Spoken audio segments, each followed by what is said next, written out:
Mhm.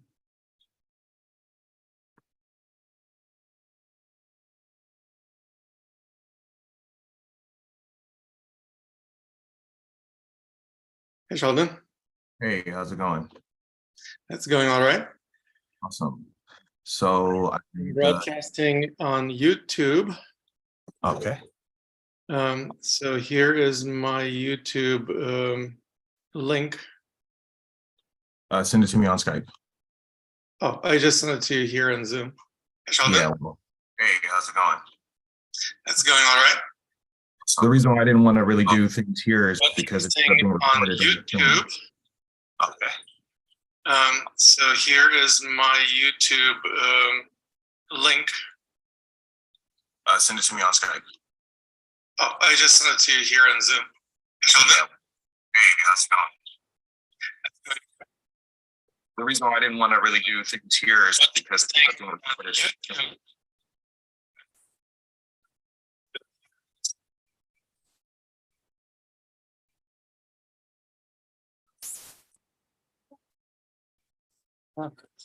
Was it the affiliate link?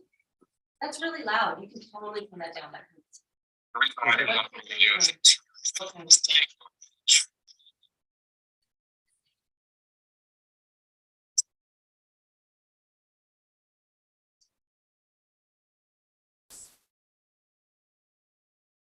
Okay. Was it the affiliate link? That's really loud. You can totally turn that down. the reason why I didn't want to really do things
Well, I feel that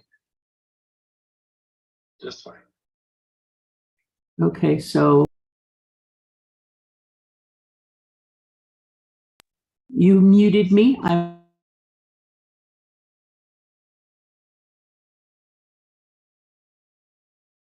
So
This is Lama Tantrapa.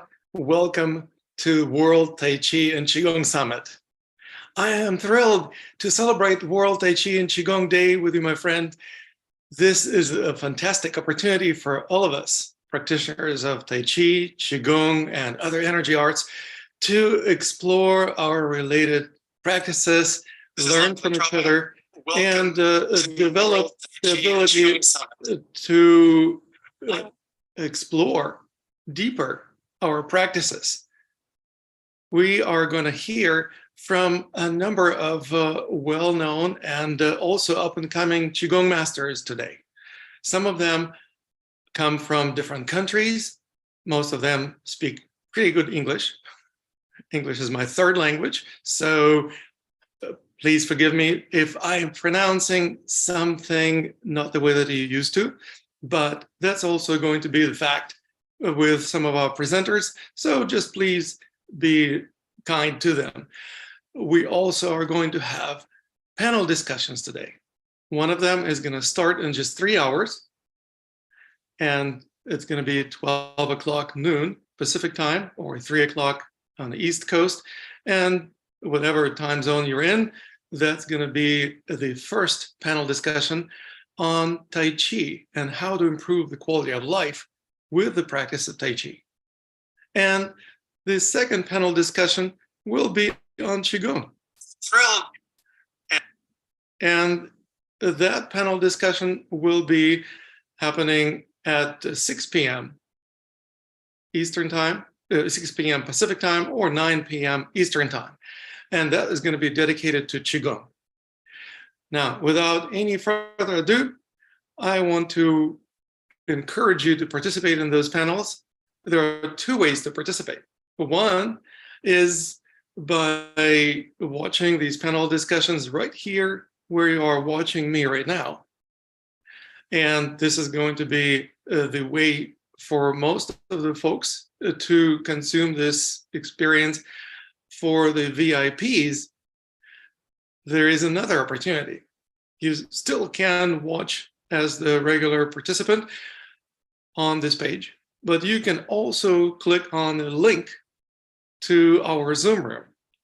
That link is going to be connected to the blue button for the VIPs. There is a special VIP page, and when you go to that page, you can see there is a little blue button that you can click, and it will take you straight to our Zoom room. You will be taken to the wait room first, and then allowed into the Zoom room. Make sure that your microphone is muted for the time being. And you will be able to participate in these panel discussions, not only as a passive recipient of the data, but also as an active participant. You'll be able to ask some questions and perhaps have a little chat with some of the panelists. And this is going to be an amazing opportunity to connect with some of the best practitioners in the world. I look forward to that. And the first presentation today is with yours truly. I'm going to play the video with my presentation right now, and please enjoy.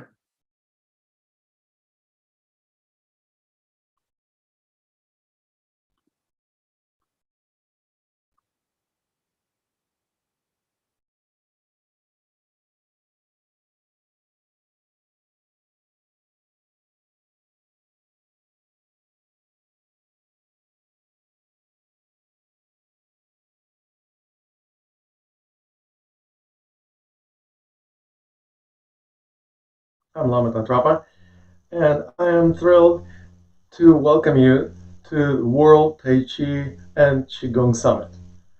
This is a wonderful opportunity for all of us to celebrate our professional holidays, World Tai Chi and Qigong Day, and also to connect with like-minded people and to learn as much as humanly possible from other practitioners and presenters at our event. Being the producer and a presenter at the same time, I have an opportunity to share with you something wonderful today.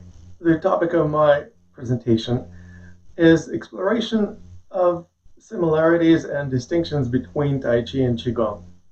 And I will also mention at the end of my presentation about mind-body realignment that we are going to discover more about during our post-conference workshop.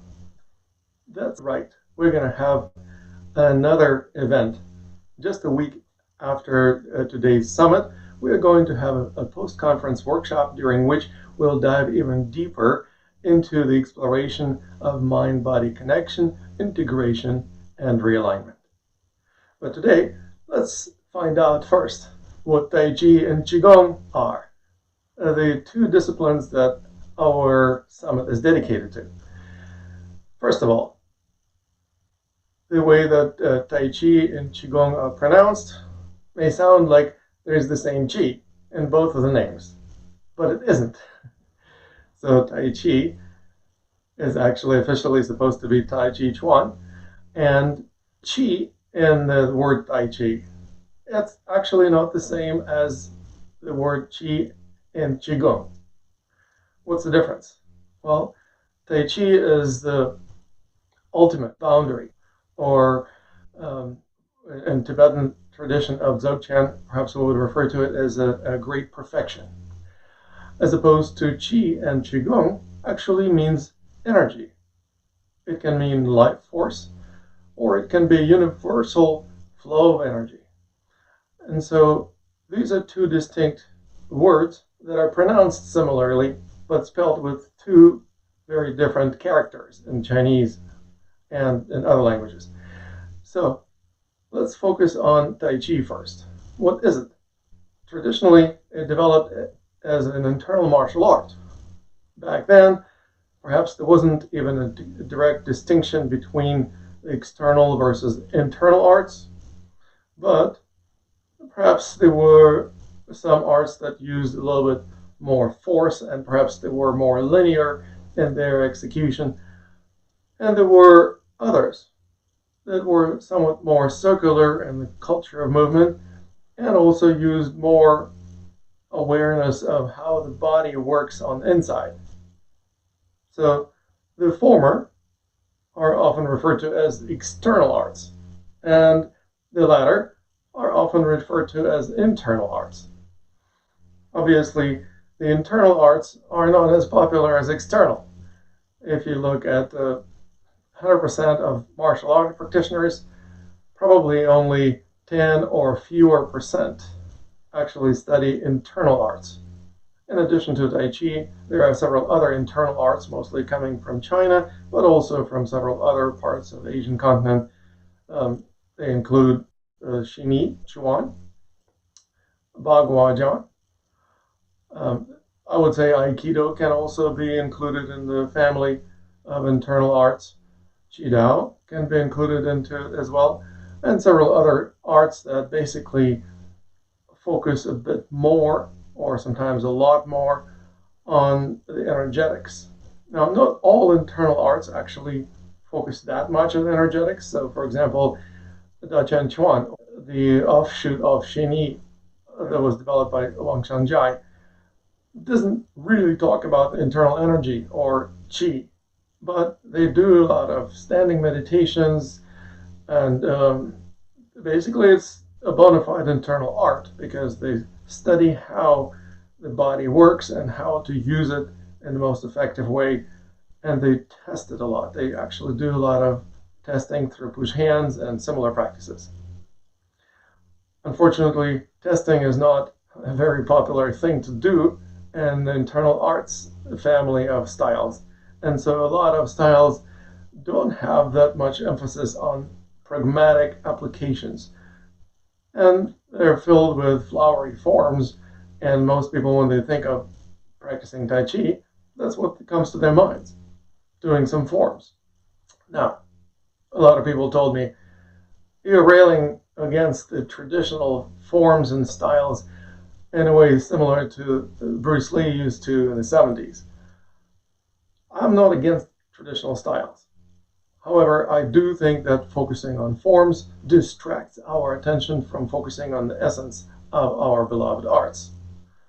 And the essence of our arts boils down to the awareness of flow, the flow of things, the Tao, the flow of energy, Qi, the flow of life force in our bodies, the flow of energy as we interact with other people or other events in our lives.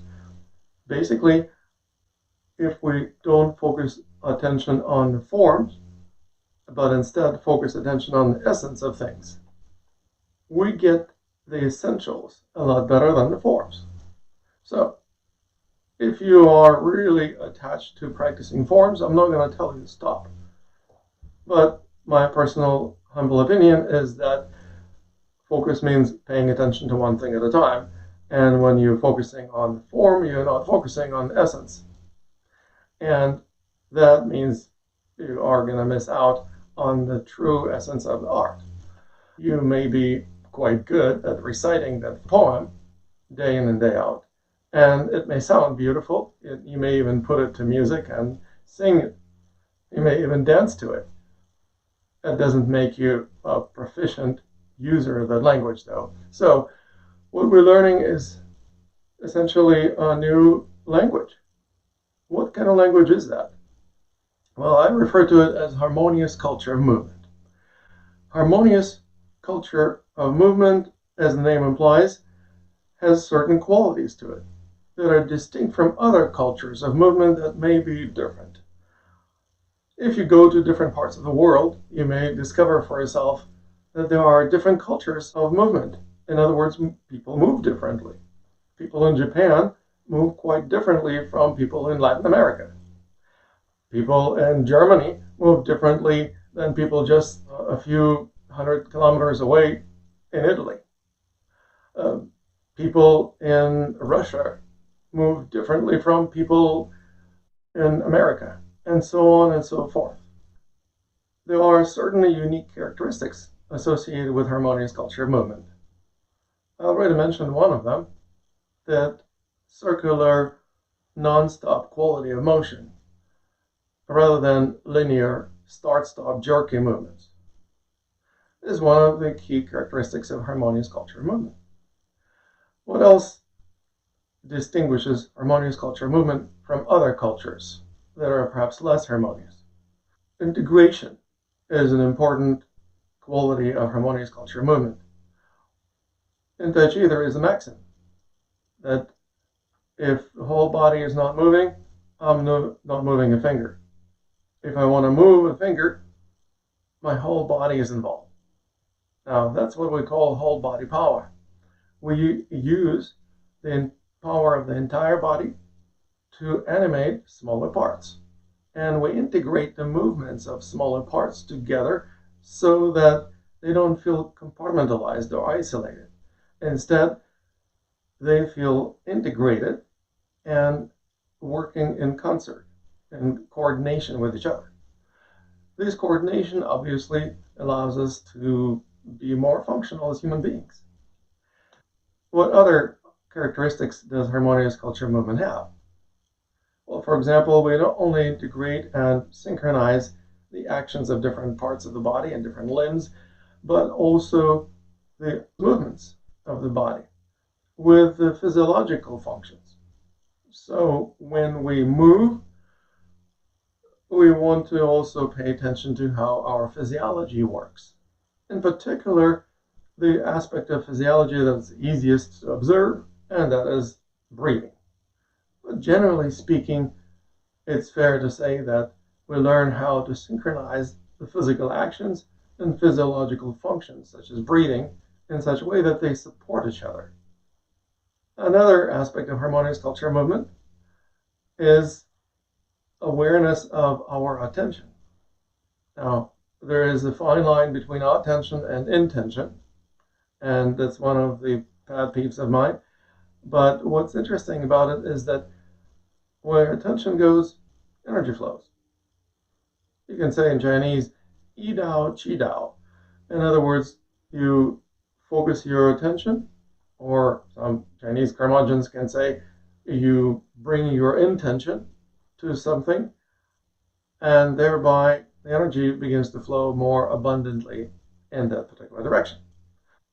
That stands to reason that when you're punching or kicking or doing any type of movements that are important, we call them primary movements, we want to pay attention to those movements.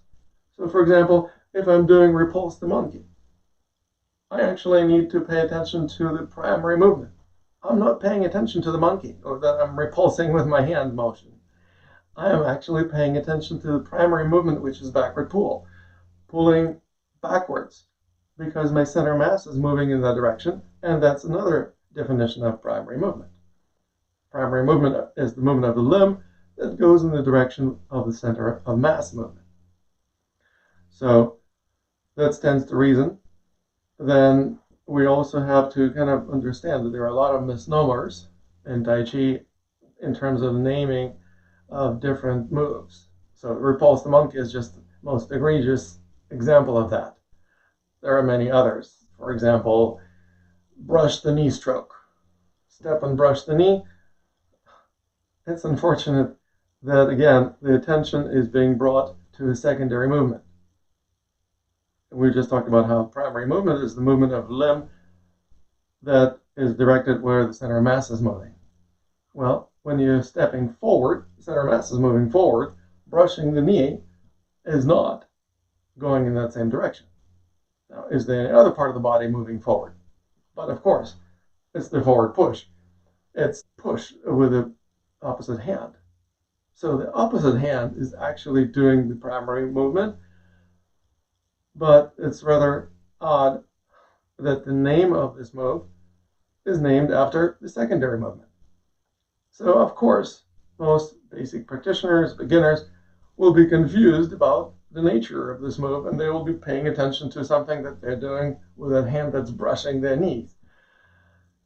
I'm not here to analyze them to death.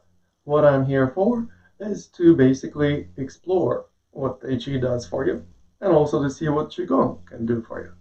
And then we'll see that there are perhaps some ways to make it work for you better than the way that most people think of them. So if you're focusing your attention on the primary movement, it's guaranteed to have more power, because, like I said, where attention goes, energy flows. If you're performing forward push, but you're looking somewhere out the window, that's where your attention goes, and that's where the energy is going to go.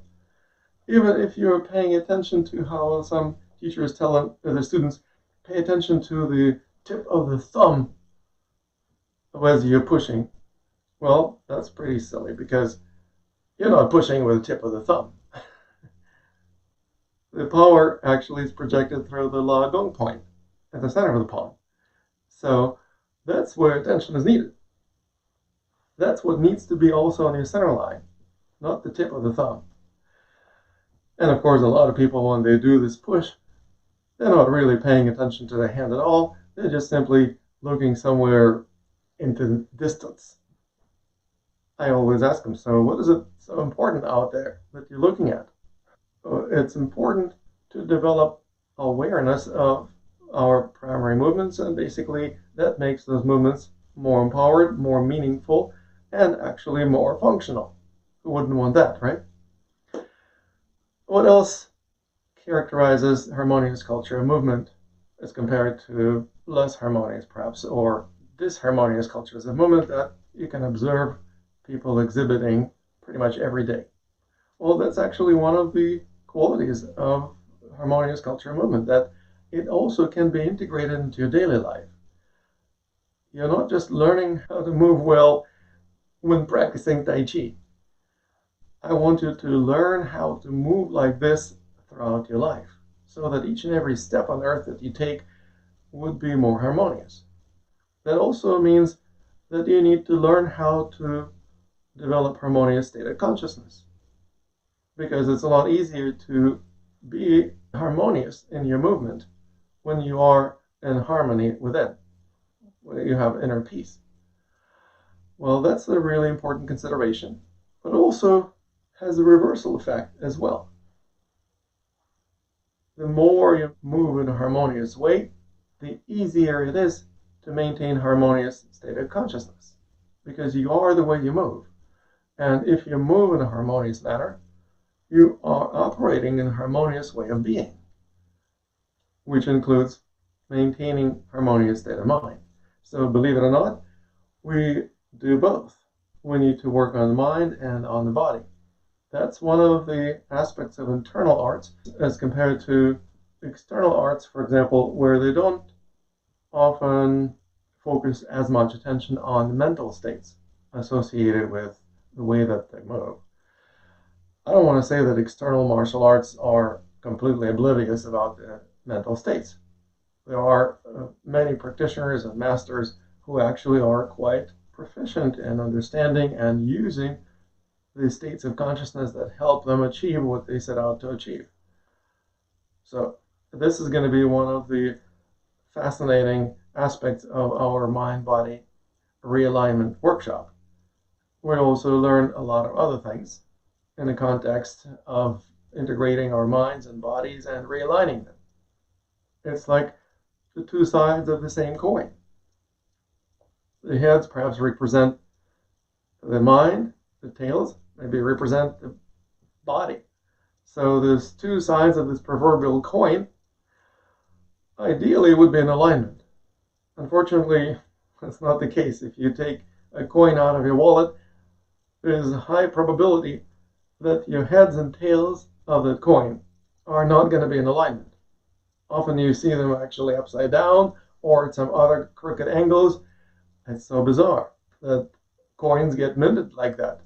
But that's also what happens, unfortunately, to a lot of people's body-mind union. In other words, the mind and body often are not in alignment. We want to realign them. How do we do that? Well, in order to achieve that, we need to shift our focus from the appearances, the imprints on the surface of the coin that indicate the tails or the heads, and develop awareness of the gold that this coin is made of. Or, continuing the metaphor to apply to the body and the mind, what keeps the mind and body together, like the two sides of the coin? Well, it's the life force. It's the energy that actually keeps the mind and body in one living organism. So, there is the art dedicated to working with the Qi. That art is called Qigong. So as we explored Tai Chi a little bit, now let's take a look at Qigong and see how is Qigong different from Tai Chi, and what are similarities, and how can we use Qigong to achieve what we set out to achieve, in this case perhaps realigning mind and body, and maybe also developing greater awareness of the flow of Qi, the flow of things, if you will. When you're in the flow, you experience the most profound sense of wellness and well-being. Most of us have experienced it at least once or twice in our lives, but that's usually something that happens spontaneously once in a blue moon. how can we learn to experience being in the flow on demand? How to do this so that you can decide to be in the flow and you can get into that state at will. Well, that's exactly what I teach in practice. This is kind of like holy grail of Qigong, if you will, the ability to feel the flow of Qi and learn how to be in the flow. Now, how do we learn it? Well, we need to develop awareness of the flow. There is no way to learn how to be in the flow if you don't pay attention to it.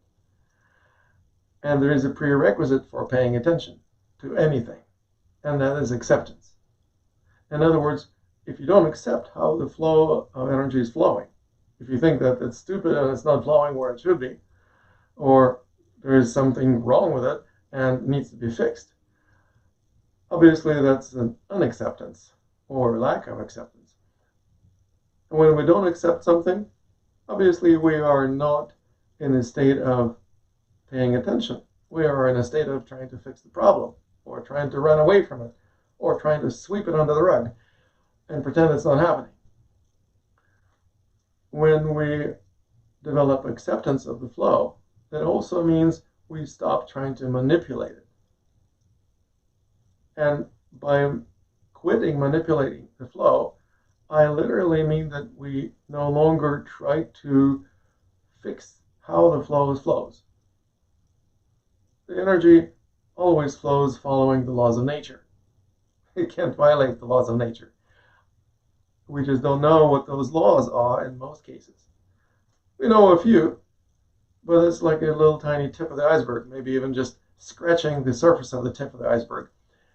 Whereas the huge part of the iceberg, the majority of laws of nature are still unknown to us humans, and we just simply don't understand why things are happening the way they're happening. In other words, the law of cause and effect, karma, is still a mystery to most of us. Wouldn't it be great to learn at least a bit more about this law of cause and effect so that we understand why things happen the way that they do, and also perhaps we stop struggling against the way things happening because we recognize that there is a reason for that. It's just perhaps we don't know all the reasons, or we think that the reasons are wrong. But of course, that's the difference between intention and attention. I actually help my students and apprentices to develop the quality of consciousness that is rare in the conditions of modern lifestyle. I help them develop that quality of attention that is missing in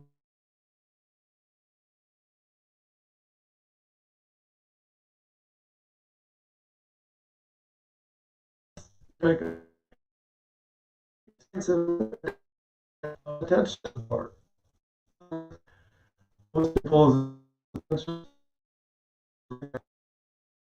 and things to be to this thing, the fluff on the surface, follow the form. Simple principle, the motivation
Please bear with us. We're having a few technical difficulties.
Hello, everyone. While we're sorting out some of our technical difficulties, we'll be right back. Thank you for joining us for World Tai Chi Qigong Summit. We're excited about the presentations that we have. We have a lot of amazing content for you today throughout the day. And if you haven't already, definitely sign up for the VIP where you can watch the presentations on demand at your leisure during and after the event. So once again, thank you for joining us. We were just watching the video of Lama Tantrapa talking about a harmonious culture of movement and alignment and how these things can impact your training, and also the difference between external and internal practice and how that affects the practitioner and what is those differences. So once again, thank you for joining us on this journey through Qigong and Tai Chi. I'm Master Sheldon Callahan. A little bit of background on me. I'm the co-host of the World Tai Chi Qigong Summit today with Lama Tantrapa. I have a practice here in Oakland, California, in the Bay Area. I've also trained and studied with Lama Tantrapa as well in different energy arts of Qigong. So once again, thank you. We will be back shortly with more presentations. We have presentations throughout the day. This is a full day summit. It goes from 9 till 9. So enjoy. This would be an awesome time to take maybe a quick break, get some water, get some food, and we will be back shortly. Thank you.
Hello, my name is Sheldon Callahan. I am the Executive Director of the Deep Root Center for Spiritual Studies, formerly the Shaolin Buddhist Temple and Education Foundation, a wellness temple in Oakland, California, started by the monks of the Shaolin Temple. I am also the head instructor of the Shaolin Life program under Deep Root, which trains people in Shaolin meditation, Qigong, and martial arts. In addition, I am also the co-host of the World Tai Chi Qigong Summit.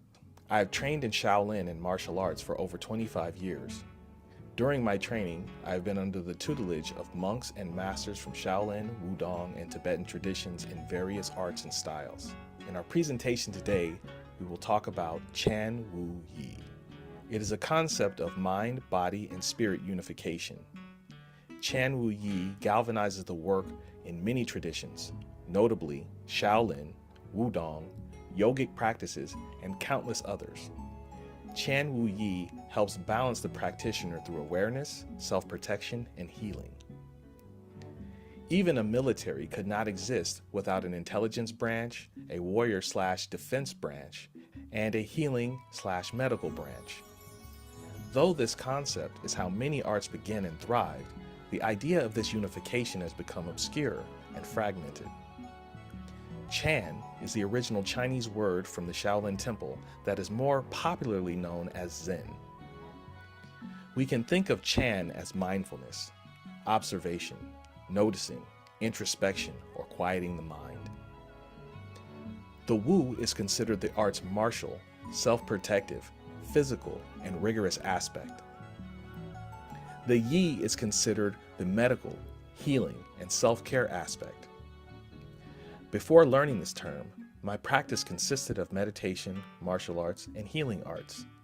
On the journey to the Shaolin Temple, I learned there was a term for what I was doing all along, yet it is often an unspoken and vital part of the practice. While practicing Tai Chi and Qigong, we generate powerful energies with small, subtle movements. We cannot rely on just the feeling within ourselves to understand the truth of these movements, though that's how the work begins. Partner work and testing are required to deepen our understanding. Adding mind and mindfulness to movement will also increase its power. And as we know, adding mindfulness to healing will increase and aid healing and recovery. Practicing Wu will make the practitioner more resilient and robust. While combining Chan Wu Yi, the practitioner becomes complete. Qigong has become the center of my practice. However, I would only understand Qigong on the level that I do today with the mindfulness and awareness that I learned from the martial arts of Tai Chi and Kung Fu. I would also have less understanding of the subtle awareness and cultivation prominent in Tai Chi without studying Qigong.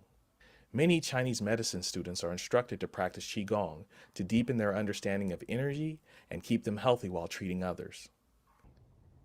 A martial artist with physiological and medical knowledge becomes a better martial artist because of their understanding of the body and its functions. Historical martial arts figures such as Wang Fei Hong were known physicians. In addition, almost all human endeavors can benefit from mindfulness and awareness. Qigong has a lot to do with what the mind is doing while you're doing the movements. This is also true in the martial arts. You can do the same activities for health that you can do for self-protection. You can also do Tai Chi and Kung Fu movements without the concept of their effect on you while doing them, or the effect on another person that receives their energy. We will now explore concepts and ideas from Chan Wu Yi. So we are going to focus on Shaolin Chan Wu Yi, right? We've talked about it before, but now we're going to do parts of each component. As we know, the Chan is the meditation. As we know, the Wu is the martial and physical aspect of the work, and then the Yi is the healing aspect. Truth is, they're all intertwined.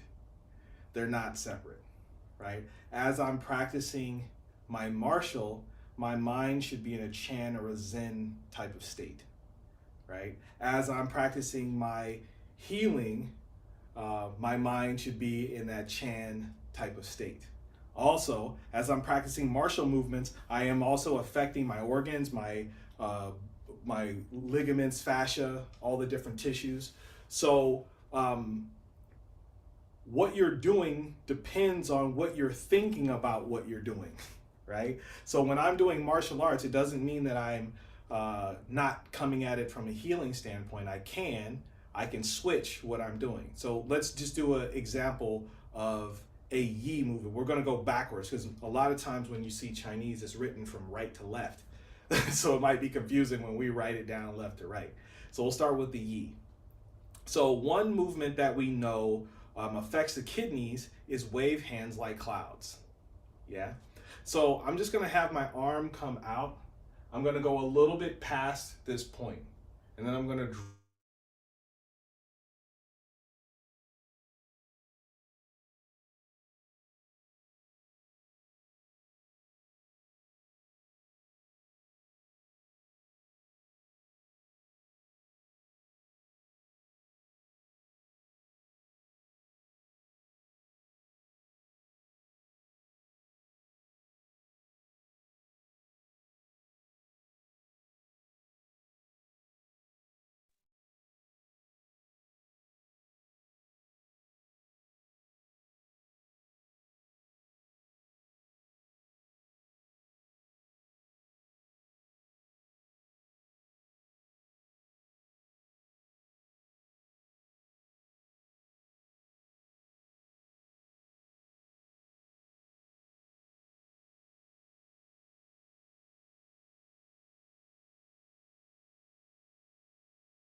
Chinese, they call this type of exercise when you slap the body pai da.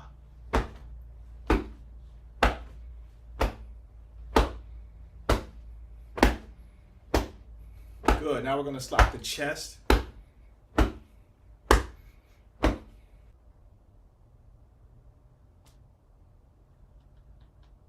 Good. Let's change. Up. Down.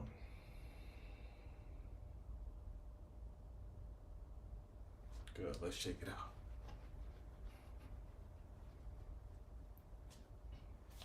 Right. Now, another way that we can affect kidneys is with crane, right? Because anytime, as we know, the Chan is the meditation. As we know, the Wu is the martial and physical aspect of the work, and then the Yi is the healing aspect. Truth is, they're all intertwined.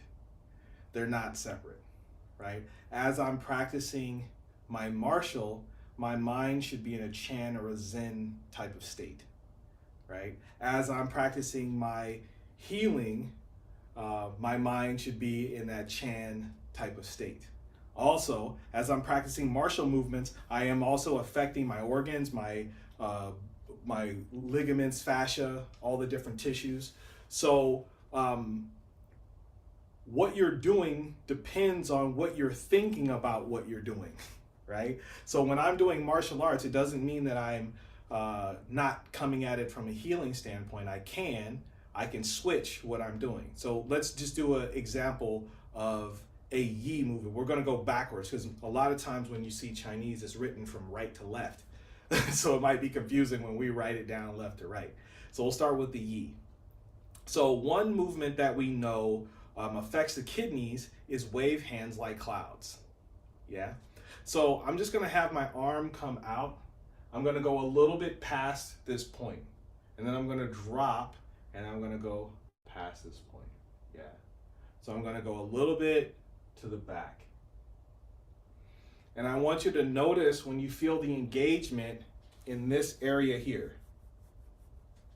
Yeah. Because that's when we start to access the kidneys. Good. Now, when we bring this other arm in, you can feel the kidneys more. Yeah? And then we're going to switch, and then we're going to turn. We're going to switch, and then we're going to turn.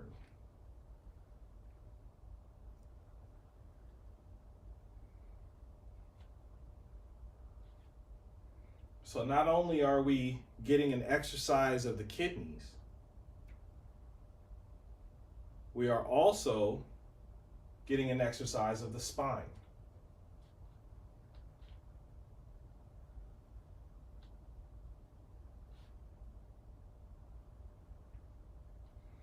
If you want to include the liver, follow your hands with your eyes, whatever hand is on top until you switch, then follow, switch, and then follow. Now you're starting to focus with the eyes.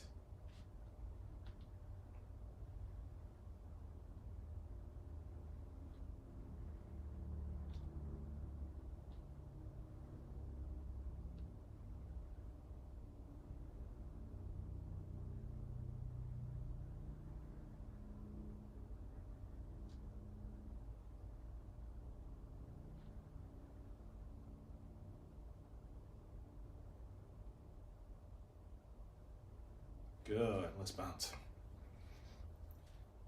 All right, now we're gonna utilize the hips, right? So we start getting the synovial fluid in the hips by utilizing the figure 8. And this is gonna help us to turn. And so the body's now gonna turn from the hips, and we can feel that twisting and wringing out of the organs as we turn. We're going a little bit past the side so we can really affect the kidneys. Now from a martial standpoint, this would be a nice way of throwing someone, right? All I'd have to do is step behind someone's leg and then I can just lay them out, right?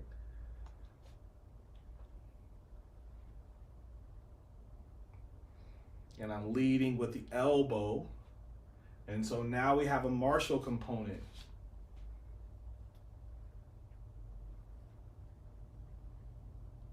Right? We've also utilized this kind of thing as other types of throws. All right, where we might use this lower hand to pick a leg.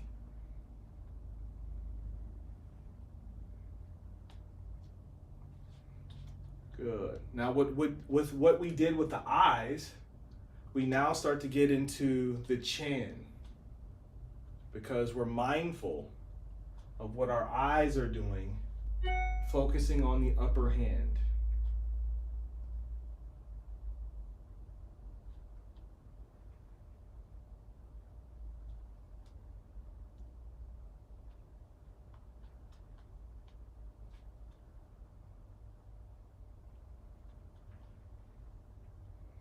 And we're mindful of the energy of the elbow leading. We're mindful of the kidneys. And now we've combined Chan Wu Yi.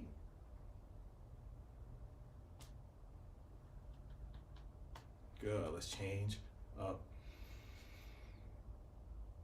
down.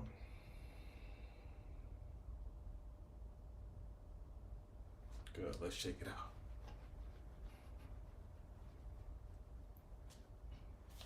Right. Now another way that we can affect kidneys is with crane. Right? Because anytime that you're lifting up, when you tuck that tailbone, right, you're starting to get your kidneys.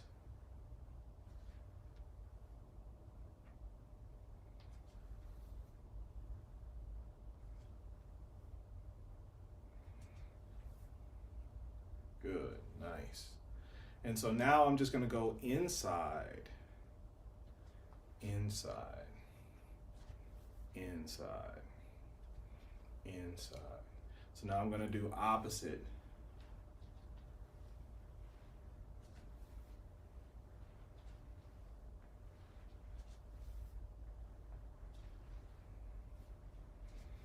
Right, I'm starting to get that blood and circulation flowing. I'm squeezing the kidneys, lifting up the knee, picking up the chi.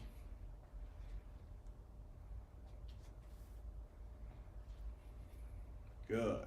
Now we can make this more martial by going opposite elbow, opposite knee. Pointing the toe down as the knee comes up, which also helps to lift the leg higher. Still affecting the kidneys. Now having a martial feeling to it.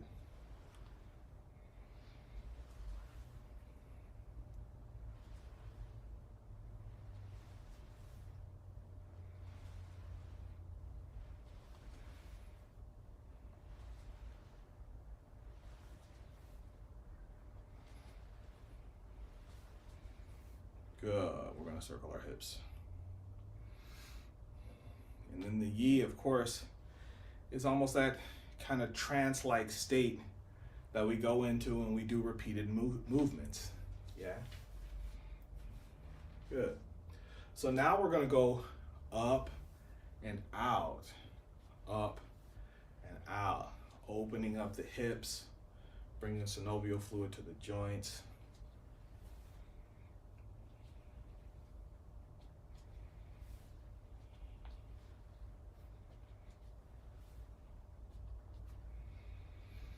Right, we're getting our heart rate up, even though we're not doing anything rigorous from an exercise standpoint. Good. Now I'm going to go up and I'm just going to kick out. So it's like this nice little wave that I'm creating. Boom.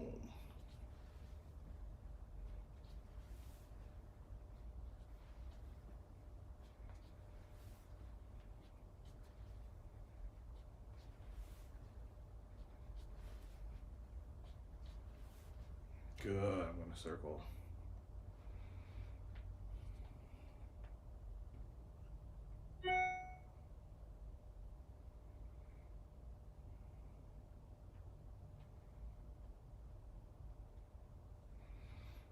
Good. And we're going to circle the other way.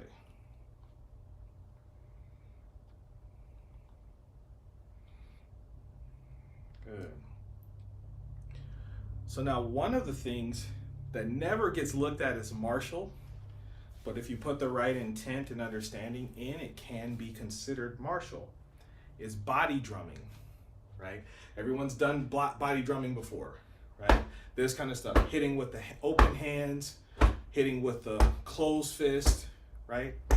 So when we practice this, we start to build resilience in our muscles, our tendons, and our skin. When someone punches you, it should be something that shouldn't feel too much different than something you've already done to yourself. Does that make sense? It makes you more resilient. One of the things you'll notice is that like the stomach and this area, it becomes more dense and more hard when it has contact, right? A lot of people want to do crunches, but a lot of times you can hit your body and your body, the fascia will get stronger, the muscles will get stronger, you'll get the bones vibrating, right? You'll get the organs moving blood. Good. All right, so we're going to start with slapping the shoulders.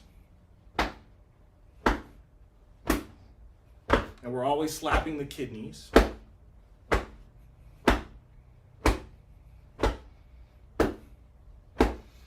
In Chinese, they call this type of exercise when you slap the body pai da.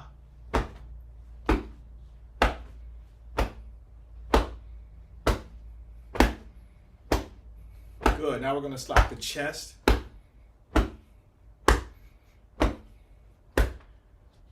And our body's on that central line, and our arms are swinging around that. If we keep our mind on that, we got our mindfulness covered.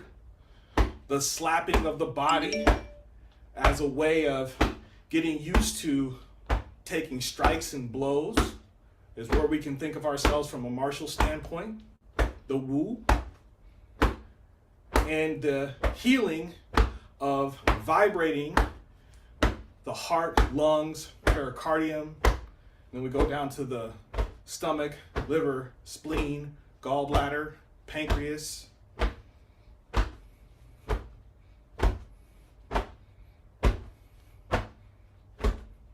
Good. Then we go down lower to kidneys, small intestine.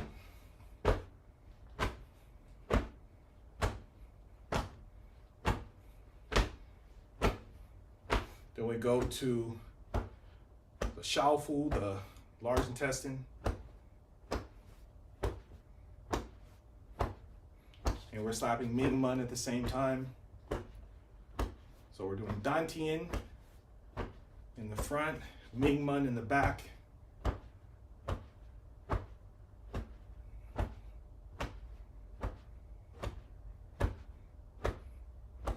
Good, we're gonna push out our hips, slap, slap.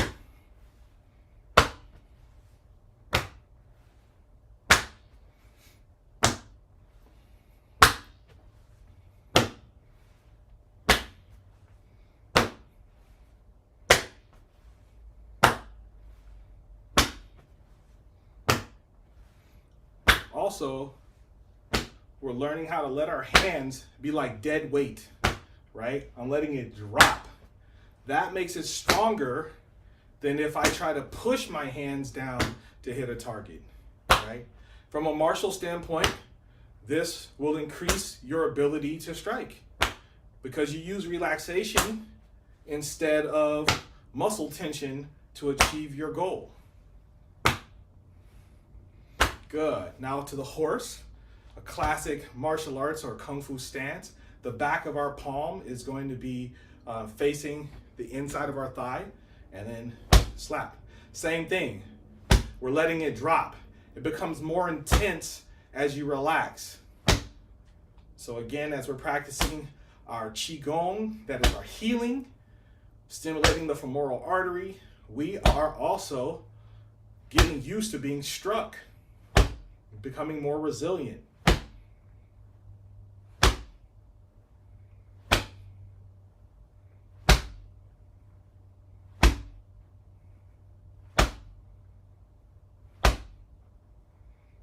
Good. Now we're going to massage the top of the hips for the gonads, ovaries, and testes.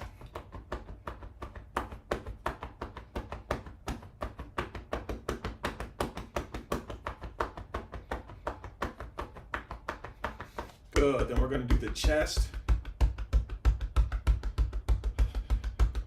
So I'm hitting the sternum because I want to stimulate the thymus.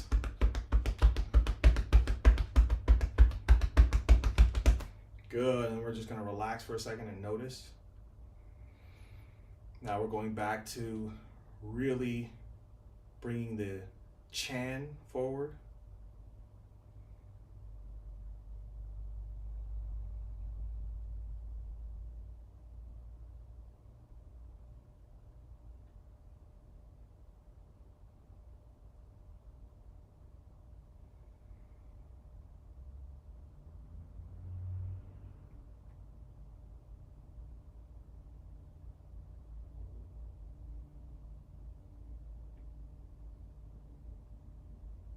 Good. We're going to do a little bit more slapping. So we're going to open up the palm. And we're going to slap down the shoulder, down to the fingers, and then back up.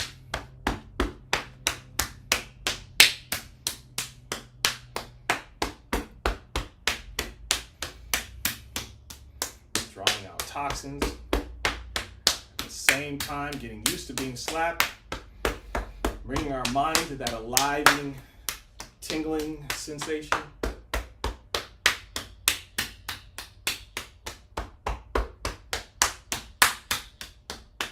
Good, then we're going to do the other side.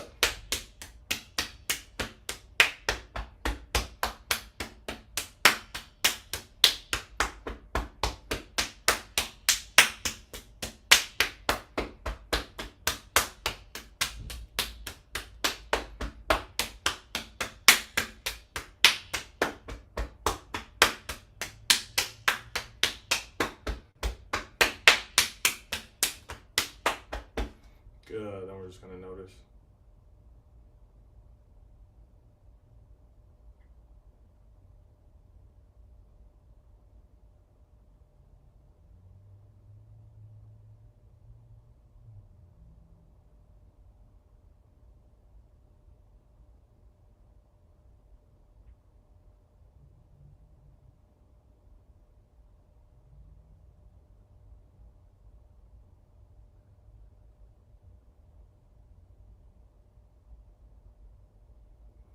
Good. Let's open. Inhale.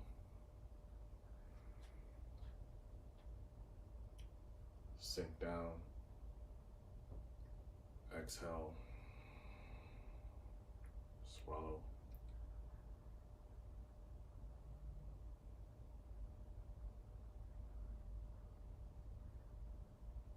Inhale.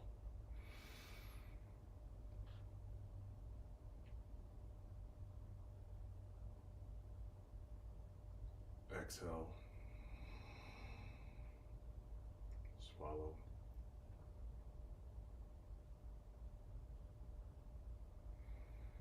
Going to be very mindful of the energy. Inhale. Spread the energy out through your fingers.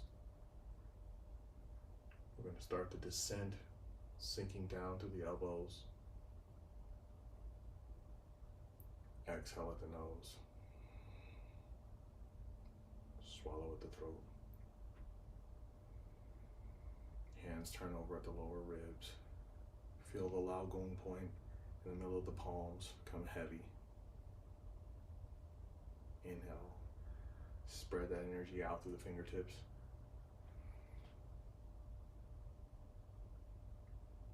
Sink.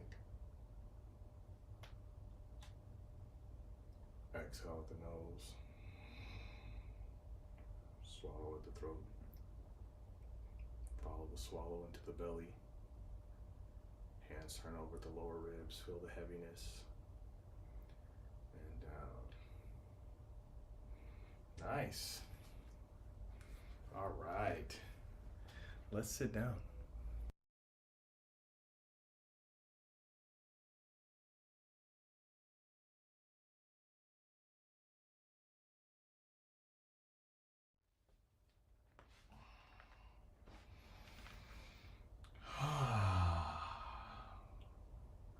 All right, let's start with getting our stomach on top of our hips.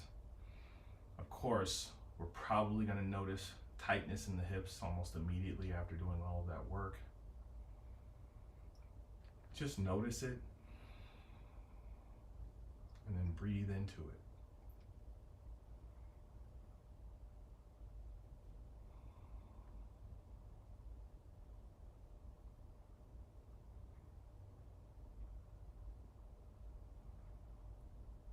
Now we're going to change our breathing a bit. Again, I want to make sure that my stomach is on top of my hips. Then I'm going to inhale, fill up my belly, push it out. Exhale, bring my belly to my spine, push the air out. Inhale. Exhale. Inhale. Exhale. Inhale. Exhale. Inhale. Exhale. Inhale. Exhale. Inhale. And exhale. Nice. Good. Okay. So now we're going to start going back to the yi. So that was the Chan, the meditation. The breathing helps us to focus the mind on what we're doing, and it takes us from our future and our past and brings us to the present. Now we're going to start with the yi. We're going to start massaging our feet.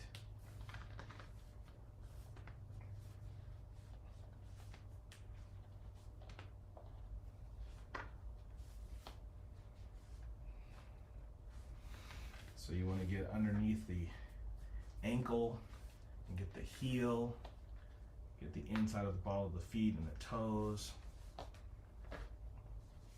Just listen to your body as you squeeze. You can also squeeze on each nail bed of the toes. Massage the ankle. Good. Then we're going to massage the other foot. Ankle, heel.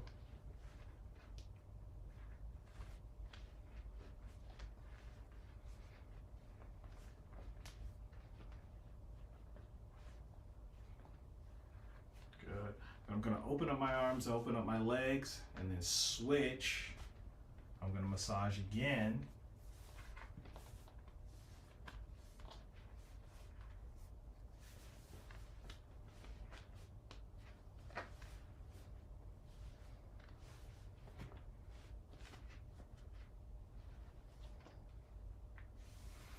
Good. Then we're going to go back to getting our stomach on top of our hips.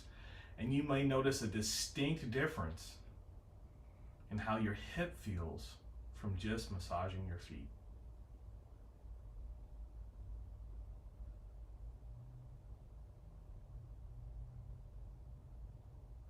So now we have a mindful connection that our feet influence our hip.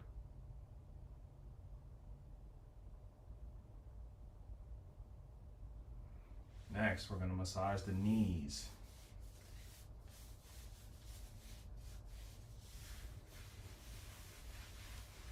And from a healing standpoint, massage and martial arts kind of go together, right? So the heel of the palm, these strokes, you can be practicing your palm strikes or palm strokes. And you get familiar with the anatomy of the body. Once you know how to manipulate the body for healing, you also learn how to manipulate the body for self-protection. Good, then we're going to open, and switch. Again, massage.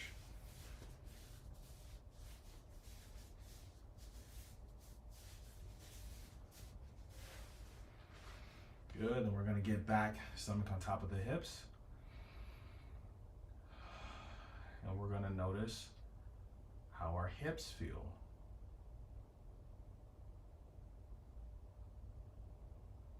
They probably feel considerably less tight, and we haven't even touched them yet.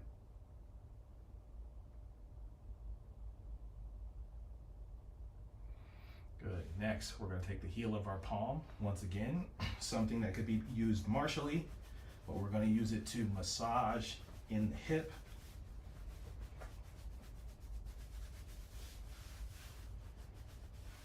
Martial knowledge is also medical knowledge. Medical knowledge is also martial knowledge. And mindful knowledge is knowledge, right? You can feel, and you can study, and you can observe. And that's going to give you the information. Good. Massage the back of the hips, the sides.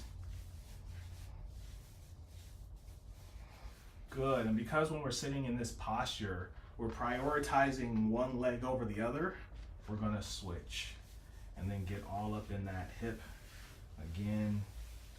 And you can always make your way back to your knees if you feel like they need a little bit more work. You can always go back to your ankles if you feel like they need a little bit more work.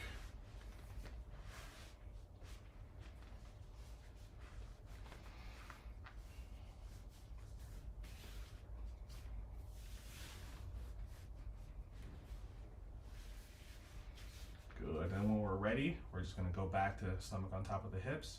We're going to go back to our belly breathing when we fill up the belly. Push the belly to the spine. Push out the air.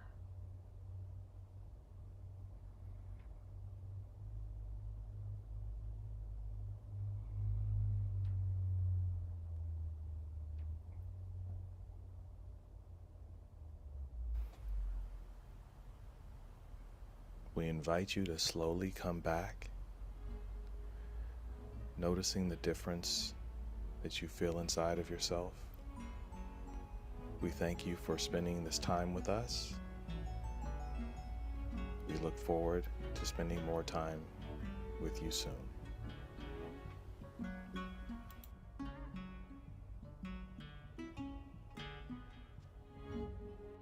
If you enjoyed the content of this talk, please join us at www.thedeeproot.org for more content like this. Thank you. Namaste.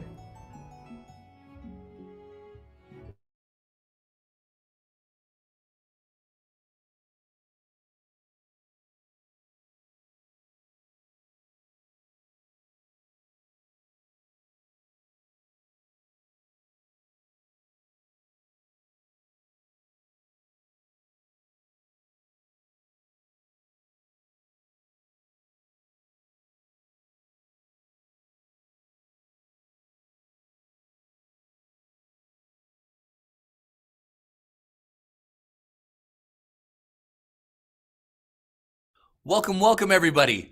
World Tai Chi and Qigong Day. What a great thing to celebrate. You know, we're celebrating a wisdom tradition that is steeped in health, wellness, energy work, and prevention. You know, the 5 elements is something I'm going to teach you about today, and it is an interconnected system that addresses everything in your body. You know, we are a system of relational energy, that the heart and the lungs and the kidneys and the liver, they all work together with all the other systems, your mind, your body, your emotions, your spirit. You know, in Chinese medicine and in Qigong, we see the interconnectedness of all things. That's why this medicine is called the web that has no weaver. It's a great matrix of energy that's moving and circulating in your body. And the 5 elements that I'm going to teach you today is a wonderful way to create harmony and balance. So let's get started. I want you to take a stance that's about shoulder width, feet pointing straight ahead, and let's just warm things up with knocking on the door of life. Think of this as a way to activate your chi. Relax your upper back, your neck and shoulders. Turn from your hips and your waist and let your arms knock across the lower back and across the lower abdomen. Go ahead and take a nice deep breath. And we'll just wake up our internal energy. Go ahead now and bring one arm right below the collarbone, and let's bring some energy to these lung points, which is great for the respiratory system and your immune system. Good, a nice deep breath.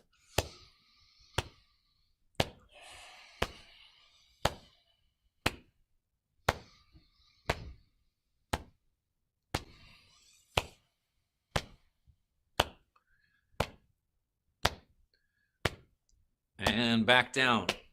Wrap around the lower abdomen, the rib cage. Again, nice deep breath. And then we'll just slowly let everything unwind and relax and relax.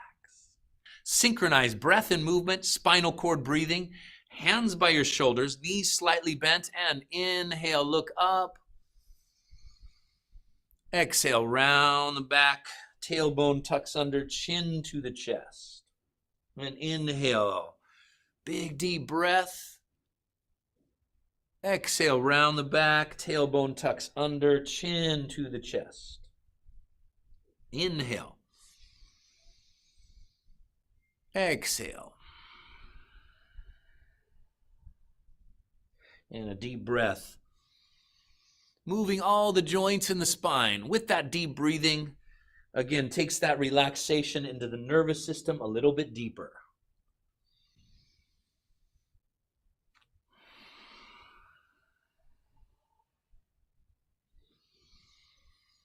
Inhale, open the chest. Exhale, round the back.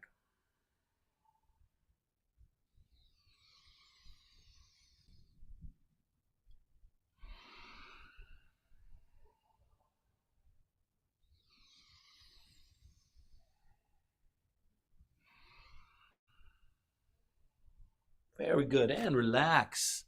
And relax. Good. Let's do Tiger Clears the Way. Let's just clear some old energy, what we call in Qigong purging. It's a way to clear before we start to tonify, which means strengthen. Tiger Clears the Way. The nice warm up. We're going to go up with the arms, and then we go exhale like that, right? And then as you you're going to bend, straighten, bend, and straighten the legs. So it's a Pump the legs. Bend, straighten, bend, straighten.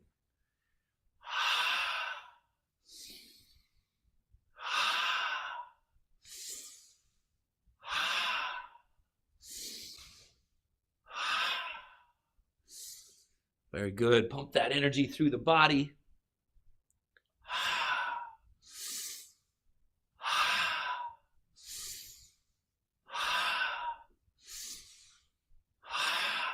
Warm up the legs.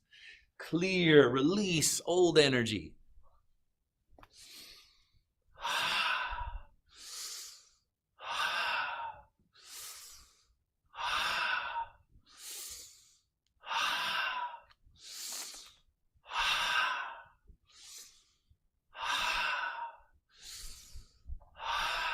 Pump that energy through the body. Cleanse, clear, release.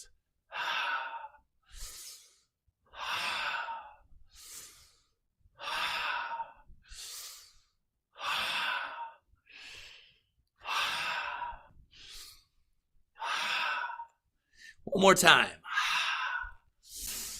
Wrist cross. Tiger. Just give me a growl. Yes. Way to go, guys. Way to go. Warming things up. Little chi massage. Let's activate our internal energy. Tapping on some pressure points right here in the center of the chest. So up and down on the center of the chest. And take a nice deep breath. Just breathe into that. Stimulate all those acupressure points.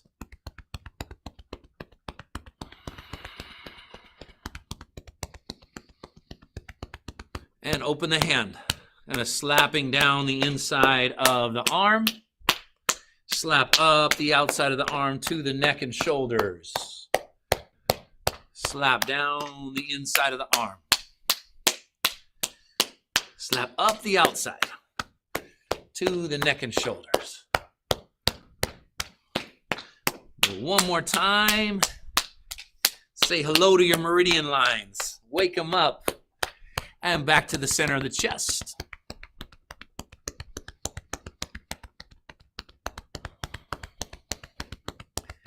Good, and the other side. Slap down the inside of the arm.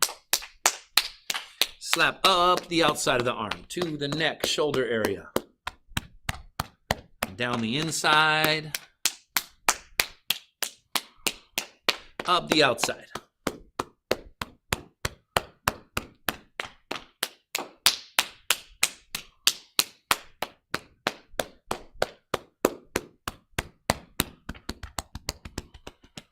Up and down the center of the chest. Take a nice deep breath. Exhale with a long sigh. Do that one more time.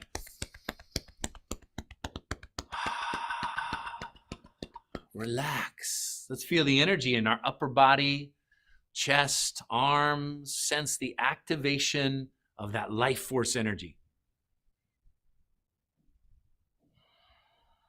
Very good. Now, low back and legs, tapping up and down on the lower back and the kidneys.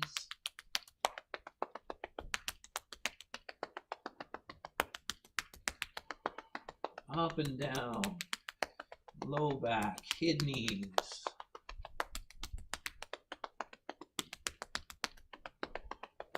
And we're gonna slap like this. Slap down the backs of the legs. And then we're going to slap up the inside of the legs to your hips. Wrap around and slap down the backs of the legs. And slap up the inside of the legs. One more time. Slap down the backs. And slap up the inside. Now, let's tap right below the navel on that acupressure point called the Sea of Chi. This is a good one to stimulate for more energy. Take a deep breath right into that point.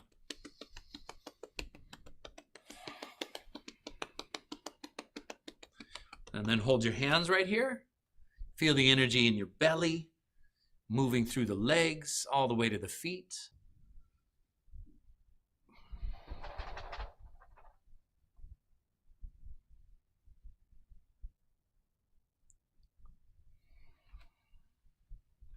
All right, now arms up.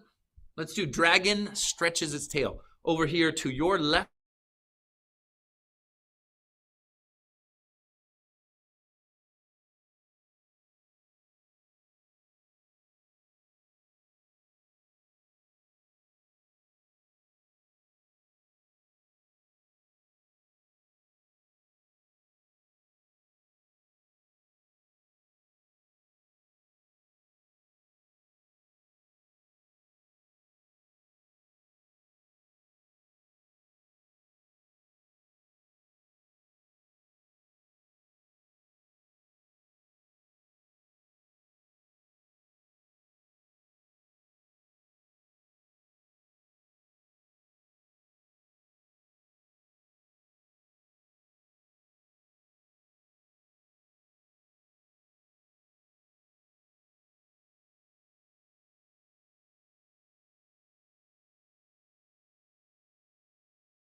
My name is Yoli O, and I am known as what is a Qigong master or a Tai Chi master or a Taoist master or a Chinese medicine master.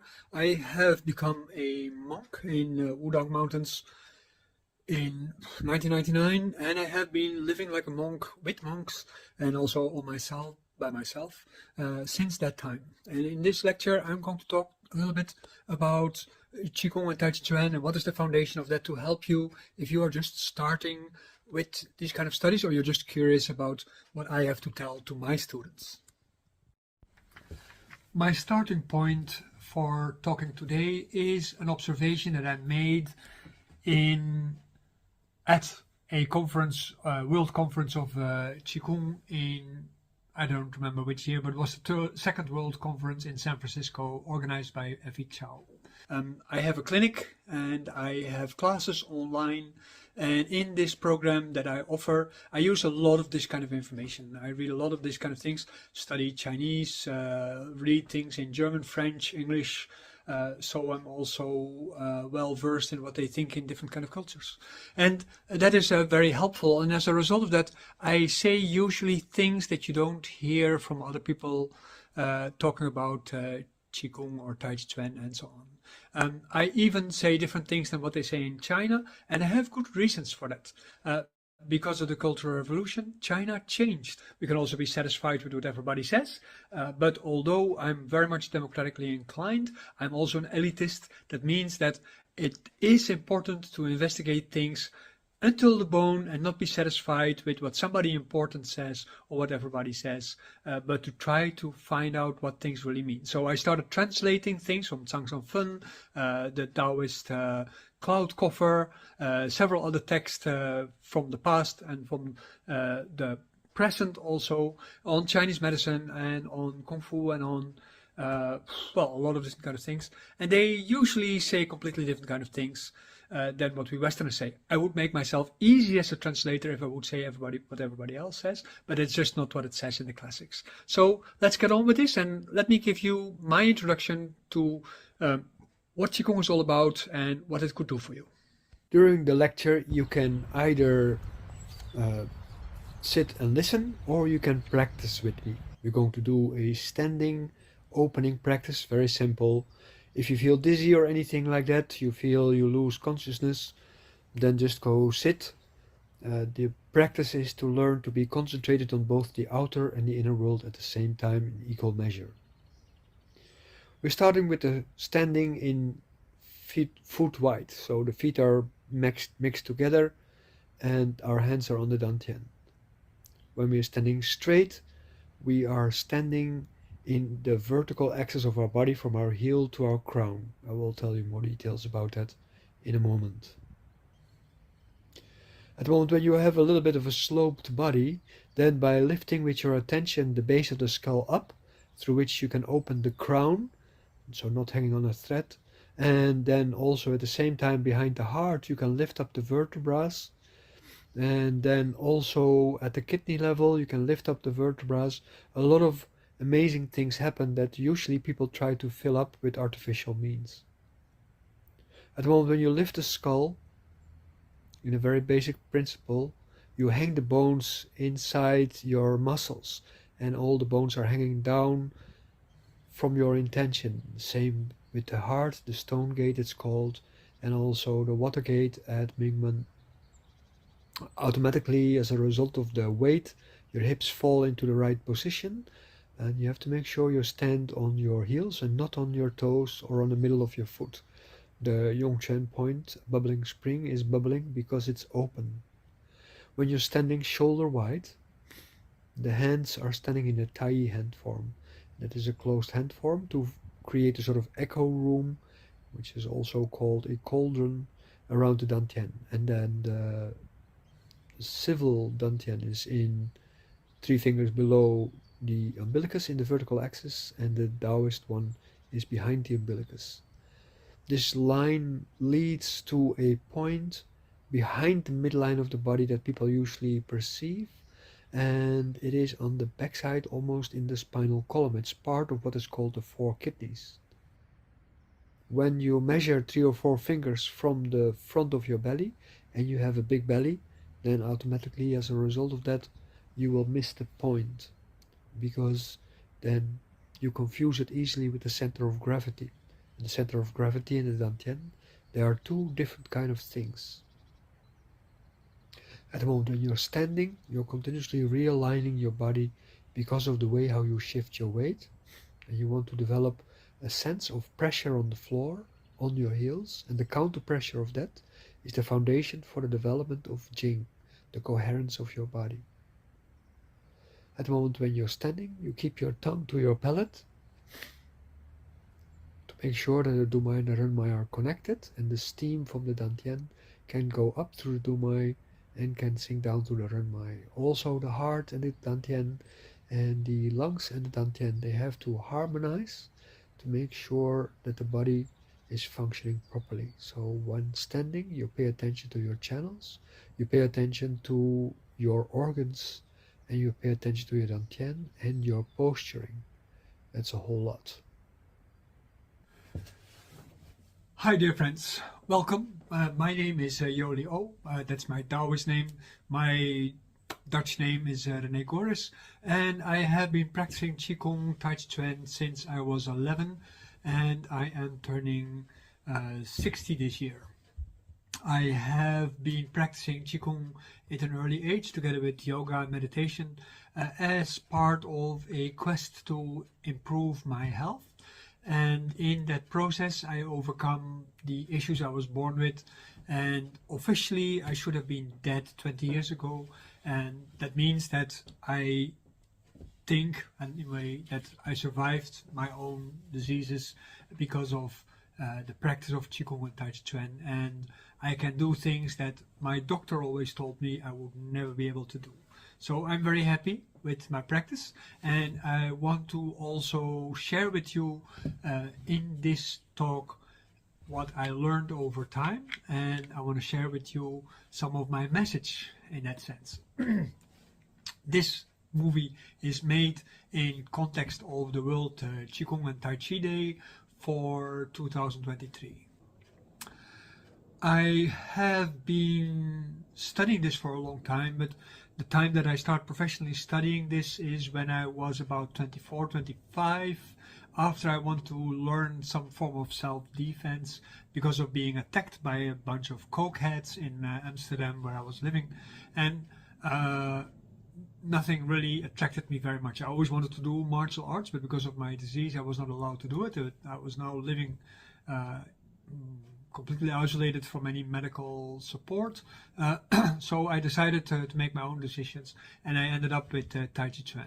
So this is my origin story basically, and from there one thing came to the next. I got invited at a certain point by an international university to graduate on the research of Qigong, so I studied history of Qigong in relationship to Chinese medicine, and also I graduated on the development of a healthcare program on the basis of Chinese medicine and Qigong. Actually, it was originally intended to be introduced in countries in Africa because my mentor from the university, he was very much into creating support, healthcare for Africa, which is low cost and community building in structure. So this was my original assignment in which I started it, and that is nowadays called Daoland. I've never been able to introduce it in Africa because of all kinds of circumstances, so we can talk about it another time.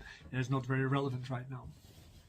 I have been teaching anyway since about 35 years I think, and in 1999 I started moving to China and I became a Taoist monk in the Wudang Mountains, and I have been part of a Taoist community ever since that time.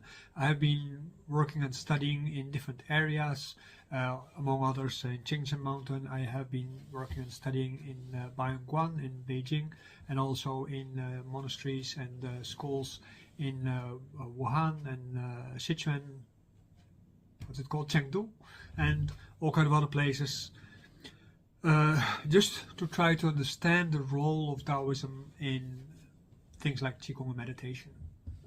I've been going to many different kind of places and teachers, and I am basically now sort of reporting on what I learned, and my general message is not in agreement with what you normally hear in workshops. And I know I have to tread lightly, carefully also, to make sure that I don't upset people, because I don't want to make enemies out of people. I just try to report honestly about what I've been learning and how we seem to be on a sort of blind spot with our development of Qigong because of language change in the West. I'm not going to go too deep on that. If you follow my classes, you will eventually get to that point. But you will not hear me use the word energy, for instance, because there's no word for that in Chinese culture. And you can say whatever you want, but it is something that we created as a word, as a concept, and it is not always clear what it actually means. And certainly in the context of Chinese medicine, Taoism, it doesn't really have a function. And you will get to understand a little bit later what I mean with that.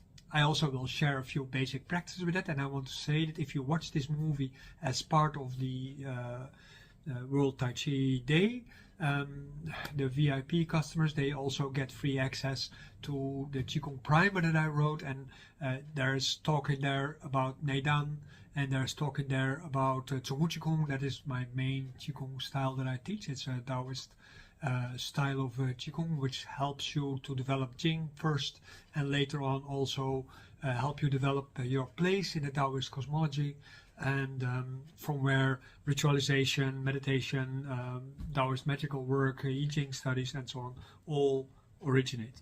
So I emphasize also the study of I Ching in the work that I do very much.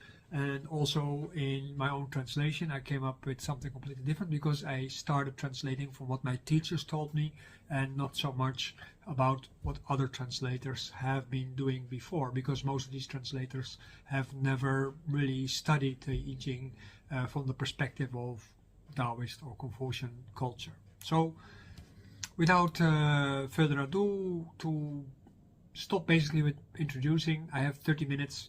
I want to show you some things and I want to talk about some things. So I think I will be busy for about 15 minutes talking, and then the rest is going to be exercise. Are you still here, standing and practicing? Make sure you're not getting dizzy or feel weak in your legs. This is a long practice for many people. Make sure you're standing in the way Wang Chongyang, the founder of this exercise, actually suggested you have to stand straight and it has to feel as if you're almost falling backwards. So you have to find your balance on that. Don't lock your knees, don't lock your spinal column, let everything stand loose. Also at the same time, keep your eyes open and make sure that your consciousness going outward and going inward is developing in the same rate, so that you continuously stay aware of whatever is happening, the shun. My starting point for talking today is an observation that I made at a conference, World Conference of Qigong in, I don't remember which year, but it was the second World Conference in San Francisco, organized by Effie Chow. In that conference, I noticed there are three kinds of practitioners, and these are ethnically divided. And there was a sort of unspoken hierarchy in there where you could see some discrepancies that I could not explain on a rational way. First of all, the lowest tier were the Western teachers that were subservient to the Chinese teachers, American and European Chinese teachers, and then there were the Chinese mainland teachers that were present there, and they were very dominating towards the mainland Chinese, the European Chinese and American Chinese, because they saw them as only half real Chinese, so they were not considered real Chinese. When I moved to China in 1999, and later on, a few years later, when I was studying in Baiyangguan, I noticed that the Taoist monks, one of the things that happened to them is that they were frequently opened up to the teachings of different Qigong and medicine teachers from different areas of China, and I could very often see them raise an eyebrow to understand. I can't do it by myself with one eyebrow, but I saw them raise an eyebrow because they learned other things within Taoism than what these people think, and this what is in Taoism called usually heterodox teaching. That these are people who are teaching particular kind of things which fall outside of the historical context of things, and for Taoists, historical context is very important. Of course, in the West, we have our own ideas about what Taoism is, but they are in conflict with what Taoists themselves think. So it is just a matter of guessing who then is right and who then is wrong. I'm not going to say anything about that. And that's with a lot of things like that. One of my Taoist friends said that one of the problems in China is the commercialization of Qigong.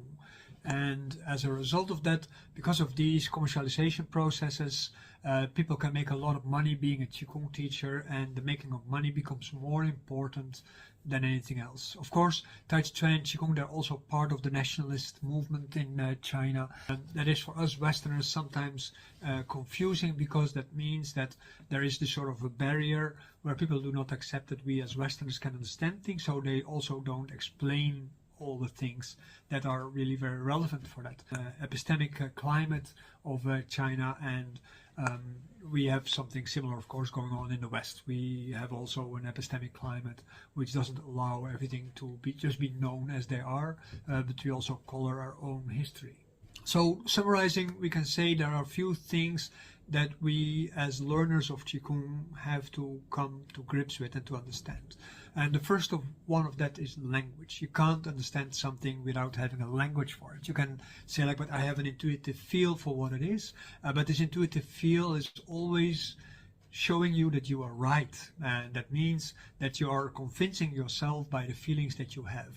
You have to understand that when you practice Qigong within the Taoist view, you are professing science, and that means that you have to have a skeptic idea about what is true and what is not true. And one of the main things of criticism that Taoists have is that if we don't understand our language, then what do we actually say? And that is something that they took from Confucianism. In Wudang Taoism especially, they emphasize that if you don't understand Confucius, how can you understand Taoism? Confucius is very famous for saying that a word is a word, and if you don't understand the meaning of the word, then you don't understand the consequences of that word. So then you get confusion and things start drifting, what in anthropology we call cultural drift. Cultural drift is interesting. Science works by the grace of cultural drift, Western science anyway, because every generation has to reinvent science, and they have to therefore reinvent the language and the concepts and so on, because otherwise they won't have work. If we know everything there is to know, there is no progress. So that is a very important part. And within Confucianism and also in Taoism, they basically say, if we know what something means and we can agree about that, why would we change that? And because at the moment when we change that, we create confusion, and confusion leads to disease. So don't change things. That's a very important part. The main part of Qigong training is to help clarify things and to take away confusion. And that brings us already to something completely different than what very often is being professed in our modern society, both in China and in the West. The second aspect of Qigong that is very important is to have a theoretical concept. And theoretical concept is based on history. That means that you don't have a theory without a language, because language provides the word for that theory, but also you have to have a root in history. And if you don't have a root in history, then whatever you say is basically unprovable. What they did as Taoists in the past is they let people practice and exercise to be able to prove things for what they are. And of course, in your exercise, there are a lot of different kind of things you can feel. Every scientific model provides you with a particular kind of experience of reality, and they also provided a theoretical framework to help you understand what you needed to feel. So the theory is like a guidepost to bring you to a particular kind of thing. And even though exercise is the main thing to get there, still you need that theoretical framework. And of course, for Taoism, the theoretical framework is the yin-yang theory as a foundation. All the other theories, they originate from that. Yes, you can say there's Tao and so on, but that's another thing. So when you look at things from that perspective, you can say, okay, so I need to understand myself through my experience, but I have to challenge my experiences on the basis of the yin-yang theory. What you see people do nowadays in modern time is try to explain everything on the basis of biological theory and chemistry and so on and so on. And these kind of things, they are not required for Qigong practice, because Qigong as an art from the past, from a historical perspective, is based on other things. And you see that the word Qigong is part of what in Chinese culture is called Tiyu. Tiu is basically meaning sports, right? So for the Chinese government, Qigong was part of Tiu. That means that it's emphasized. In other branches, they also call it sometimes dance related. So they emphasize then the dance aspect, and sometimes dance and sports, they're also related with each other, or they're integrated with each other. You see this also in the West, where they see dancing as a form of fitness training. Nothing wrong with that in itself, but we're trying to talk about Qigong, of course. And at the moment, when you look at the word Qigong, it is also a relatively new invention. It is a reimagination of different kind of practices, and as a result of that, it also got reconceptualized in something that was considered more valuable for the cultural doctrine of that time. The original roots of these practices, they are meditations, they are movement practices, they are all kind of things imitating professions, animals, natural phenomena, and so on. And these are supposed to become manifested through your body, like a sort of shape-shifting, you can say. So in a way, you can say that the origin of Qigong is in shape-shifting. That means that we try to become something else than what we actually are. And the concept of there, the basic concept of there, what we learned from history, this is Jing. Jing is being proposed in a variety of Taoist classics as being the way how we construct and compose our body, and how we gradually become something which is more perfect than what we are. And then we talk about three different concepts which are important within the context of theory also. That is namely the development of ideas of awareness and of coherence of the body, and what we normally call also our functionality. In essence, what we say is that we need awareness first. We need to be aware and alert on what is going on in our body. And this aspect is a very important aspect for Qigong, because that is the concept of Shun. And the concept of Shun belongs to three concepts, Jing, Qi, Shun, which are all very important. The second concept is Jing.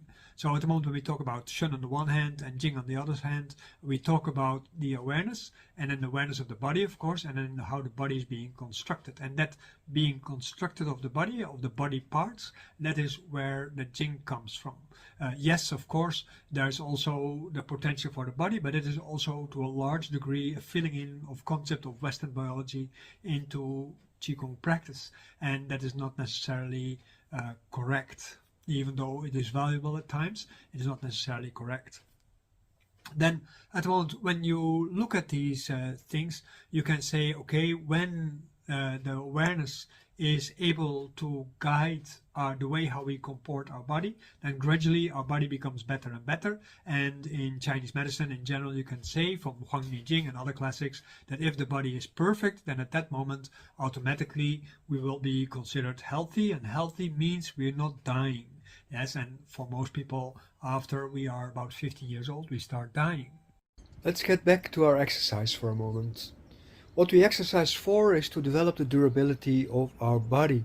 Our body, of course, is the representation of our self, our health, our body. These are for Taoist medicine the same. So at the moment when we are practicing these kind of exercises, we're looking for the ultimate solution for human suffering. This is basically what we exercise for, and that is called healing. What I mean with saying that from 15 you are starting to die, I have to explain a little bit more with a little bit deep theory. The thing is that aging, according to ancient theory, is caused by our cells letting go in our feelings and our desires and our passions and so on, as a result that we become less aware of things, and accidents happen to us. And accidents, they are not just the fact that we drop from a stairs, or that we are bumping into a door from a cupboard that is open, but also means that we catch up with diseases, and parasites and so on, things that we should normally be aware of and should avoid getting in touch with. So a large part of exercise is undoing the damage resulting from our ignorant actions. This is where we become hyper-Taoist, and you understand that when you practice Qigong, you do something that belongs to a hyper-conservative idea about reality. Although I am very much aware as a Westerner how we in the West, we do this as part of our progressive nature, while in fact the history and the practice of Qigong is hyper-conservative. So that is a dilemma that we face at the moment when we practice this. Now the thing is that there is a division, according to Tao Hongjing, a very famous Taoist doctor, of dividing people into three classes, namely the class of the sick, the class of the sub-healthy, and the class of the very healthy, the super healthy. And the super healthy, this is the pseudo-immortals. So you can say there's the immortals on top, and there's the gods on top of that. So we have to grow, depending on where we are, in all these categories, and our Shen actually grows with that. So at the moment when we get to this level, our Shen is actually God. Yes, here it is divine, and here it is consciousness. Here it might be suffering, or slightly suffering, but here it is really deep suffering. So you see that the Shen is shifting in meaning, and the meaning here is called the Kwai, which is also seen as devil.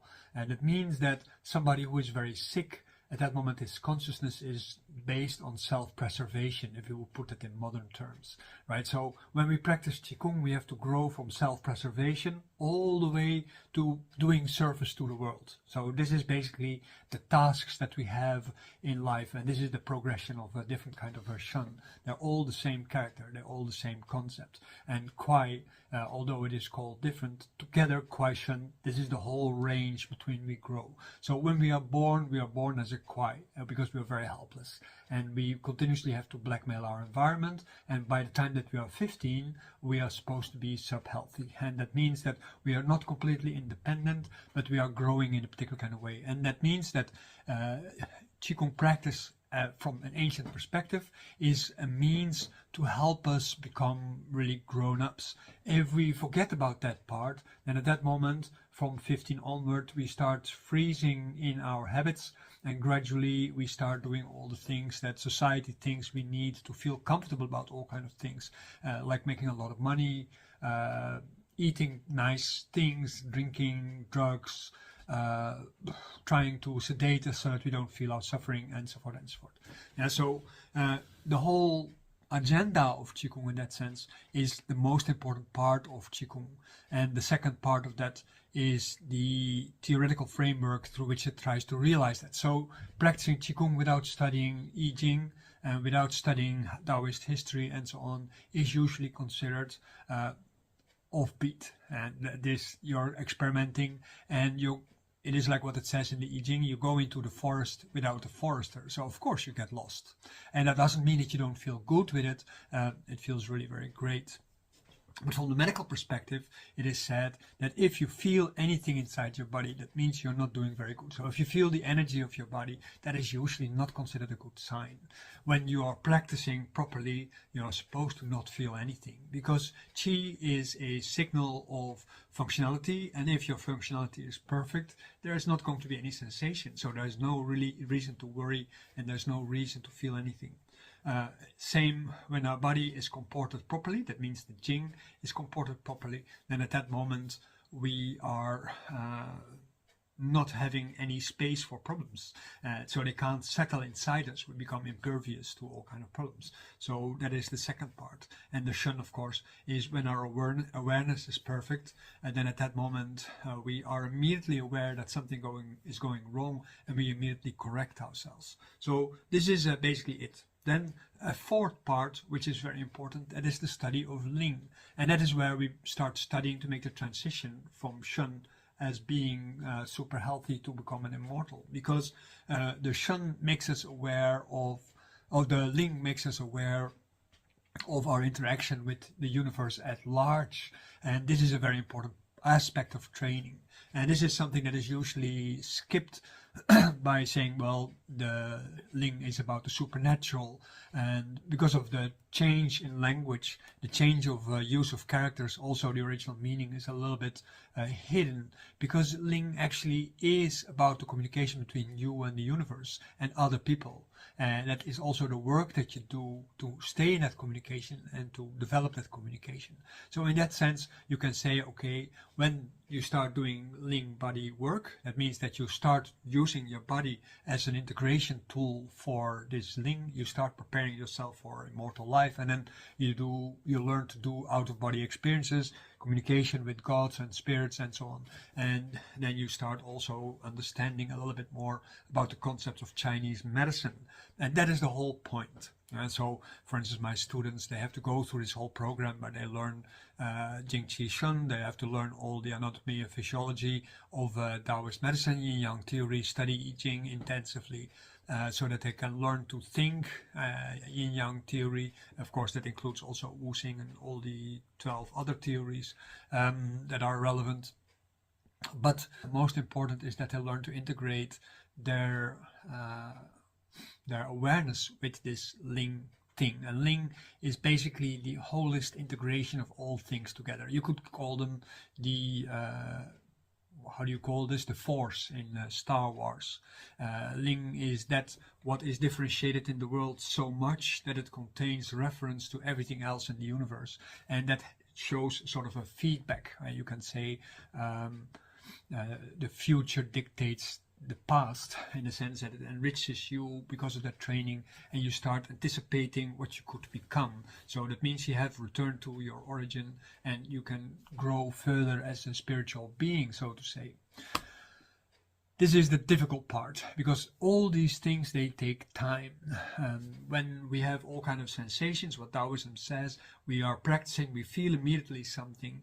That is usually the pains of our body that we feel. This is the troubled nature of our earthly existence, and our body is usually called a collection of dirt bags as a result of that. So our natural sufferings, this is the reason why we feel all kind of things. So as a Taoist, the main message from a lecture like this is that we have to learn to not suffer by reducing the impact that things have on our body, so that we don't feel all kind of things, and we can feel comfortable and pleasant without actually being rich or having things or having desires, wanting to hold on to things and so on.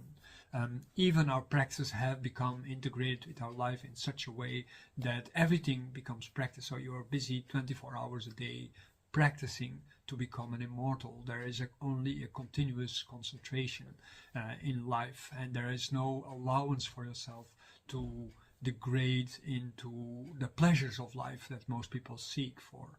And this is no different from what they do in Buddhism or Hinduism and so on. To achieve a high level of enlightenment, immortality and so on, it requires you intense practice, but also to develop the level of medicine that is required, according to the Huang Jing, for the dedicated, serious practitioner, is that you have to learn these things to have an intimate relationship with yourself, so that you can understand what everybody goes through, and then you can create a pathway not only to help people alleviate their suffering from diseases, but also to get onto the path of immortality.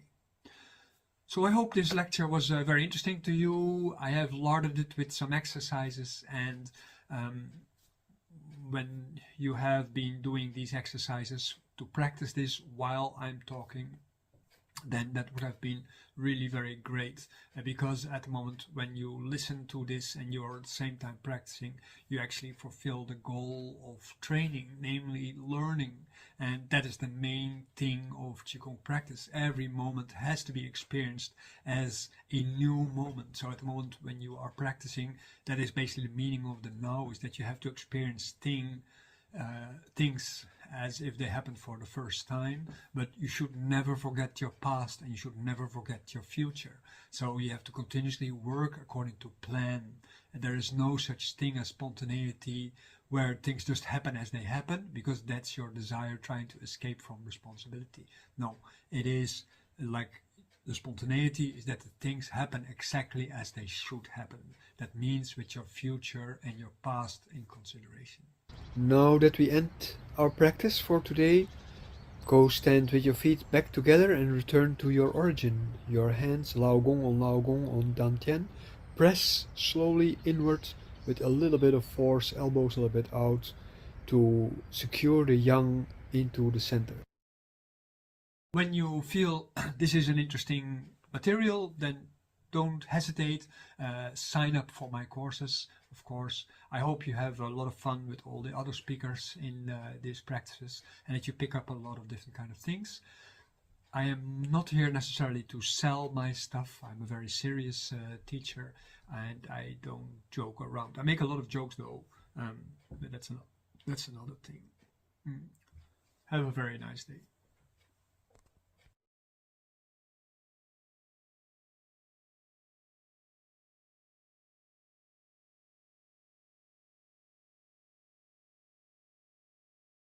Well, this was a wonderful presentation by a Dutch teacher of Tai Chi and Qigong named Rene Goris. Fascinating things happening.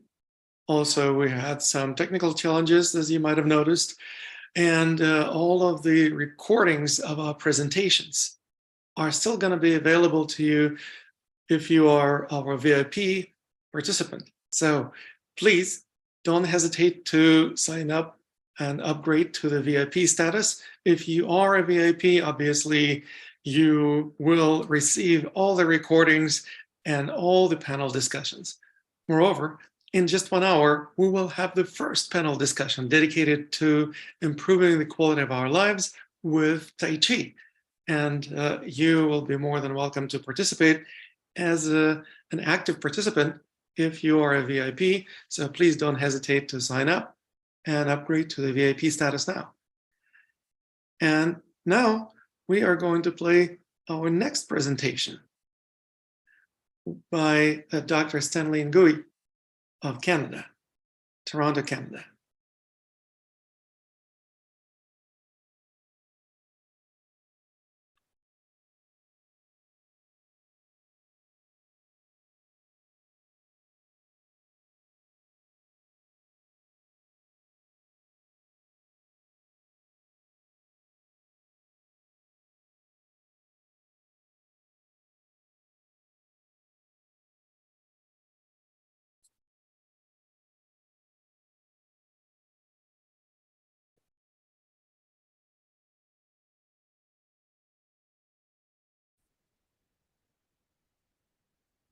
Hi, everyone. I'm speaking at the 2023 Tai Chi and Qigong Summit. And I must thank Lama Tantrapa for inviting me to speak at this conference here.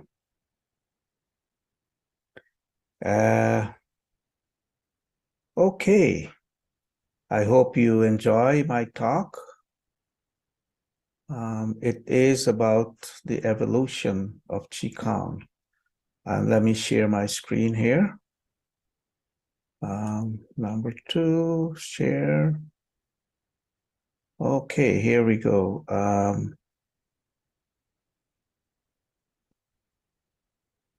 Let's bring this down so I can see this. Okay, here we go. Excellent.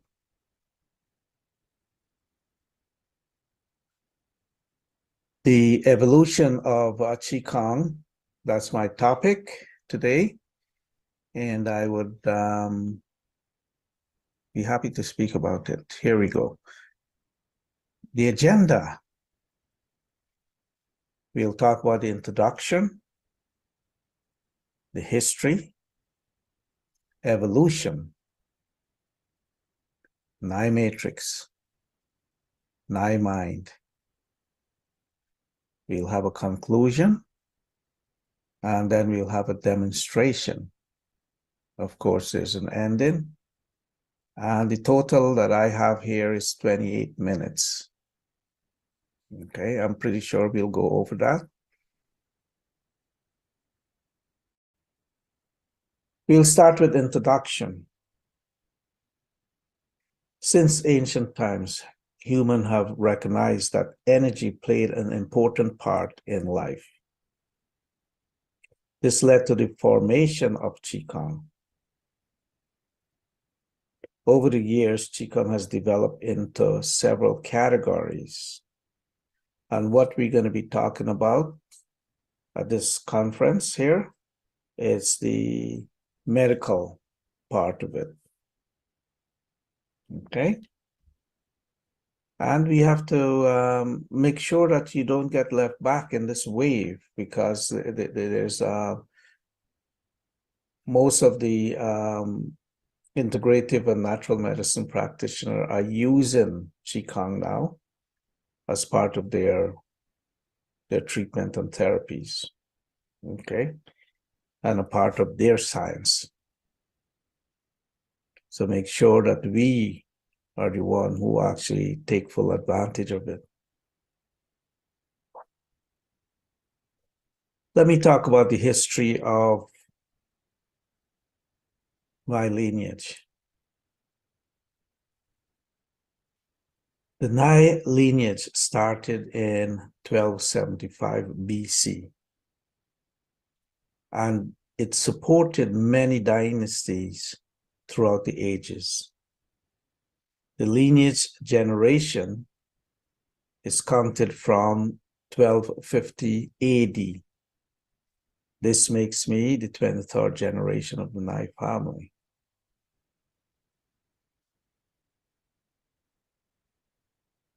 The evolution now. Because of today's information age, the awareness of Qigong is widespread. Okay, we're talking about all the social media stuff and so forth. We find that natural and integrative medicine practitioners are referring to Qigong. Okay, and more this is happening as they see other practitioners getting involved in Qigong and explaining Qigong. They themselves actually are doing it. So there's a surge in this. All right, we need to stay ahead of it and really show people how powerful Qigong is. Most of the practitioners, they really don't know much. What they're doing is looking at the internet and reading books. So they're not truly Qigong practitioners. New jargons are being made to suit modern society.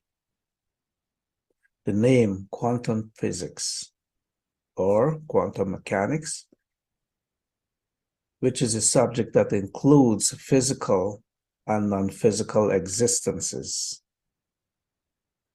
from a nanoparticle to emitting scalar energy.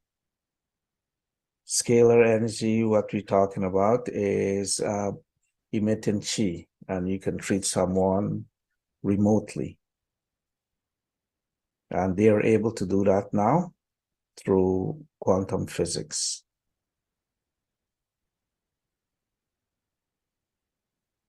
Nai matrix. The subject of Nai matrix is based on the ancient principles of Qigong, together with modern tools and devices to address healthcare. Nai matrix is based on using Dimak. For those who are familiar with Dimak through Kung Fu and martial arts, okay, what Dimak means is pressure point. Okay, that's what it's translated as. And Dimak is used to treat distal pain. This technique can involve can evolve into treating systemic issue also. So as you extend on this distal pain, we can address internal organs and issues like from simple pain to diabetes to cancer and anything in between.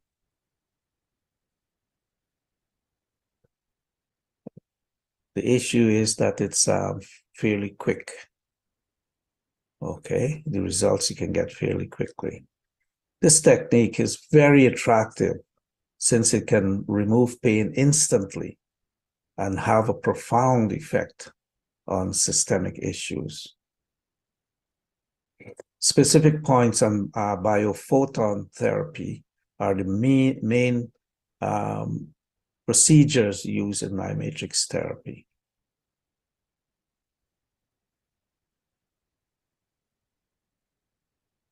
Mind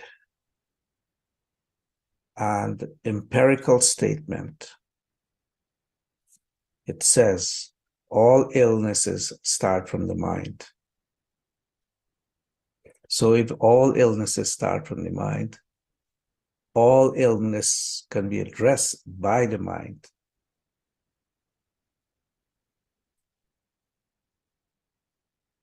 The heart and mind principle is based on ancient Qigong. Many issues of the heart and mind can be addressed with Qigong quantum mechanics. This involves the 6 pillars technique. And the 6 pillars is a part of our Qigong practice that we do in our classes, okay? And we can use this in a clinical setting where we use biophoton and different devices to attain that.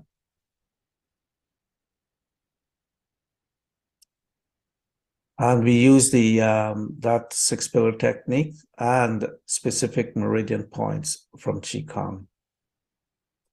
And also, once that's done, and I'll explain a little bit more about that, we can get into Qigong mind exercises, which is being done in our Qigong classes.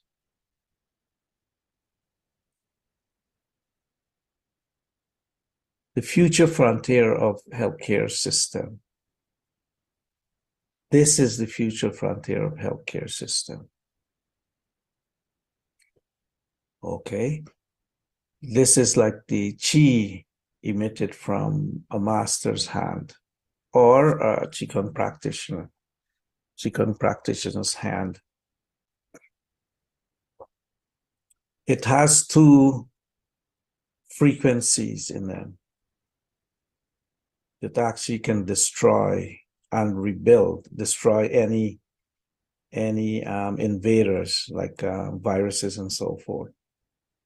And they actually rebuild. That is work on stem cell recovery.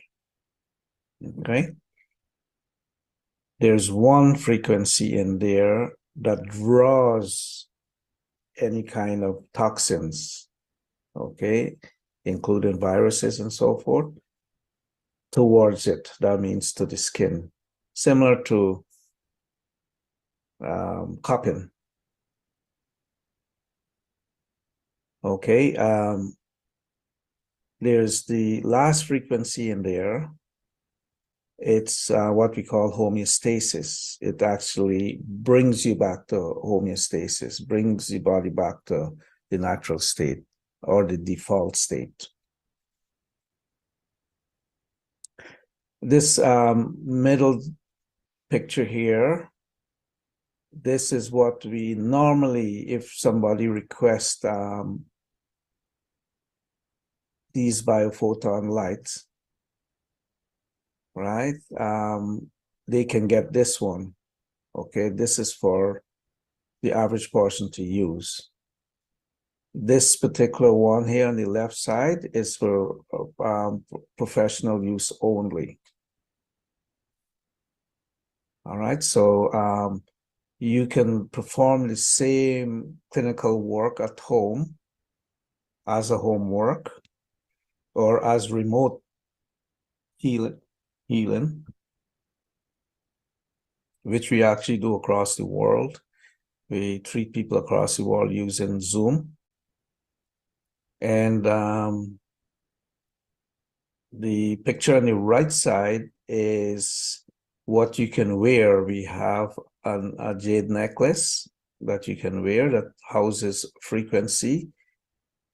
And in this case, because it's a 3-item set, was designed specifically for you.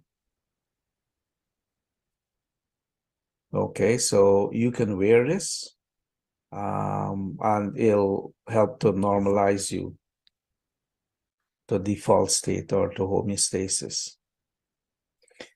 After the clinical treatment, and what this does, it's actually bringing the information up, your past. It'll actually bring it up also without talking about it. You'll find that you'll start remembering issues from the past that you carry around as baggage. Okay, and this is without any talk therapy, nothing at all, just treatment.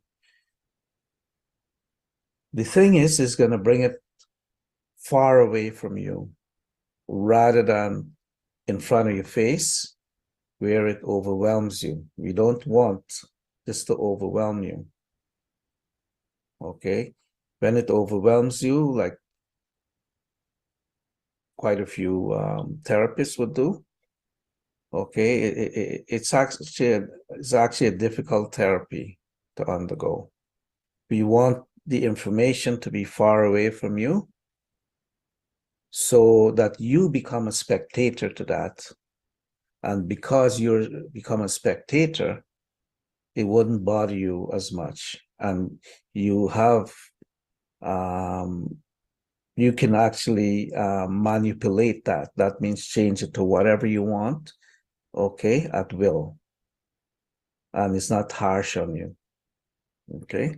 And after that, then we can get into reframing of the brain or reframing of the mind. That means that's the Qigong practice itself. So we'll walk you through how you can actually reframe your mind from whatever mental illness you might have, okay? Things like, I don't know, OCD, depression, anxiety, okay? And aging diseases also, okay? So after then, you can do brain training, which is to make your brain work more efficiently. Okay, so we go through those stages. The first one is clinical, and that includes herbs also. Once that's finished, then we get into reframing the mind. After then we go to brain training. Okay, and it's simple as that. That process is simple enough. So in conclusion, natural and integrative medicine practitioners are realizing the importance of Qigong. Qigong practitioners have the advantage of learning and performing these techniques much easier than anybody else, okay, because we have the foundation. You would find that the logics follow the thinking processes of Qigong.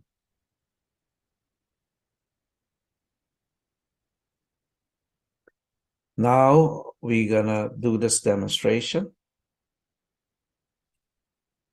This demonstration was done using a random attendee. Okay, this was done before the pandemic. Okay, I was teaching at a conference before the pandemic. So this is what it is, okay? We'll be using also continuity monitor, okay? and you'll have a glimpse of it during the demonstration. Also, we'll use an augmenter. Stuff rather than using your finger, you can actually use that. And this is the augmenter, by the way. Okay. And you'll see a demo on it. So this is this whole technique is actually based on the average practitioner to use. Okay, using Qigong techniques. Nine matrix can seem extraordinary since the result is immediate. Okay, and not saying, oh, this would help you in the future and that sort of thing. This technique can be used in a clinical setting. Okay, let's go forward and look at the demonstration.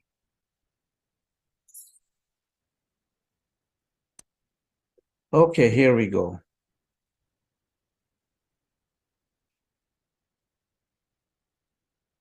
What?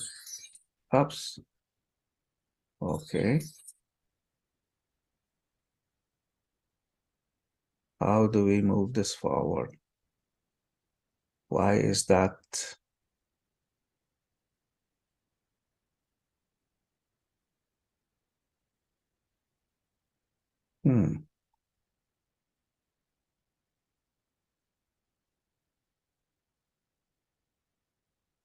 Why can't I play this?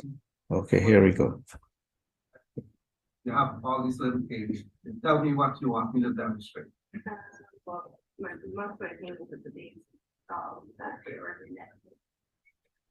And again, this is a random person from the conference.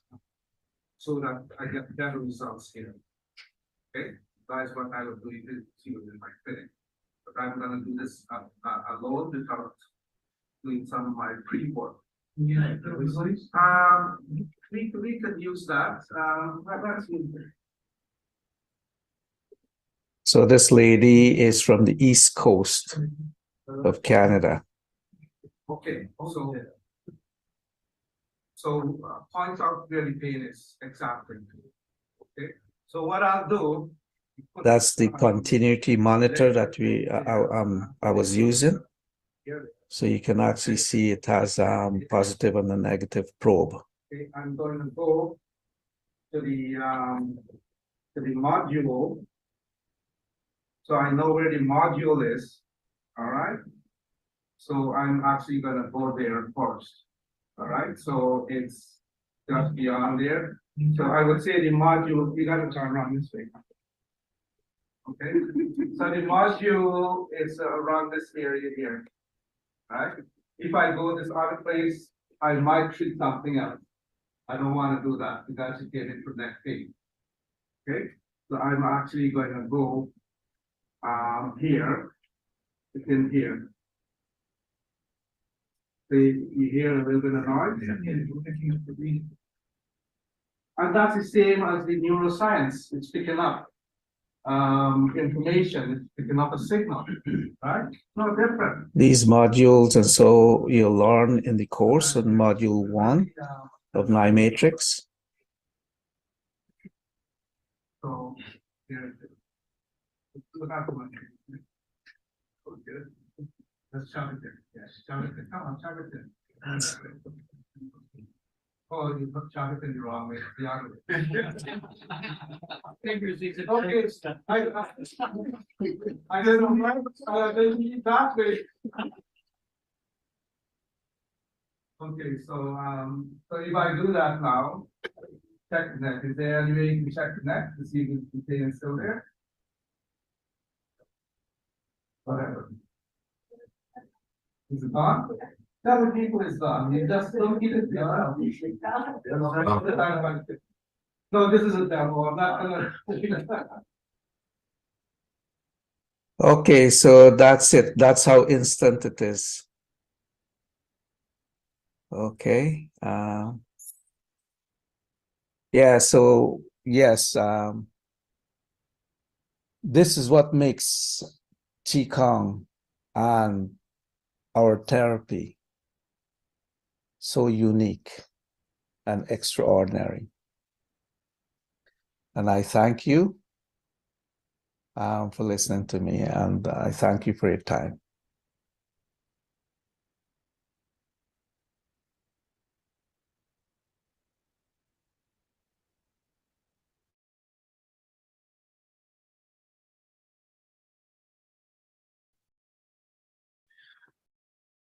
Well, that was a rather high-tech and surprising demonstration of Qigong. A Qigong master doing something with the help of some fancy technology. So thank you, Dr. Stalin Gui, for sharing that.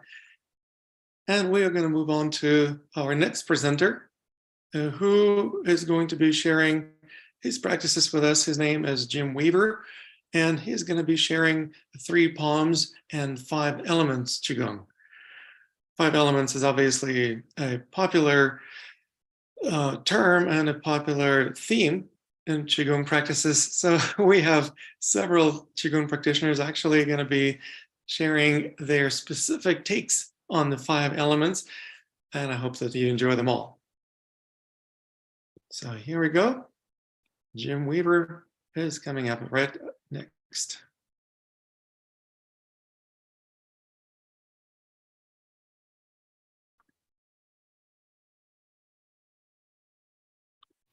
Hello, this is Jim Weaver. I want to welcome you to World Tai Chi and Qigong Day. And I'd like to share with you some easy practices that you can do on your own and use them to improve your health and overall well-being. These come from Buddhist, Taoist, and some medical Qigong teachings, which is what I personally teach. And I want to give them to you so that you can use them for yourself and share them with anyone that you like. The first one is called 3 palms together. And 3 palms together is a very simple practice. It only takes a few moments. And it's an opening practice that anybody can do on their own. It only takes a couple of minutes to practice. We usually do it in sets of 3. And you can use it combined with any other modalities that you might be a practitioner of, or perhaps a professional with. You can use it for massage, meditation, yoga, and particularly for any type of Qigong practice. And I learned that particular practice from Master Zisheng Wang, who's a Tibetan Qigong master. And he said we could share it with anyone and everyone. And usually it's the first thing I teach my students. So I'm going to give that to you as an opening practice. And then I'll take you through what we normally call a 5-element practice or 5-organ practice. But a better way of describing it is 5-phase practice, because we're working with the internal organ system, the 5 major organs in the body that are connected with the 5 elements, the 5 seasons, the 5 types of qi that we live amongst here in the universe at all times. It helps to this practice helps you to balance and harmonize and get in touch with the spirit of all of the internal organs, the large internal organs of the body. Each spirit is like the consciousness of the organ, so to speak, and you begin to open up that line of communication. They often talk about this in traditional Chinese medicine or medical Qigong in particular. And this particular practice that I'm going to give you is a way of getting in touch with that and helping to harmonize your awareness, your consciousness with those internal organs. And there's a whole science behind 5-element practices. And I'm just going to give you a glimpse into it and a way that you can start now to utilize those practices for yourself. So we'll go ahead with the opening practice, 3 palms together, it's called. It's a Tibetan Qigong practice. And then we'll go into the 5-element practice. So starting with a standing posture, basic, balanced, find your center, feet about shoulder width apart. You don't have to stand for this practice. You can sit if you like. It's easy to do. You can do it just about anywhere. And we're going to have the palms facing each other, shoulders relaxed. Feel like a string is holding you up to the heavens. Your tailbone is tucked just slightly, and the knees are unlocked. Very important. We want to unlock the knees. We don't want to close up those energy gates. We want the knees open. We got a little room underneath the arms. We're having the palms face each other. This is the opening practice. 3 palms together. We're going to start to pull the palms apart like we're pulling taffy apart. The shoulders are dropped. The arms come up one at a time. And as they come up, the thumbs come up. The index finger starts to rise. The middle, the ring, the little fingers come up like we're opening our wings. The arms are bent slightly, shoulders down. We're going to bring the palms towards each other above the head, just above the head. The middle fingers touch first. The palms come together. And we begin to draw down the life force down through the crown of our head. Shoulders are dropped. Down through the throat. Down into the heart. And we want to have our tongue on the roof of the mouth during this practice, just behind the front teeth. And we're going to turn the palms down and let the chi continue down through the core of the body, right down into the lower cauldron or the lower dantian, filling up that lower region of the body. As we go for round 2, we usually do this in sets of 3. So we're coming back up like you're holding a huge giant tree trunk. You're hugging a big tree. And the fingers come up one at a time, starting with the thumbs. We're going to reach up to the top of the head, above the head, and we're going to tune in to the heavenly chi above. The middle fingers touch, the palms come very gently together, and we allow the chi to pour in through the top of the head. Be sure to drop the shoulders. If saliva gathers, gently swallow it. Allow the chi to pour down into your chest. We're going to guide it all the way down through the core of the body, down into the lower dantian. Again, one more round. We usually do sets of 3. This is an opening practice. Fingers come up one at a time at about shoulder level. Over the head. Shoulders are still dropped. Middle fingers touch. Palms come very gently together, very soft, like you're holding a precious jewel between your palms. Shoulders are dropped.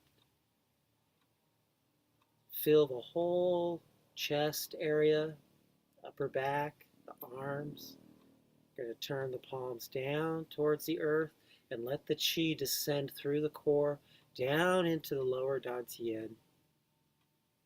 Let it fill it up. We usually do sets of 3. You could always do more. And then we'll go into the 5-element practice. So we're going to raise the hands up and have them face the heart. And go right into the heart. Take your consciousness right into the heart and smile into your heart. Just smile into your heart.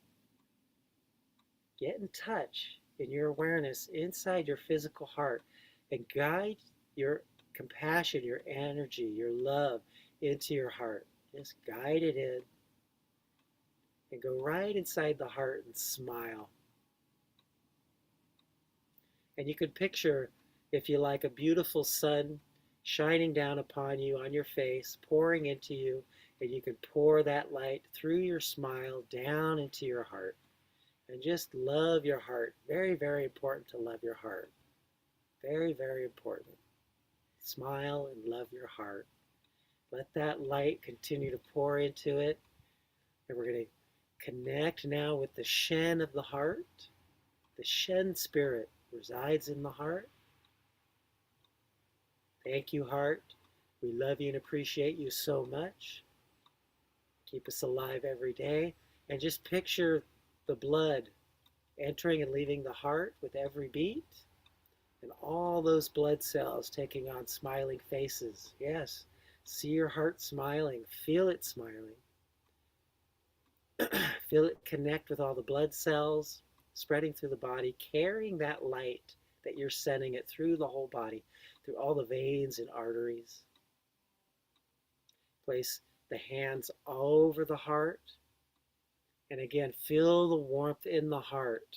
Feel the warmth. Again, smile into the heart.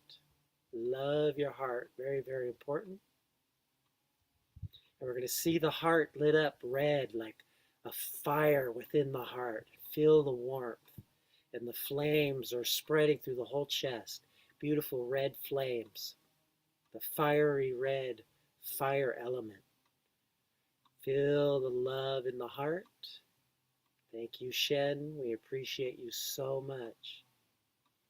And we're going to take some of that fire now, and we're going to guide it down under the left side of the rib cage into the stomach and the spleen. Those are connected with the earth element. Heart is fire. We're going now into the earth of the stomach and spleen. And we're going to see that fire in the stomach and spleen become a beautiful bright yellow. It's an earth element color. And it's a more stabilizing energy. It's more neutral, more balanced. The fire's rising, expanding heat. Stomach, spleen is balanced, neutral, relaxed. Smile into the stomach and the spleen. See a beautiful bright light. And we're sending that light of that sun shining on to us and through us into the stomach and spleen and feeling it warming up. We're going to get in touch with the E, or the intention or the spirit of the stomach spleen energy. The E spirit.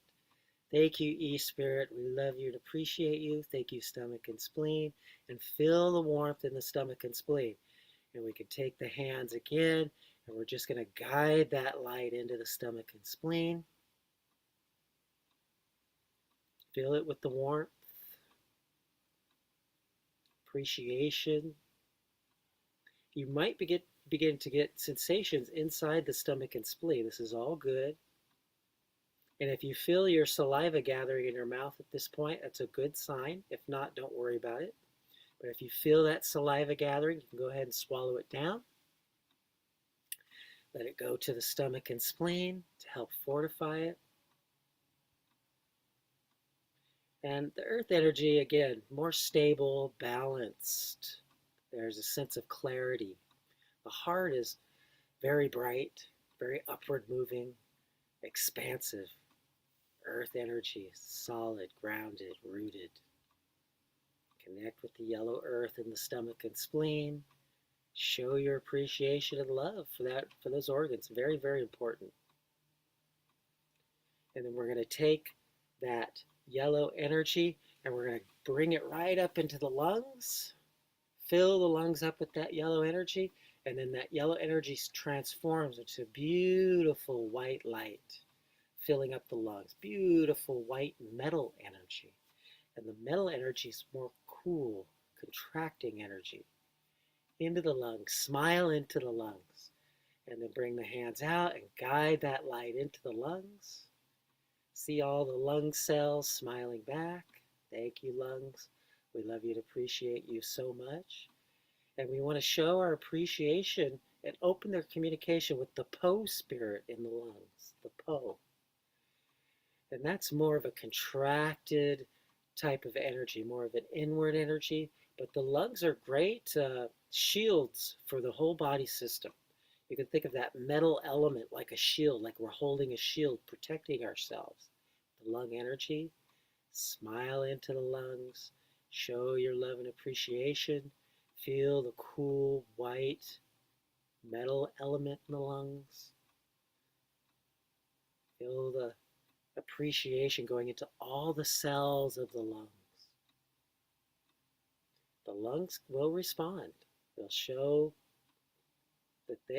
you that they are listening to you. They can feel you. Thank you, lungs. We love you and appreciate you. And speaking of that, be careful what you say about your body and your organ system, because the spirits can hear you and they can respond to it. They believe everything you say. We love you, lungs. Thank you, Po spirit. We love you and appreciate you. And we're going to take that white metal energy and we're going to pour it into the kidneys, under the rib cage. Right under the rib cage in the back. You can rub that area if you like with your hands. Have the hands face the lower back, the kidneys. Smile into the kidneys. Be sure to relax your shoulders and go right into each kidney. Smile into them. Let that sunlight that's pouring through you go right into the kidneys. And the kidneys are beautiful, dark blue. They can be even a black energy, just the traditional color. But if you're comfortable with dark blue, that's fine too. See the beautiful blue chi in the kidneys, connected with all the waters around the world. And just feel that cool energy, more of a colder, flowing down energy, the water chi in the kidneys. They're connected with the Ji spirit, or the spirit of the will, also the ancestors. Smile into the kidneys. See them smiling back. Go right into all the kidney cells. Feel that line of communication opening between you and your kidneys. Show your love and appreciation. You might feel them beginning to warm up. This is good. You can place the hands on that area if you like. Massage that area of the lower back. Feel the warmth from your hands going right into the kidneys. Smile to your kidneys. Very important to take care of the kidneys, the water element. We're just coming out of the winter time now, which is the season of water and the kidneys. We want to keep the kidneys warm, protected, connected with the ancestral energy. Also, kidneys hold a lot of the Jing energy in the body. The Jing is the energy that we receive from our ancestors. It's like an energy bank account. So it's very important to take care of the kidneys. Also connected with the bladder and the reproductive organs of the body. Smile into the kidneys, feel the warmth. Again, let that sunlight pour into them. Show your love and appreciation for the Ji spirit. And we're going to take that blue chi and we're going to guide it right up into the liver now, the largest internal organ in the system, in the body.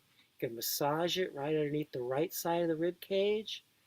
And we're going to guide that light in, guide your awareness in. Smile into the liver. Thank you, liver. We love you and appreciate you so much. Connected with the Hun spirit. Connected with the eyes also. Smile into the liver. See a beautiful bright green energy. Beautiful emerald green, like the forest, the growing things. And it's an uprising, warm energy of springtime, which is the season we're in at this point. Smile into the liver. Love your liver. Go inside. Connect with the liver. Feel your energy. Connect with your liver. Smile into it. Again, if you get saliva gathering in the mouth, it's a good time to swallow it.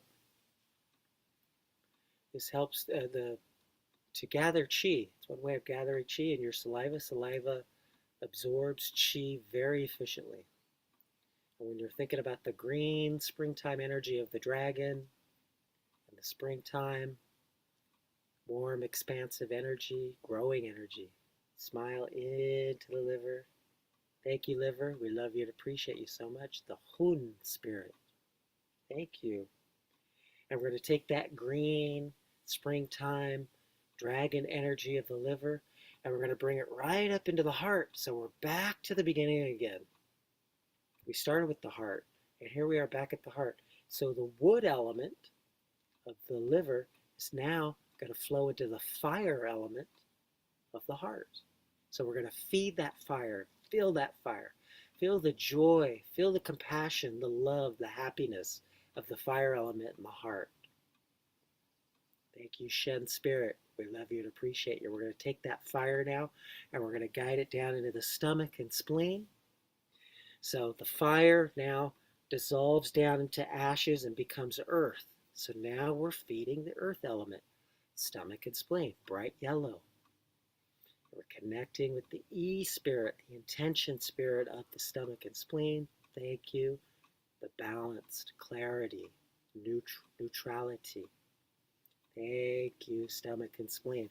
We're going to take that yellow earth energy up into the lungs, fill up the lungs with the yellow energy, and it transforms into a beautiful white metal energy. Thank you, lungs. We love you and appreciate you so much. It's the autumn connected with the lungs. Contracting white metal chi. Thank you so much. Righteousness, truth, protecting the body. Thank you so much. We're going to take that white chi. We're going to pour it down into the kidneys now.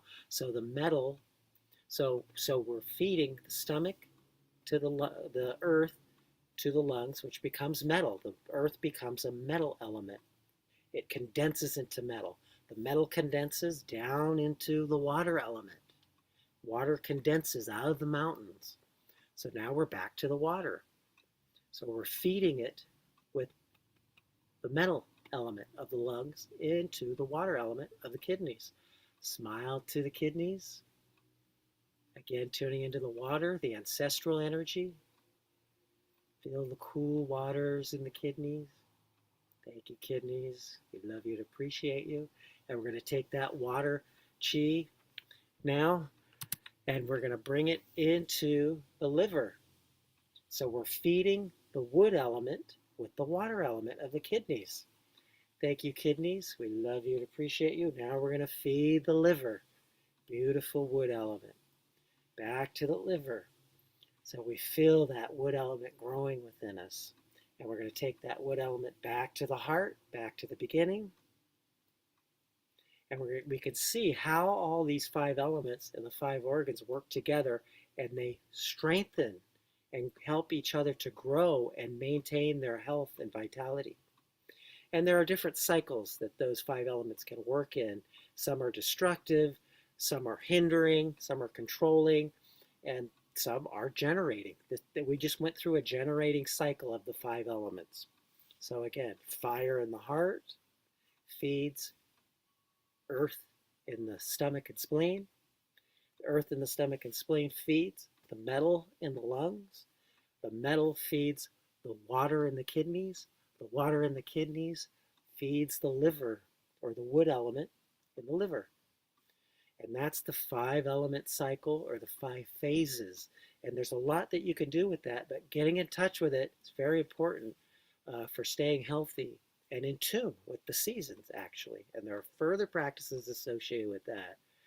And feel free to join me anytime. If you want to learn more about that, contact me.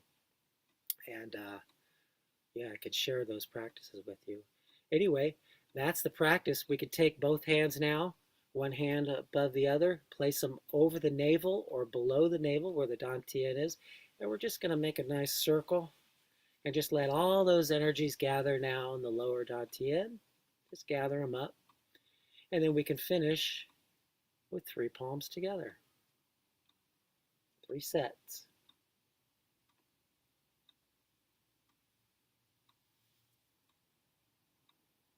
And you don't have to go too fast with this. Just go slow, take your time. Again, allow the energy to flow in. Opening the hands, taking your time. Back to the beginning. And I hope you enjoyed that. Thank you.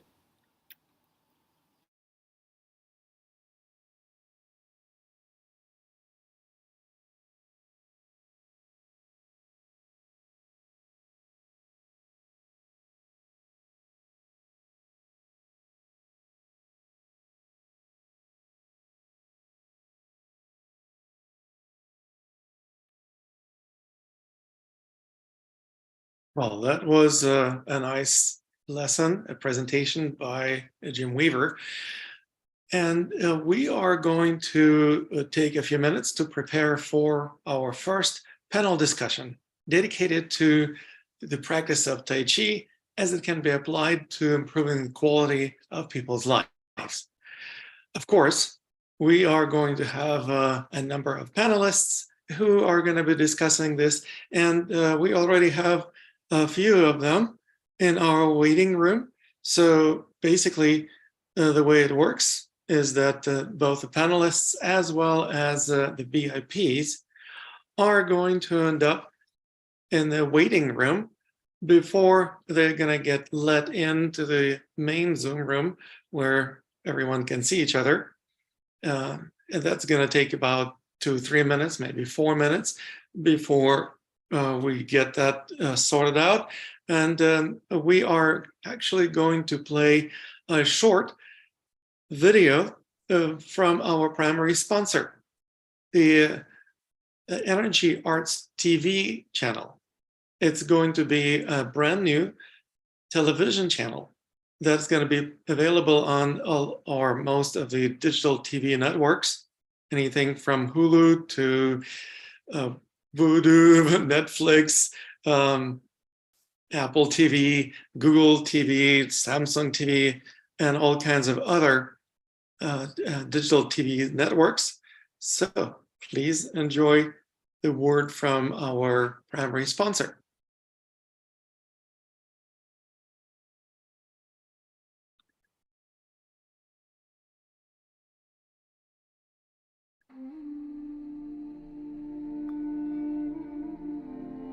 Introducing Energy Arts TV, your destination for Tai Chi, Qigong, and more. Explore transformative practices that enhance vitality, balance, and inner harmony.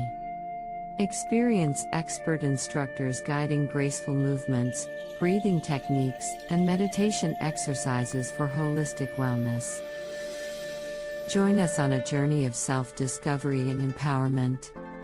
Tune into Energy Arts TV on the Transform Your Life Network for holistic wellness and serenity. Visit us at www.tynetwork.com.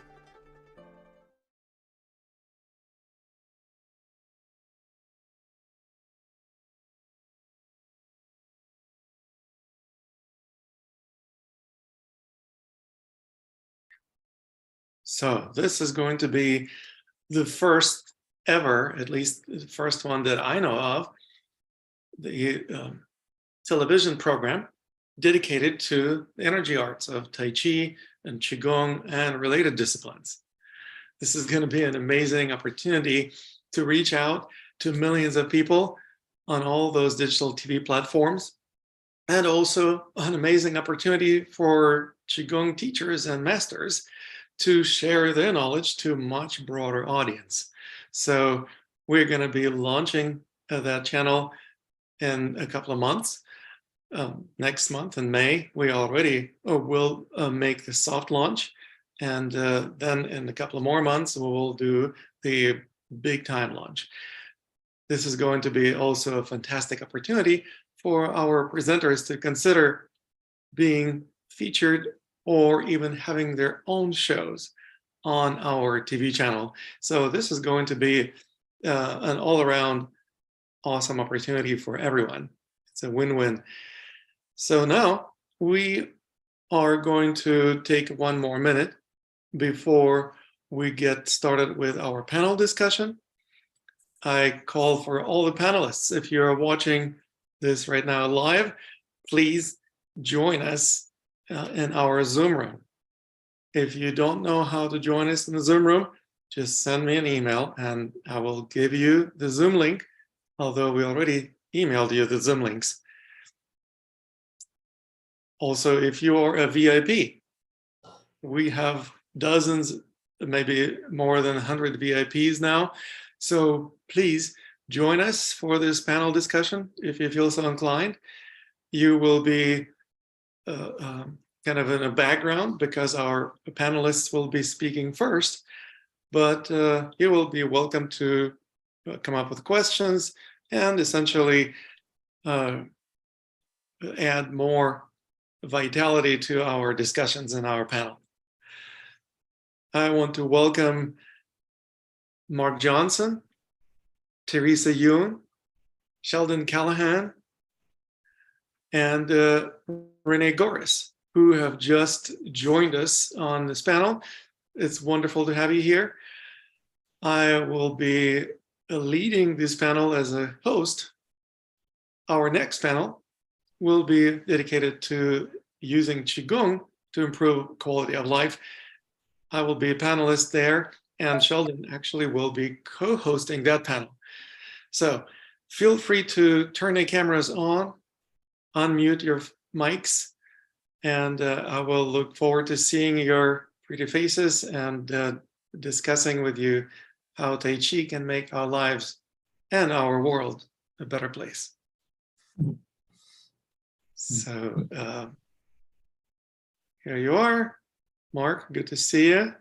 Good. Glad to be here. Sheldon, good to see you too. See you. Teresa, wonderful to see you. And Renee, good to see you. So we are going to get the ball rolling.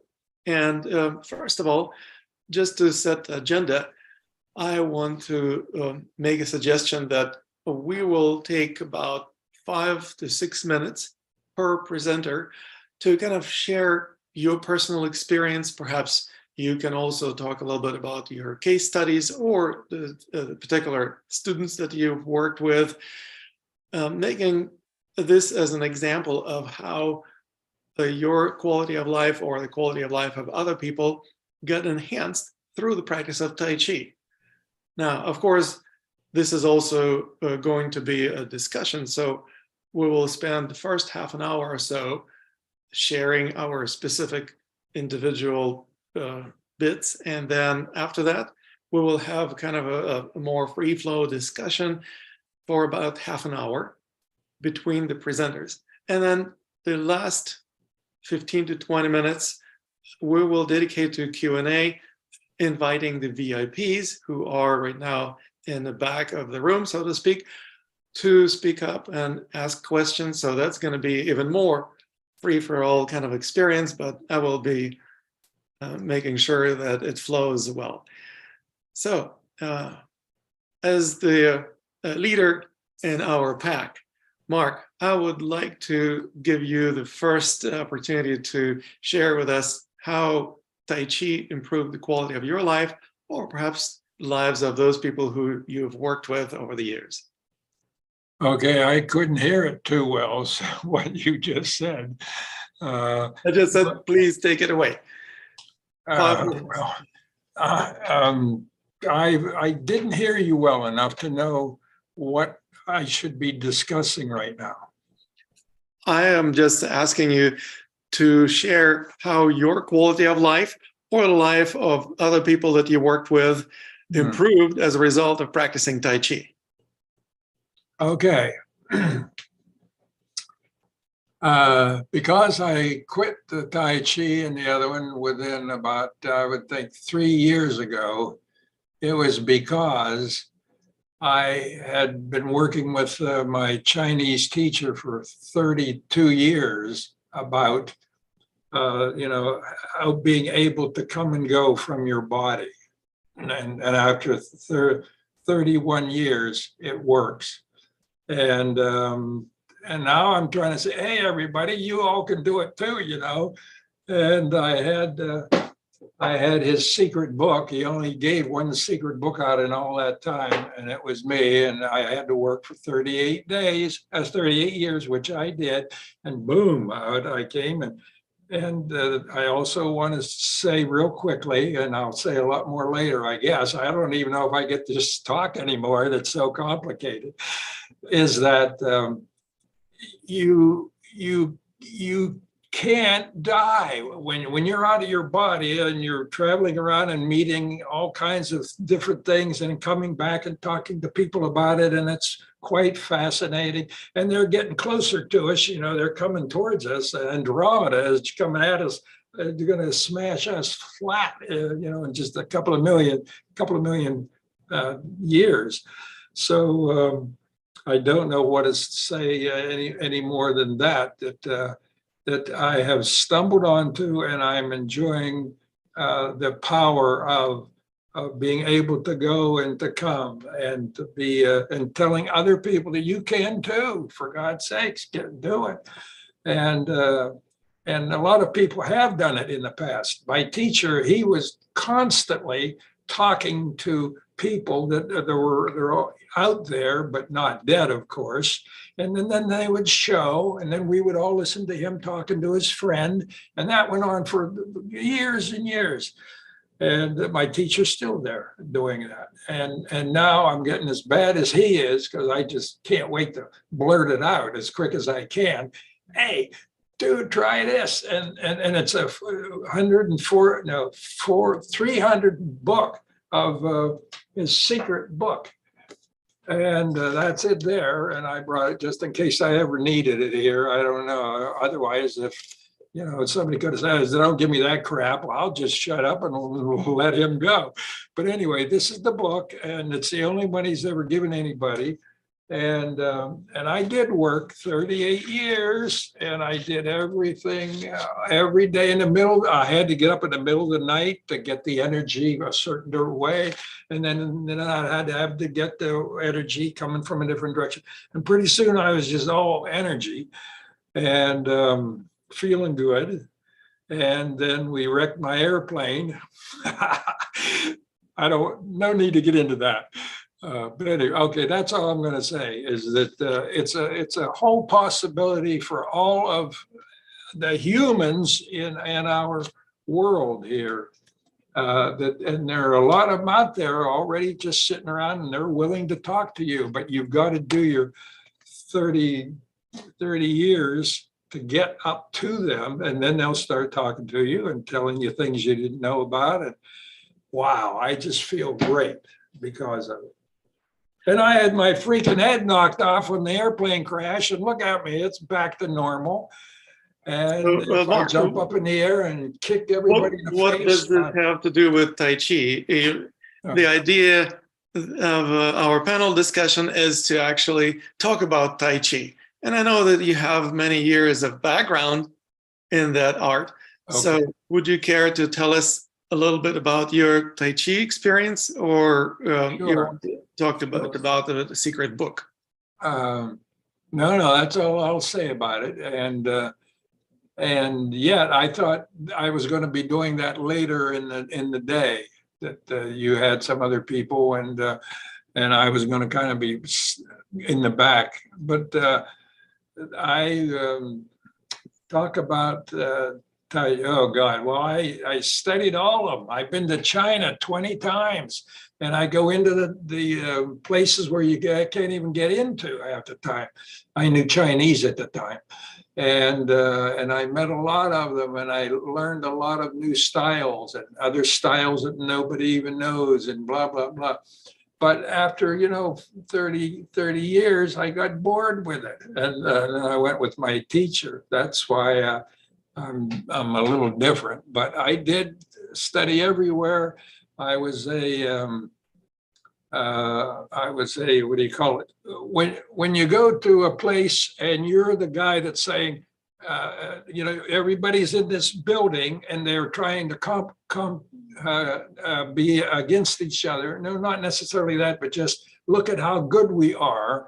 But I was on 20, 30, maybe 4, 10, 12 years of going to different parts of the United States to be a guy telling people, oh, 6.2, you're a 6.2, and the others could be higher or lesser. And you know what I mean? What's that called? I can't think of the word. It's called a judge at the tournament. tournament. Judge. I was a judge for many years and enjoyed every minute of it. But then we got the women that were, kind of little weird women's, and they started just flapping around and dancing. And she would say, and I would say, hey, aren't you interested in why you got a 31 thing? And they says, why should she said, I felt great when I did that. And she was just flopping around. And that there was a whole series of that for a couple of years. And then they finally just stopped doing it because of the, oh, what a life. What a weird place that we live in. And the people we live with, it's just fascinating. Well, thank you, Mark.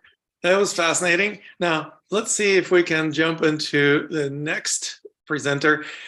Renee, would you do us the favor and share about your experience with Tai Chi or any other internal arts? I started when I was about 11 years old, and I started studying yoga and Qigong and meditation at that time, which I wouldn't always advise for children to start with it. It's maybe a little bit much. I went on a party period, and the reason actually I started originally is because I had some serious kidney disease, so I needed to recover from that. And I was not allowed to do any exercise or any sports from my medical professional, whatever. And from there, I gradually grew into Tai Chi Chuan and Chinese medicine because Qigong can only do so much. It's very symmetrical, as you know. And although it is a good auxiliary technique, it doesn't go very deep in itself. And there's a long history which creates a lot of possibilities that are not being addressed in Qigong. So I started looking further. I started doing Tai Chi Chuan, and I've done Yang style, Chen style, He style, Wu style, Ma style, even a little bit, not too much. And I thought for myself, like, oh, I'm doing pretty good.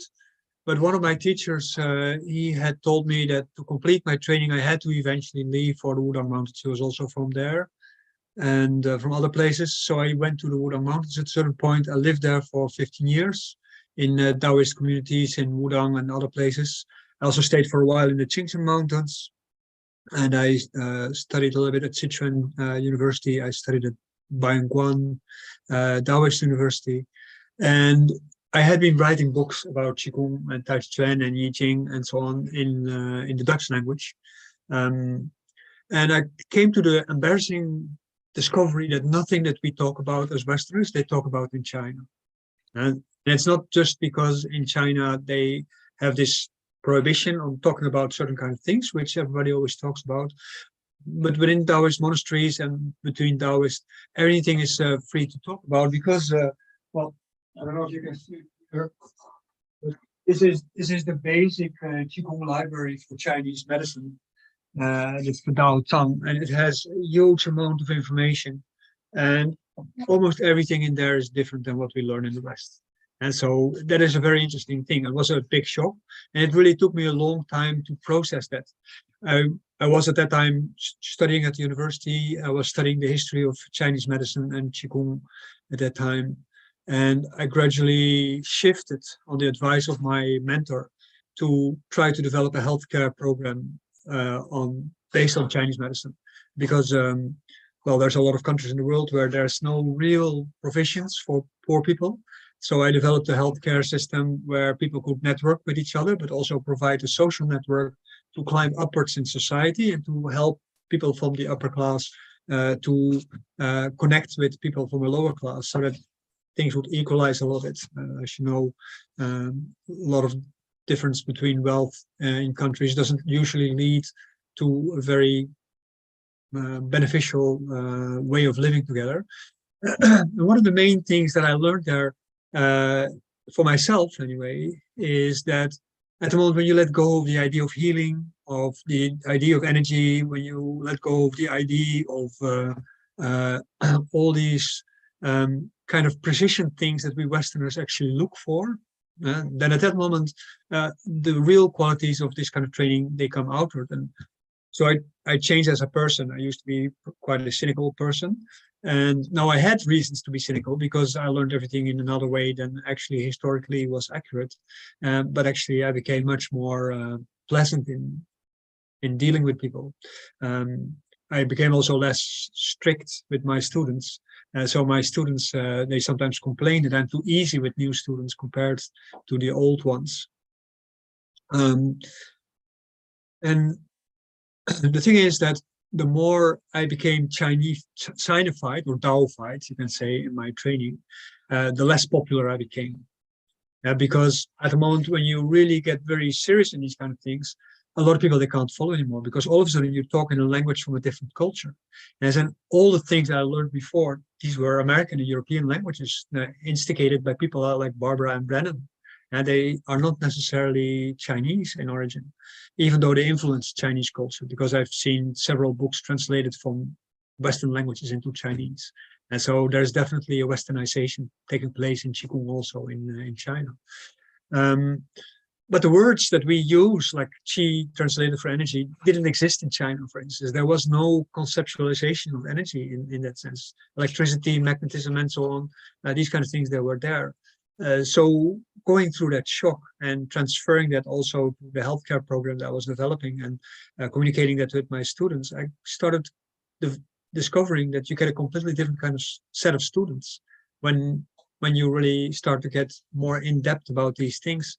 And your goals also change a lot. So since that time, I have been developing this online program that I already started before the COVID thing started, fortunately. So I had a little bit of a head start with it, and then becoming less camera shy. That is very important and helpful, as you know, everybody. And I collected so many materials, and currently I'm busy with translating a lot of stuff to support all the things that I talk about in different classes. But there is so much that remains unknown, because there were so many different kind of teachers and masters in the past that have hardly shared anything with anybody. And so that makes it also very interesting. I've been doing a round through China, talking with different masters. And if you hear all the stories from all these people, it's amazing.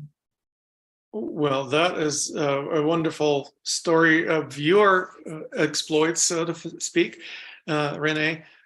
What I was hoping to hear is about how Tai Chi can enhance the quality of one's life. Let me talk about that, because it's when you're starting to tell about your exploits, then it becomes easy to forget. Because Tai Chi Chuan was at the heart, of course, from when I was about 22 or something like this. And I have been studying for about 12 hours a day, because that was required by my teacher. And also when I was studying in China, you would get up at 5 and you would go to bed at 9. The lights would go out and you would stop practicing. The only time that you actually had a break was in the lunch. After lunch, because then you had to wash your clothing because it was very hot or very cold, and everything was sweaty, no matter what kind of weather it was.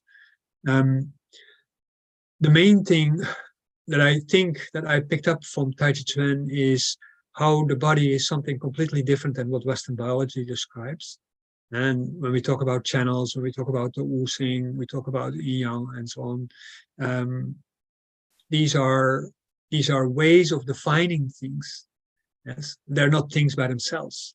And it's very interesting. And it's also very interesting to see, like in Taoism, they have 2 different kind of words for qi, right? You have the Taoist qi, and you have the qi that belongs to herbal medicine. And everybody talks about the herbal medicine qi. Nobody talks about the Taoist qi. Yes. So that's really very, very interesting to see. What is the difference between those 2 types of qi?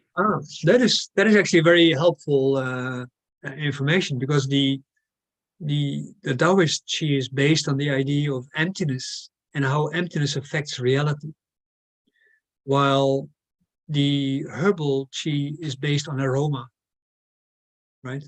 Mencius, a very famous philosopher, was famous for saying, when they asked, like, what is qi?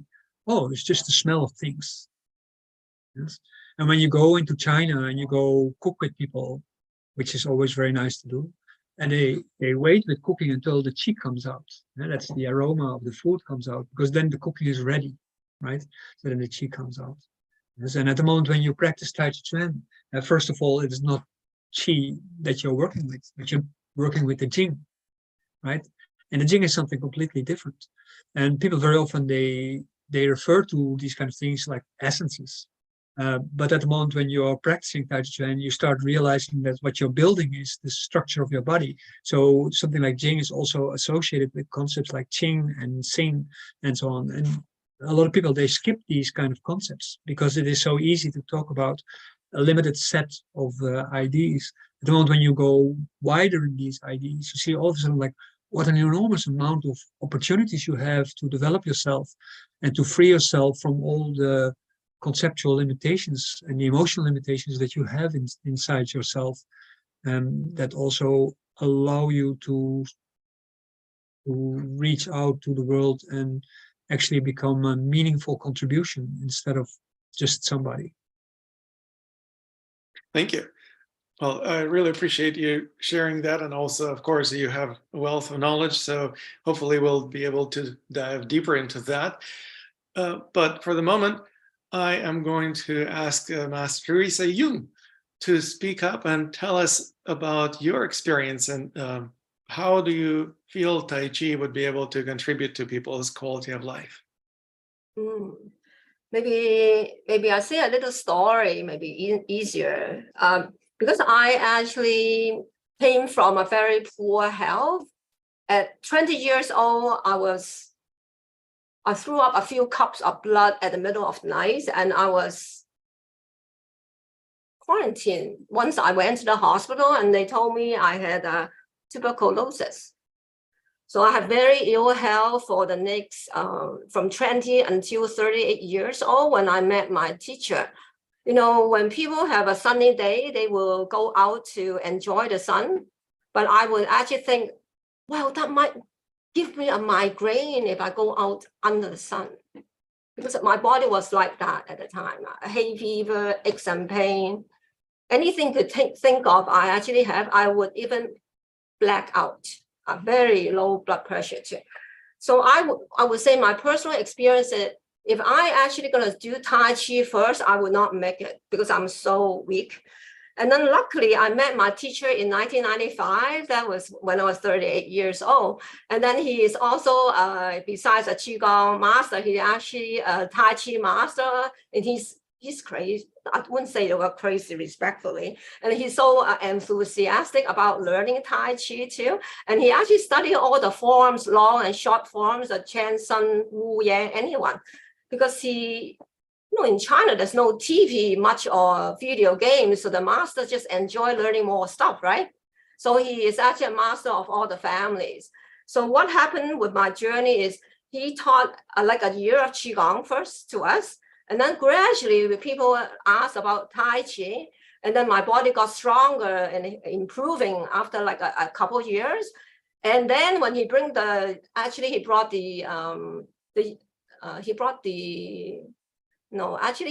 we created a Tai Chi Qigong form first, only 7 movements. But that was a story behind that too. You love stories? What happened is my second daughter, she was in her grade 1 at the time. You know, I'm a mother of 3 kids. And then I thought, it's nice that if she could lead Tai Chi class in the school, right? Kindergarten, grade 1. And then my teacher said, yeah, it's possible. And yeah, let me shorten the Tai Chi because he's already very good at creating forms. And then he just shortened the Tai Chi to 14 steps and later on become 7 steps. And then we have the Qigong with some Tai Chi movements, the simple ones, right? And then my little Jacqueline was leading Tai Chi at grade 1. I still have the photos. So the journey continues later on. Then we get exposed to the 24 Tai Chi, etc.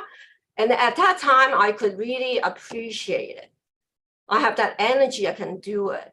And I really enjoy the difference between Qigong and Tai Chi because the more complicated connections of the movements, the simple way it makes you think, makes you try to remember them. What's next? And then if you do not know how to connect, you can't do it anymore, right? So it trains the bodies gently. And then you have the Qi, you have the movements, you have a good teacher. And it's wonderful. I still enjoy Tai Chi a lot. I do it. I'm not very good at a lot of teachers here, but I'm actually focusing on the energy part. And my teacher actually wrote this before. This is my book, Life Force, Miraculous Power of Qigong.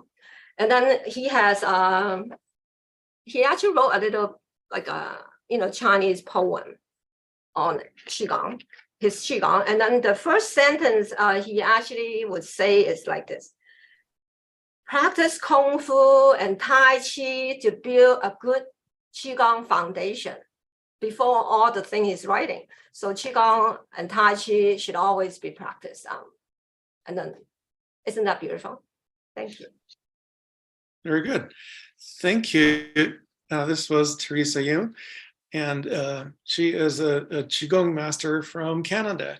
Are you located in Toronto, Canada? Fantastic. Well, so this is, I think you're muted right now. This is going to be an opportunity for us to dive further into the exploration of Tai Chi, and perhaps we can look at it a little bit more from perspective of a martial art. And Sheldon, you are a martial artist extraordinaire and also have been practicing Tai Chi for a long time. Would you share with us your perspective on how Tai Chi could improve the quality of one's life? Yeah, I think it deepens the connection with the mind and the body. That's probably the biggest thing that it did for me when I practiced. I came from, originally I was a gymnast, and then I learned martial arts in high school. I started learning like 16 years old. And when I started learning Shaolin, it's very physical, it's very external, which was good because it made me strong.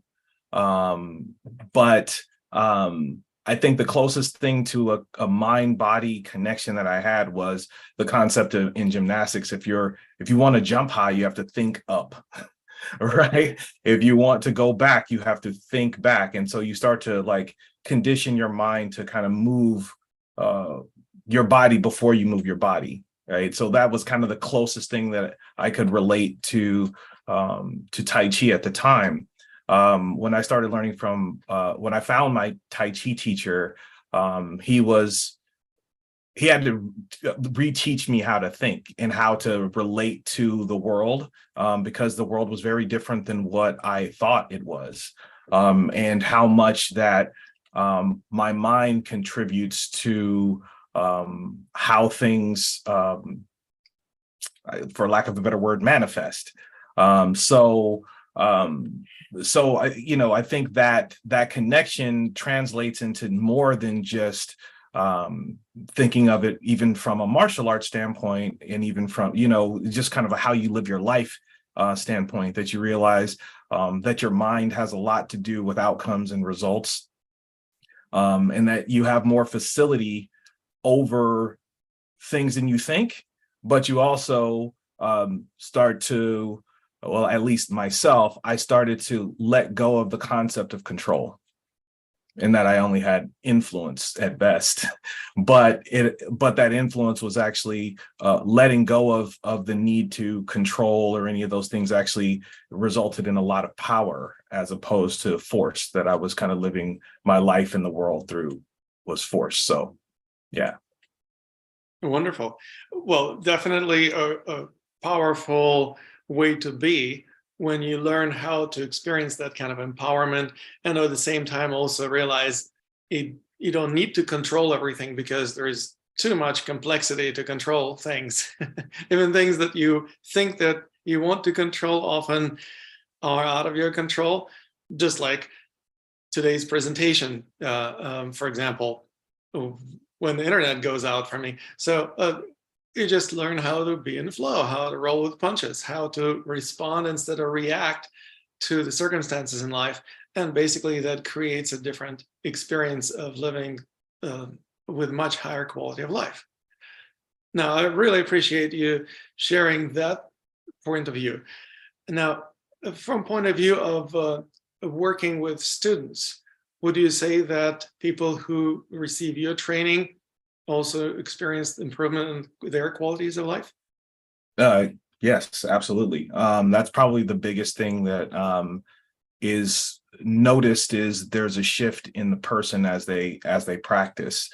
And I think anybody who takes it seriously and continues to work at it, and the more that they do it, the more they start to see it impacting the rest of their world, their interpersonal relationships, their relationship with themselves. It changes the nature of how you relate. That's probably the best way I can say it.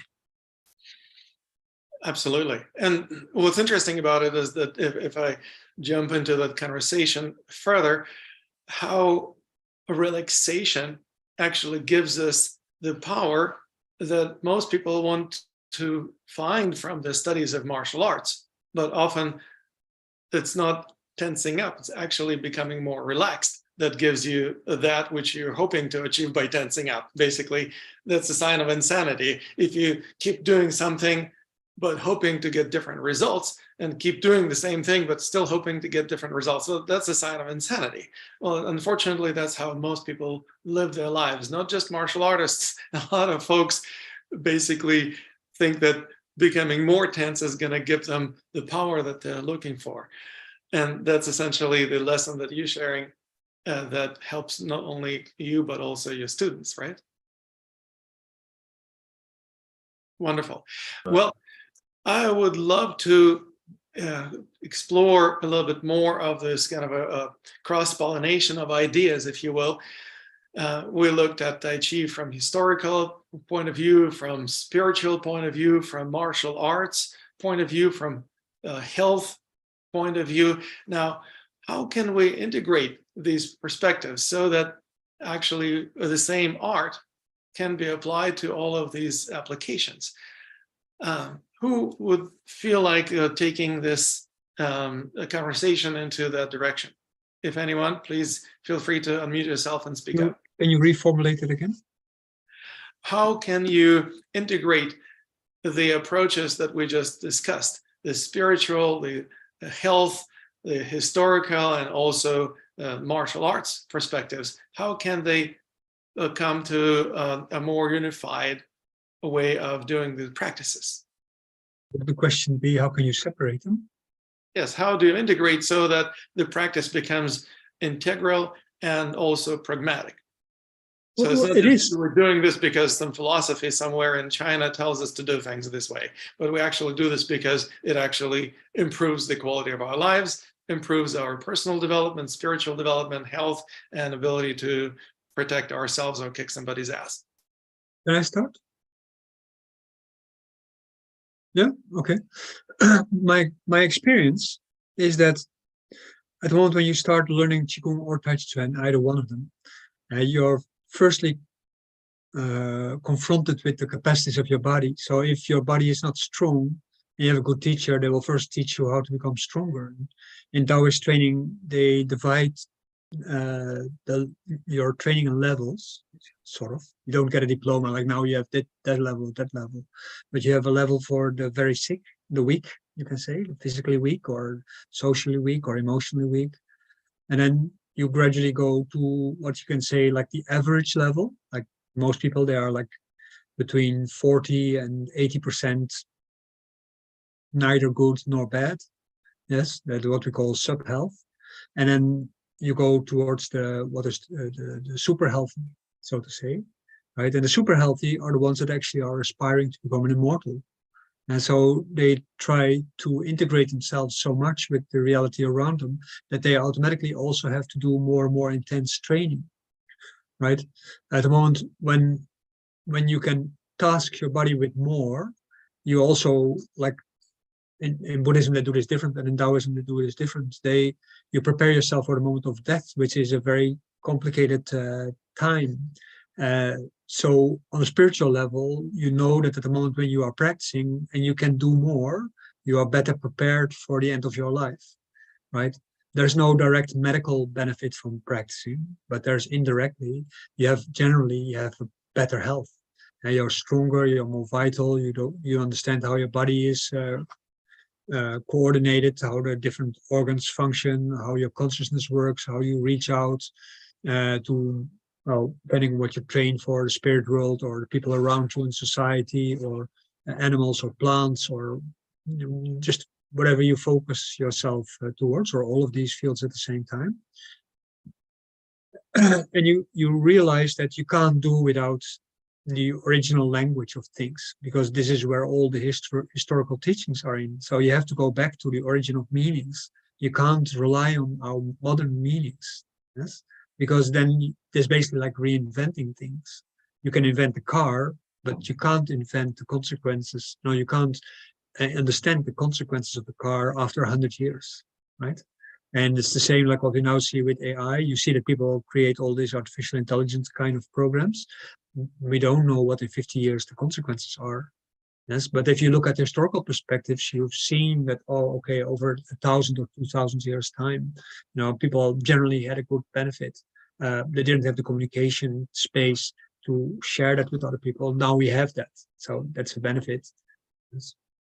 But it also means that we're going to automatically discover things that people didn't discover in the past about what else we can do or how to integrate. But the integration is integral to the practice. Yeah? So you can't separate. Like, for instance, when I was talking with my Sifu, Yoshua, I asked him, like, where does the Tai Chi concept come from? Because in the West, we have very clear ideas about what it is. And he says, like, well, it's a Confucian concept. Yes, everybody talks about because the whole notion of Tai Chi is the Taoist principle of yin and yang forces transmuting and transforming into each other. So Tai Chi Chuan is actually martial art based on the concept of Tai Chi, which is quite Taoist and Confucian. What he explained is that the original idea of Yin Yang, I Ching, as a whole, is neither Taoist nor Confucian.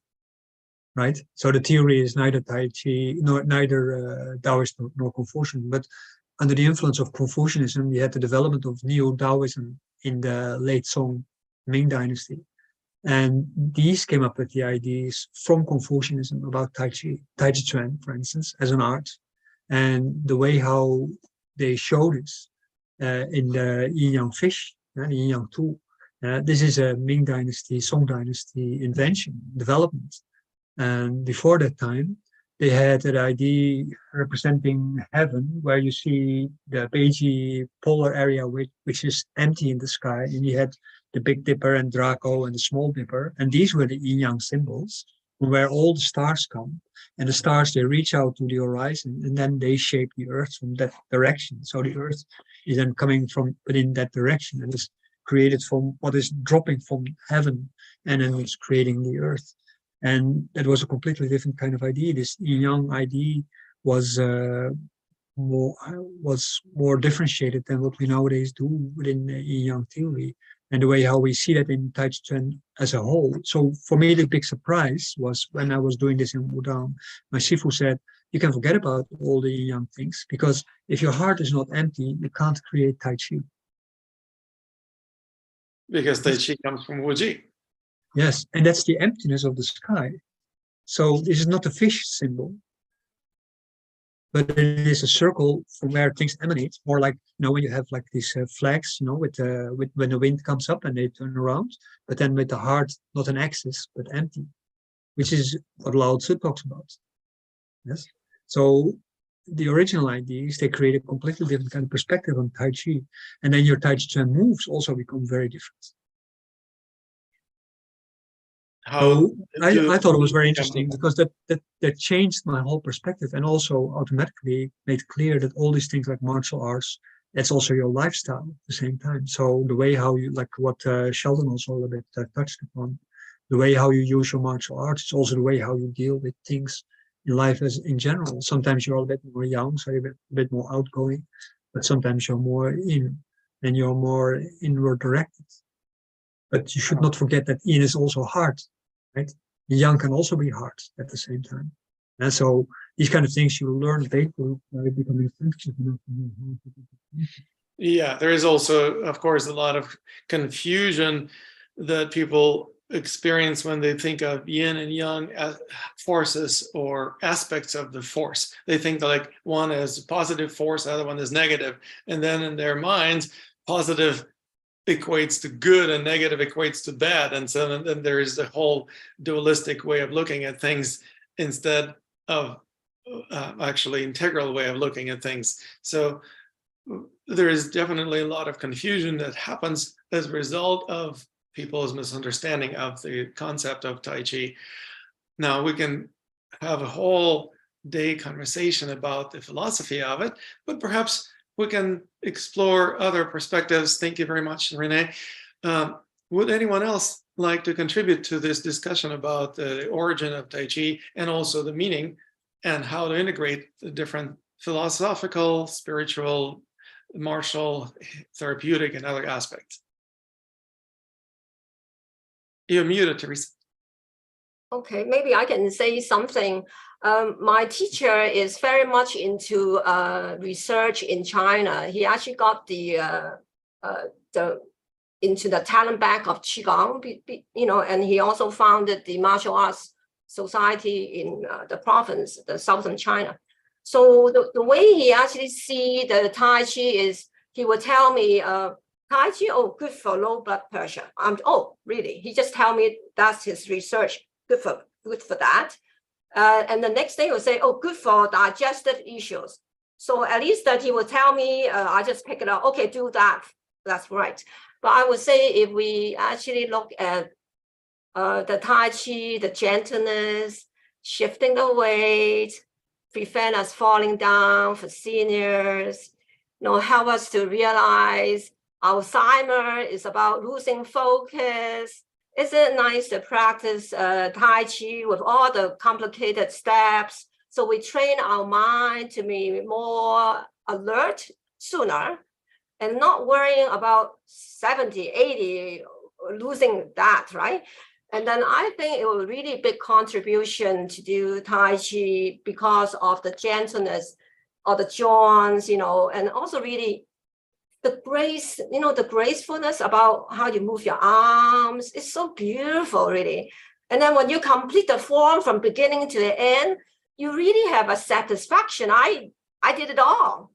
I completed and I remember all the movements and felt so good with myself. And the next thing I think some of you might can appreciate, the people in Qigong practice. I'm actually very big in Qigong, the application using it Qi as a prescribed medicine, not healing people, to help that to be the result, right? So we are very aware all the movement of Tai Chi has energy. And then one of the things I maybe encourage people is, so even just like, when you cross your hand, closing the door, just think about you're holding all the energy and bring it to yourself, which is the Qi, and spend more time how to see the Qi in a Tai Chi, and then you can really go to another step. That would be your spiritual development, right? And then understand there's no such a thing of don't do this and don't do that. It's just about bringing all the goodness together. And then you like to do that more, do it more. You want to do that less, then you do it less. But then there's nothing as good, I would say, as Tai Chi, because of the complication to make the mind think. And then when you're thinking about the Tai Chi movements, it will get you off your head. Problems, you can't think about problems, right? If not, you won't remember the steps. So these days, everyone is too much stuff in their head. So if you have a nice teacher and that guides you to do things, I think it will be a very pleasurable time to spend with a lovely teacher that can guide you with their heart to bring you to a good space, right? And I think there's nothing can compare with having a nice teacher to bring you that. And I'm not a Tai Chi teacher. I just do basically Qigong. Does that help? Thank you. Oh, thank you. Yeah, obviously there is some benefit from developing kinesthetic awareness, developing the kinesthetic memory. So if you're paying attention to that which your body is doing at the moment, you are not busy being worried or concerned about some things. So that's really an easy way to become present. Now, what other aspects of Tai Chi practice would come to mind to you guys in terms of integrating the therapeutic and martial arts and philosophical and spiritual aspects of Tai Chi? Please feel free to unmute yourself and speak. Yeah. I'll speak to what it's been in my practice. So as long as I've been practicing, I was drawn to kind of three things: developing my mind, developing my body and my awareness, and also learning more about the healing arts, about how to, first of all, work on myself if there's ever an issue, and also how to be of service to other people. It took me a long time throughout my training. I mean, even when I was here with the Shaolin monks directly, before I realized that there was actually a term in Shaolin that they had for this concept, and that concept was Chan Wu Yi. At the temple, I learned more about this, and I was like, oh, this is what I've been interested in my entire life, is developing mind and mindfulness, and I recognize how meditation and that kind of work can help with developing that. The Wu, which is important also, I think it's one of the things that a lot of people don't want to do. I find a lot of people are kind of repelled sometimes by learning the martial arts because they're afraid that that's going to make them violent or hurt people, or they don't want to experience that. But I think that it takes you out of the state of, I think Renee had said something like it in his presentation, of can't find the words for it, but when you're wanting, or you're needing, or you don't feel like you have enough, or you're discontent. Yeah, it's kind of in this kind of unhealthy state, and when you can't protect the body and you can't protect the mind, it leads to a lot of dis-ease. And so when you practice the martial arts and you become more capable, that stuff starts to go away. You don't have that kind of mentality. You can go to more of a mentality of service, as opposed to a mentality of how can I survive? You know, it's being in a survival kind of standpoint. So to me, that alleviated a lot of that kind of unnecessary chatter and noise that was going on in my head. And then the Yi aspect of when you're practicing Qigong or Chinese medicine, just really kind of, it feels more necessarily not like healing, but connecting. And there's something about connecting that is full and enough.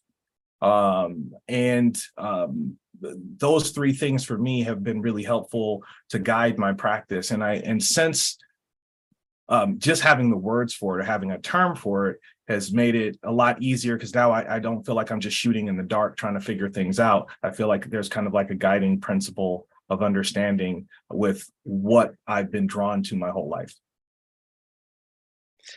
Fantastic. And probably the reason why you were drawn to it was because you were experiencing that sense of discontent and something was missing, and so you finally found it, right?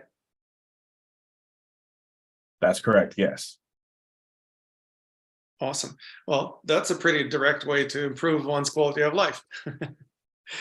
Now, Mark, would you have any words to share about this idea of integration? I know that you're a teacher of Qigong, created what he called integral Qigong and Tai Chi, right?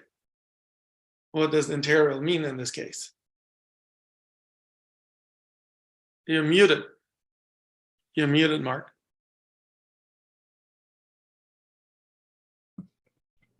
Yeah, as you were talking just now, there was something showing on my panel about something, and then I really got confused.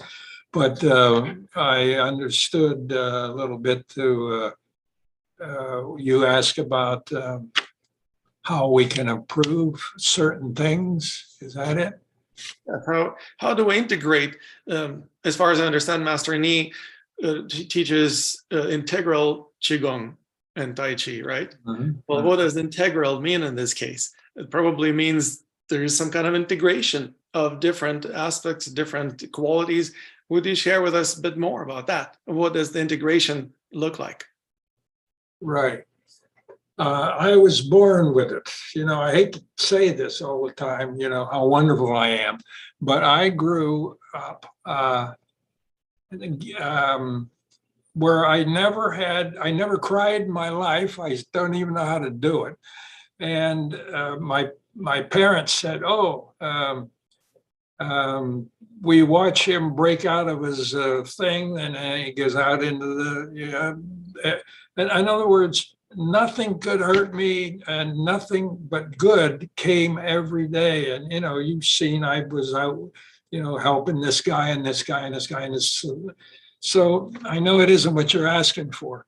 But I do want you to know that it is possible, because I couldn't believe it myself, that this is my book, Life is Play. Get it?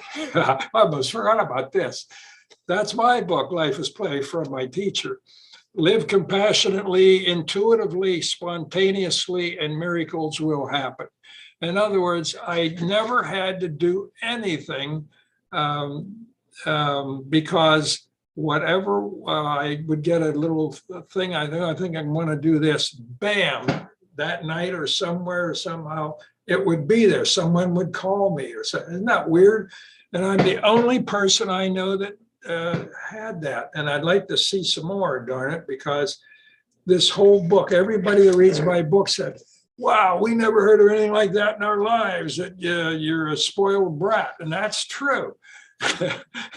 I'm a spoiled brat because all I have to do is sit quietly and allow things to happen. Car breaks down. I don't worry about it. I just sit there for a minute, and all of a sudden some guy pulls up with a car, and he happens to have this and he happens to have that. And the next thing I know, I'm down the road. See what I mean? My whole freaking unbelievable, stupid life was that way. I got my way at every single step of my life. Now, how do you get that happen? And when I told you I've been to China 20 times too, and one time I was walking down the street, and I looked up at this house, and I said, "Wow, that's the house where I was helping my dead wife. Took her out on the opening, and I was playing music for all the neighbors that were coming around to my dead woman friend." And I happened to run onto that accidentally, and I went to told everybody about it, and they said, "Yeah, that was the building where she lived and died, and you just happened to stumbled onto it to where your wife was." Isn't that nuts? This sounds like some kind of a weird thing, but it is possible because I did it, and everybody that knows me said, "Yeah, he's that way." And my God, I had so much fun. Oh, nothing but fun my whole life. Didn't have to work. Well, why bother do Tai Chi then if everything that you want just kind of falls in your lap or given to you on a silver platter? Then who cares about doing Tai Chi, right? Yeah, but I still liked it. So I did it constantly too, just because I liked it. But I certainly didn't have to, that's for sure. It's just something I like. And it's the whole thing's unbelievable, but it happened. So I am hoping other people will read the book, and the next thing they'll know, everything they were wondering about or worried about will open up into giving you what you want. If you're really here to help humanity, which I did all the time, then you will get what you want. Get it? I guess that's another way to express that you can get what you want if you just really are there to help them. That's why I'm in this big building here, 14 stories, and there's 150 people in here. And I came in here strictly to them because they didn't know anything but Western medicine, for God's sake. That's why I went to China so many times. Let me show you something. While you're doing that, I want to take a question from one of our VIP participants. Jane, you raised your hand. Please feel free to unmute yourself and speak up. Jane, what's your question? Please feel free to unmute yourself and ask the question. All right. I don't see Jane coming on. Just said wanting to learn more about Tai Chi. Okay. Well, you're kind of inadvertently learning about Tai Chi. I also see another hand, Marcia. Feel free to unmute yourself and ask a question. So my question is right up with what Jane is asking. I'm hearing this wonderful collection of masters speak, and I'm asking from the point of view of a beginner to get the answer you would give to a beginner. Okay. I hear there are different styles of Tai Chi. So there is Yang style and Chen style and Taoist style. As a beginner, how would I know which style of Tai Chi is going to be suited to what I want to accomplish? And then let me add a little tweak on top of that. How will I know if I have found a good school and a good master teacher? So answer, and this is kind of to each of you, can you share what you would tell the beginner who is just searching? Brilliant question. Thank you for asking it, Marcia. I know that you're no beginner, but that's a good question. And Renee, perhaps you would be able to answer it from your point of view. You're muted. You're still muted. Renee. I know by accident I switched my screen away instead of unmuting, so that's why. Within Wudang, when we learn Tai Chi Chuan, you first make an assessment from every student, like what is their health status, or to what category do they belong, and then you give them a timetable, like how many hours should practice every day. So when you start to practice, maybe you start with an hour a day, maybe 2 hours a day. And if you do too short, your body doesn't change. So like for instance, if you practice only 15 minutes, your body is not even recognizing that you're practicing yet. So you have to make sure that you practice at least 1 hour, right? And then gradually multiple hours. When people have memory problems, then you start with a short form, short practice, right? Like in Wudang, Chan San Feng came up originally with a 13 form practice that he wanted every Chinese to practice. And that practice is very practical. Because it has all the principles of Tai Chi Chuan in there, and Tai Chi Chuan unfolds itself. So a larger form still follows the same principles and goes outward. So once you have this basic language learned, you can go to more complicated practice. Like for now, I am busy for myself trying to remember 275 form, because I consider that my retirement form. Like I'm now turning 60. I should have been dead 20 years. And because I survived myself so far, I'm like, okay, now I can go for the grand goal, immortality. Now, according to some guy, I'm supposed to become like 1,000 years old. That's nice, but first have to realize it.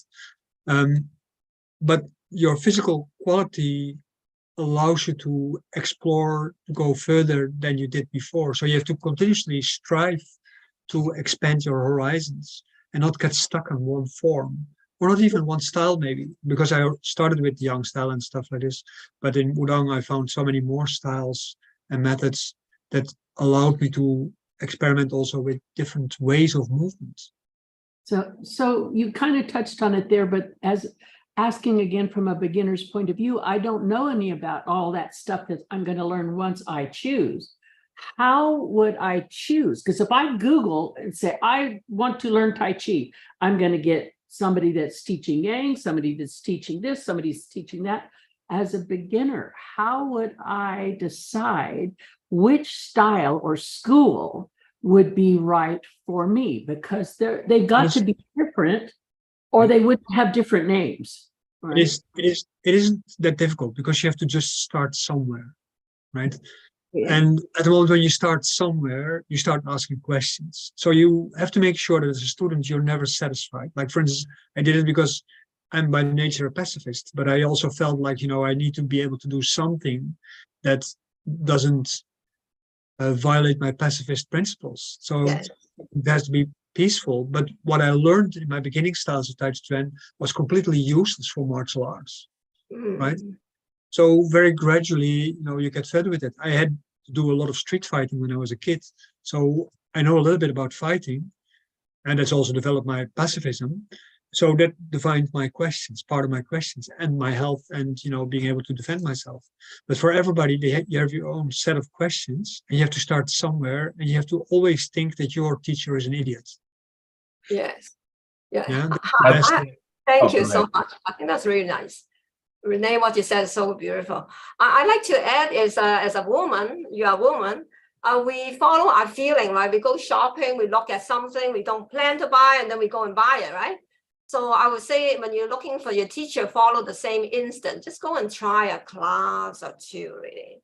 I don't want to disappoint you. Like the community, right? Like the community of the people there. That's most important. Do you like the people there, right? Agree? And the next thing will be how to be better as a beginners. Just having fun, really. Renee, right? I wanted to add, like when you said it, like about women, men are exactly the same. We have no restrictions on buying things. So. Well, I don't have that kind of man around my life. They're all very target, and they go there. They have a reason to go there. They don't waste their time. They do it differently, but they do the same. It's just beautiful. I'd love to also kind of That's the yin and yang. We love yin and yang, right? We love yang energy. We need the yang energy. The yang is the yin, so we keep moving. So Marsha, maybe sometimes I would say you can also experience maybe just looking at the YouTube and look at the forms. What do they kind of look like? And then you see, do you like that kind of movement? Don't worry about health benefits. Or do you like the hand this way? Oh, I don't like that or something. So you have to enjoy some of the flow of the movement and then decide, I like this feeling. And then go for that, there's nothing right or wrong, really. As Renee would say, just start somewhere, right? So. Yeah, I'd love to piggyback off of that as well. I mean, I remember training with my teacher one day, and I was concerned about getting something wrong with like which direction to go. And he just said, pick a side. It doesn't matter. So, just pick a side as you grow and develop. And like Renee said, asking the questions or, like what other people have said as well. So I think just start. I don't think it's a matter of who to start with or what style to start with. I think styles are irrelevant. And it's all personal preference. If you like salsa, do salsa. If you like merengue, do merengue. It doesn't really matter. Just do it. I have a fun thing to add as maybe a woman or maybe say man is the same, right? So, with the Tai Chi movement, it has a little bit more to remember. And then I would feel very embarrassed when I do it all wrong for myself, right? So then I would say you have to check, do you mind the teacher that corrects you, or do you love the teacher keep correcting you? What will be your personality, how you connect to it, right? If that matters, I really just love people correcting me. And maybe I don't like people correcting me. I just like to just move and don't keep telling me I'm wrong or something, right? So does it matter? If it matters. Thank you. Well, it matters a lot. Yes, thank you. I would say that it's superficial appearances of how the gestures look beautiful, or some gestures may look a little bit more abrupt, or maybe they're just way too slow or way too fast. It's a really superfluous way of making judgments for about anything. Basically, it's like judging the book by its cover. Of course, most people judge books by their covers, but that's what we're learning not to do. And so if I were to talk to a beginner who is interested in learning Tai Chi, I would ask him or her, why are you interested in Tai Chi? What do you want to get out of it? I would ask them what kind of benefits they are hoping to achieve, what kind of values they are hoping to satisfy in their lives, or on the contrary, what it is that they want to get away from. Maybe it's a health problem, or maybe it's a relationship problem, or getting beat up as a kid, being bullied, or whatever. And then start looking at what is it that this person is going to get from this particular type of training or that type of training. Now, there are different strokes for different folks, as they say. So different styles, not only of Tai Chi, but of other martial arts, obviously would appeal to different people differently. Most importantly is to find out what is it that you want. In other words, what's the dream that you're hoping to manifest as a result of spending time and energy and perhaps money on studying? And what is it that it's going to do for you? Well, look at the teacher. If the teacher is an embodiment of the dream that you want to experience for yourself, basically the teacher walks the talk and embodies or exhibits certain qualities that you would like to see more of in yourself. Well, that's a really simple and elegant way to decide, I want to study with that person. If the teacher doesn't walk the talk or doesn't exhibit those qualities that you would hope to achieve, well, that's a pretty clear indication that studying with that teacher is not going to get you there, because that person doesn't do what you are hoping to get. Basically, you cannot give that which you don't have. So what we learn is how to identify the qualities that we would like to experience in our own bodies, in our own lives, in our own relationships. And then we look for those who actually manage to achieve that which we want to achieve. And that would be, in my humble opinion, the most direct and intelligent way to make decisions as to what to study or practice. Does it answer your question, Marsha? It does, and very eloquently, thank you. And for any beginners who are out there listening, I can tell you what my path looked like. I was going to the gym and I began to notice I had a bizarre heart rhythm, didn't seem normal, took myself to a doctor. What the doctor told me was quit going to the gym. I was like, what? I knew I needed to be exercising. And so I went to find something that was not going to pound my body and cause the kind of stress the doctor was worried about. What led me to Tai Chi was there was a practice right down the road from where I lived. So I didn't have any discernment about, is this going to be a good group that matches me? It just was convenient.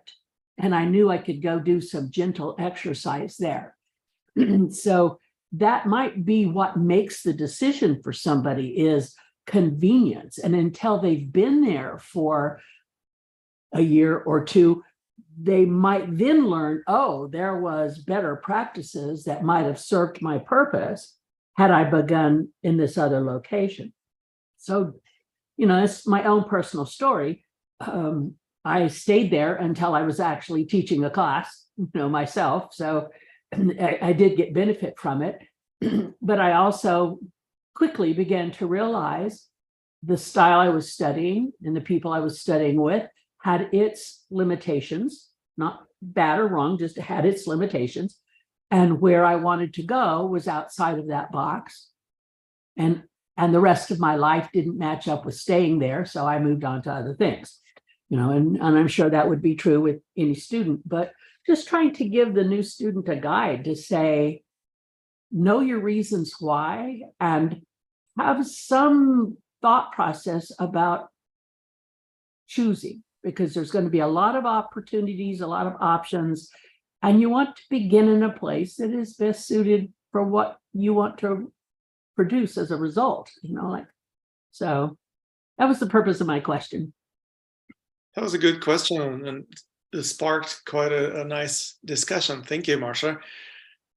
So to wrap it up, if you don't mind, I will just simply point out that, in my humble opinion, discernment is the key to making most intelligent decisions. And how do we develop discernment? Well, perhaps that can be something to work on even before you engage in your studies of Tai Chi, because it doesn't take that long, but it does take certain awareness. Basically, that's the key to discernment, developing awareness. Awareness of what? Well, awareness of resonance, how much you resonate with something or someone, certain thought form or certain idea or a certain experience. If you resonate with something, pursuing that course of action will feel like you're in the flow. Well, that's why people want to study Tai Chi or Qigong. They want to live their lives in the flow. If you find out how to make the discernment or make decisions based on discernment, that will enable you to live your life in the flow, even without Tai Chi. I'm not trying to talk anyone out of studying Tai Chi. I'm just saying that's the way to find out how to make decisions about pretty much anything. And then, yes, you can also use that discernment to identify a particular teacher or style or school to study Tai Chi or any other discipline at. I hope that that makes it clear and obvious. So the discernment is basically where we would want to start with, and then everything else will work out a lot better as a result. Now, Mark, please speak up. You just need to unmute yourself. Yeah, you just need to unmute yourself, Mark. You were just raising your hand. Feel free to unmute yourself first.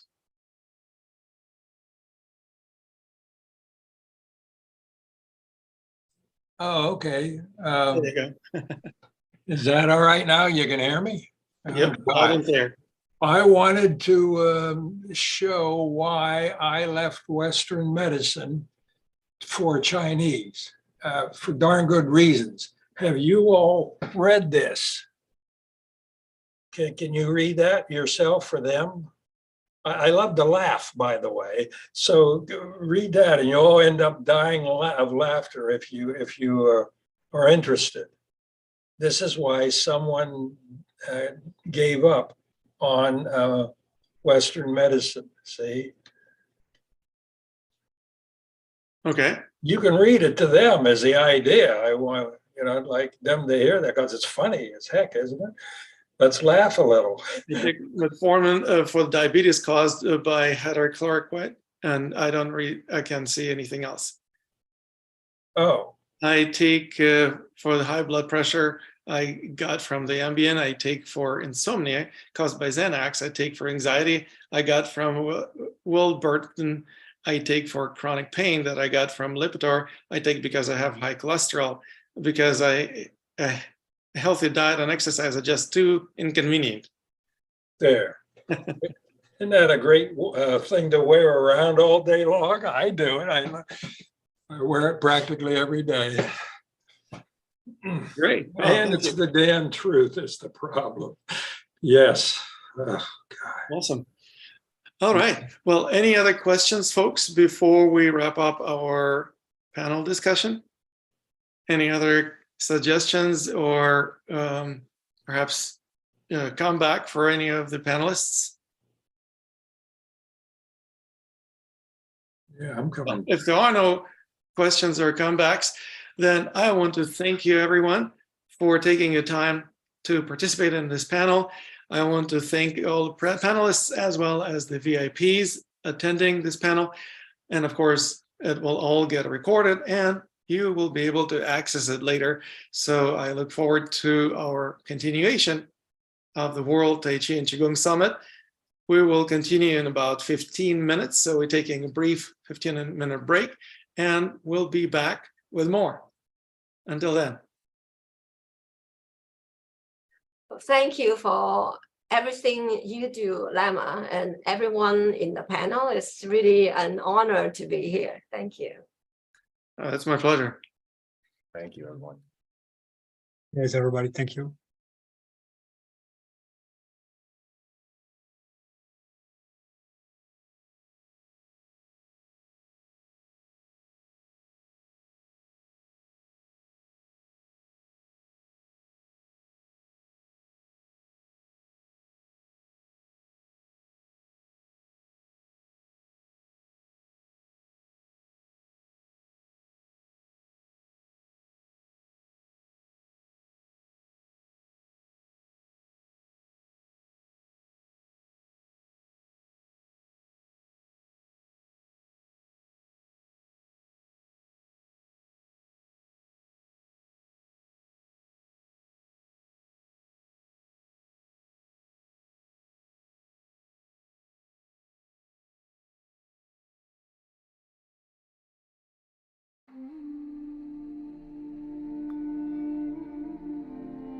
Introducing Energy Arts TV, your destination for Tai Chi, Qigong, and more.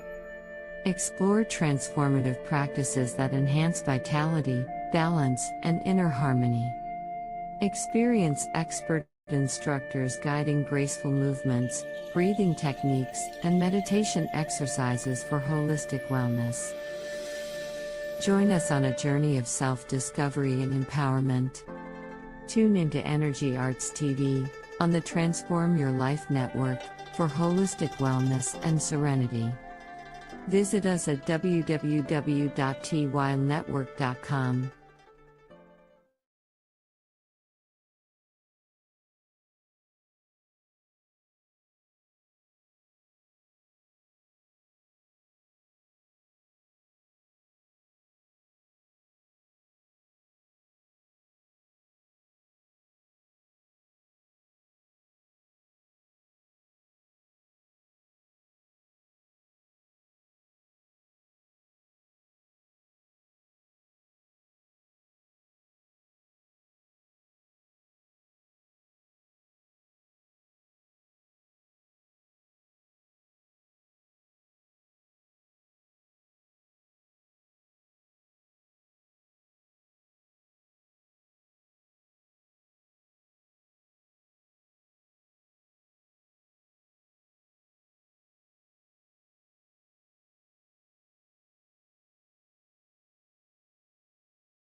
the wave, otherwise known as dragon back.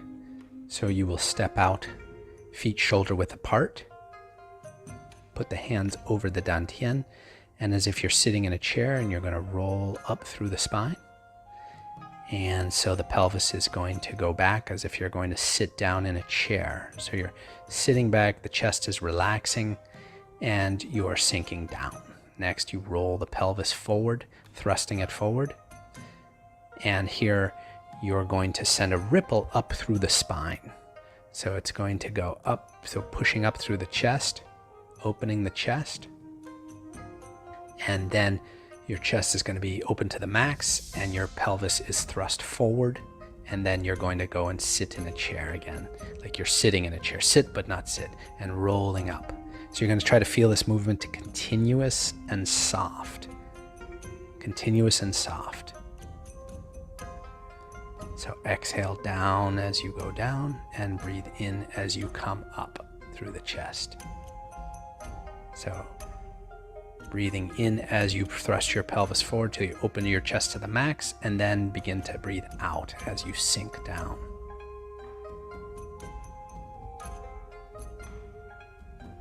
Try to make this movement soft and supple.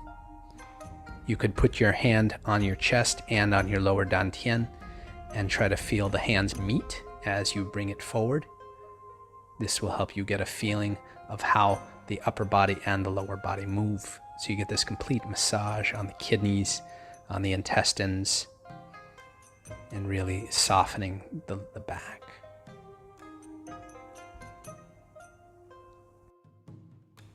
Breathe in as you come up, and breathe out as you go down. To close, you're going to inhale, raising your arms up to shoulder height. Rotate the arms over, stretch and reach up, breathing in deeply, and exhale, pressing down your center line, down through your crown point, down through your face and jaw, down through your neck and throat, down into your lower dantian, and then relax with your hands out by your sides into 4-gate breathing. Breathing in to the lower dantian, and as you breathe out, focusing on the palms. As you breathe in, focus on the lower dantian. As you breathe out, focus on the feet. Breathe in to the lower dantian. And now try to focus on the hands and the feet at the same time. If you don't have a feeling in your hands, just try focusing on just those 2 gates. So you would breathe into your lower dantian and focus as you exhale into your palms, the centers of your palms, into Lao Gong points. Your breath is slow and long, like a silk thin thread.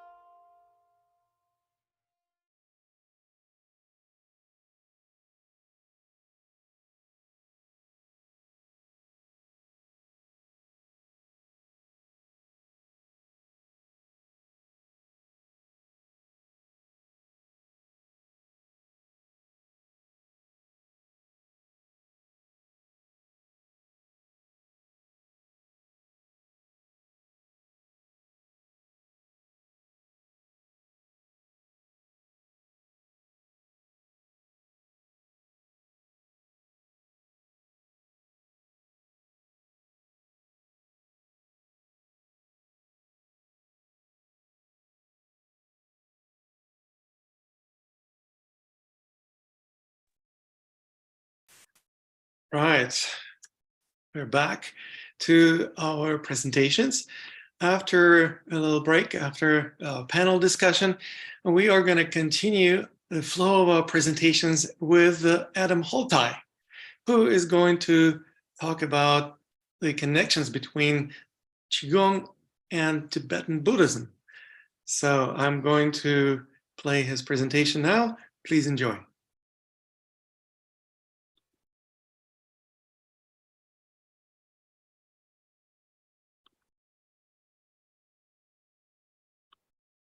Hi, I'm Adam Holtai. I'm a Qigong teacher in Southern Oregon, and I would like to invite you to attend this year's World Ninth because along.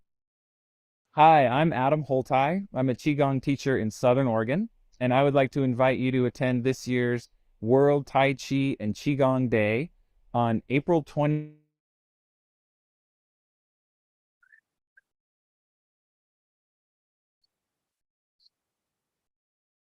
Okay, over.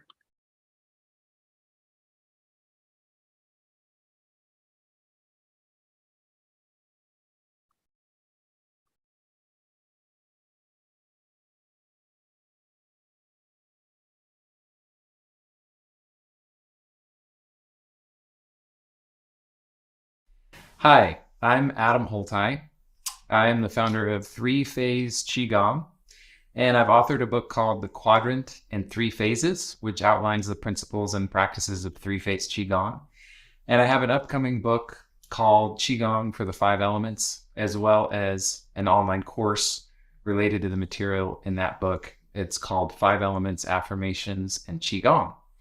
And so the presentation I'm giving today is going to be on the subject of Qigong and the five elements. And I would imagine that most of you attending this presentation have some Qigong experience, and you may have heard of the five elements before.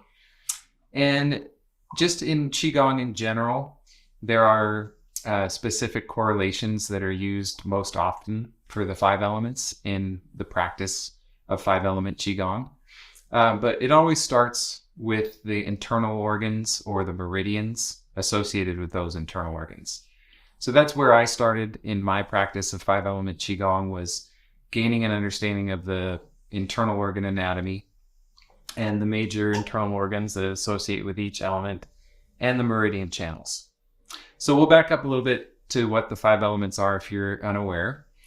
The elements are earth, metal, water, wood, and fire.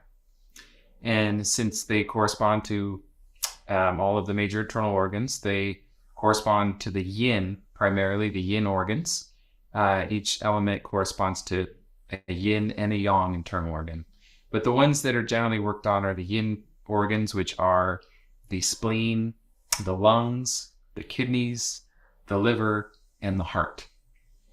So beyond that, the physical forms are going to stimulate the meridians associated with the elements. But beyond that, the five element theory really gives an opportunity to go deeper energetically. So they correspond as well to the five negative emotions. So those negative emotions are worry, sorrow, fear, anger, and anxiety. So those principles give us the opportunity to work on those through our Qigong practice, to release our negative emotions. And then in my experience, it's a smaller number of Qigong exercises that include the positive emotional virtues of the elements. And those positive emotional virtues are trust and courage, wisdom, kindness, and joy. And again, in my own personal practice with the five elements, my training in the lineage I was brought up in pretty much stopped with using the negative emotions, releasing the negative emotions. And what I'm going to do in this presentation is give you an introduction to how I've discovered a correlation that really, for me, brought my five element practice and my Qigong practice from the physical to the emotional, and with this new correlation really to the spiritual and the informational side of the practice. And so with this new correlation I'll describe, it really helped bring my practice full circle and really complete it so that I feel like I have a spiritual basis and foundation of my practice that is integrated with the energetics and the physical. It's no longer just a physical practice or an energetic practice. So the correlation I'm going to share with you, you may have heard of it, but I really haven't seen it covered elsewhere. It's the 6 paramitas of Tibetan Buddhism. And the paramitas are precepts for the bodhisattva. And the bodhisattva, you might know, is one who has vowed to be reborn indefinitely until all beings are relieved of suffering. It's quite the lofty vow to take for any individual. And the paramitas are, again, precepts or life practices that the bodhisattva follows in order to fulfill that vow. So the paramitas include generosity, perseverance, ethics, patience, concentration, and wisdom. And you might ask, there's 6 paramitas, so how do they correlate with the 5 elements? Well, I explain that in detail in my book, but simply there are 2 of the paramitas that correspond to the fire element. And I explain also in my book just how unique the fire element is within that 5 element framework. And then also the 6th element, wisdom or prana, is also considered a transcendent paramita. So it has a special relationship actually with all of the other 5 paramitas and all 5 of the elements. So we'll be working with that new correlation a little bit in my presentation today. But where I always start, as I explained, I founded 3-phase Qigong, and we start with phase 1. And phase 1, the purpose of that is to bring the mind and the body together and actually establish a clearer connection between the mind and the body. And that's done again in phase 1 by releasing physical tension, releasing negative emotion, and releasing mental chatter.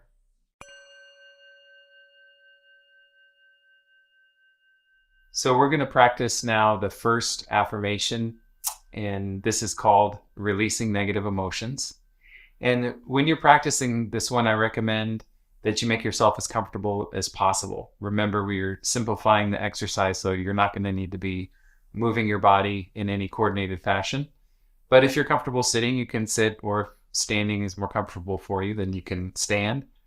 And since this is a phase 1 exercise where we're intending to release, then you're going to want to exhale through your mouth with this entire meditation. So you'll be breathing in through your nose and breathing out through your mouth. And as we move through each internal organ, really do your best to focus directly on that internal organ and also breathing directly into that internal organ. So we'll start with the earth element. So again, make yourself comfortable. So you'll bring your attention to your spleen, which is in the upper left portion of your abdomen. So you'll feel your spleen. And I'll repeat the affirmation aloud, and then you can just repeat it in your mind when you're practicing. You don't need to actually speak the affirmations. So feeling your spleen, the affirmation begins, breathing in, I feel my spleen. Breathing out, I release my worry. Okay. Breathe out through your mouth a long and complete exhale. Okay. Feeling your spleen. Breathing in, I feel my spleen. Breathing out, I release my worry. Breathing out through the mouth, feeling the area around your spleen. Releasing and relaxing. And we'll do another breath or 2, feeling the spleen. Breathing in, I feel my spleen. Breathing out, I release my worry.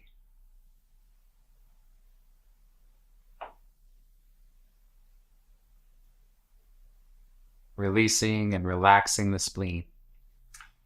And then from the earth element, we move to the metal element and our lungs. So I think everyone knows where their lungs are in their chest. So feel the lungs, and we release sorrow from the lungs. So feeling the lungs, we'll begin breathing in, I feel my lungs. Breathing out, I release my sorrow. A long exhale. Breathing out completely. Breathing in, I feel my lungs. Breathing out, I release my sorrow. Exhaling fully, relaxing your chest, feeling your lungs, release your sorrow. Breathing in, I feel my lungs. Breathing out, I release my sorrow.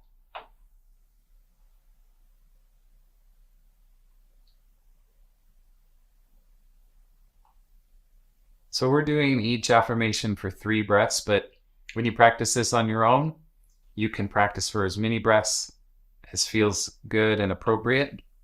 So then from the metal element, we move to the water element, and your kidneys, they're just below the rib cage on both sides of your spine.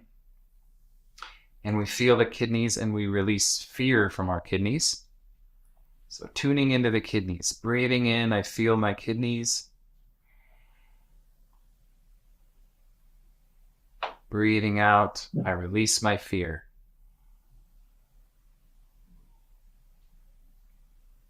Relaxing your kidneys, breathing out completely. Focusing on the kidneys and breathing directly to the kidneys.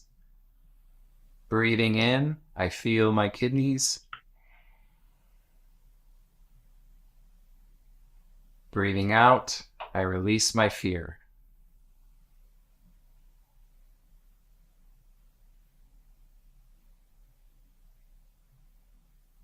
Feel your kidneys, base of the rib cage, both sides of the spine, and we'll do one more breath.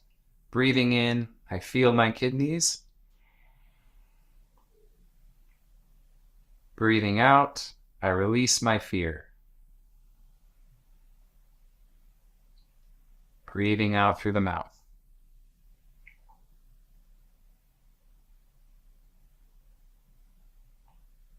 And then from the water element, we move to the wood element, the liver.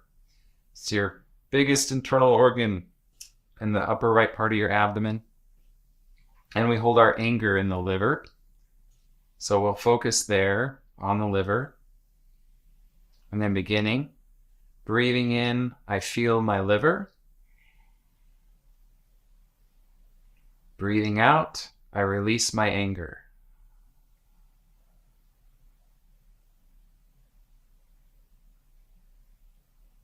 Breathing out completely, letting it go.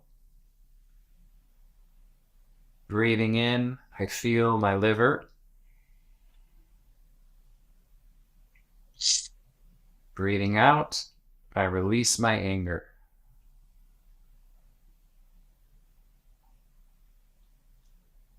Relaxing the area around your liver. Breathing out completely. Letting go of anger.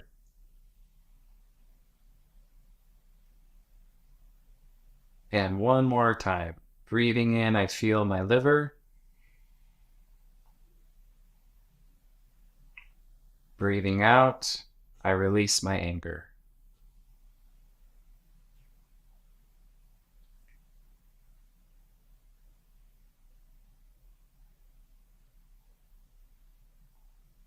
And then from the wood element, we move to the final element, the fire element, and the heart.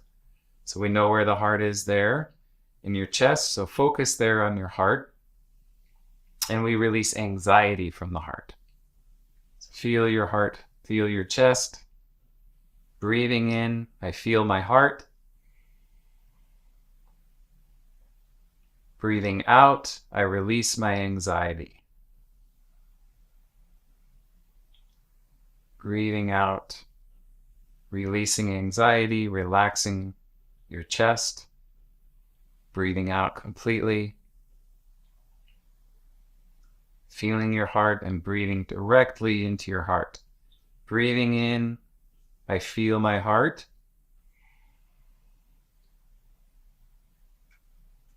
Breathing out, I release my anxiety.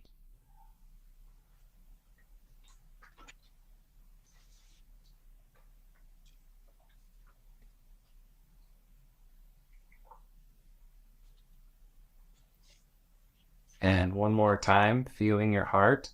Breathing in, I feel my heart.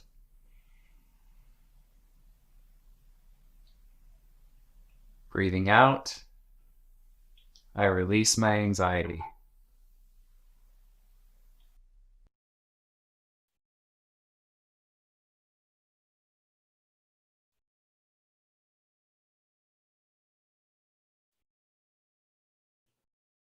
So how do you feel after practicing that affirmation?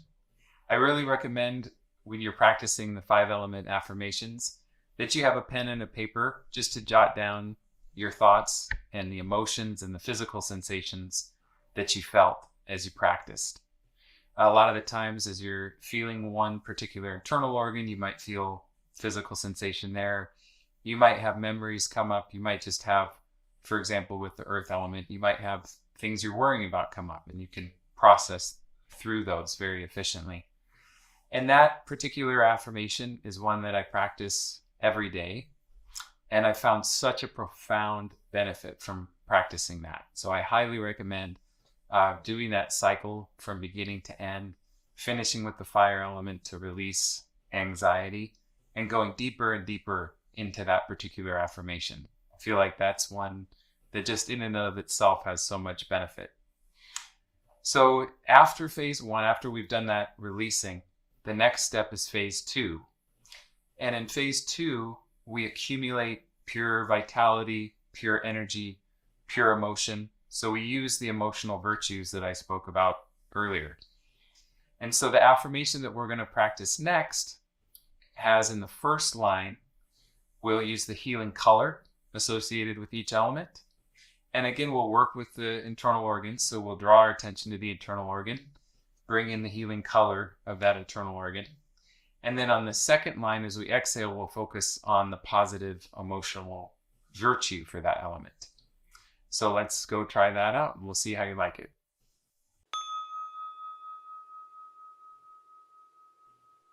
All right, so we're going to do the next affirmation, Qigong affirmation. And again, this is a phase 2 affirmation. So we're going to be accumulating positive energy and positive emotion.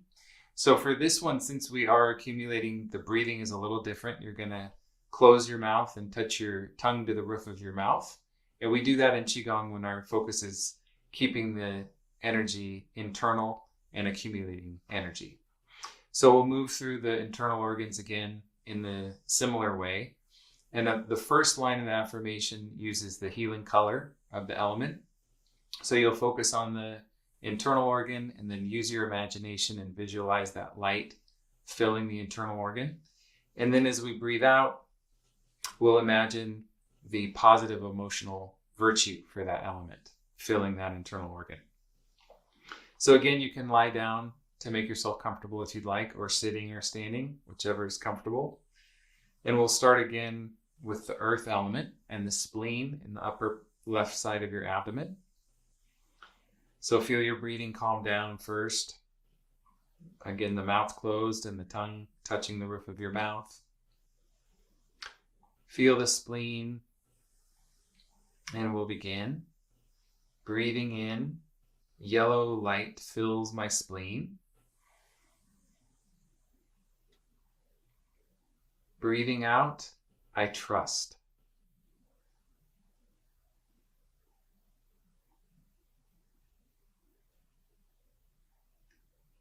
And again, breathing in, yellow light fills my spleen.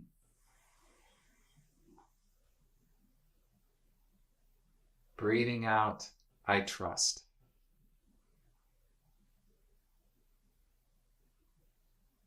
Feel the spleen, cultivating trust.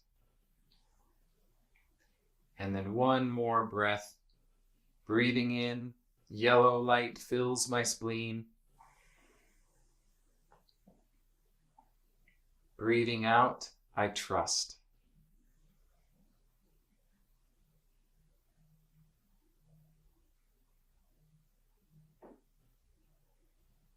Okay, and then moving from the earth element, we go to the metal element again and the lungs. And the healing color for the metal element is white. So you can imagine that energy filling your lungs. And we'll begin breathing in, white light fills my lungs. Breathing out, I'm courageous.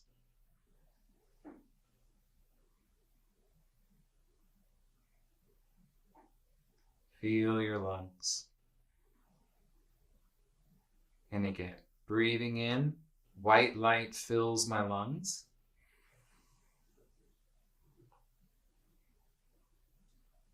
Breathing out, I am courageous.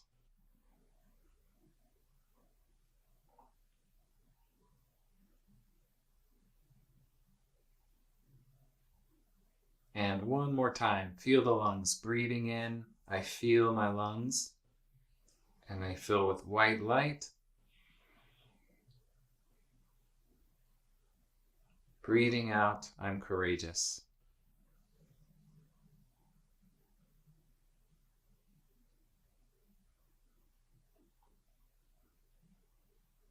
And from the metal element, we move to the water element again, and the kidneys. So we feel the kidneys and we imagine them filling with blue light, deep blue light. So feel the kidneys. Breathing in, blue light fills my kidneys. Breathing out, I am gentle and wise. The emotional virtues for the water element, gentleness and wisdom. Feeling the kidneys, the deep blue light filling your kidneys. Breathing in, blue light fills my kidneys. Breathe to the kidneys. Breathing out, I am gentle and wise.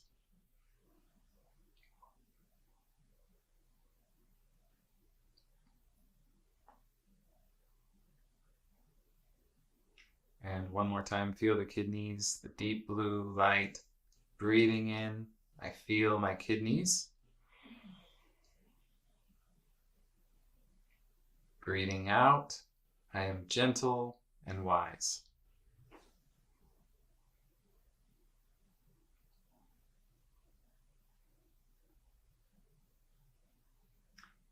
And then from the water element, we move again to the wood element, the liver. And the green light is the healing color we utilize for the wood element. And we cultivate loving energy and kind energy. So feel the liver. Breathing in, green light fills my liver.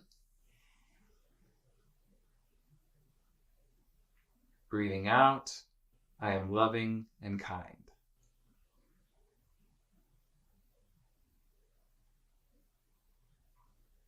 Feel the green light nurturing your liver. And again, feel the liver. Breathing in, green light fills my liver.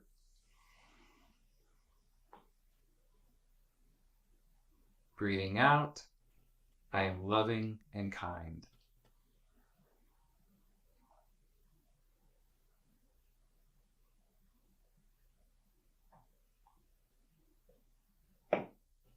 And once more for the wood element. Breathing in, green light fills my liver.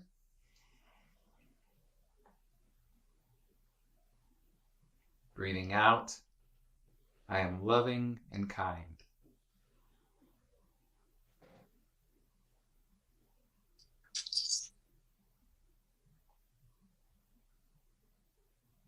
All right, and then we cycle again to the final element, the fire element, and our heart.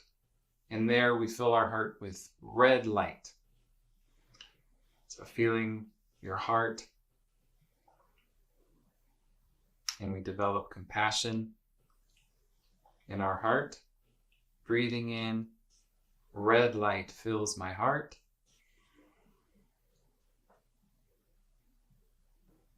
Breathing out, I am compassionate.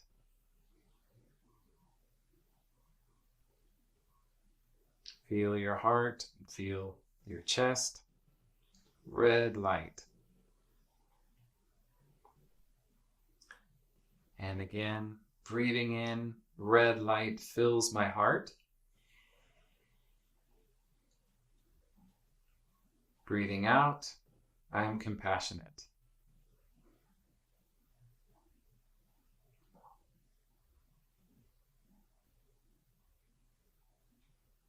And once more, breathing in, red light fills my heart.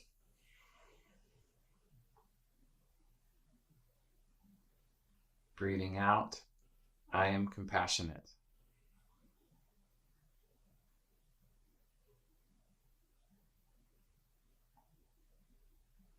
Just take a breath or two and feel your whole body.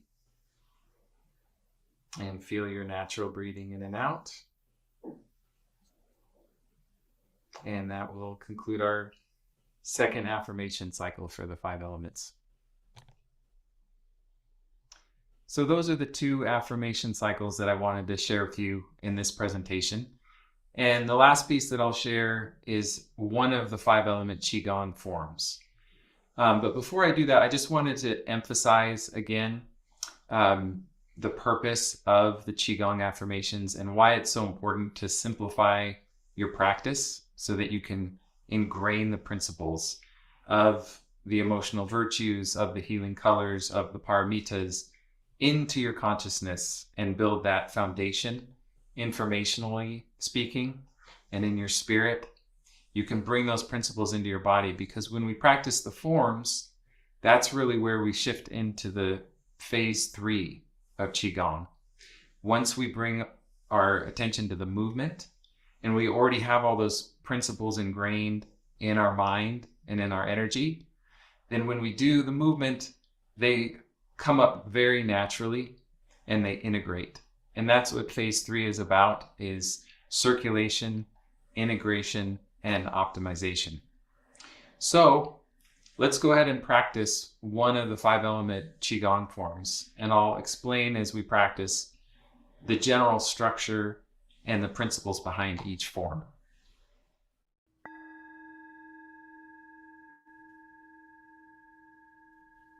The Qigong form that I wanted to show you for this presentation is for the wood element. And I chose that particular element because it's associated with the season of spring, which is what we find ourselves in right now. So each of these 5 element forms, they're called 5 element Qigong because they stimulate the meridians in the body that are associated with the internal organs that are connected with each element. So for the wood element, we're working with the liver and the gallbladder. And so every one of these forms, again, through the movement, it stimulates the internal meridians, the energy meridians for those particular internal organs. So for this form, the way that we stimulate those channels, for the liver meridian, that begins at your big toe on both sides, and it comes up the insides of your legs, and eventually up to your chest. And the gallbladder meridian has a much more complicated pathway. It goes actually back and forth through your head, makes its way down to the sides of your body, and then eventually goes down the outside of your legs. And then it finishes at the second toe from the outside, which I call the ring toe. So next to your pinky. So since some of the meridians are very complicated in the pathway that they take through your body, I simplify those as well, and oftentimes we'll just focus on a portion of the meridian so that you're not in your head too much while you're practicing. That's something that you'll want to avoid. So for the gallbladder meridian, you pretty much just take it from a point outside the rib cage, down the outside of the legs, to that second toe from the outside. So as we're doing the form, our feet are about shoulder width apart and we bend our knees lightly. And we'll bring one hand forward, one hand at your side with the palm up. And then we just simply turn the palms, we switch the direction of the palms, and then we slide our hands past each other. And I'm going to repeat this portion of it several times. So what we do here, as you're moving one hand forward, you're pressing the same big toe down into the ground. And what that does is it brings the chi up through the liver meridian. So your hands turn, press the toe to the earth. That brings the energy up the liver meridian. And also while you're doing that movement, you're rotating that same hip just slightly as you press that toe down. And again, this stimulates those meridians as they pass through the hips. So we'll continue now. So the palms change direction and then pressing. And here too, we find this is a point of tension. And in almost every Qigong form, there's a point of tension and then of release. So we hold the tension here, and then we release that tension. And that'll match up with our inhale and exhale. So again, we'll go back.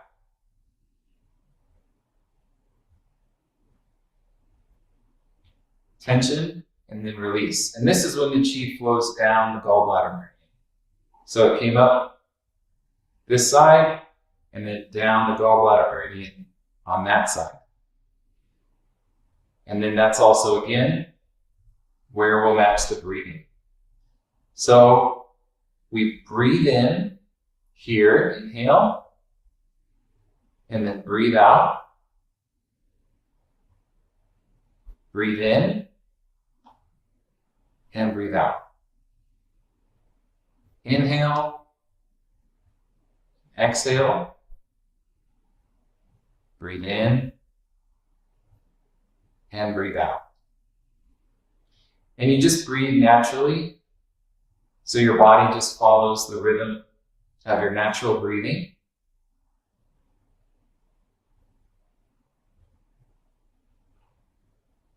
And especially as you're learning this for the first time, don't concern yourself with the meridian pathways at all. So I have exercises and meditations where you're just sitting or lying down, visualizing the meridian pathways. And it's helpful to do them separately from the movement so that you can really ingrain the pathway deep in your consciousness. And then as you do the movement, you'll learn how the energy flows through those channels, and it'll just be very natural. So again, breathing in, breathing out. So energy rises up the liver meridian, and then down the gallbladder. And if you've ever practiced the 8 pieces of the brocade, you'll see the similarity between this form and the 6th brocade. And that's one of the benefits of studying the 5 element principles, is that you'll be able to recognize the parallels in other forms. And you'll find that most other forms are actually a form of 5 element Qigong. They move through and systematically stimulate and energize all of the major meridians. So that brocade I'm speaking of, I'll just show it real quick to demonstrate the similarity. The 6th brocade, you might have seen this practice before. It's very similar. Stimulates the liver and the eyes. This is called gazing at the eyes, or excuse me, gazing at the fist, angry eyes. So it's a similar form, a little bit different breathing, a little bit different intention. But again, it does help for the wood element. So that's about all I have time to share with you today. I welcome you to visit my website, adamholtai.com. There you can find more about the book I've published already called The Quadrant and 3 Phases, and stay in touch with me regarding the release of my next book, Qigong for the 5 Elements. And you can find a lot of other resources there, and I particularly encourage you to pursue some of the affirmations I've made that include the paramitas. As I discussed earlier, those helped me to elevate my practice and feel that it became inclusive of my spiritual practices as well. And when we're talking about the body, that's one way to practice Qigong with the movements. And then we spoke of how the elements help us connect with the energy and our emotions. These are all just different qualities of information, essentially. So the paramitas, again, generosity, perseverance, ethics, patience, concentration, and wisdom. It's another bit of information in our brain, but it's of a little bit different quality. It'll bring us up just a little bit in becoming a better person and establishing some life practices as prescribed by Tibetan Buddhism. So when you're working with that information and when you're bringing that into your body, remember that your body is considered as the house. So your body houses the energy. and the energy moves through your body, through all your cells, through the meridians. And then your information, which includes all these ideas and thoughts and beliefs that you hold in your consciousness, that information travels through the energy. So if we can fill up our being with enlightened principles and enlightened information, then we can greatly enhance the physical health of our body and our emotional health. And in particular, the way I discovered the paramitas was in their being referenced as a way to overcome the negative emotions of each element. So that's how I first discovered about the paramitas. But again, feeding yourself healthy information through simplified practices like the affirmations, I encourage you to pursue that and see what benefit it can bring you. Because I have achieved really amazing results, and results that have surprised me and made me wonder, how does this work? And, science can do a lot to prove and maybe not prove some of the benefits of the Qigong practice, but ultimately it's up to each one of us to, through our own practice, experience the benefit for ourselves. And I've found that working with that information, working with the principles of the paramitas, really has a profound effect on healing the body and changing our thoughts and how we deal with negative emotion, because eventually that'll live in our body and we'll be able to release it from our body. So again, I encourage you to find out more about my materials, and I just wish you the very best in your Qigong practice, and I hope to see you again soon.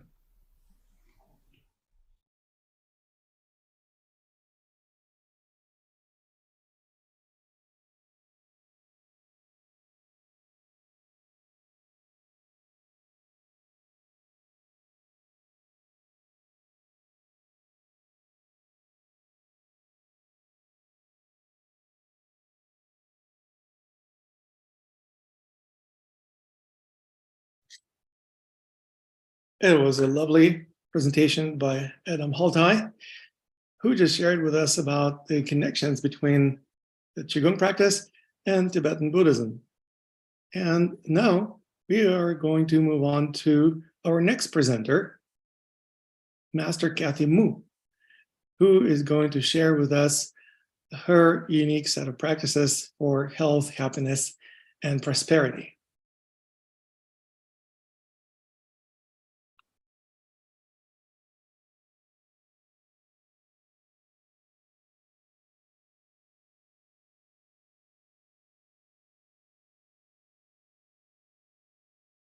Hello, beautiful souls.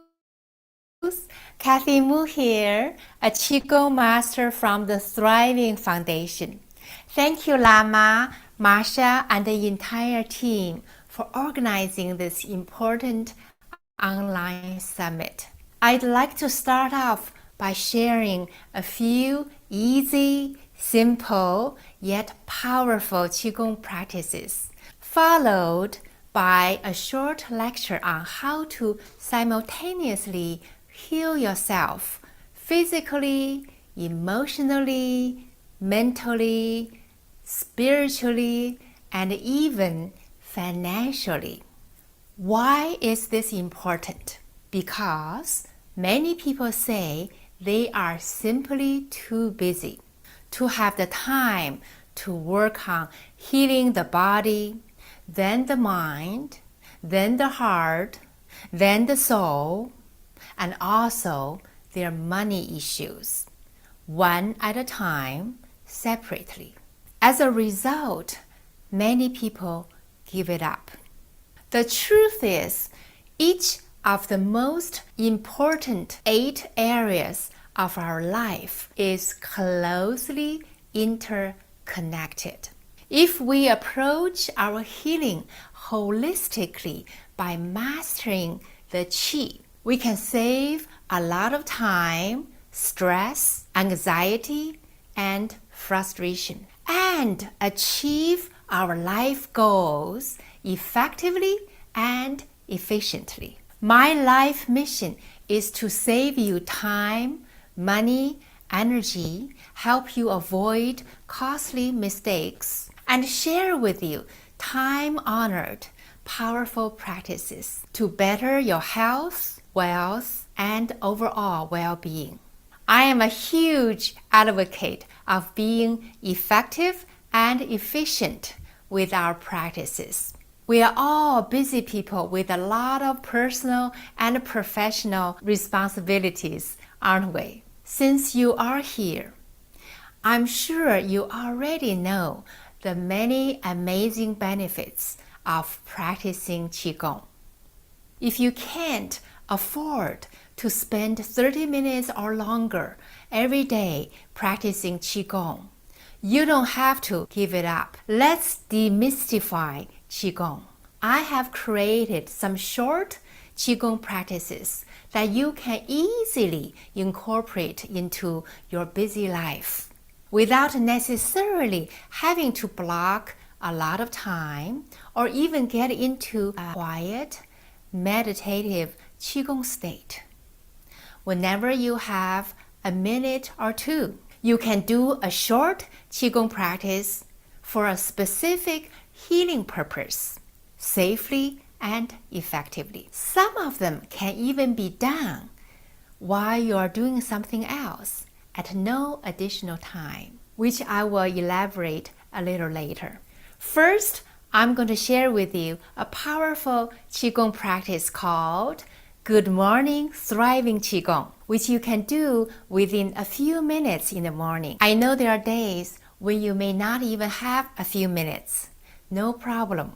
You can do part of the practice within 2 or 3 minutes. Then you can do the other part during your mid-morning break. Of course, you get the best result from doing an entire Qigong practice in a quiet place without distraction. But let's not allow perfectionism to stop us from practicing Qigong altogether and missing out all the great benefits. I am a reformed perfectionist, so I know how that feels and how that can hinder us from doing the right thing. Now, let's get started with the Good Morning Thriving Qigong. This is one of our students' favorite Qigong practices because it's simple, quick, and highly effective. It helps us awaken, empower, and strengthen our 5 organ systems and the entire body first thing in the morning. So we start our day on a beautiful note. As you have learned from the 5-element medical theory and practice, our teeth are part of the bones, which are part of the kidneys and bladder system. Our tongue is considered the opening of the heart and small intestine system. Our mouth is the opening of the spleen, stomach, and pancreas system. Our nose is the opening of the lungs and large intestine system. Our eyes are part of the liver and gallbladder system. Our ears are also part of the kidneys and bladder system. This is a great practice to do first thing in the morning, right after you wake up. It only takes a few minutes, yet it makes a great difference on the quality of your day. You can include this as part of your morning ritual. Let's do the Good Morning Qigong together. Number 1, gently tap your lower teeth against your upper teeth for 9 times.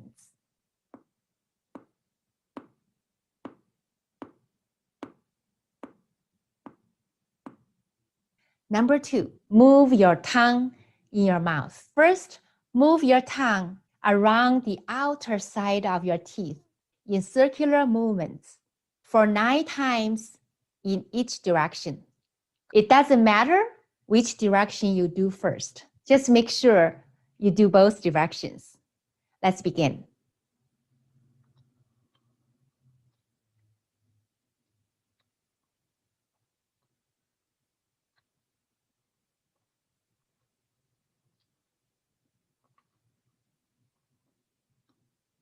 The other direction.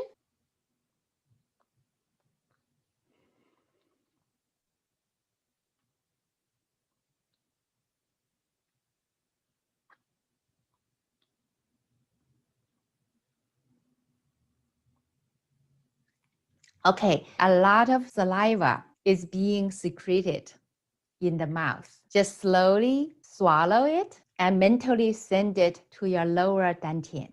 Now move your tongue around the inner side of your teeth in circular movements for 9 times in each direction. Let's do it together.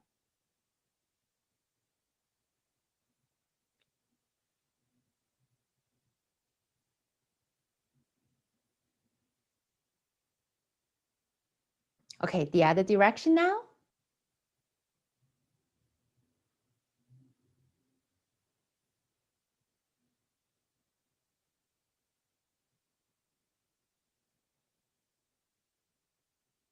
Again, gently send your excess saliva to your lower dantian.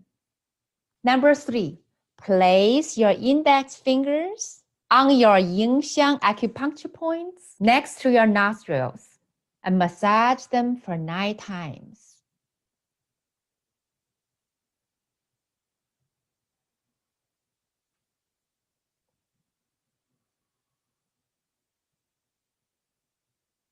Now, rub the sides of your nose with the tips of your index fingers up and down for 9 times.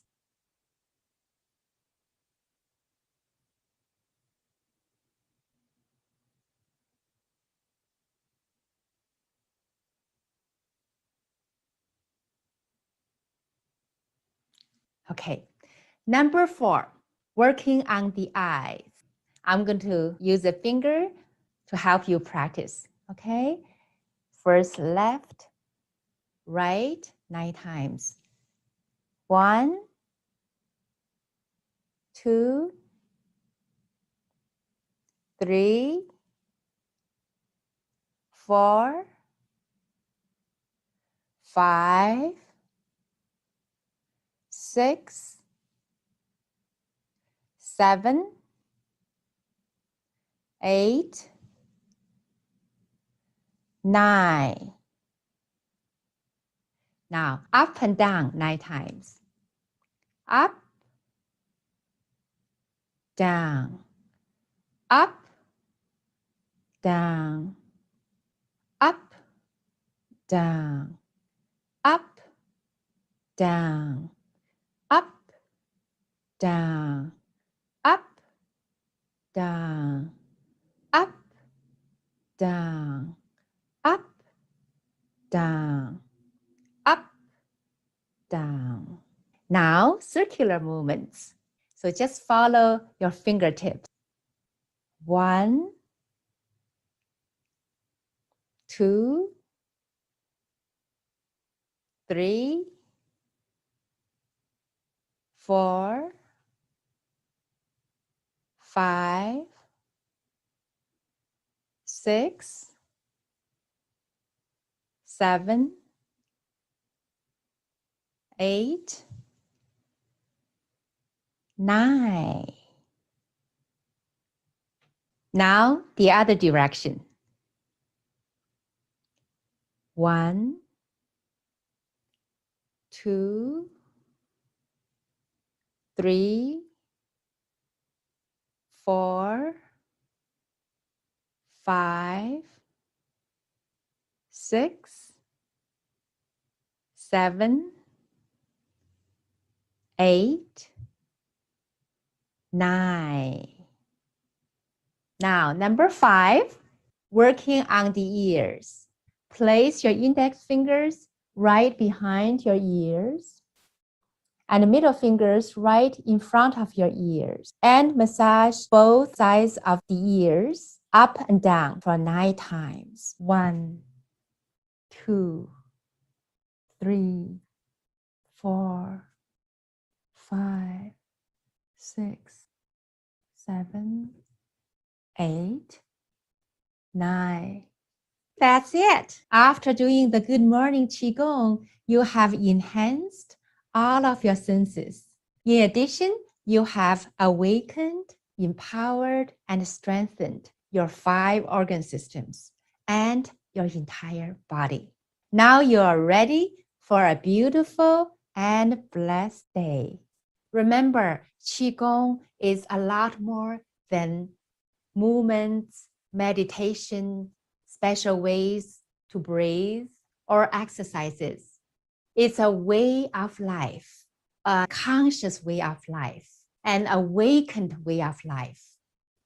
As we incorporate more and more Qigong practices into our lives, you will see your life enriched more and more, physically, emotionally, mentally, energetically, financially, and spiritually. All right, please keep in mind that you can always practice part of the Good Morning Thriving Qigong depending on how much time you have. You can also spend a little more time doing the part that your body needs the most. Now, I'm going to sit down and share with you the key to healing your body, mind, heart, and soul simultaneously. Did you know that there are over 3,000 styles of Qigong? While most Qigong practices are about gentle movements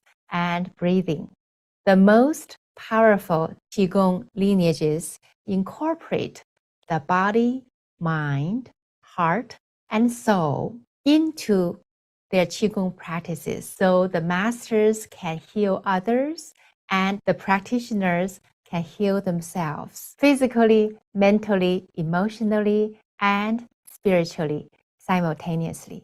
I have been so blessed that I came across a few of the top masters and have learned the most powerful, comprehensive systems of Qigong.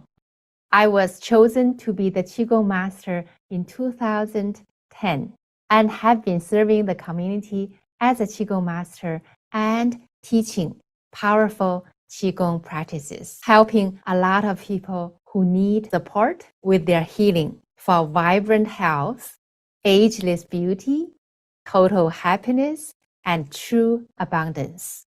As you may have noticed, in the modern times, we tend to compartmentalize everything.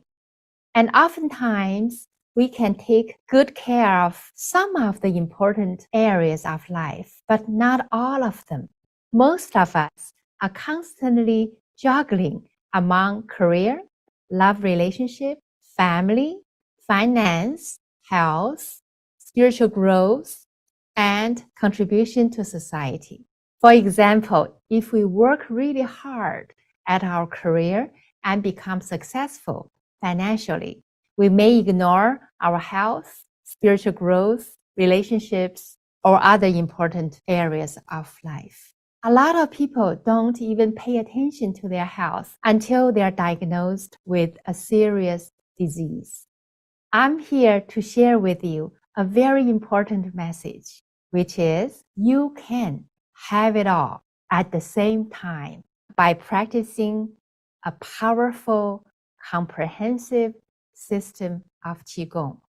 Personally, I witnessed my mom's miraculous healing from near death to complete recovery. When I was 6 years old, my mom was diagnosed with a late-stage cancer, and her doctors gave her up to 3 months to live. My sisters and I cried and cried every day. One day, a nice neighbor came to tell us that a wonderful Qigong master, Dr. Pang, had just arrived at our hometown to teach Qigong. In spite of being extremely sick and weak, my mom signed up for Dr. Pang's class right away and did not skip a class. A few weeks later, I saw my mom springing back to life, healthy and beautiful again. Later, her doctors confirmed that she was cancer-free. After that, I started to learn Qigong because I also wanted to help others, just like my mom's teacher. While growing up, I searched for the best and most powerful Qigong masters and studied with several top Qigong masters and helped a lot of people along the way. Many people ask me why I'm so passionate about teaching Qigong to the people in the West. I'd like to give credit to two beautiful American movies. One is Love Story. The other one is Terms of Endearment. Both are very touching. Unfortunately, both leading ladies died of cancer. You know, when you are a young child, if you learned something new, you would assume that everyone else on the planet must have known it more than you do, right? I was just like that. I didn't know not everyone in the world knew of the healing power of Qigong. So I was very upset that the characters didn't even try it and they died so quickly. I asked one of my teachers why they didn't even try Qigong or any other natural healing modalities and was told that Qigong was rarely known in the West. Then I made a mental note to myself that if I ever run into someone from the West who would come to visit China, I would teach him or her Qigong so they could take it home and teach the people there to stop people from dying so young and stop families from the horrible suffering from losing their loved ones, especially little children from losing their moms.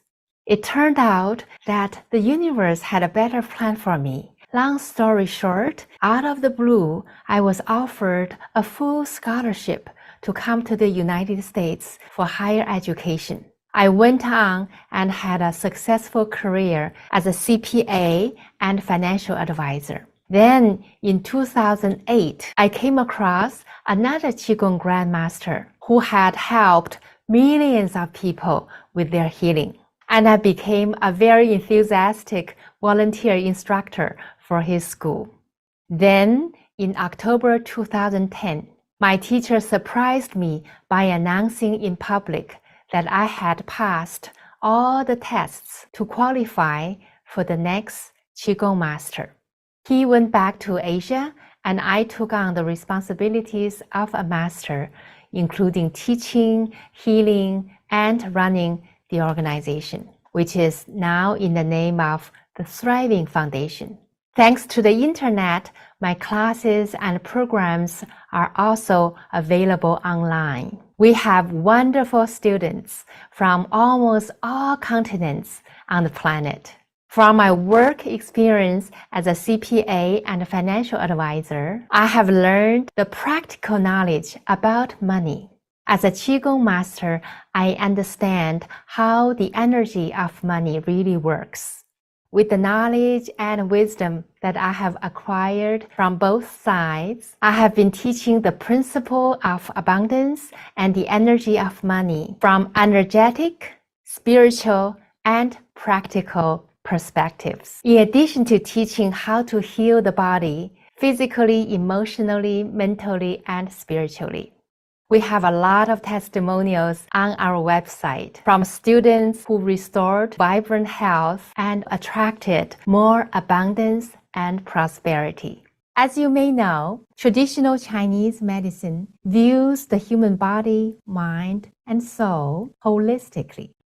The body is classified into 5 organ systems, which are closely interconnected. They are the liver and gallbladder system, the heart and small intestine system, the spleen and stomach system, the lungs and large intestine system.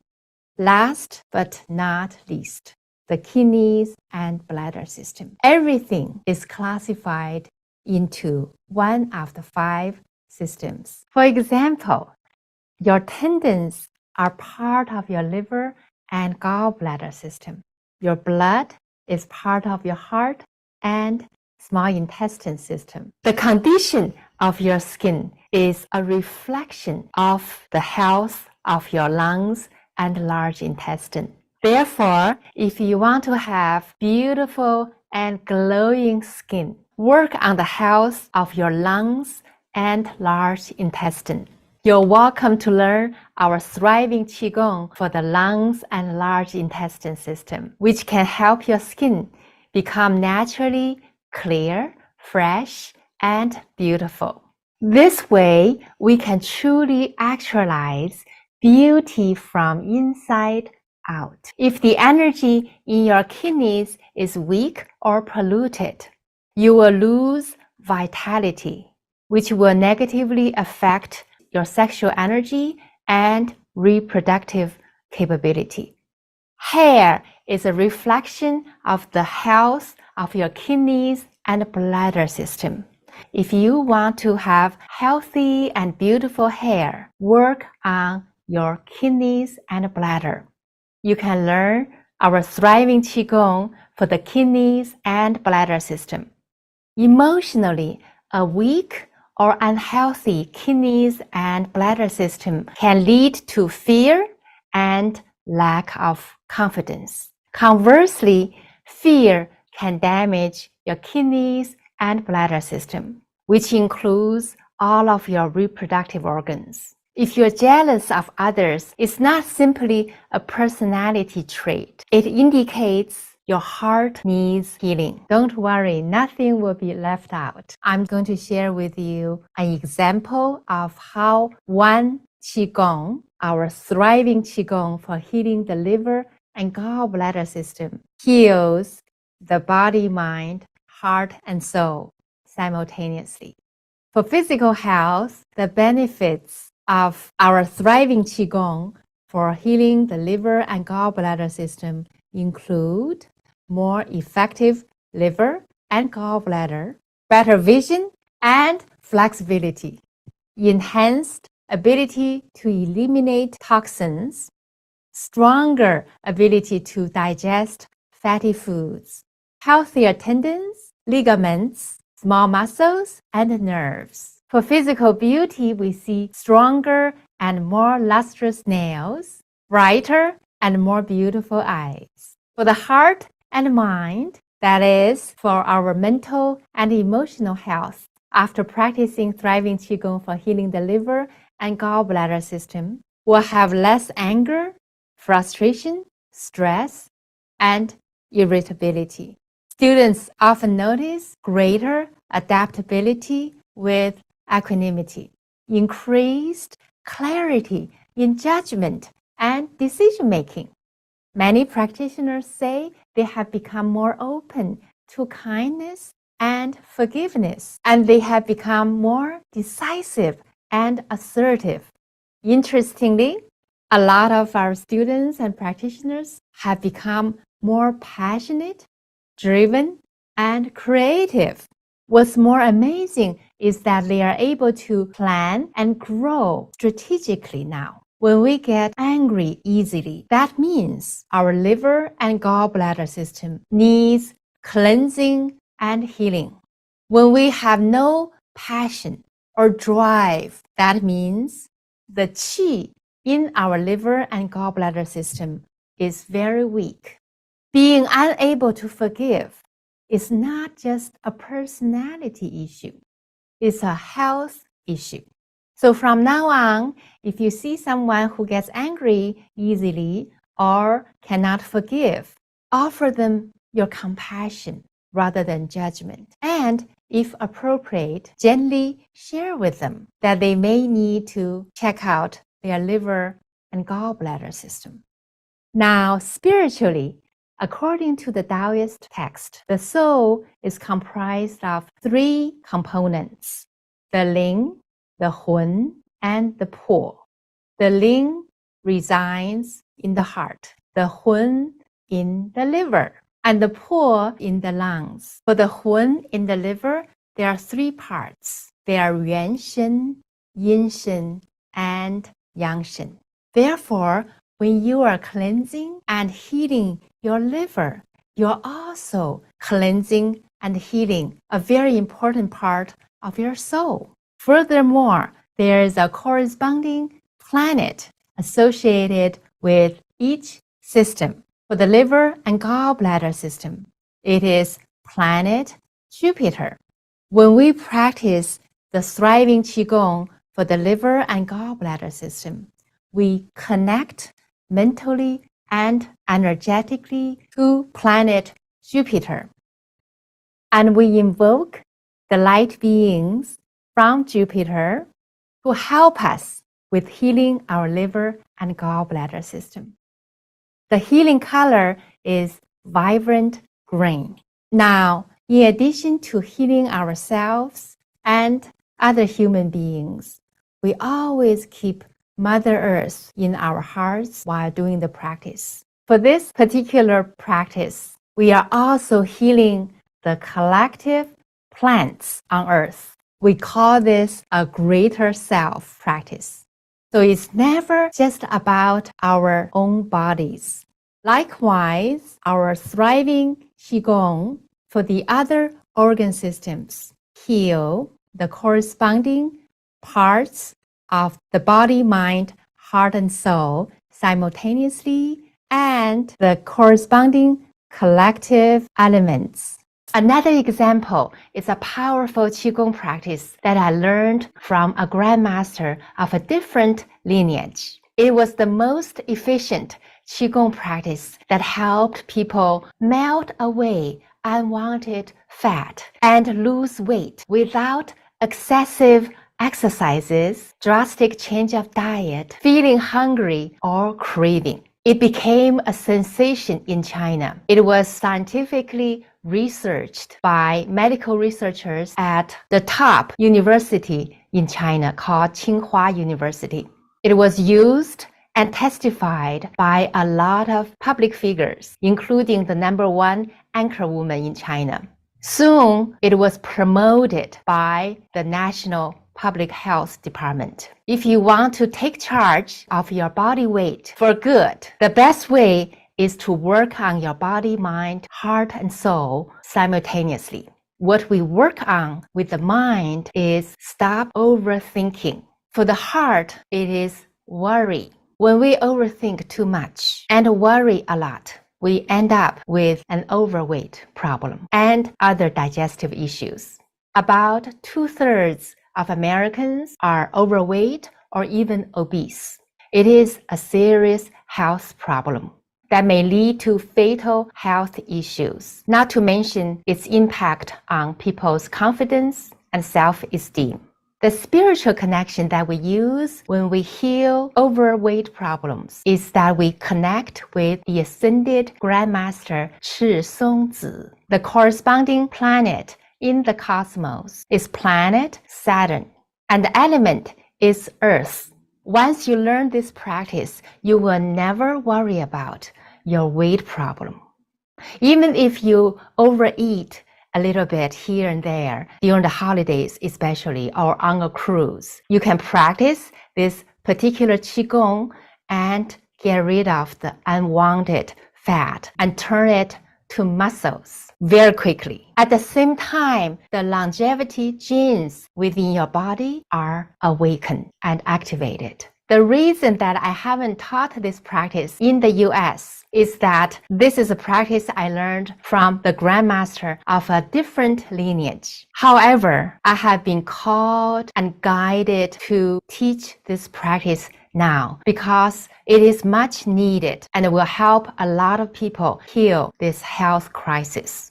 Therefore, I have been working on putting a new program together on how to melt away unwanted fat and shed weight without excessive exercises, drastic change of diet, feeling hungry, or craving. Please stay tuned. If you don't get a notification from us, please contact us. You're warmly welcome to visit our website, thethrivingfoundation.org. I offer free remote group healing sessions every month on either health or wealth. The healing theme for each healing session is different. We also have a free gift on our website that's waiting for you. It is one of my audios for healing feng shui in your home and other environments to bring in positive energy and more abundance. It's valued at $79, but it's yours for free. In these challenging times, we are working harder and offering more to help more people who need support to survive and thrive. Let's thrive together. From my heart to yours, radiating love and blessings.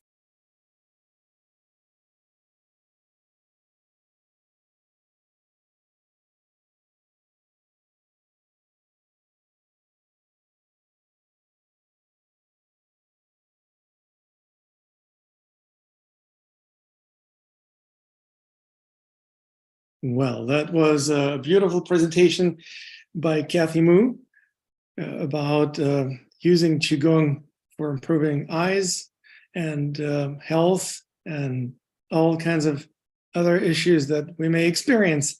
So thank you, Kathy, for doing this. And also, if you are a VIP guest at our summit, please feel free to download her free bonus material that she offered. It's available on a VIP page. And we are moving on to a master from Canada, Philip Lai.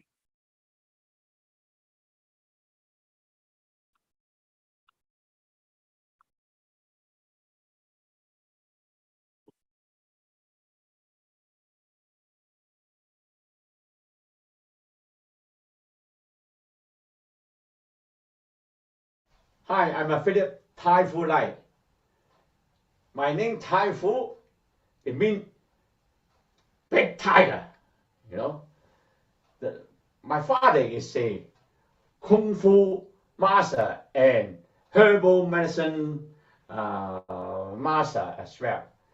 And when I was about 5-6 years old, he taught me the Kung Fu and healing technique with the herbal medicine and massage.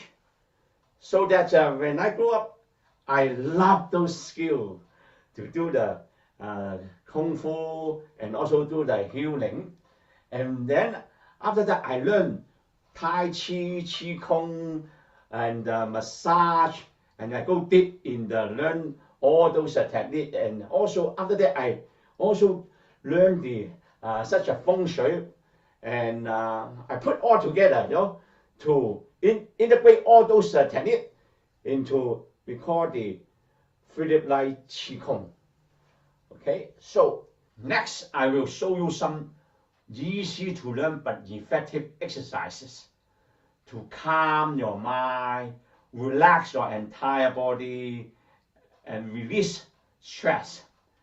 I hope you like it.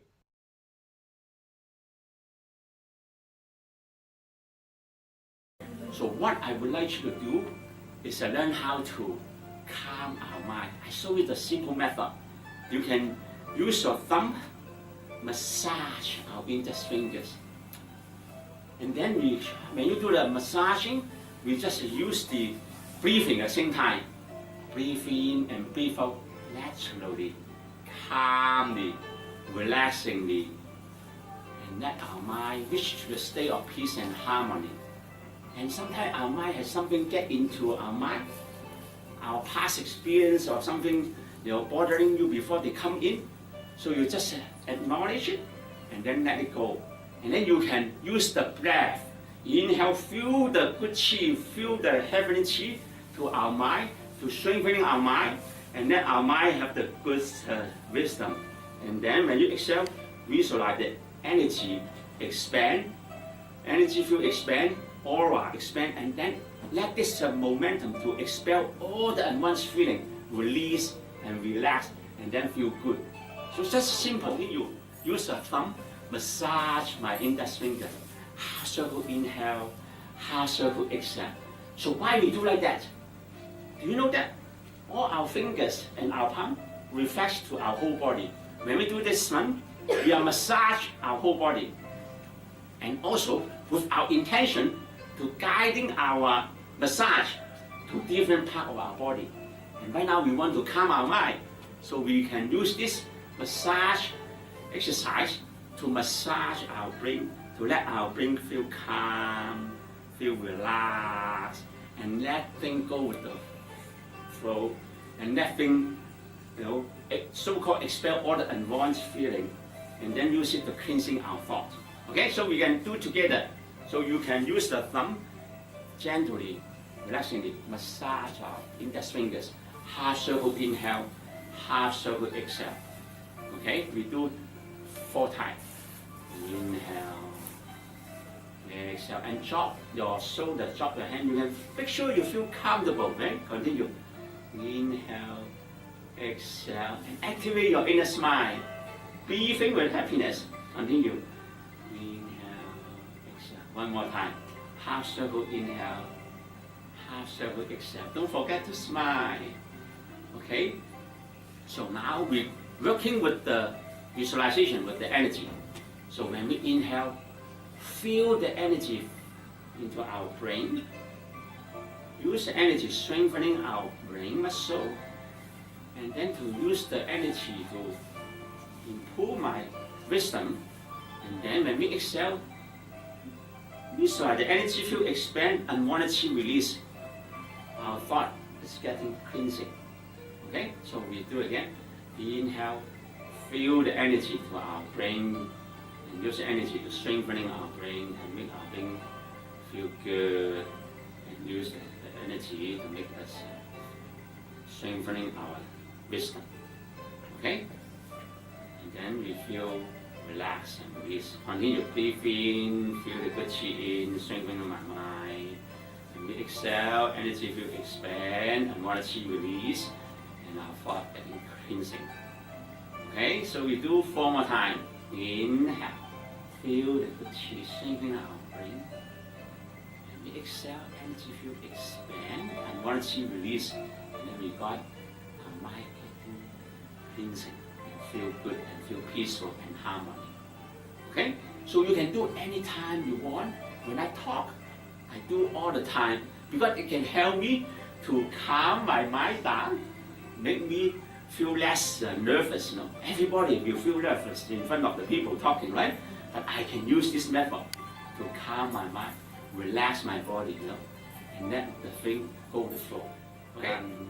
So because we need to do a little bit exercise, no? Warm up little time. Inhale, exhale, inhale, exhale. One more time. Inhale, the head up. Exhale, drop the head down. Inhale, exhale. Now turn the head to your left. Inhale, exhale.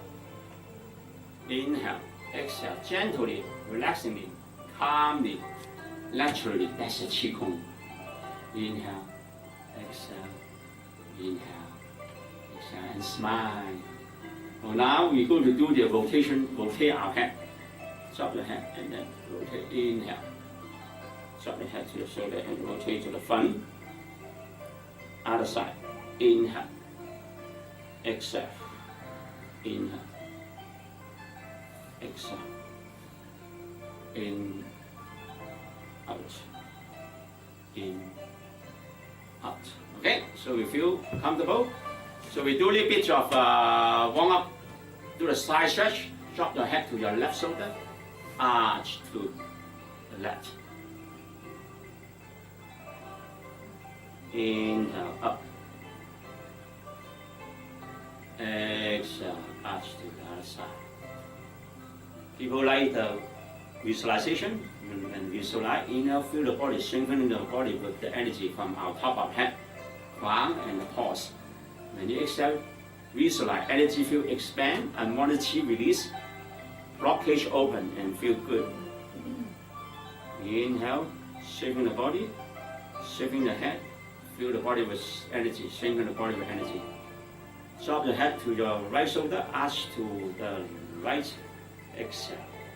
Energy field expand and water chi release, blockage open. Okay, inhale, and then we call the propeller turn, open our palm. You can adjust your body, you know, because I need you to turn the arm left and right, so I don't want to hit somebody. Ready? Inhale, feel the body with energy. Exhale, turn your body by the waist, your hip to your left. 2 arms parallel to the heaven, elbow slightly drop. Inhale, turn back to the center. Exhale, turn to the other side. Inhale. Smile. Exhale. Same thing. You want to working with the visualization energy. Inhale, fill the body with chi, with the vital life force. Exhale, energy field expand, unwanted energy release. Aura expand. And moving out from the exercise. Inhale. After we finish, scoop a big handful energy, bring it into our middle of our chest, and then two palms beside the armpit, and press the base of palm. Exhale. Okay, now we do the hip rotation, rubbing our palm, activate the chi. So that's very important, rubbing our palm. What happens when you rubbing your palm? We activate we call the Logong point, we call the pericardium energy point. Pericardium is a protector of our heart. When you're rubbing it, your energy is boosting. Your energy is boosting. Sometimes you cannot open the jar, rubbing your hand. And then you rub. Believe me, trust me, it's working. Yeah. Sometimes you cannot do something, you're rubbing your hand, your energy, boosting up, your mind getting strong, the mind over the body. So you will do a lot of things, so-called impossible. Yeah. After that, what we're going to do, massage our kidney. The kidney is very important. Not only good for the sex, but also good for everything. Because the kidney is the yin energy. The mother of the chi is come from the kidney. Because the kidney is the yin energy, they build the yang energy. So the kidney, if weak, you be careful. Especially before, if you want to have a baby, want to be pregnant, make sure your kidney is strong. And then, because they can carry your next generation, So make sure the kidney is strong. Massage the kidney. Inhale, feel the energy from the heaven, through our crown, reach to our palms.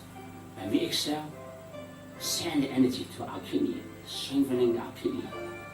Ready? We do 2 more times. Inhale, energy to the palm. Exhale, energy sent to the kidney. Inhale, feel the palm with chi. Exhale, send the chi to the kidney. Okay, so your kidney is good now. So now we do a hip rotation. Open the horse stand, slightly bend the knees, but make sure your knees, join the knees getting soft and gentle, okay? Don't make it too tight or locking it, because if you stand too long, your knees are getting sore. How to get rid of those problems? Just visualize. It's so soft as cotton, as soft as silk, So your mind over your body, okay? Remind yourself, massage your kidney, and then feel your pelvic out. Rotate your hip to your left, and half circle inhale, and rotate to the other side. Other circle, exhale. Inhale, use the hip draw the circle, and exhale. And at the same time, massage your kidney. At the same time, working with the visualization. Inhale, fill the palm with the chi. Exhale, send the chi to the kidney. Strengthening the kidney. Okay, now go to the other side. Inhale. Exhale. Use the hip draw the circle. Try not to move the shoulder too much. If you move your circle too much, your hip is not working. It's your shoulder working. So you want to make sure your hip working well.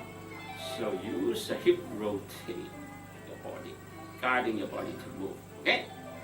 Okay, one more time. In, other side. Out. In. Out. One more time. In. Out. Now rotate the other side. So by reverse. Half circle inhale. Half circle exhale. Inhale. Exhale. Okay, so now we finish the hip rotation. We adjust our knees. We're standing a little bit tired. So you're shaking a little bit. All the energy out, yeah. All the energy release. Feel good. And then kick a little bit. And smile. Okay. One smile can get rid of all the rubbish, get rid of a lot of sickness. Smile is very powerful medicine. One is sleeping. If you can sleep well, you will be healthy. Okay. Number 2 is smile. If you smile all the time, you should be very positive person, you know, and have a lot of good energy. Okay, now we're going to do the wrist rotation. Rubbing the palm, activate the chi. Same thing. I don't want you to show me. So everybody you understand. I don't take any complaint, you know. If you get the body uncomfortable or getting complaint, you know, and then you're going to show me, you know, I want to tell everybody, if you don't feel comfortable, stop anytime you want, you know. If you feel don't want to do it, stop anytime you want. No pain, no gain, it's not applying here. Rubbing our palm, activate the chi, and smile. Send the chi to our knees cap. Inhale up, exhale down. In and out. In and out. In and out. This is really good medicine for our knees. Knees is very important.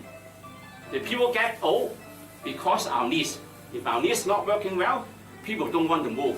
If you don't want to move, the blood circulation not working well.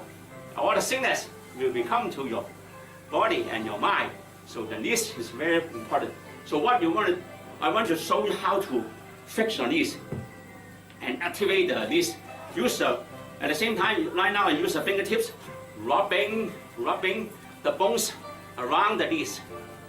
So that exercise can help you to activate the blood circulation and get rid of all the bruise, all the sore and the pain of our knees, you know. So you do it regularly, massage it and use fingertip, massage, use the palm, middle of palm, massage it, it's really helpful, okay?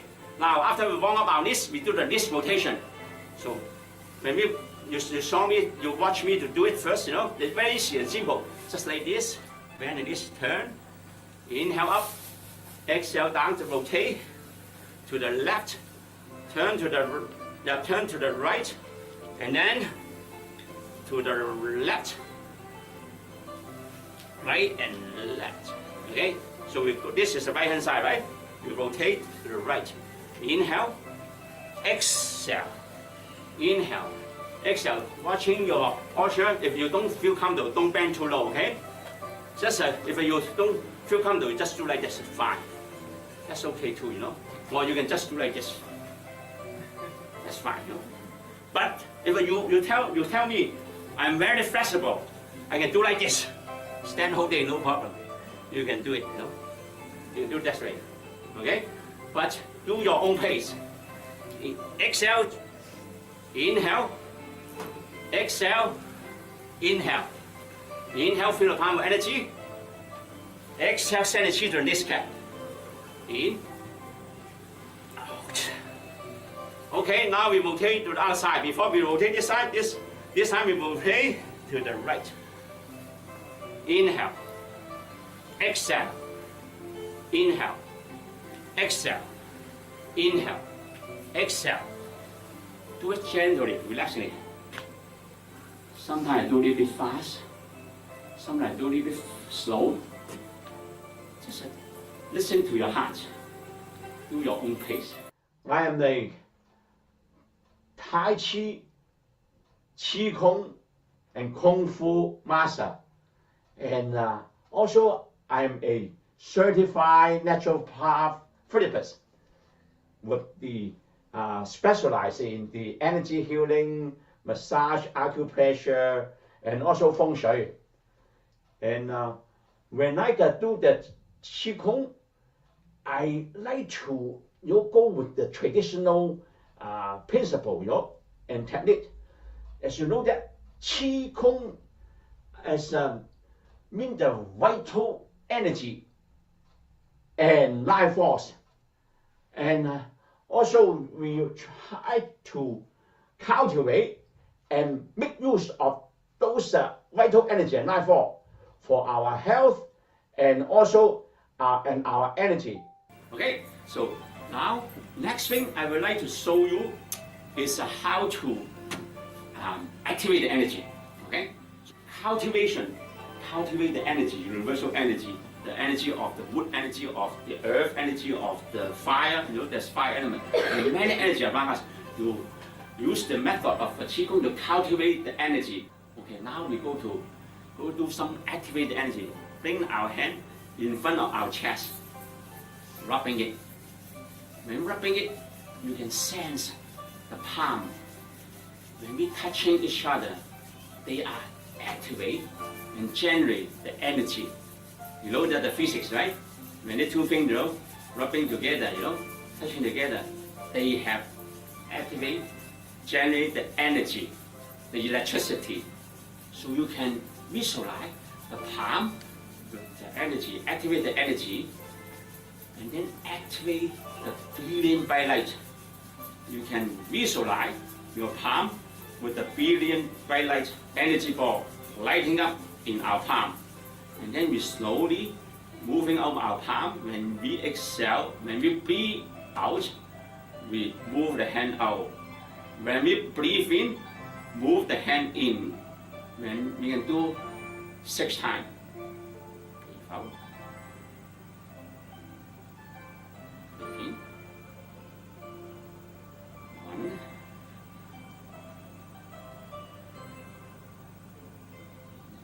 2. Breathe out. 3.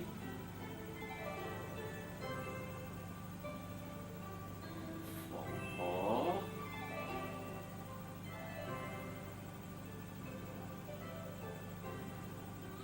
5. And breathe out, move the hand out.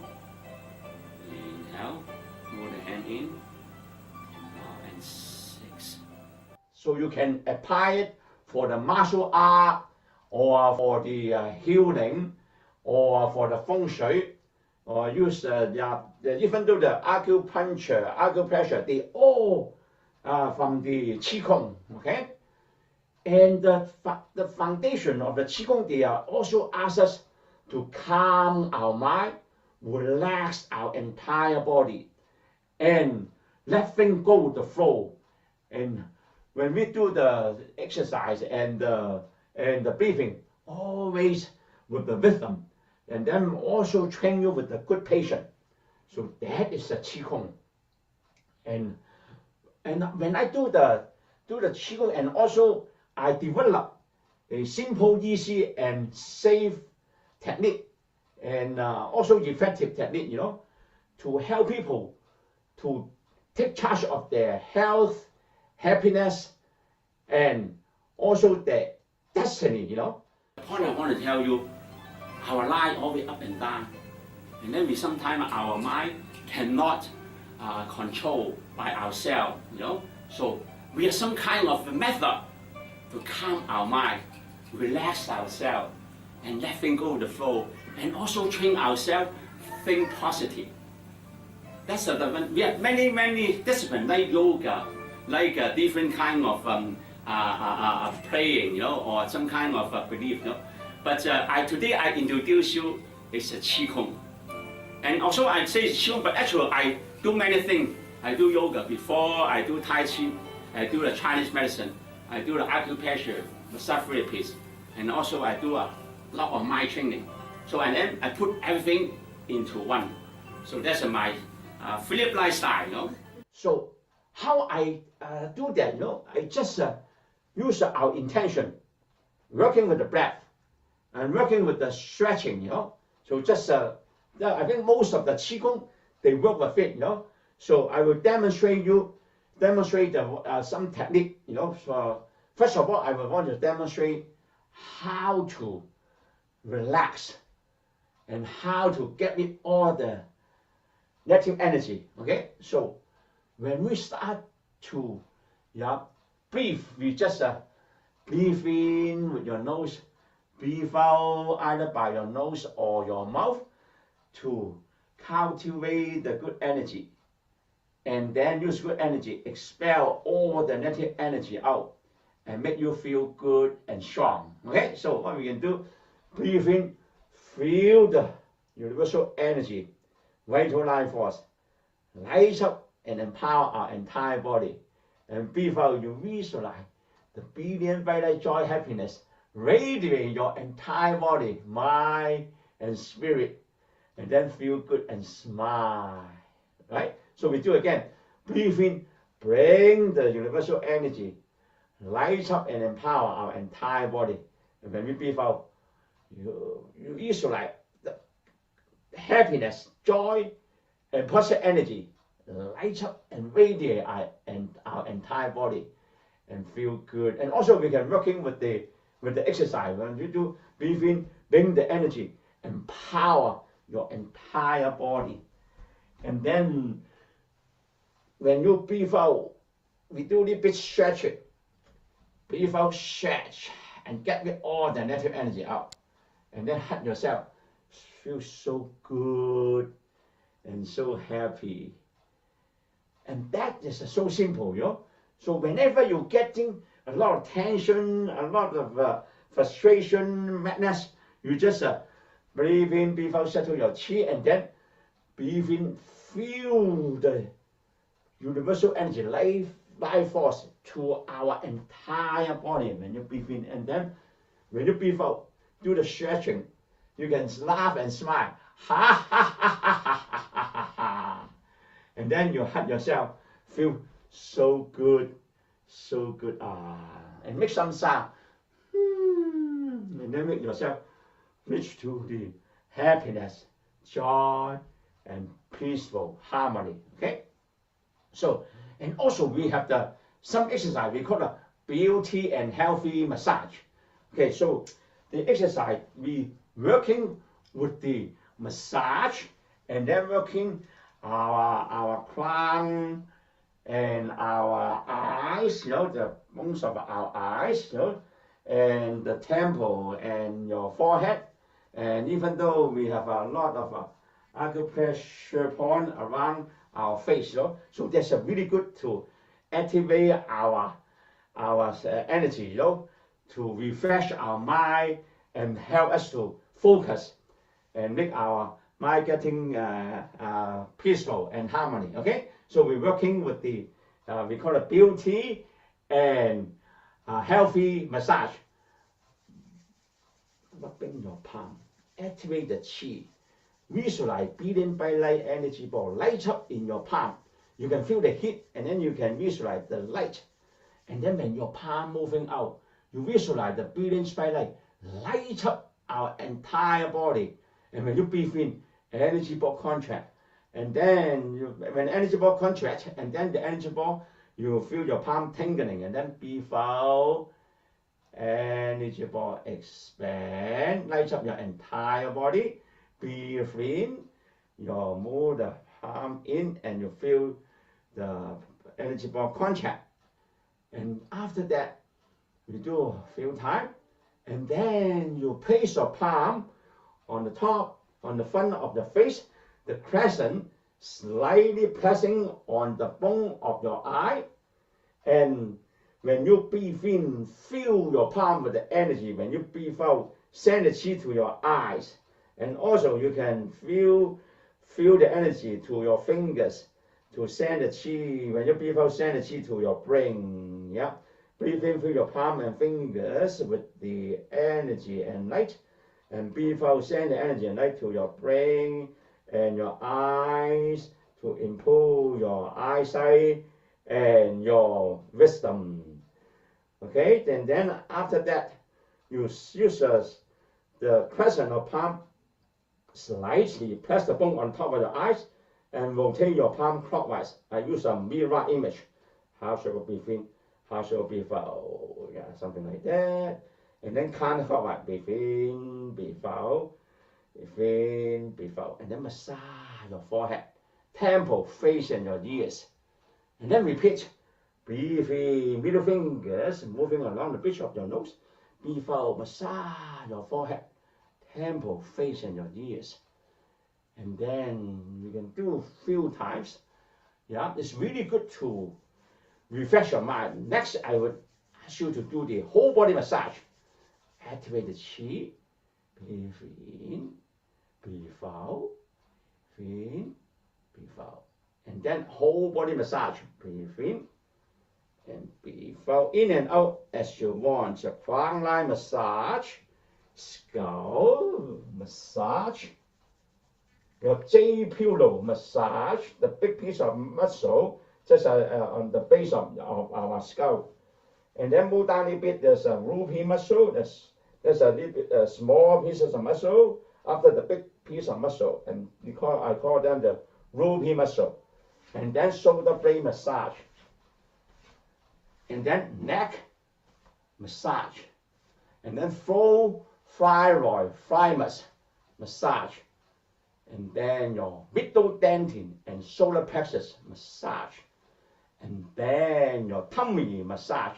Tummy is they embrace a lot of internal organs such as your liver, and even though the sexual organ, all the embraced by our tummy. When you massage the tummy from the solar plexus to your lower dentin, and then it's really helpful for our internal organ. And then moving down, massage our knees, and then massage our shin, and then massage the calf of our leg, massage the middle part of the present of the leg at the back of your leg, and then massage our kidney, and then we're working with the lung meridian. Breathe in, breathe out, moving along the bone at the edge of our arm, and then we massage the large intestine meridian along the index finger and go up on the edge of the bone of our arm, in, before, and then across. Feel the energy to your internal system, and then when you breathe out, brush all the negative energy out. And then next we repeat the same thing. Breathe in, breathe out, breathe in and breathe out, and then across. Breathe in, breathe out, and then tapping your entire body.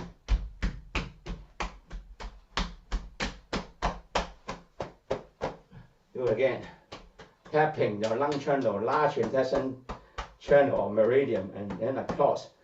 Tapping your large intestine and your lung, and then large intestine meridian and across. So this is so simple and easy. We call the beauty massage, beauty and healthy massage. And I will demonstrate the simple method to bring the earth chi, when you breathe in, to your middle of the body.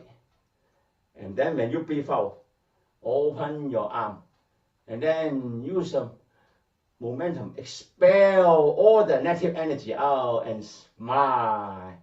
And then breathe in, collect the heavenly chi from your palm, and when you breathe out, send the energy to your crown, and breathe in, guide the energy to your middle of our chest, or middle dentin, and breathe out, energy field expand, unwanted release, aura expands. Breathe in again, fill the body with chi. Breathe out, use of vital life or universal energy. Go moving, guide energy down, and then use energy. Empower your body at the end, use a good energy. Expel all the negative energy out from your fingertip and your toes. So that is a so simple, easy exercise. But it's a good, when it's simple and easy, and then you can work with your visualization, working with your breath so easily. And then you can use this simple technique.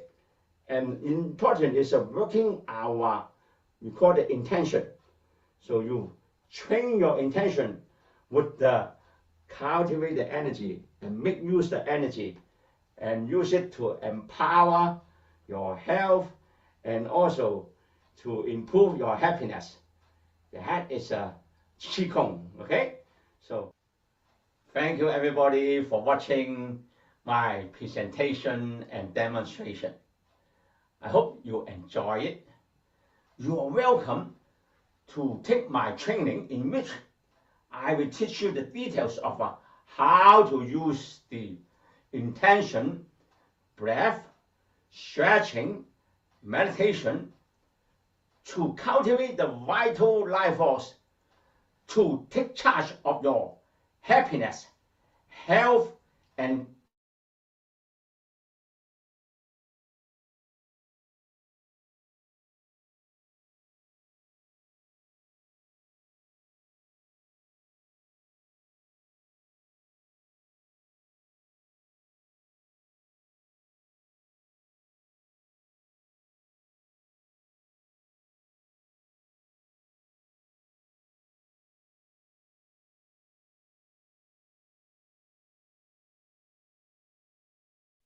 That was a fascinating presentation by Philip Lai. It was a great way to kind of get introduced to his style of Qigong and how he approaches the practice. And perhaps he also benefited from some of the practices that he presented to you. And our next presenter needs no introduction. He's been around the block a few times and is one of the founding members of National Qigong Association. His name is Mark Johnson, and he is going to share about his spiritual experiences with Qigong.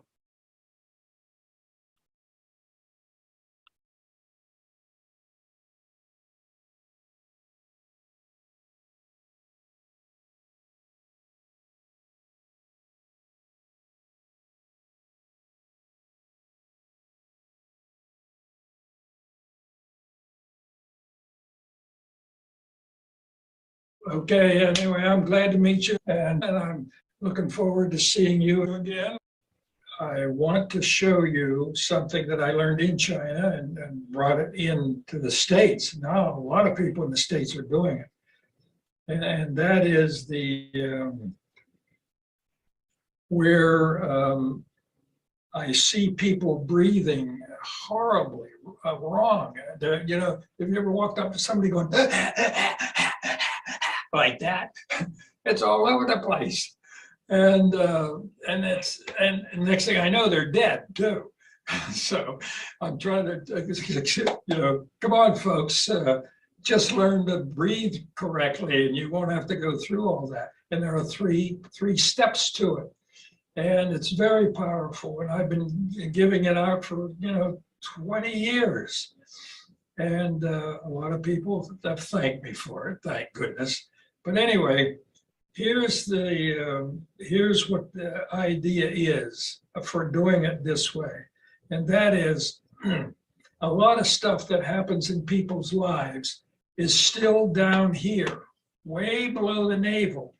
Hello, mommy and daddy, you know, and okay, mommy and daddy, I'll do what you tell me. And it stays there. And so they don't really get a good sense of the way the universe is working. You know, it's like it's down there. They're easy to hurt and to do all kinds of stuff. That's down there. Well, I'm going to show you how the need is and how to rise from that. Because when that happens, the students on the floor, and I often go to huge basketball courts and get 20, 30 people out there, and when they're doing that breathing, which is one right here, like when they're doing that, then all of a sudden they wake up off the floor. They're laying on the floor and they wake up and they say, "I hate you, mother," and then all of a sudden they go whoosh like that. So all that you've been holding down there all those years as a 2-year-old is now out and gone. Boom, it goes out. And you can just watch one after another. It takes about 15 minutes to an hour of somebody for that to get loose and whoosh like that. Get it? Okay, well, keep at it. There's 2 more to go. So that's the first one, and I'll give you more detail on exactly how to do it. And if you don't do it exactly right, it's not going to work. But that's number 1, is what's there in there. Do you know that the energy of the air is so powerful, you don't need anything else, for God's sakes. And here's a thing where you use the second part here. And you start talking about it and so forth until all of a sudden, whammo, it goes like that also. So that means the weakness in your body and your ability to take in deeper and more powerful air is crucial. No more. It's going to be, it's like, just like that. And if anybody looks at me cross-eyed, no problem. Okay, so I'm just kidding. But anyway, that's 1 and 2 right there. And then the next time that happens when you're doing the thing, it will go open too, boom. And then you are free. You are free to be who you are for the first time because you're not carrying all that crappy stuff, you know. That's just one of them. You should hear some of the stuff that hits me. Okay, that's it. That's what I'm going to show you in great detail now. You start off with your hand down here, with the left hand here, and that one like that. And you go in like that. See that? See, I'm taking whatever's in there, whack out, and it's going up my back. Can you see that? It's like, ha, over the top of the head and back down. Boom, over the top, back down. Get it? And you can do it that way for a while. And the idea is to breathe this way constantly so you don't have these problems at all. I've had people that said they've been sick for 40 years and I showed them this thing, and the next thing it was completely gone because he was sniffing, you know, sniffing cars all their lives, and now they're getting real high quality energy. And okay, so anyway, ha, and then that brings it up and down like that. And now you can actually bring your hands back if you want and go down like that. That's a little more powerful. Ha. And then you come back to like this and you help it along. You bend over slightly and you help it along with your hands if you want to. And then you start out again. Ha. Over the head and down. Ha.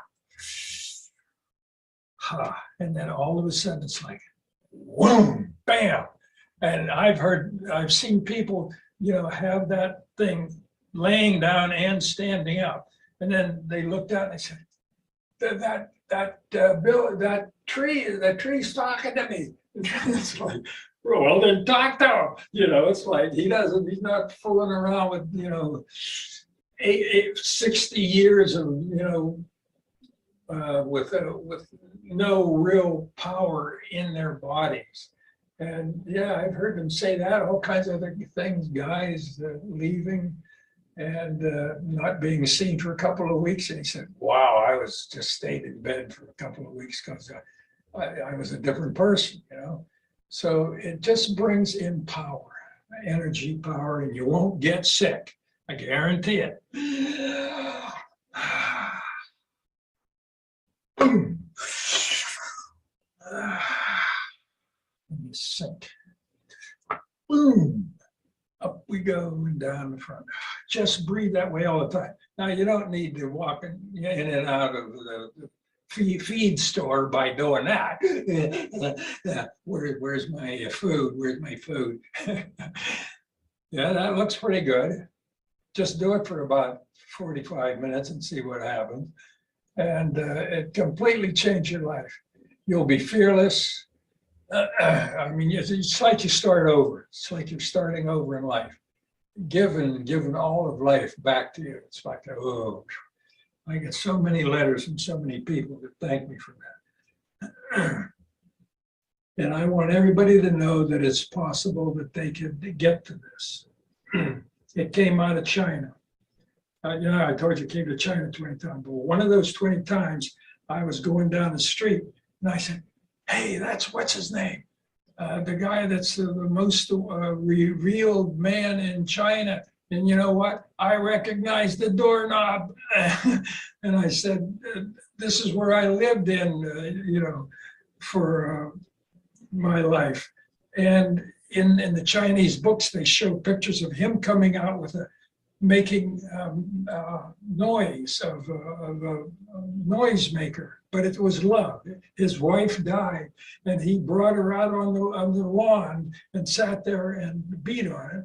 And there I was walking along, and I said, "Wow, that's where I lived and did with her." Blah blah blah. So you see what I mean? It was me reborn again, and that was a heck of a story. And then I had other stories to go with that right there.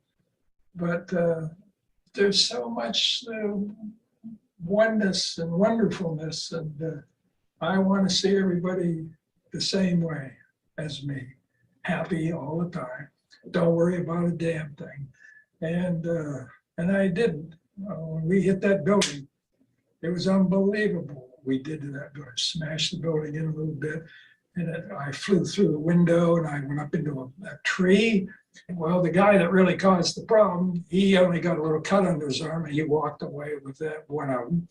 They finally found me up in the tree and they put me on a big board and they're heading back. And I was talking to them.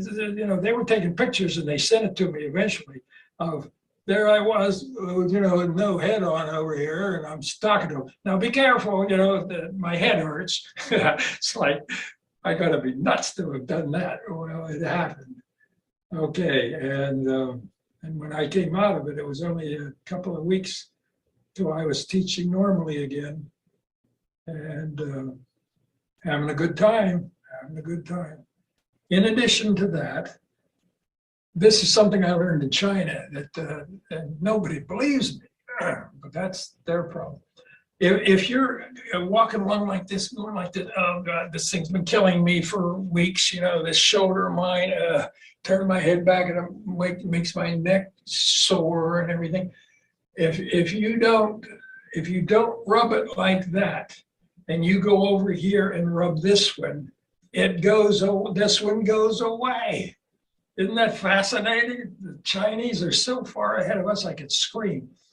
But anyway, it's saying that these guys are kind of, they're one alike, you know, they're even and are to the same thing. But this one, if it gets hit really hard, the idea is to go over here and go down this way, and this one will get good in no time at all, maybe a minute or a minute, 2 minutes, and the pain will go away. Try it, see if it does. But so there's a lot of things like that, but this is enough for the first one. I'll be seeing you all soon in just another couple of weeks, right? And we'll see what happens. And oh, there's so much out there to talk about. But it all comes down to the same thing. Just relax, breathe deep, and if you feel something that get it to move, and they're all roughly similar that way. And then there's some this way too that go back in there and then go down the back and then up the front. There's so much out there to live off of that we're not using. Oh my goodness. I can almost cry sometimes watching people walking down the street.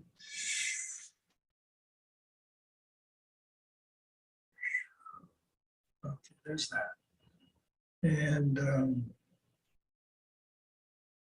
just stay relaxed, breathe, and slowly, and yet don't bother it to come in and out. And a lot of times you can tell people about themselves too. Oh, I see that you've had X, Y, and Z done to you. And I'm an expert at that because a friend of mine crashed my airplane, by the way. And they dragged me to a Western place to go after the plane crashed. Then they took me in different vehicles to get me back to a place where they could put me under because the side of my head was hit seriously. And yet I still talked to them when they were carrying me. And I was talking to them, and I'll be careful now, this side hurts. And 3 days later, when they finally got finished with me, this side was all smashed in. And this one never did get smashed in, but couldn't speak, forgot the words.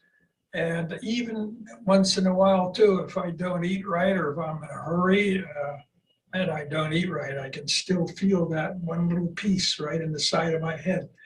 And so that's what I'm getting at for you all to try is is you don't have to live with it like that. And it's quite, after a week and a half, I was out of there teaching kids on the outside in the forests around us right now. And so it didn't take me long to get back to normal. And it's true for everybody. I know it sounds hard to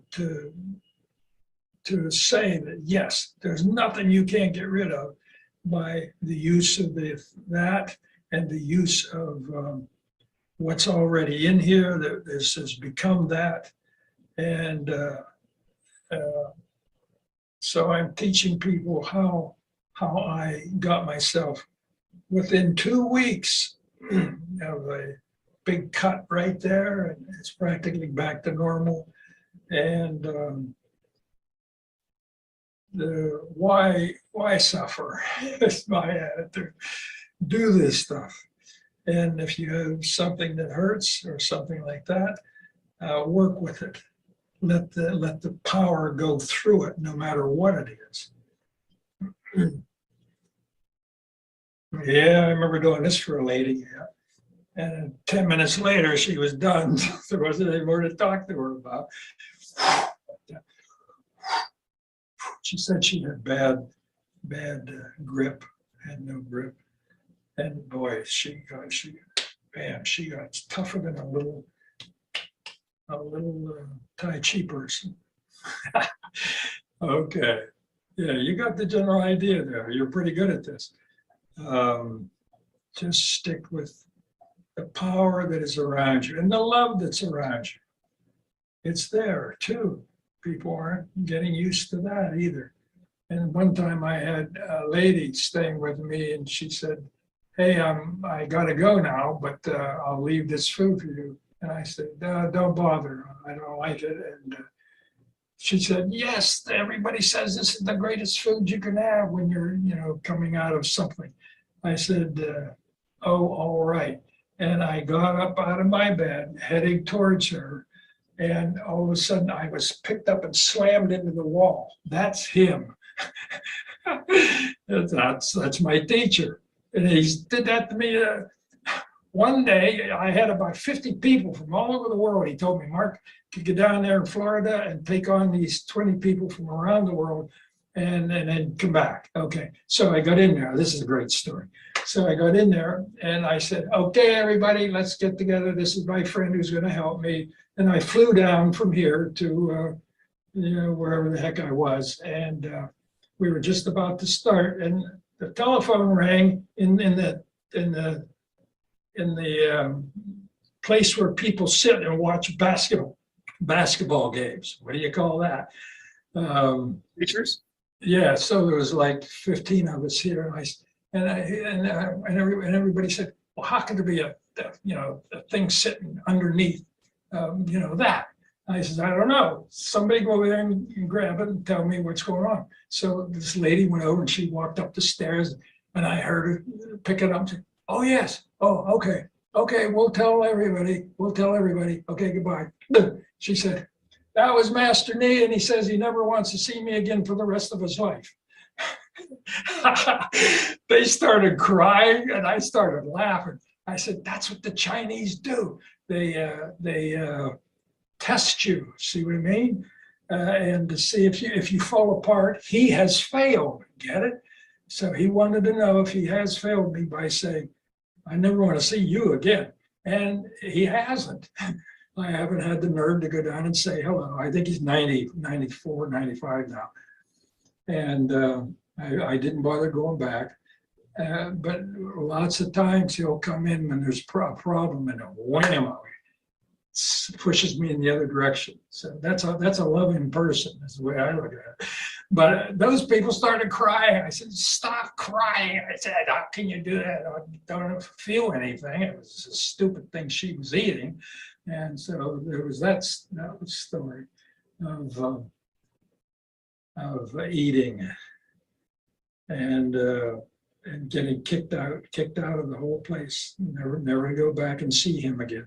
And I went to China 20 times and got up a row amounts of knowledge. And then I taught the guy from China to come and live here and to teach me. And he gave me all kinds of interesting things, which I'm willing to give out, not change you. I'm not going to, force money out of you if someone, needs it. So that's basically my life. And I am getting older, by the way. I just turned 80, and people, look at me and they say, 80, are you crazy? And well, some people say that's the case, but I'm not going to say anything about that. But it is true. I mean, look at me, I'm 80, and wham, I'm capable of that if somebody looks at me cross-eyed. It's so you can learn a lot. Is what I'm getting at, and I'm willing to come in into your place and out and in and out over the years, see what's happening. But anyway, that's who I am and what I do, and I'm here to help. I'm not here to make a lot of money. It's not necessary for me. And so now I want to say that life is plain. See. And then down here it talks about live compassionately, intuitively, spontaneously, miraculously, and everything will happen. And it's unbelievable. When people read the book, they don't believe it because I get one of those a day, so that I'm a spoiled brat, and I don't have to work at anything. And I was running around with the people that are show business people. They had to have me, and then the next thing I know is I was in another city, and Coppola had us put the license plates that they found in somebody's back room and on the back of all of their cars so that they wouldn't get stolen or anything. And then in the middle of it all is a big circular building to feed yourself while you're there. This is a great story. And all of a sudden, the next morning, we came out, and that's when it was really supposed to happen. And all of a sudden, somebody screamed, "Mark, there's a hurricane coming at you." You know me with my attitude. Oh yeah, you really are. And so they all died and went into holes. And I just stood there because I was spellbound. And I'm watching this thing, big, huge thing coming like that, go right over top of. I jumped inside the place that had all of the others, and then pretty soon we were down there, and then the roof started shaking, and then it flew off, and then the thing went over top of that and didn't hurt me, but of course it hurt everybody else. That's just an ordinary day for me. Don't worry about a thing, it'll be fine. It'll be fine with me, but not other people. So be careful, or else just run around doing what I showed you, and you won't have to worry about anything, actually. It's like, and I thought, well, everybody must be doing this. And then I realized it wasn't anybody doing it. And so I'm gonna do another book called Why Haven't You Discovered Your Innate Divinity Right Now? Boom. And we all have that possibility of being the great oneness and being it and enjoying it and helping others with it.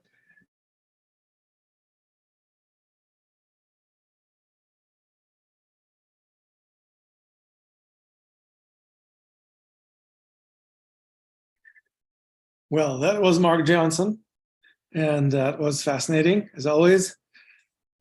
He's the guy who trained a whole bunch of movie stars Tai Chi at the site of the movie called The Outsiders.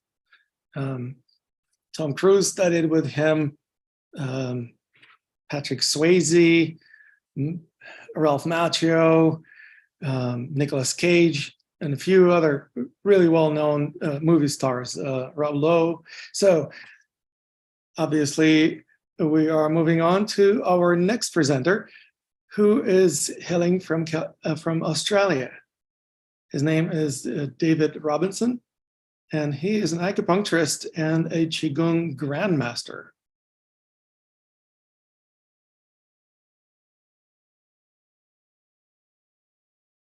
Here he is.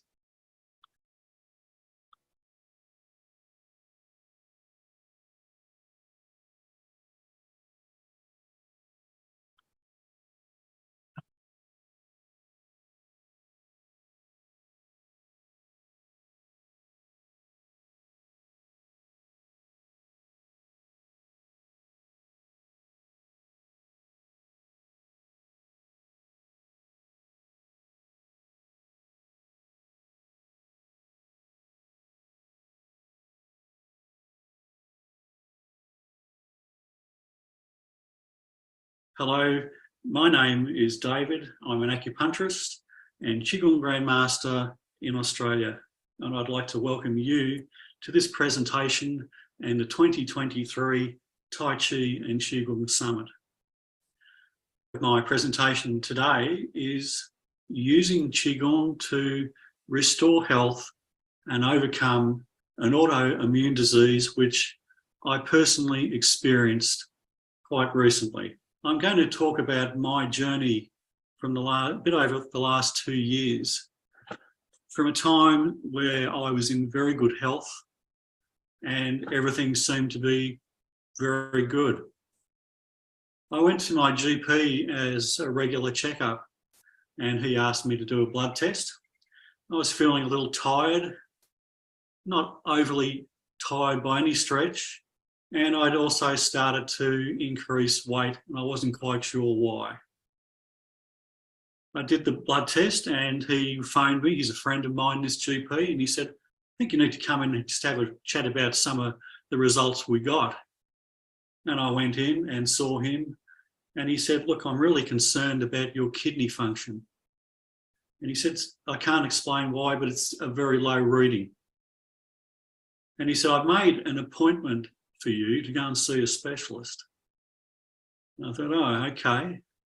He said, I've made it for you for 2 days. And I said, really? Sounds a bit serious. He said, well, he said, I'm not sure what's going on. And from there, I found myself in a whole other world within 2 days. And I thought to myself when I was making this presentation and thinking about it, it was important as a master to tell people that we do become unwell from time to time, that we are human, just like everyone else, and we are influenced by nature and all the seasonal changes that we experience around the world that influence health and life itself. So I went to the hospital and very open-minded, I kept myself in the process of my teachers told me to use the best of every medicine available to create or recreate health. And if you do become unwell, practice lots of Qigong and the outcomes will become more positive and greater long term. So in early December 2021, I went to the hospital in early December. And as I said, I didn't think there was any problems. And the specialist, she was a lovely lady. She came and introduced herself and she said, David, you have one of two choices. And I said, okay. She said, you can stay in this hospital and we can try and make you better. And I said, okay, what's option number two? She said, well, there's no easy way to tell you this. If you go home today, right now, you will die within 2 to 3 days without question. And that makes you really begin to think, oh, okay, that wasn't what I was expecting. They went on to tell me that I was in acute kidney failure and my kidney function was between 8 and 10%. Not good. That's stage 5 kidney disease. And often in this, they would be thinking of kidney transplants or dialysis. At this point, they didn't offer that. And they said, we suspect that there is something else going on. and they wanted to do a kidney biopsy. And I said, okay, what's the good and bad in all of that? Well, the good thing is we can potentially find out what's going on. And I said, okay, in the worst case scenario, well, you may lose a kidney or you might die. So I said, well, that doesn't sound too good either way. However, I decided to stay in hospital, and I found myself in a very unusual circumstance, and there were lots of fears and worries about what was going to happen. I was in an environment I knew nothing about. I didn't know any of the doctors or the nursing staff. And here I am with 8 to 10% functionality near death. And it was in that time that they did the biopsy, and they said, for the next minimum 3 to 4 hours after this biopsy, you must lie completely still. No movement. You can't get up and go to the toilet. You have to lie completely still. And that was because when they do the biopsy, they take a sample, 2 samples, one on the surface of the kidney and one slightly deeper in. And then they take that off to the lab and they test it. And they found that I had an antibody, which they named as PLA2R. And that was causing my illness. They said, we have no idea what this illness is. We have no idea why only 1 to 2% of people get it. And we have no cure. So I'm thinking, this is not good, but I'm here and you're going to keep me alive. So that's a positive. At least one thing's going in the right direction at this point. So after doing the biopsy, my body went into all sorts of reactions, and I found that my body put on an extra 30 kilograms of fluid. Now that's about 60, 66 pounds or more of fluid throughout my body. My legs were enormous. My face was huge. I looked like the Michelin Man, if you know what that is. It's huge. And I was very weak. I was completely depleted. And people might sit there saying, well, but you're a practitioner, you have Chinese medical training, you have an understanding, a certain amount of understanding of Western medicine, and you have a lot of knowledge, 25 years experience in clinic. I used to see people with chronic fatigue. That's what I specialised with. And that's true. I do have that knowledge, but I'm also human. And when you're in that situation where someone says, well, you can live or die, a lot of that sort of goes out the window, because you're in this situation of being in shock, fear, worry, concern, as everybody is. It's like, what am I going to do to change this? This is really serious. And you sit there and you look at your whole life, the good, the bad, the ugly, the possibilities of the future, and you think, how can I create change? Fortunately, I started getting to energetic healing and medicine, if you like, when I was 7, at a time when there was no Qigong or Tai Chi.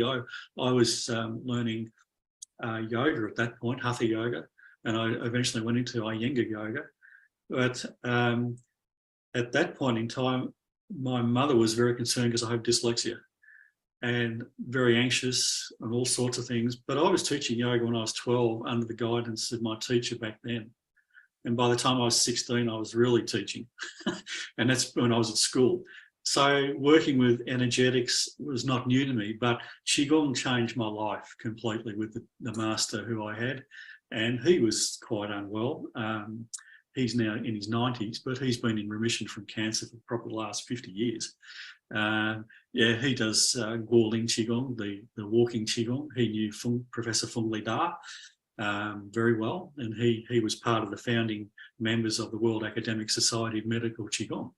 And even today, I spoke to him about a month ago. He said, well, I'm still doing the walk, but perhaps not as graciously as I was when I was much younger.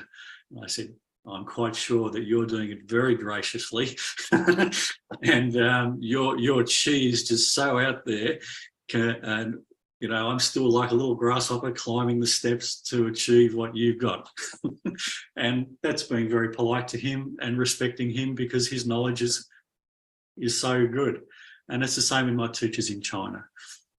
Even though they awarded me the title of Grand Master, I still consider myself on the learning curve.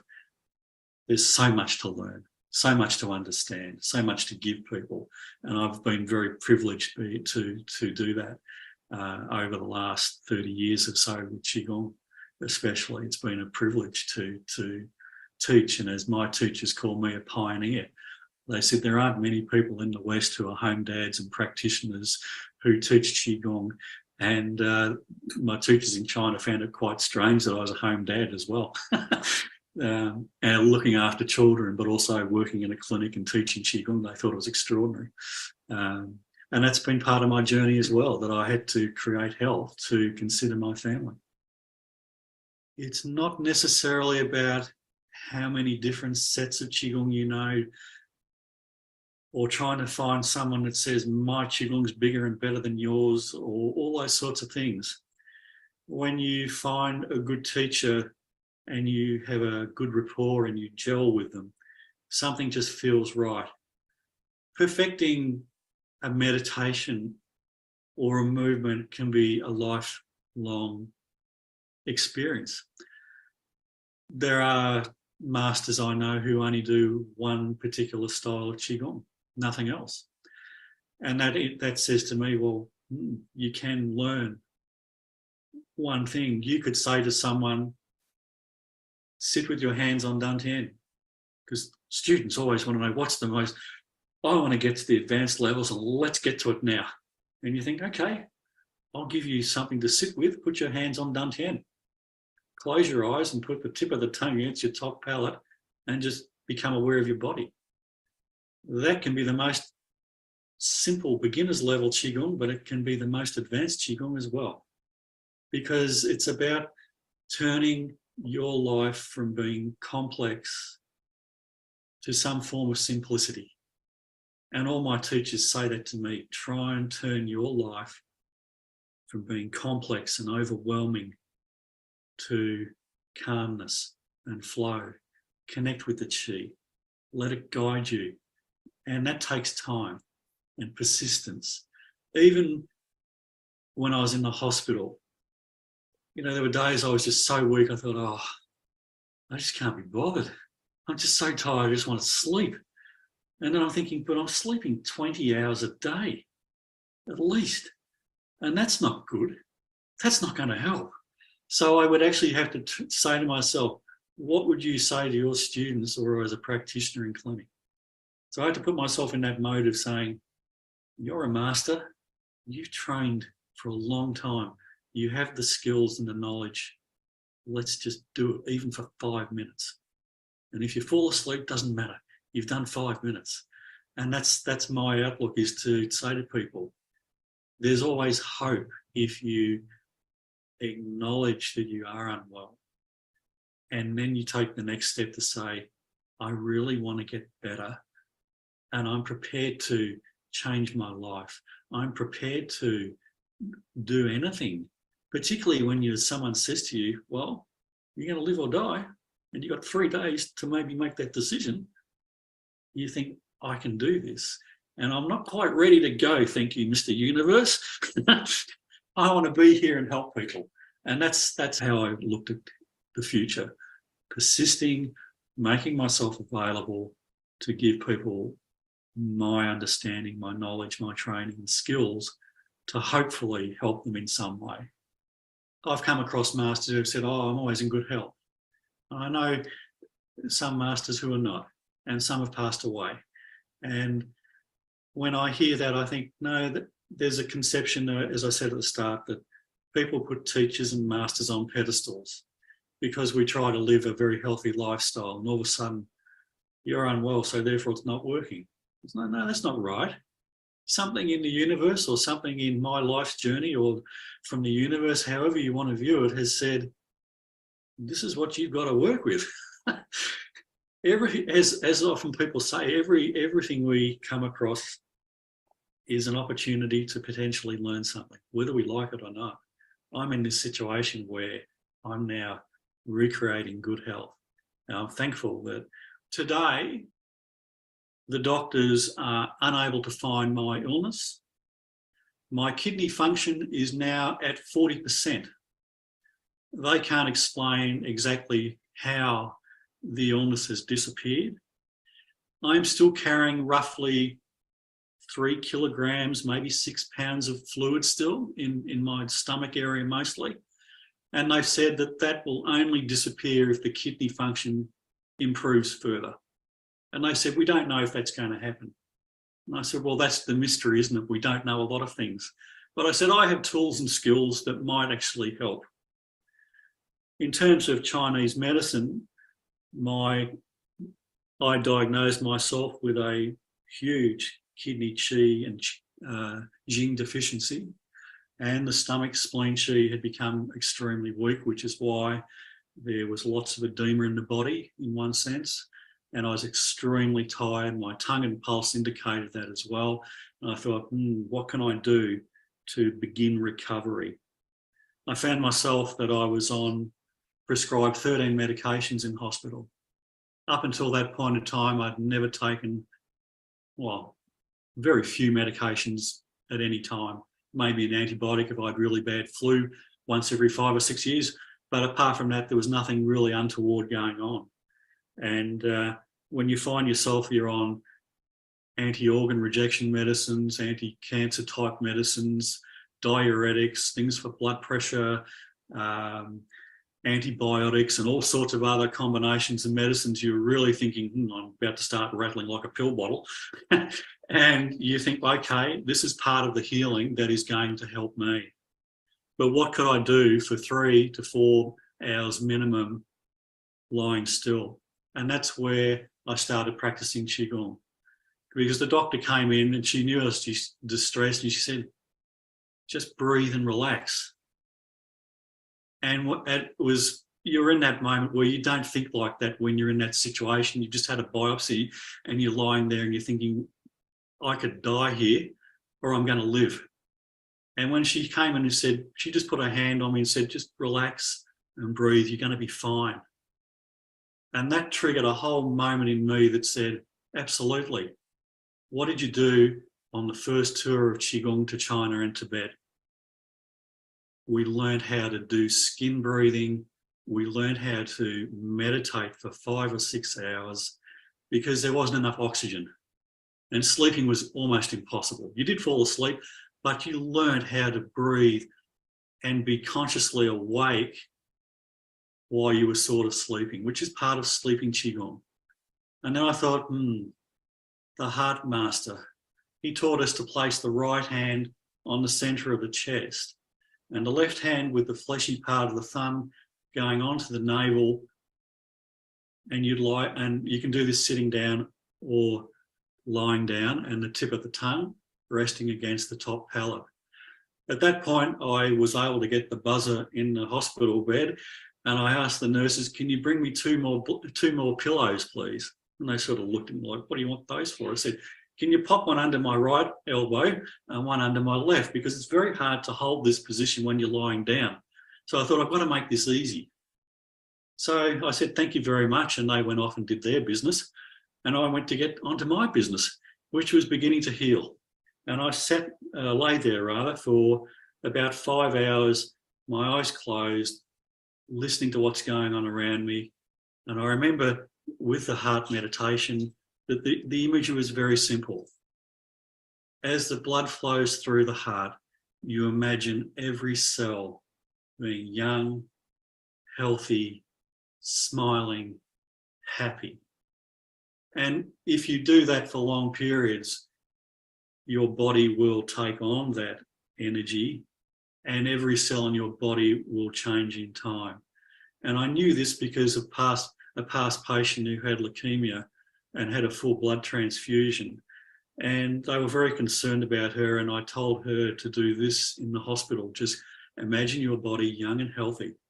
And from that, her blood changed with blood tests within 3 or 4 days to being quite unhealthy to being very healthy, because the blood they'd given her was reacting with her a little bit. And she was out of hospital within 10 days, which they said was unusual. And today she is still in good health. She's not practicing as much, but she is in good health. And she does from time to time when I ring her up and say, hi, have you been good? She practices. So I lay there for 5 hours doing this, imagining my body beginning to relax, and the chi beginning to restore. When I was in hospital, I used obviously a lot of Western medicine, and without doubt it saved my life. I'm not aware of herbs and other tinctures that could have potentially worked to this level to save my life. And that's the beauty of Western medicine. It is a medicine that has great skills that can complement many medicines. And I embrace Western medicine as a practitioner, as do my teachers in China and Australia. I also found that when I was extremely weak, how do I replenish myself nutritionally? Hospital food, not the greatest, but I was able to work out from the menus that were presented. Oh, banana, okay, I'll have some of that. Nice and rich vitamin B, it does all sorts of good things to the body. And pineapple, they had pineapple juice, crushed pineapple in a small container. And I thought, oh, this is fantastic. Pineapple juice is very good for helping to moisten the mouth. And my mouth was so dry from the medications that nothing was working. The nurses had come in with these little containers of crushed ice in little like pellet form, and they'd say, just crunch on this, this will make your mouth nice and moist. And I'm thinking, well, not for very long, and it's just going to make my spleen even more cold, and you're just going to make me more unwell. I didn't say that to them, but that's what I was thinking. So I had to use my skills and understanding of food as medicine as a practitioner to try and turn it around in a more positive way. And that's what I started to do. I did lots of heart meditation, well, anything up to 7 hours at a time. And nurses and people think I was sleeping, but I was very consciously awake of what was around me. And from that, I was able to then start doing a Qigong massage, and that can be done by physical touch, and also it can be done energetically with the hands above the body, moving around in different areas.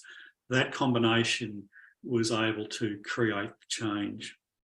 So from that, I was able to be in hospital for 3 weeks and then go home completely exhausted.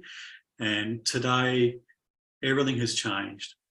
I'm now only on 3 medications, and some of those are, again, to help reduce the fluid in the body.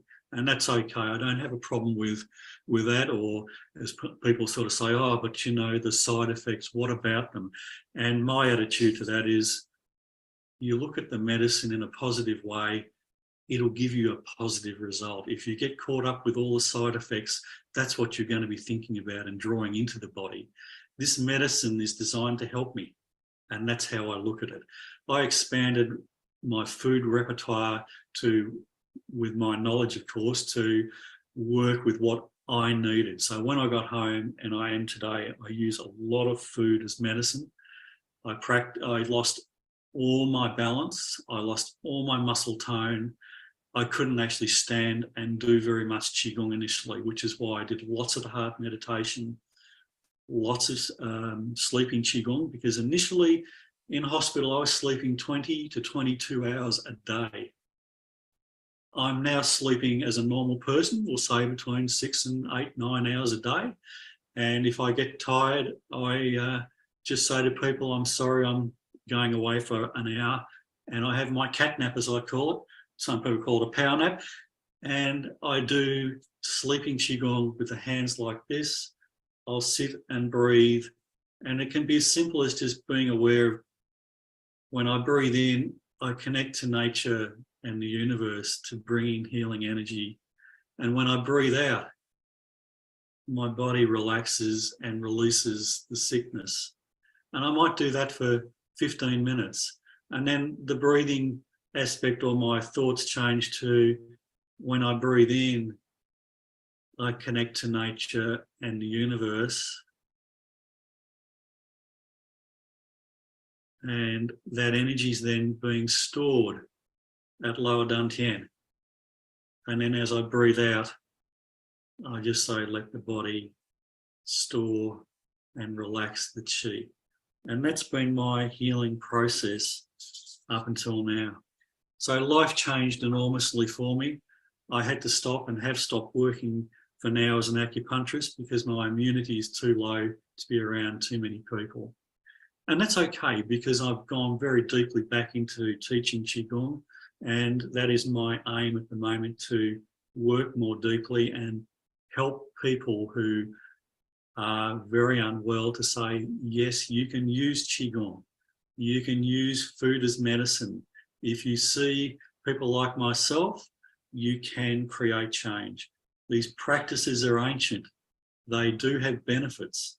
They work in the Qigong hospital. My teachers talk to me about things that have been around for thousands of years.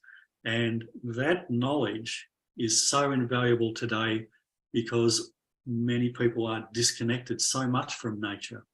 They're on telephones and using apps and all sorts of things continually.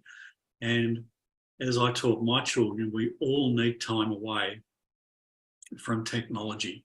And my children are 18 and 20, but they still now turn their technology off, pardon me, and they will go into nature and they will not have their technology with them. That is my journey toward my health and recreating my health.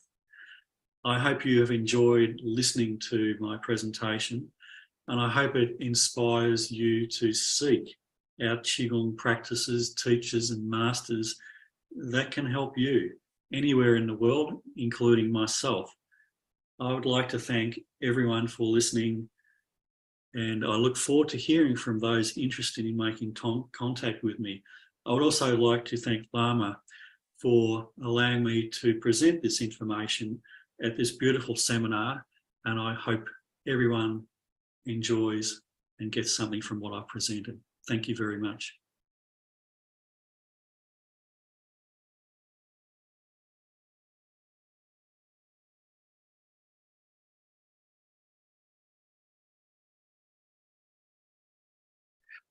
Well, that was a lovely sharing of personal experience of healing by David Robinson from Australia.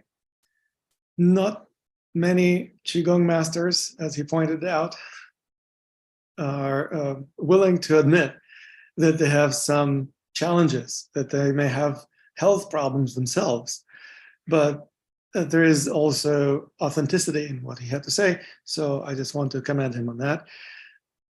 And for a moment, let's take a pause and let's watch a short video from our sponsors. The new digital TV network that you will want to learn more about.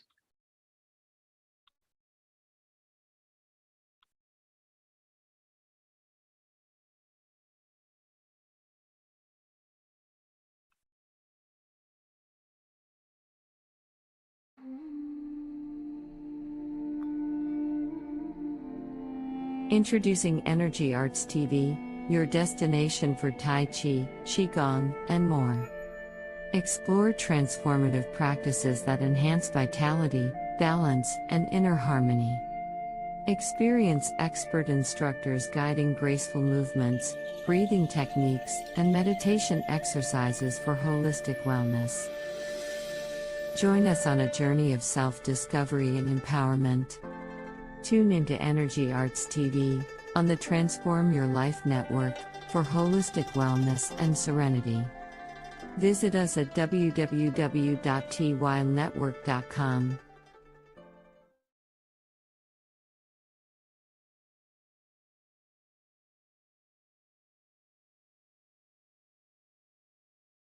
And now we get to hear a presentation by a Qigong master who's actually a medical doctor. So we have a whole bunch of contrasts in our presentation. David Robinson is a Qigong master who ended up going to Western Medical Hospital to heal from his kidney issues. Now, Dr. Nadia Hall is going to be sharing how she addresses the energy practices, even though she is a medical physician.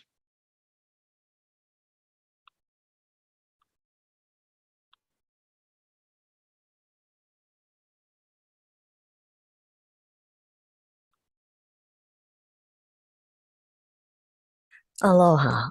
Welcome to our collective heroines journey and mission aloha. Mission aloha. We want everyone to get a taste of the love. You know, through the breath of aloha, Qigong Hawaiian style. And let's start. So one hand in your heart chakra, one hand like right below your navel, 2 inches below your navel. You're down 10. And we'll start with the breath of aloha. You breathe into your heart. Imagine your nose is right where your heart chakra is. Breathe all the way down, and you pull your belly out in your breath. It's also the treasure breath. I think on my TikToks it's called the COVID breath. So, like on the in breath, push your belly out, a little further out, and the out breath, you feel that vibrating under your heart chakra hand. So again, and you smile no matter what. Smile's a core Qigong teaching, the inner smile. You smile no matter what's happening, inside or outside. And just having your physicality being a smile changes your biological indices, changes your heart rate variability, your dopamine, your blood pressure, it brings you to a more vagal state. Yeah. So deep breath in, into your heart, out of your belly. And you stand tall, silver thread stretching your spine over the earth, shoulders back and down, open heart of compassion, softly letting go into your heart and out with a a low let me feel my heart, let me feel the love, let me trust that there's some presence out there that really cares, the great chi, no matter what religion you are. Low kahi, where we're all one. And then you hold it a bit and let the chi come down to incubate that new you that's being birthed, your future self. You breathe in as deep as you can, and then push your belly out further, a little further, and out with a and your smile. There. Those of you who've that we've done this before together, we usually open with a lion's roar, but I'm in a neighborhood right now. I think my neighbors would not like a lion's roar. The lion's roar. Maybe we'll do the dragon's roar. The dragon's roar. Feel in your heart, the things that someone needs to roar about. All the stuff you've swallowed. All the places you've contorted yourself to fit someone else's idea of who you should be or what they'd like you to do. What they want you to feel. So breathe into your heart, all the way down to your belly. And then the dragon's roar. Give yourself permission to feel what you're really feeling in there and let it out as deeply and as authentically as you can let it out. So, but we don't want anyone in the neighborhood to call 911. So, but let the chi reach out to the universe and call on your angels, call on your soul star. So deep breath in into your heart, all the way down your belly. Now, breathe a little deeper, a little deeper, a little deeper.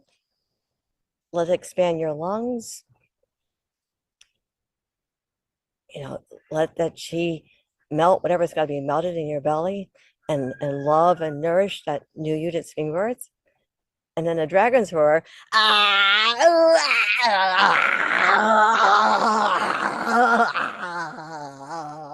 Yeah.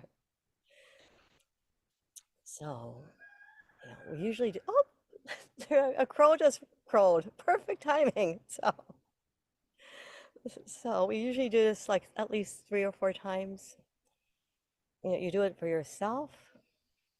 If you can't do it for yourself, then do it for something that someone's got to take a stand for.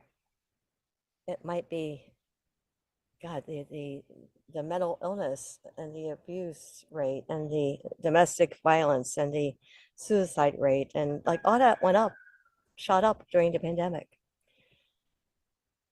Yeah, so all those voices have got to be voiced, and all the place in you that's got to rise to take a stand and make a difference.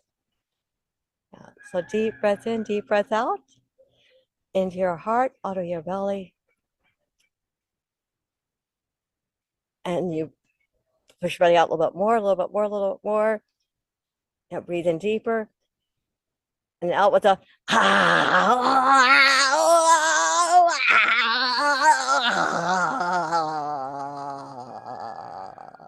there. I feel better. So what is the heroine's journey? The heroine's journey is a little bit, and hands, one hand, heart chakra, one hand, 2 inches below your navel. If you're ever feeling a little bit wobbly, a little bit, I mean, God, I mean, there's so much going on now. Anyone else feel pulled in like 1,000 different directions? So if you ever feel a little bit off course and want to get back grounded in yours, your heart of hearts. Now, I love the crow here is going, yes, yes, yes. Reclaim your voice, reclaim your power, reclaim who you're really meant to be, what you're really meant to do. You stand tall, one hand, I'm just feeling the ground. I'm standing on the ground. It's like I'm standing on a hill, fudge here. So no matter where you're standing or what, you might be standing with something that's wobbly or uneven, let the chi anchor you. Silver thread stretching that spine of the earth, shoulders back and down, open heart of compassion, softly letting go. Now give yourself a smile, that inner smile, where you smiled every organ, every thought, every WTF in your life. Now breathe deep in your heart, belly out.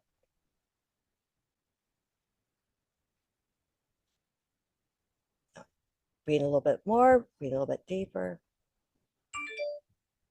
Let the out breath be longer than the in breath. When you're finally ready to breathe it all out. And ideally you hold it to about a count of 7 to 9, and then out with a, should we do another dragon's roar? Yeah?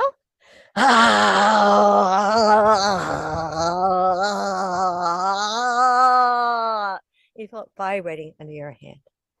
Yeah. So the heroine's journey is collectively what we're all going through right now, and what's necessary for us to tip to where we're really meant to tip, tip towards the that place where we want happiness, goodwill, peace, freedom, abundance for all. Yes? Yeah. The hero's journey is the sort of the yang aspect of the lower chakras. Yang, the one that invades, the one that the sun is yang. Burns, burns, burns, shines, shines, shines, is absolutely necessary for life. And sometimes there might be a forest fire. Yeah. The moon is the divine female, the heroine. That all she does is she goes around a little circle, without really doing much of anything else but going around that circle. And being willing to receive the light of the sun brings light to the darkness of the night and controls the calendar, the harvest, our moods, our emotions, has a huge impact on humanity, on the earth, on the script that's being written right now for our present and where we're doing our best to go as a collective. So So the heroine's journey isn't meant for only females. It's, we all have a internal hero, internal heroine. And the bad hero, past journey that we're doing our best to move out of is the imperial, the colonial, the power, greed, money, sex, you know, success from the territory, how much I can get, possess, get control over point of view. Yeah. And of course, there's also the the Star Wars hero's journey. We're against all odds, where it's not even possible, out of the sincerity and the what is the word here? The courage and the focus and clarity of we've got to take a stand. We've got to be with the force. Saves what's got to be saved. So the heroine's journey is more about the yin aspect receiving.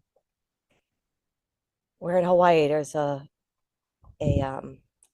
his name? His name is actually Nigel. That's also the name of I think my husband, but I'm not really sure what to call him anymore. So, but there's a I'm not sure if we call him a minister, but he gives a beautiful talk at church about how there's big P and little p. And little p is the male and the big P is the female. So that divine feminine energy that has to be bigger because we make babies and we nurse and we nourish and we we don't stop working. Yeah. And the big P, divine feminine energy, it comes from a place of receiving and letting that yin aspect be nourished. The yin aspect that makes a difference simply being still, being, holding the peace, holding the love. Yeah. And letting go all the, the plans of what you think the way it should be. When you've got a baby, you don't say, wait, the baby has to do this and that, bing, bing, bing, and this and that, I'm supposed to be this. When you've got a baby and you're the mother, you do your best to let yourself be nourished and trust that the universe is going to give you the perfect baby. And your job is just to be nourished and to be loving and protect what's growing in there. So collectively, we're at that point now where the the yang male aspect of let's have a war, let's have a bigger missile, let's get some more territory, let's grow a following, let's do something, let's part the sea. We're being called to to a new level of being that has to do more with connecting as deeply as we can to our own heart of hearts of hearts of hearts, and letting the chi birth us and birth what we're meant to do and be, and quote unquote, whoops, my mic just fell out of here.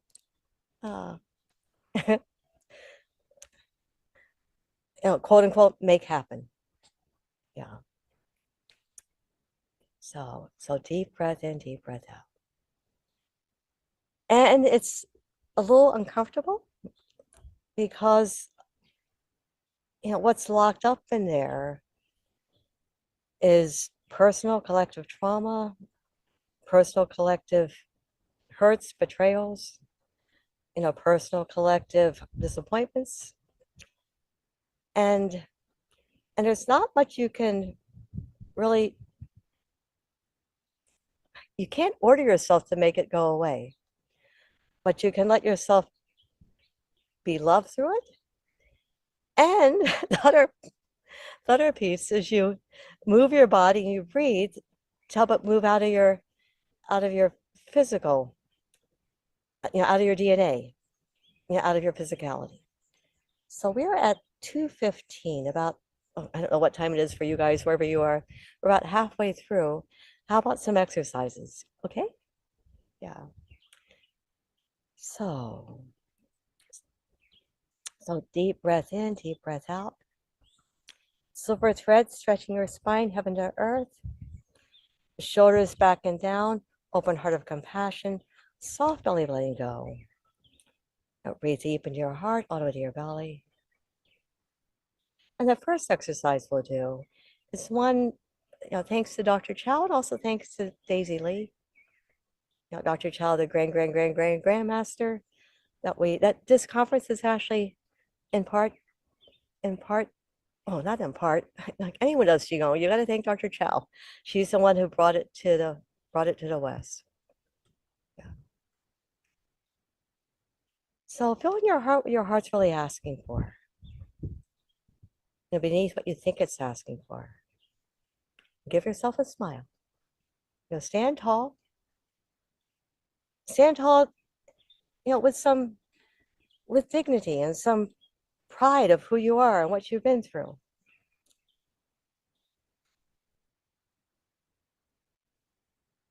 And trust that the Chi's got you. They've got you covered. And if you're feeling anything besides peace and calm and excitement and love and beauty and all those positive emotions, trust that Chi is just working to set you free. And your job is to let it in. Yeah.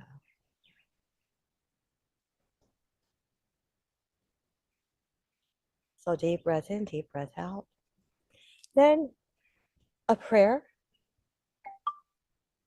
And I'm going to move so you can, actually, I think the screen is set up okay.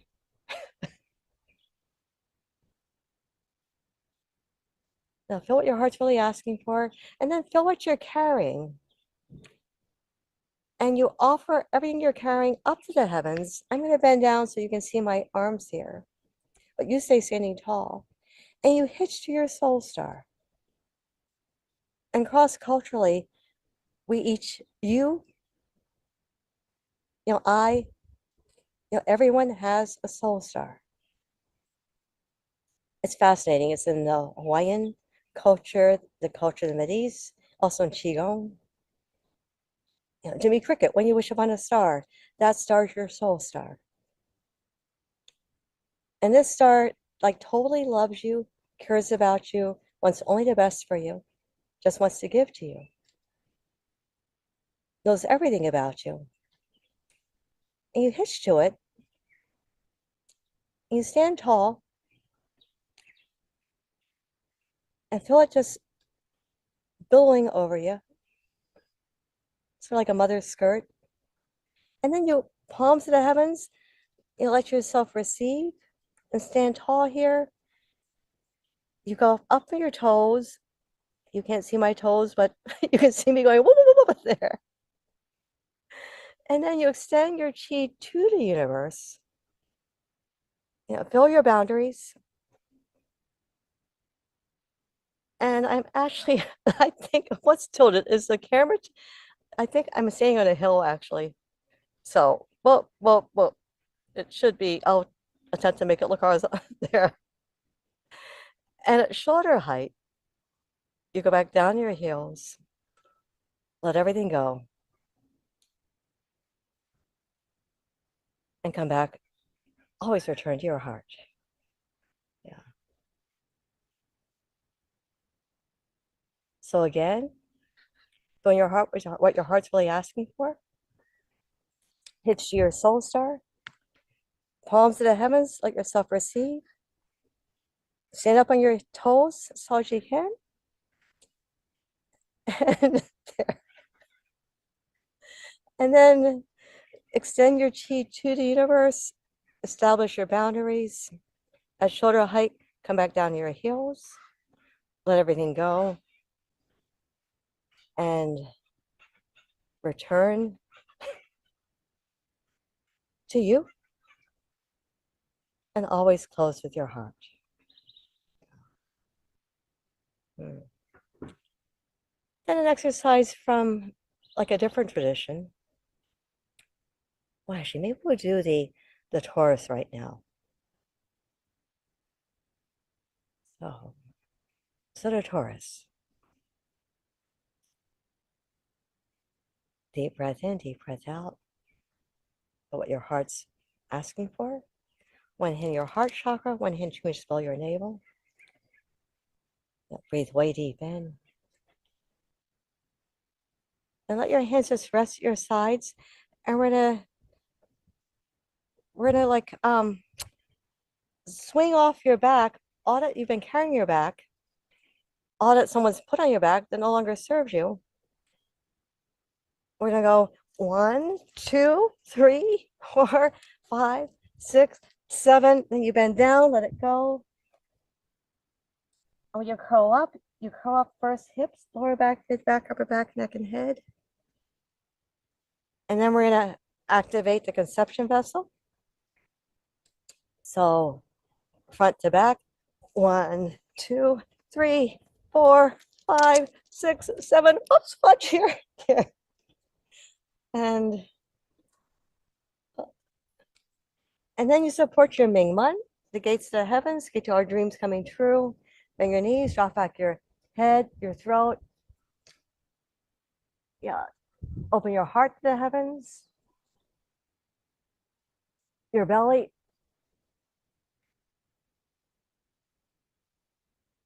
Let the chi nourish your Mingmen. Gate to all your dreams coming true. Then back up on your knees, hips, lower back, mid back, upper back, neck, and head. And give yourself a smile. Yeah. And while we've got our hands right on Mingmen, the classic exercise to open the channels from your heart to your belly to your organs, the organs of creation. So pelvis forwards, right, back, left, forwards. Another one, forwards, right, back, left, forwards. You'll make a circle. Then 3, 4, 5,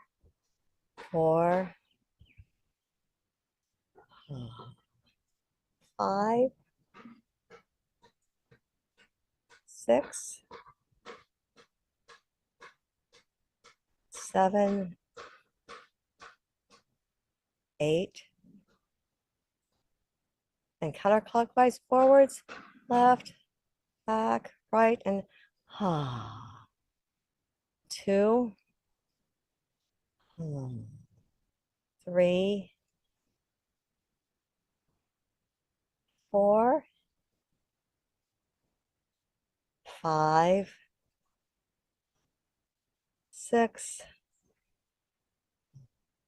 7, 8.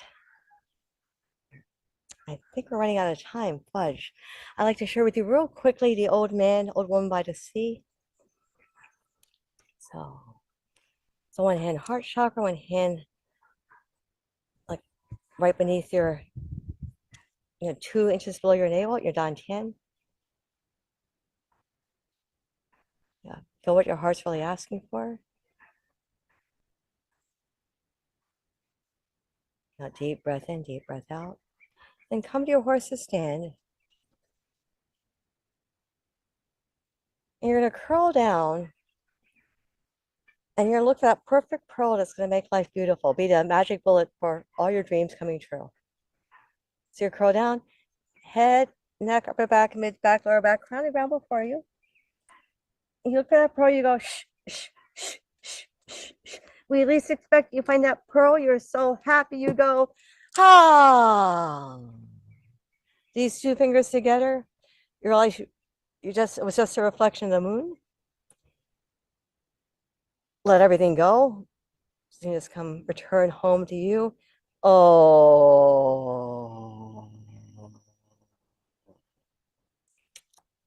In light of time, we'll do a more in-depth version of this exercise and put it on YouTube or TikTok. There. And let's close with a couple release exercises. So prayer, look into your belly, up to the heavens, make a fist, break the walls that have passed down, a clear path before you. There, again, prayer, into your belly, up to the heavens, fist, break the walls that have passed down, a clear path before you. There. And one for protection. We all want protection, yeah? Bad news, good news. Bad news, there's no protection. Good news, there's infinite protection. It's how much light you can let yourself fill with and beam out of your heart. So prayer.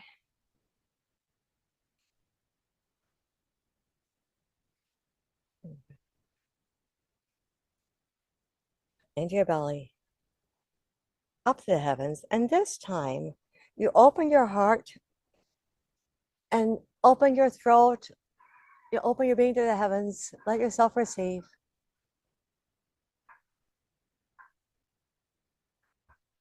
Let the sun burn whatever's got to burn. Whatever is left, you give it to the earth. And you come back up on your hips, lower back, mid back, up, neck and head. Across protection, like all those stories we tell ourselves. Time for a new, bigger story. Everyone tumble down. 1, 2, 3, dive in. Earth to heaven, back to earth. Earth to heaven, back to earth. Bring that light into your crown. Let it cleanse you. Let it like, puff out everything else. All you want in your being is just you and that divine light, divine love. And come home to your heart.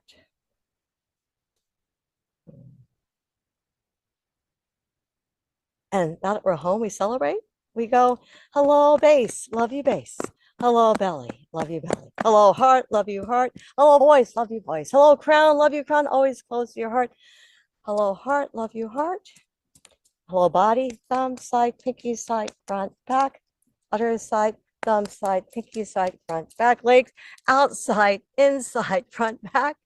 Other leg, outside, inside, front, back. Swing out. You ever got to swing out? I think we're almost at time. And thank you so much for joining us. Now, deep breath in, deep breath out. We do have a free gift that we're offering. We're offering a chapter that was part of an international best-selling book, thanks to Greg Reed, that people really like. It explains what the chi does in a way that's fun. And also, and then the thing we're excited about, we've got a secret star program. What if you're a secret star? And of course you're a secret star. One of my teachers teaches that within you lie the secrets of the universe. You're not a small star. When you find a love, you find yourself. And when all that sort of ignites, and it's hard to explain what happens, but there's a magic that starts happening in your life where you think of something and it's there. And no matter what happens, you can somehow find that place that's peaceful and calm. And my grandfather was a minister. I think we're running out of time. Fudge here, the clock's over there. The woman who is speaking about Qigong for peace. It's really important now that we get as many of us together as possible to really fill with that light. Let that light puff out whatever's off or dark or in us, so to be greater peace. Peace, peace in me, peace in the we, and peace. Maybe one more kid will come home, from some battlefield, safe and alive and well. So again, deep breath in, deep breath out, and thank you. Blessings, and have a beautiful day. We'll close with We'll close with the breath of aloha. Aloha, aloha, aloha. Thank you.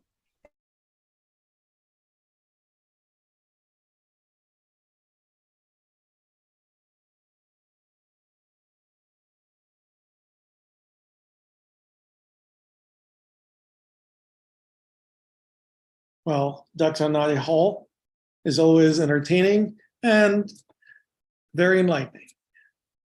I hope that you enjoyed her presentation, and the next guest is our international man of mystery.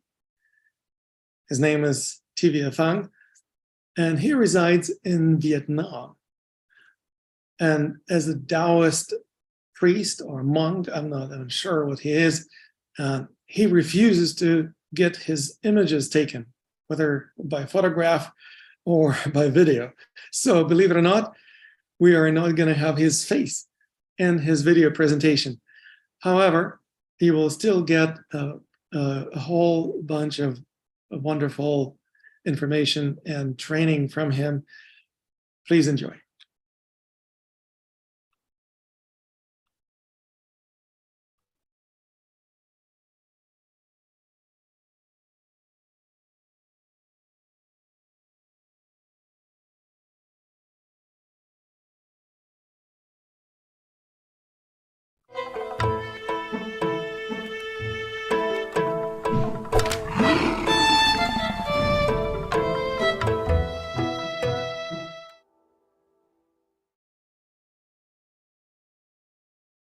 Now we're going to discuss the three treasures. But first, I want to read a quote to you from the Jade Emperor's Mind Seal Classic of the Taoist Canon, written in 1200 CE. The sages awaken through self-cultivation. Deep, profound, their practices require great effort. Breathing nourishes youthfulness. The shun depends on life form. The jing depends on sufficient qi. If these are neither depleted nor injured, the result will be youthfulness and longevity. When the distant winds blend together in 100 days of spiritual work, and morning recitation to the Shangdi, that's heaven, then in 1 year you will soar as an immortal. So our guiding questions for today: how does Qigong cultivate the three treasures? How does the Taoist concept of the three treasures map onto modern science's view of the nervous system? How does Qigong work with the body and mind, physiologically and emotionally? So our three treasures: we have the Jing, which is life essence. We have the Shun, which is spirit. And we have the Qi, which is energy. So let's first talk about the Jing. The Jing corresponds to the physical self and the earth. The Jing determines how long you will live, and it's your life force. It's associated with your genetics. It can be depleted by life itself or exhaustion from being overworked, stress, and excessive emotions. It can be replenished through certain types of herbs and Qigong. Physician Zhang Jiebin, he said, essence is born by the holiest God and is the father of the living. Let's talk about Qi. Qi is a refined and subtle substance. It's functional activity of the organs in the body. Without Qi, you wouldn't be able to move and you would die. So Qi is the yang, it's the movement of blood. So Qi is the catalyst for the movement of blood. Blood is yin, wouldn't move without Qi. And we have many different kinds of Qi. The Shun. Don't seek fame or selfish gain, and pathogenic Qi will not be able to root itself into your body. This is a famous Chinese medicine classic. Qigong trains the Shun. That does it through concentration. When you concentrate, you're training the Shun. Qigong calms the Shun. A strong Shun is spirit, is someone who's intelligent, they're clear, they're centered, they're strong-minded, and they're at peace. So as I mentioned, Qigong concentrates the Shen by concentrating your focus, simplifies and purifies your mind, and diminishes your desires, keeping the mind tranquil. Because as we talked about with the heart, this fire of desire, it leaves the mind in a state of always having to get something. So when you do this, when you can keep your mind tranquil and at peace, and then you avoid consuming the Shen, because too much thinking and desire will lead to over-consuming the Shen. So the spirit is the controller of life. This is from chapter 10 of the classic of Holy Benevolence, or the Sheng Ji Jing. The three treasures have a mutual effect on each other. So qi is born from within the Jing, and the Jing within the human body during the course of our life is greatly affected by the movements of our mind through the actions of our Shen. So we cultivate spirit. You cultivate the Shen for mastery, mastery of self. We cultivate essence to produce qi. That's the Jing as the essence. And we cultivate qi to become spirit. And this goes in a cycle, in a circle. So there's manifestations of the three treasures. The Jing manifests itself as heat. The qi manifests itself as movement. And the Shen manifests itself as light. And the three treasures have a pyramid of progression. So Jing is the foundation. So when you have that Jing is generated, then the qi, it can generate qi, and then that feeds the Shen. So it goes through these three stages and then cycles back. Now we have three bodies from the three treasures. So the Shen is the spirit body. The qi is the energy body. And the Jing is the physical body. So these three treasures associate with these three bodies. Now, men are associated with earthly elements, while women are associated with constellations, stars. So these are our influences in terms of Jing.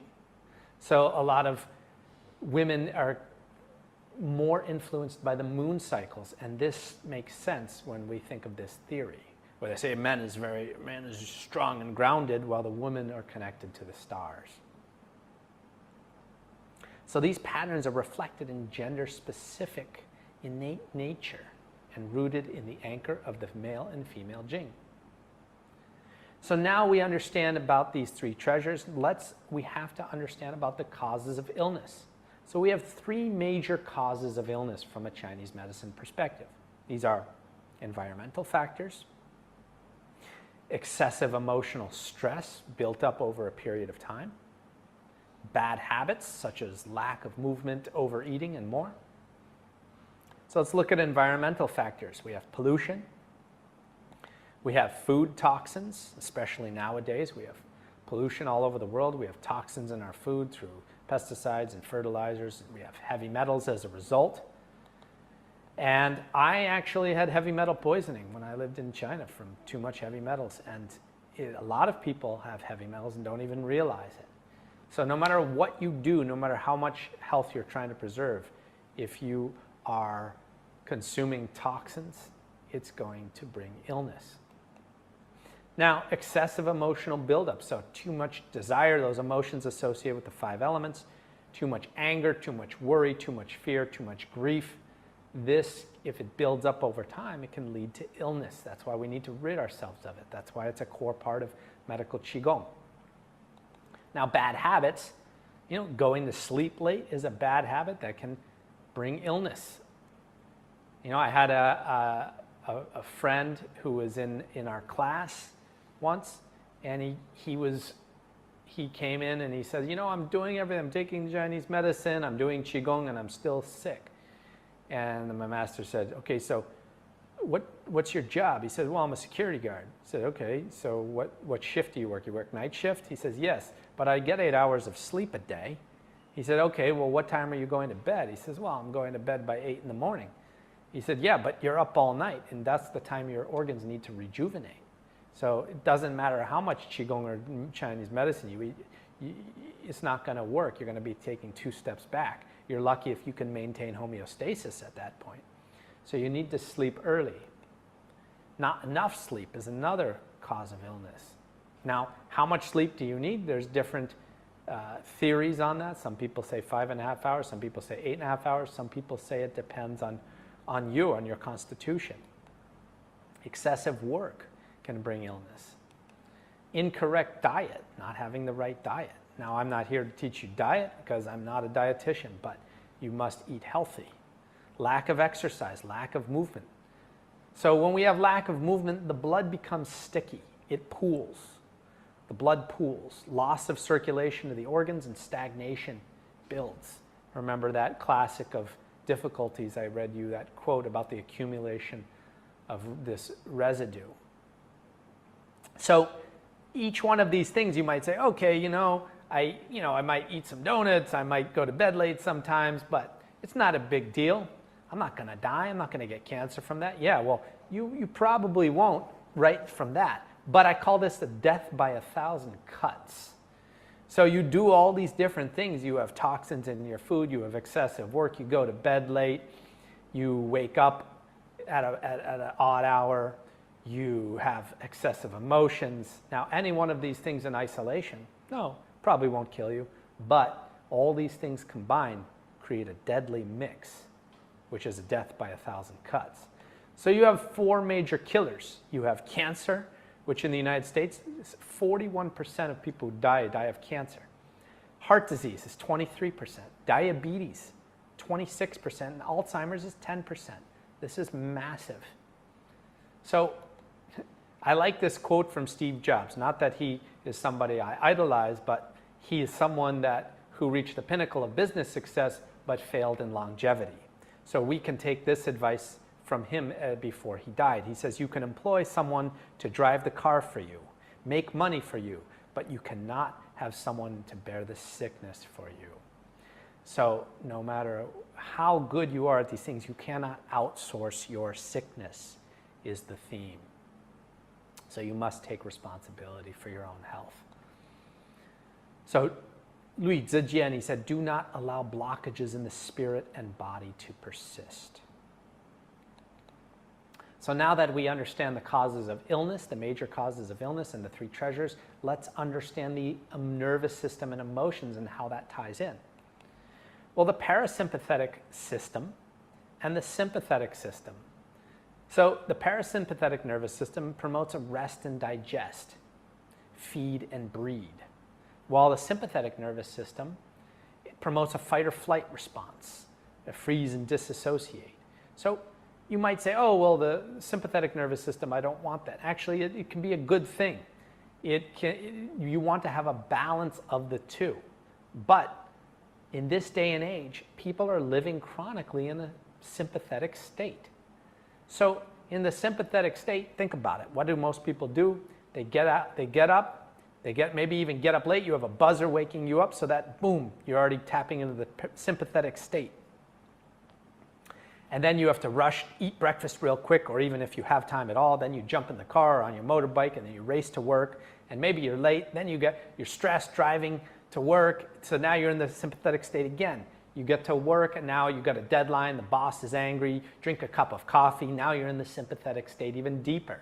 And now by the time lunchtime hits, you're wiped out. You've got to have another cup of coffee to get you up, to move you, and now you're hungry, you eat, okay, now you go back in the parasympathetic state, hopefully to digest, but you probably don't. You go back to work, you start working intensely, more deadlines, more bosses yelling at you, and then you race home in traffic, and finally you get home and you're wiped out. You have nothing left because the sympathetic state has eaten all your energy.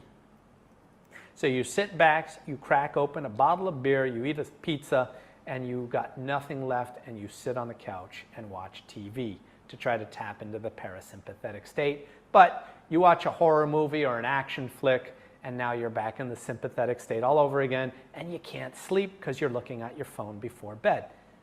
So now you've basically lived in the sympathetic state from the time you got up until the time you went to bed, and you can't get out of it. It's hard.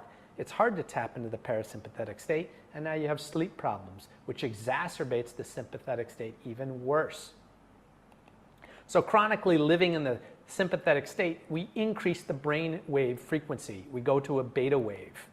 We emit Wei Qi, that's your guardian Qi or your immune system, so you burn up your Yang Qi supply. You weaken your immune system, you drain it. You deplete your Jing. You shorten your lifespan. So going back to the three treasures, how does this connect? This is depleting the Jing, the sympathetic state. Decreasing your sexual drive. So you won't be able to procreate as well if you're always living in the sympathetic state. And it can create chronically high blood pressure and blood sugar levels, diabetes, and worse. So this is death by 1,000 cuts. So we have emotional habits. So I'm really into neuroscience. And neuroscience gives a good explanation of what's happening and in a way that we can understand how the Qigong is working. So emotions are the chemical consequences or feedback of past experiences. So reliving emotional traumas or experiences keeps you in that same state of mind as when the event happened. And a habit of reliving these emotions is developed, and an addiction to the feeling or adrenaline rush occurs. So we have these emotional loops. So the thoughts drive feelings, and feelings drive thoughts. This loop hardwires your brain into the same pattern which conditions your body into the past. Thoughts cause biochemical reactions in your brain that release chemical signals, and these chemical signals make the body feel exactly the way you were just thinking. And these feelings then cause you to generate more thoughts that make you feel the same way you were just thinking. So now you've gone in a complete loop. For example, you go into some trauma that happened to you as a child. Now you have the anger towards your father or mother did that to you, and then you keep reliving that, and now you're back in the sympathetic state, and now you're just reliving that over and over again, and the same chemical signals and consequences are happening in your body, and you're going through that day after day. And as I mentioned before, a lot of the cancer patients I worked with, they're reliving these experiences and traumas over and over again. They can't let them go. You need to be able to let these things go. If you don't, you're hardwiring it. So we want to be able to transform this and break this habit. Well, I have a formula for you. That formula is focused intention plus elevated emotions. This equals transformation. So when you have focused intention, you focus your intention, for example, in the 5-element Qigong meditation. For example, you want to release anger. So my focused intention is to release anger. And then I have a focused intention of bringing in the antidote emotion. Now that antidote emotion, I need to make the amplitude of that emotional feeling stronger than the emotion I want to transform. So that means if I have a lot of anger towards someone, I need that forgiveness, the amplitude of that forgiveness to be stronger than the anger in order to transform it. So I focus my intention of increasing the amplitude of forgiveness to overcome the anger, and now I can start to transform the emotions. Well, if you've read the book, The Power of Habit, it's a great book. I love it. And this is from The Power of Habit. If you haven't read it, I highly recommend you to read it. It's on the neuroscience of habits. So what they found is you have a cue, and you have a routine, and then you have a reward. This is how you can create a new habit. So we have these typical habits now. For example, you're a smoker. You get anxiety, so you grab a cigarette. Now someone stresses you, you see a picture of someone dying, on the pack of cigarettes, or somebody stresses you and says, oh, you shouldn't be smoking, and you get more stress and you reach back for the cigarette because your cigarette is your routine, and the feeling that you get from smoking is the reward. Well, that's a dangerous habit, so we need to break it. How can you break it? So for example, you have your cue. Let's say you have body pain, like I'm sitting at a desk working. My master always said people don't listen to their body cues. So the cue is you're a body pain, like my lower back hurts. Okay, so you gotta get up and have a routine. So I'm gonna go do my qigong. So I'm going to go do my dragon qigong now. Okay, and then after you have the reward, you have that feeling, oh, my lower back feels so loose and relaxed now, and you kind of bask in that feeling and feel that reward. So you enjoy that feeling. So after you do your qigong, make sure to enjoy that feeling that you have. Don't just do your qigong and race back to work. Spend a moment to enjoy that feeling. That's going to hardwire into your brain to remember. So that's your cue, your routine, and then your reward, feeling good. So that's how to make qigong a habit. That's what I do. I get body pain like anyone else, work at the computer too much. I get the body pain, I go and do that. I get an emotion. Someone makes me angry or I get sad. I go do the qigong and then I feel much better and I enjoy that feeling. So we want to make tapping into the parasympathetic state a new habit. So enjoying that state. So as I just mentioned, when you do that qigong, you're tapping into the parasympathetic state. And this helps preserve our jing, our qi, and our shen. That's why qigong practitioners generally have more energy than people who don't, who go through these things. So the power of habit says it takes 21 days to make a new habit. Our training is beyond 21 days. It takes 90 days to create a lifestyle. Well, this training is about 90 days. So if you do this training in full, all 4 levels, you'll have created a new lifestyle for yourself. Deep relaxation is a key to longevity. And I'm not talking about, sit back and relax and catch the flow, bro. I'm talking about learning to deeply relax. So how do we deeply relax? Well, we do it through qigong. And we have 3 levels of relaxation. So we have physical relaxation, that's being able to relax into your posture. Now, I'm not talking about sitting back. I'm talking about really, you have your posture upright, so your bones and your joints are all stacked, and the body can relax. So then once that happens, we can relax the muscles and the meridians. Once we can relax the muscles and meridians, we finally relax the organs and the bones, all the way to the core of the body. So these are the 3 levels of relaxation we want to work on when we're doing our standing qigong. Why do we want this? Well, as we know, it's a key to longevity, but we can also then lead the qi to the organs, because the organs are surrounded by this fascia, and when they're tense and tight, and then the circulation can't get into it, we can't lead the qi to the organs. When we can relax the body, we can relax the organs. Now we can lead the qi to the organs. So the lungs are the easiest to feel. So you can breathe into your lungs, and you can feel the lungs. You can sense them. You can take a moment, stop, feel your heartbeat.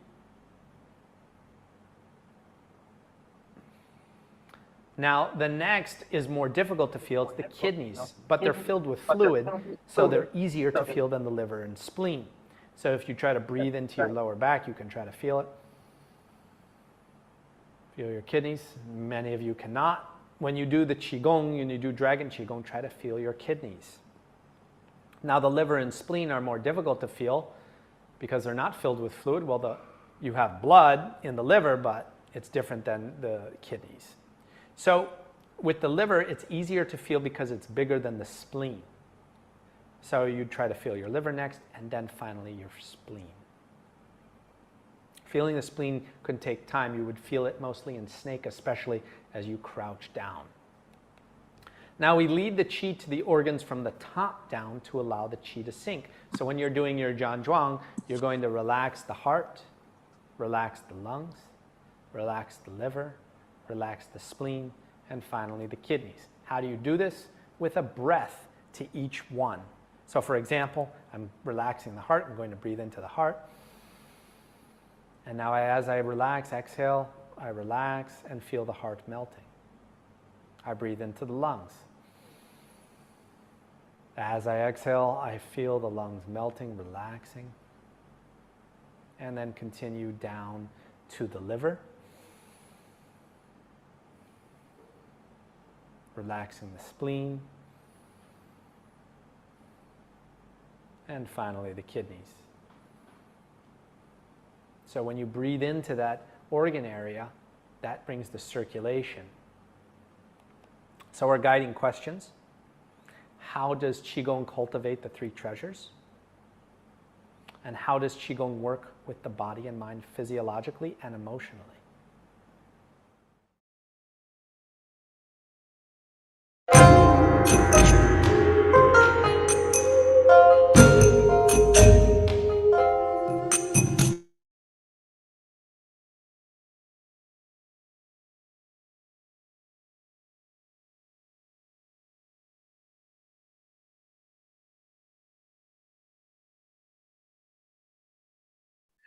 All right, I hope that you enjoyed the last few minutes of Tivia Feng's presentation.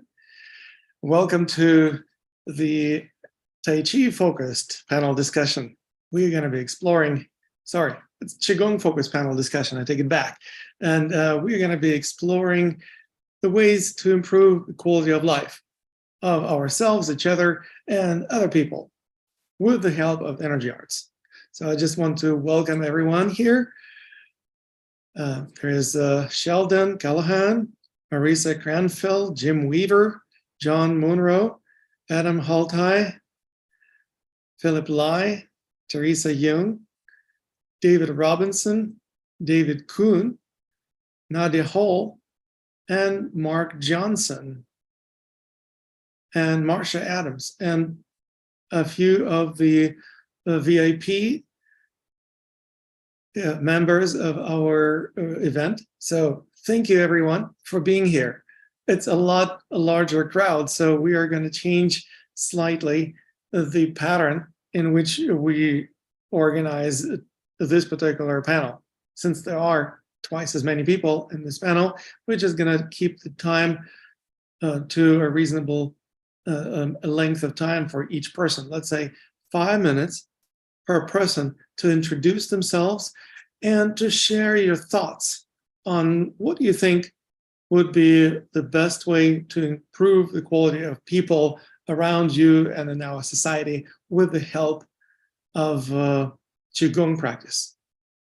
And I also want to make sure that we don't confuse our roles. So actually, Sheldon, you are going to be the host. So I just passed the baton to you. Awesome. So thanks again, Lama, and thank you everyone on the panel for joining us. I think someone might need to mute because I'm hearing an echo.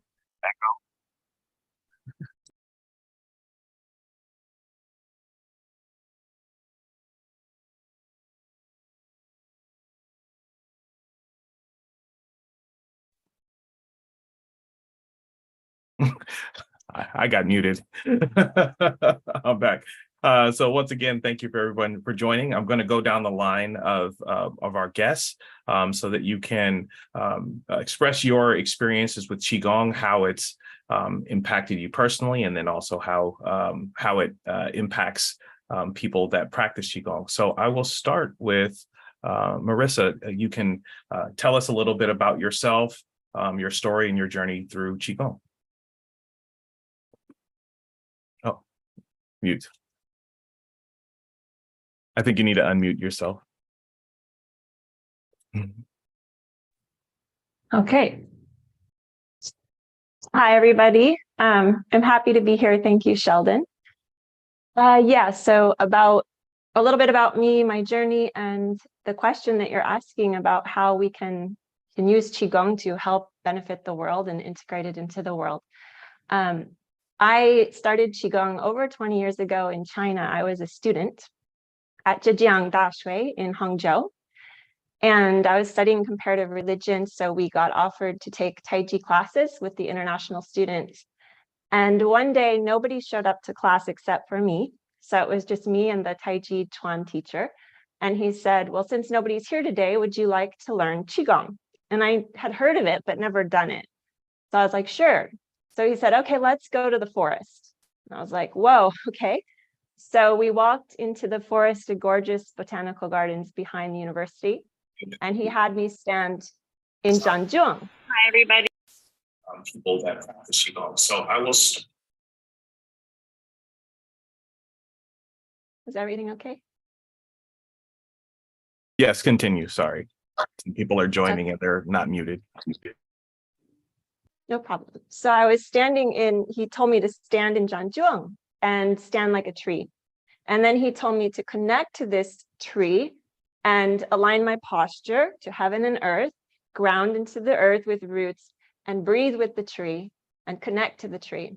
And I was like, I'm sold. This is the practice that I want. This is what I was looking for. This is my dream come true. Because Qigong is really all about connecting to nature and aligning ourselves, connecting to ourselves and our true nature. And so it brought together the body, the structure, the energy, the nature, all in one package. And I love Tai Chi Chuan too, that it's an amazingly powerful practice and they support each other. So from there on, I started finding as many masters in China as I could and practicing, and finally became an instructor. So I believe that these practices are so powerful. I mean, I know they are. We all know they are because we see lives change, and I think for everyone, they've changed our lives. They've changed mine. They bring balance and connection, and we could talk about. Today, we might talk about all the physical benefits, stress relief and the parasympathetic nervous system and longevity and the organs. But for me, it's truly a spiritual practice of becoming more present, more embodied, and more connected to my true nature. Yeah. Thank you for that. Next, I'll ask Jim to share his thoughts. You need to unmute. I was introduced to Qigong probably about 30 years ago. I had been involved with some shamanic practices and found this incredible energy moving through my body, which I had no explanation for. And this kept happening. So I put out to the spirits out there in nature, well, connect me with a teacher to let me know how to use this energy, and connected with my first main teacher that I worked with in person, Master Zisheng Wang, who is the Tibetan Lama and had a very powerful healing energy. He was very famous in China for opening what he called opening the energy gates in the environment. And so he could do this in a small room. He could do it in a football stadium with the same amount of energy. I'd never experienced anything like that before in my life. He had a small acupuncture image doll that he had a table in the middle of the stadium, and he would place needles in the acupuncture points on the doll, and everyone in the stadium would get the effects from the acupuncture. And I'd never experienced anything like that before, but after working with him for several years, and he authorized several of us to start teaching. And I've had other teachers from then. He taught Buddhist Qigong, but I worked my way into augmenting with Taoist styles of Qigong over the years. A lot of meditation, a lot of Neidan practice, which is like developing the elixir or the immortal body and so forth.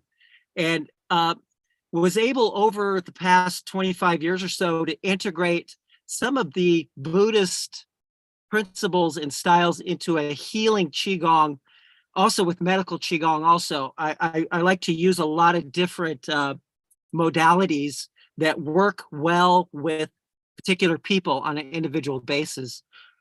At this time now, I think these types of teachings are very much needed because there's been a mass, I believe, soul loss. The shamans describe it as the soul escaping the body due to trauma. Now, with the whole COVID stuff going on and everybody being isolated, I believe that there's been a mass soul loss on the planet. And so a lot of the more shamanic styles or medical Qigongs tend to focus on the soul aspect. I think it's very important to get an idea of what that is, and everybody has to do it on their own, what the soul is within themselves and the soul of their organs, the soul of nature, and how to use the energy of the soul to reintegrate first with ourselves, with the environment, and hopefully all over the world eventually too, because I believe we're one body.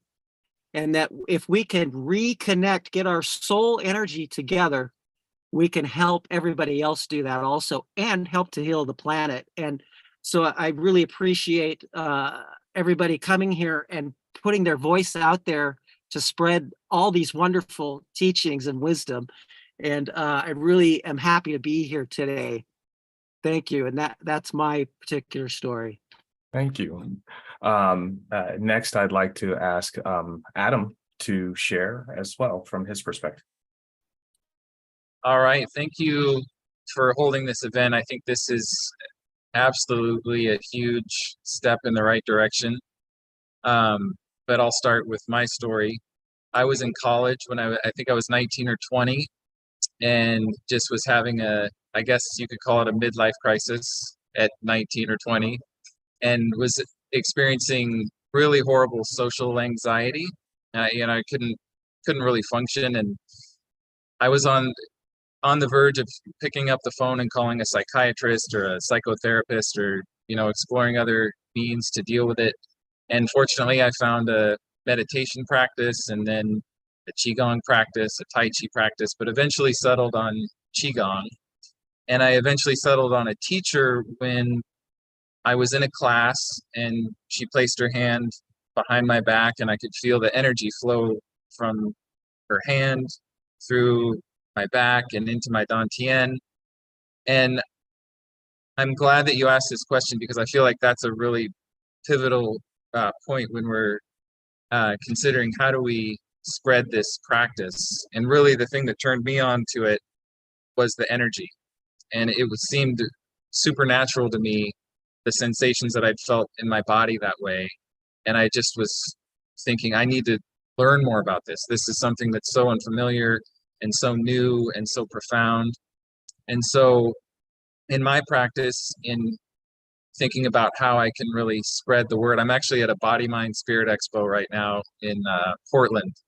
And they're probably going to get on me because I'm not at my booth, but I step outside to do this. And, I'm thinking about, how can I bring more people to my table and share with them about it. And next time I'm going to definitely incorporate more of sensing energy and doing energy healing for them. And just, even if it's just sweeping their body or just holding hands at the front and the back of the heart and the lower dantian or the third eye, and just allowing people to feel the qi. I feel at that point, it's really hard to turn back if you have a strong energy experience. And then beyond that, for me, I think what's changed in my practice recently is somewhat similar to what Marissa had explained, is that how can I take this from being just a physical and energetic practice and how to make it a spiritual practice? Because that was always missing for me.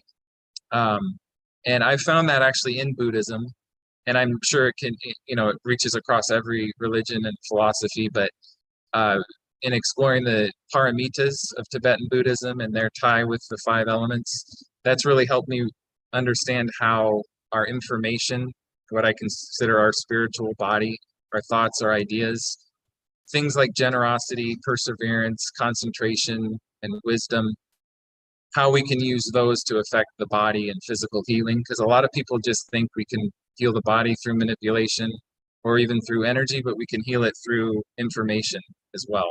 And so thanks again to everybody being here. And I think we're doing the work right here being online, because that's the other thing. Qigong is moving online, like it or not. And we want to bring it, locally too, but I think the online piece is huge. So thanks again for doing this. Thanks again. Awesome. You're welcome. I'm going to next reach out to Kathy. I'd like to hear your experiences and your expression. Hi, everyone. Thank you, Lama, Sheldon, Marsha, and everyone for organizing this. It's a pleasure to be here with you. I had my first exposure to Qigong through my mom's near-death experience when I was only 6 years old. So she was diagnosed with a late-stage cancer, and the doctors generously gave her 3 months to live. So we were, that was after trying all medical treatments, both Western medicine and traditional Chinese medicine, not including Qigong at the time. As we were getting prepared for the funeral, for her death and the funeral and life afterwards, a nice neighbor came to tell us that a wonderful Qigong master who happened to be a Western doctor and traditional Chinese doctor just came to our city to teach Qigong. And he was there just to teach Qigong, not medical treatments. So my mom literally crawled to the classroom because by then her spine was bent over. She couldn't support her body. So long story short, in a 6-year-old little girl's eye, that I couldn't comprehend was death, was cancer, was death. And next thing I knew, it was something called Qigong that literally brought her back to life. So, I saw her back straighten and her colors come back to her face. And she was, she changed from like a ghostly white and a very, very sickly looking to healthy and beautiful again. So I asked my mom, what just happened? She said, and honey, you have to remember this. This is called Qigong. It's energy. I look at her like, wow.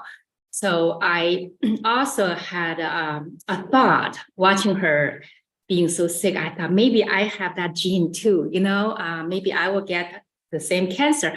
So I said, cool, if I ever get the cancer, I will do Qigong. And she said, well, why wait? Why wait to get sick? And the best medicine is prevention.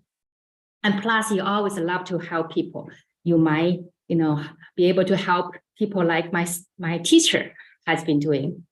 At the time, I didn't think that was possible for me. I thought, okay, being a good daughter, I would do what my mom asked me to do. So I started to learn Qigong. And I was very lucky to come across one after another really, really good Qigong masters who later turned out to be the top rated in China. It doesn't matter the rating, So earlier, Marshall asked, like, how do you know who is the right teacher? What, school is right for you?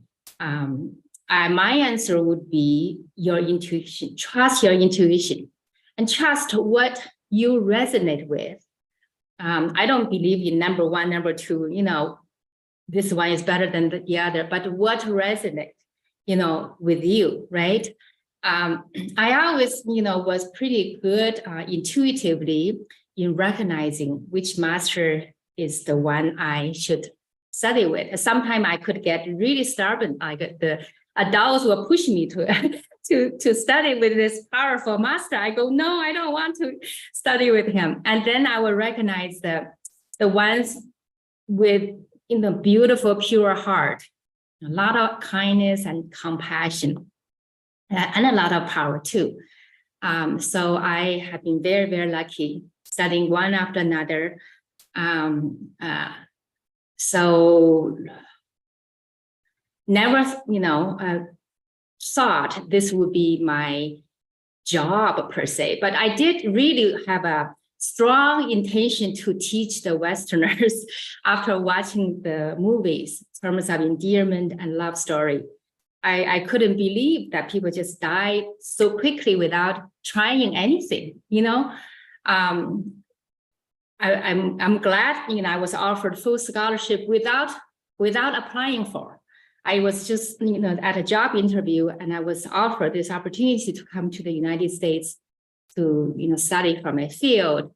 And I guess that was the divine universe's plan for me to really come to share what I know with the Westerners without waiting for them to come to me in China. The pandemic, I think the pandemic really is a great thing for us to bring this online. even though in person is always very special, right? So, providing this service online has helped so many people on the entire planet. And it's a different format. We have technical challenges from time to time, but it's a different way to help so many people, especially now people have so many health issues, especially mental health issues. Yes. Thank you again for your wonderful work. Thank you. Awesome. I'm going to go next to Philip. You can share with us your thoughts. Hello, everybody. My name is Philip Hai Fu Lai. Hai Fu in Chinese means big tiger, like that, Why I have this name? Because my father is a Kung Fu master, and also he's very good in he's expert in the use of herbal medicine and massage and use the touch of healing, to treat the people for the martial art combat injury or competitive sport injury. In Hong Kong, we call 鐵打鐵. It means fell. 打 means get somebody pick you up and then you're getting injury, and then you use some kind of method to treat your injury. So we call 鐵打. So when I was a kid, I learned from my father. He teach me the martial art and healing. So when I was a kid, I already connect with the universal energy. It's the one kind of naturally I can feel the energy, and then also easy to channel the energy for the healing. At that time, I don't know about that. I just think, the herbal medicine work very well, But when I growing up, I learned different kind of qi kong, tai chi, and different kind of healing, and massage, and also acupressure. And then after that, I become master of Kung Fu, and I'm an instructor, master instructor of Kung Fu and Qi Kong, and also I'm a master of Tai Chi as well. But for the Tai Chi, I like to use the simple Tai Chi exercise, like the 24 form or 8 form. Why? Because my passion is working with the energy. So if I use a simple movement, and then your mind and your body easily connected, and then your mind can easily reach the state of peace, harmony, and tranquility. And then you can easily use the intention, working with the energy, connect to the universe, and channel the energy to empower yourself and balance the environment.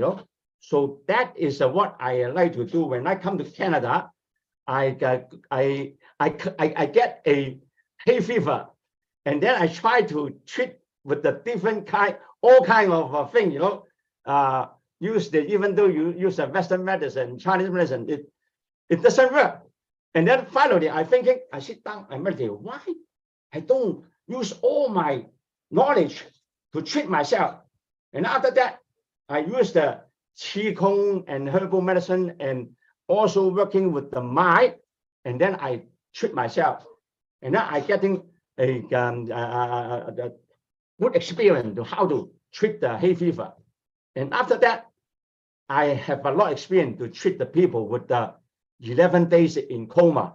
I have somebody, she got a heart attack, and then cannot breathe. I mean, the heart cannot pump for more than 3 minutes, and then she getting in coma. And then even though go to hospital cannot do anything. Just tell them, send it to the emergency. They ask us to send to the Heart Institute. Heart Institute, they say you cannot do too much thing for the nowadays the technology. What they do? They just let the body temperature low down, and then hopefully when they after that to a certain time, and bring the temperature higher, and then look like the animal, you have to hibernate themselves in the winter. And then when the temperature getting warmer, and then the people will come back from the conscious. But it doesn't work. They use all the machine to help her to breathe, help her heart to do to revise the try to revise the life. It doesn't work. But I working with the energy, with the crown, with the heart, with the lung, and finally, 11 days after she come back from night, and then she getting better lying after that. And also I've experienced to treat the people the stage 4 cancer. So after that, I find out, hey, I need to help more people. So I go to my work. When I work, I split the Qigong. Thank you for that.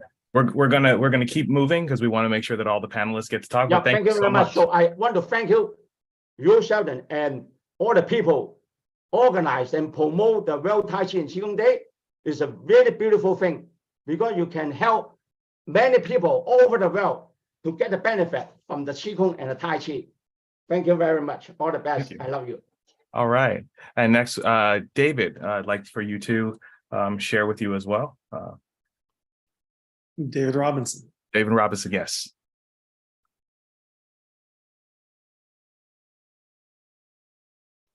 Can everyone hear? Yes. Good morning, and thank you, Lama, and all the people around the world who have managed to bring this wonderful summit together. It's a privilege for me to be here to connect with so many wonderful teachers and masters. It really is a wonderful journey that everyone can share their experiences.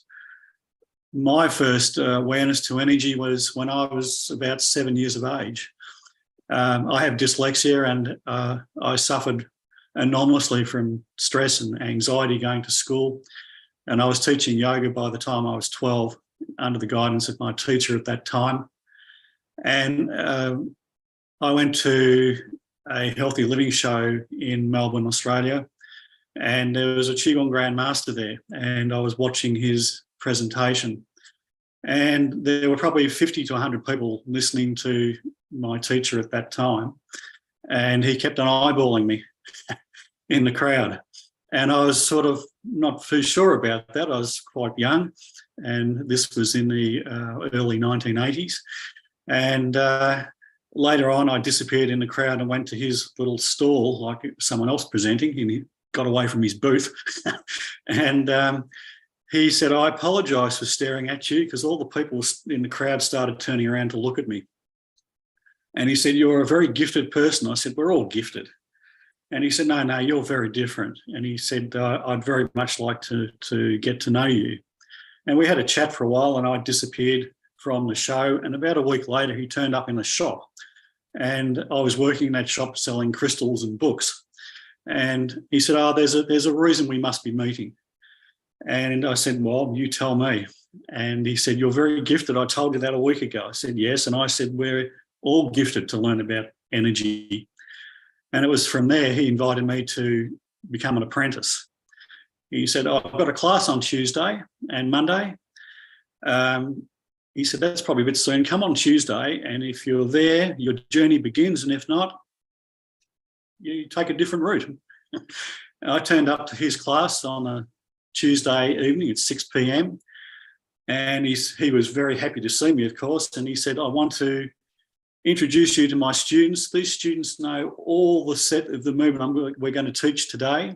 I knew nothing at that stage. He put me on stage and he said, just listen very carefully to my words and watch the students in front of you. And he said, we're going to fly like a bird. And I'm thinking their hands are going up this way, or they're going to go up that way. And fortunately, I breathed in and the hands went up that way, and so did everyone else's. That was my first introduction to Qigong. Not many people can say their teachers had them on stage, not knowing any movement, the first day of their career, if you like. My journey from there took me into learning acupuncture, bits of feng shui. I've been to China many times, and the Qigong hospitals and masters there. Became a Grand Master some years ago in one particular lineage, which connects to the Yellow Emperor. My journey is very much about helping people, no matter from where they come from, and especially working with Western doctors to try and educate them to say there is more to our body than just the physical body. I myself became very unwell 2 years ago, almost died, and from acute kidney failure due to a rare autoimmune response where the doctor said there's no cure, only 1 or 2% of the people in the entire planet get your disease, but we can keep you alive. And it was my knowledge of Qigong and the simplicity of the movements that I know that have created good health for me today. Today, my kidneys are functioning at around 40%. And that's been now for about 9 months now, because I had a checkup last week in the hospital. I check up every few months and there's no change. They can't explain anything about how I've created health, but my knowledge of Qi and energy, simple movements, connecting with nature and doing it from not just saying, oh, I connect to the Qi or I connect to nature. It's about actually from a soul level, if you like, connecting to your spirit and then connecting to nature and nature connecting to you and then allowing yourself to relax. And if we can find a way to get people to relax, as someone said earlier, some of the biggest problems around the planet are stress, tension, anxiety, insomnia, depression. And in Australia, they've added now suicide to it. So if we can work toward getting people to relax and using mindfulness as a practice all the time rather than something just as a special practice, I think as a group of people holistically, we can create many changes for people throughout the world. And that's my journey. I'll leave it there because there are many other people who want to share as well. So once again, thank you everybody for your participation. Let's also be mindful that there's lots of other people on the panel that do need to also express. We'll next go to David Kuhn. So please share your experiences and how Qigong can impact our world.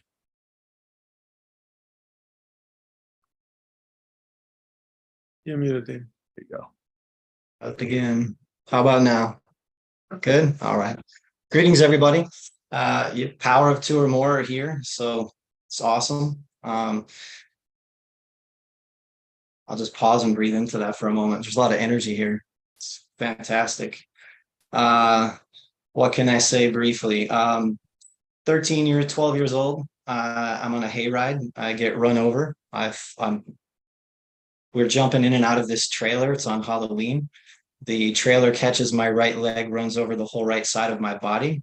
I blacked out. The kids were waking me up saying he's dead. Amazingly, I didn't break any bones, which was really unbelievable. I literally had tire tracks going over my t-shirt here. And about 2 years later, routine checkup, I started developing scoliosis. Over the next 10 years, I developed a severe scoliosis to the point when I was 25 years old, they said my spine looked like I was 85. It was filled with arthritis. At that point, I'd been practicing Qigong, traditional Chinese medicine, meditation, and martial arts for 10 years. So from 15 till 25. And even with all of those wonderful practices, I had not made a breakthrough yet. And I was meeting some wonderful masters, wonderful teachers. I was training in martial art and then going home and trying to soothe myself with Qigong practices and so on. And at 25 years old, through my practice, some of my master teachers said, "Oh, you had that experience?"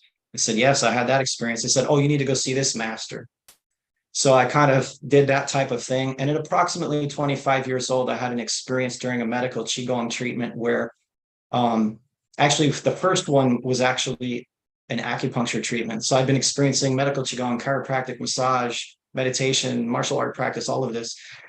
And it just hit a tipping point that day. And this woman acupuncturist, doctor of Oriental medicine, put in only 4 needles. And I believe, thinking back, it was like pericardium meridian. My heart, I never felt anything like it before. At the time, my back was so locked up. I was in so much pain. And it was my first experience of the heart chakra, like very deeply. It was a whirlpool and just emerald greens in my head and very bright yellows. Within the next, say, 2-3 years, I had about 10 of those experiences of a different nature. We'll just jump ahead. Spinal disease is healed. At that point, I had 2 or 3 black belts in martial arts, had been practicing Qigong, studied with several different doctors of Oriental medicine and Qigong masters, etc. And when the heart opened and I had that healing, I'd already been working on people from the time I was about 15 years old at my house, had a table at the house, etc. But the energy that was coming through me took off.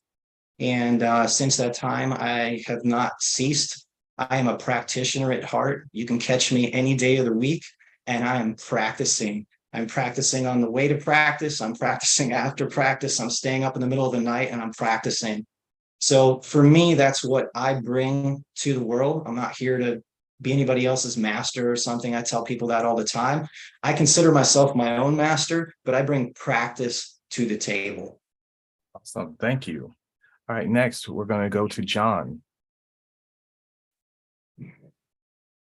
Hi, it's a pleasure to be here. Yeah, so how did I get started? My first exposure to Qigong was through my mother. Seems to be maybe a common thread for some of us. My mother was a naturopath, and when she was studying at naturopath college, they had lots of different guest presenters come in and do different things with them, including someone who came in and taught them some Qigong. And so she came home and showed all her kids, one of them being me. And I thought that was fascinating, you know, being able to feel my own energy. And so it was just a very small exposure at an early age. I was probably about 10. But that stuck with me, you know, as a young child, being able to feel my own energy is like a little bit like maybe like being a Jedi or something. It's like, wow, my own energy. And so I continued to play with that, you know, over the years as I grew up. And then some years later, I actually came into contact with the same person who had taught my mother at naturopath college. And I asked him if he was still teaching Qigong. And he said, yes, he would teach me, but I had to study Chinese medicine as well. So it ended up being a bit bigger of a package deal than I had anticipated, but I wanted to learn. So I agreed, and I studied Chinese medicine along with the Qigong. And initially, my practice was very much focused on health, on both my own health and also working with and treating other people. My teacher was also the grandmaster of a Kung Fu system. And so after some years and working in clinical practice, I thought, you know what? I had done a variety of martial arts previously. I thought, you know what? Maybe doing Kung Fu as well will help me to understand this even better. And so I got really involved in first training at Kung Fu and then teaching Kung Fu. I spent quite a few years very actively engaged in teaching Kung Fu. And so my practice continued to develop and evolve. And then eventually, I think maybe somewhat inevitably, my focus shifted somewhat to maybe the more philosophical aspects of Qigong, the parts of Qigong where we start to understand ourselves better, we understand the world around us better. And without realizing it at that stage, because of course I continued to learn, I continued to gain better context and perspective, I did realize I had sort of gone through what have been historically the three main applications of Qigong to health, to martial arts, or in the modern age, maybe not necessarily just martial arts, but high performance, and then also to philosophy and spirituality. And it was just a natural process of unfolding as I became, you know, more and more deeply engaged with this, that naturally I took in all of these areas. And so I think these practices can have that same benefit for everyone in our modern day and age. And people can be drawn to them for different reasons. They might come to them because they like the martial arts aspect or the high performance. They might come to them for health reasons. They might come to them because they're wanting to understand themselves and their place in the world and how the world works around them better. I think it has huge value for everyone in all of these areas. In addition to that, there's the part of teaching the practices and people learning the practices. But each of us also have an influence on the people around us as well. By changing ourselves, by changing our own energy, that has an impact too. When we become calm, we have a calming influence on the people around us. When we take a more harmonious approach to how we interact with the world around us, that starts to create harmony around us as well. So I think there's value both in our teaching, our sharing of the practices, but also value in what we do just maybe for ourselves that has an impact on the world around us as well. Thank you so much. Awesome. Next, we'll go to Nadia. Aloha. So, my first introduction to Qigong was my baby was he's over 30 now, probably about 30 years ago with Dr. Chow. And the co-author of the book, Dr. McGee, was our best personal family friend. And what? It's a funny story how I met her, but mainly we already had miracles in our practice because I already trained under a Roman Catholic priest, an intuitive.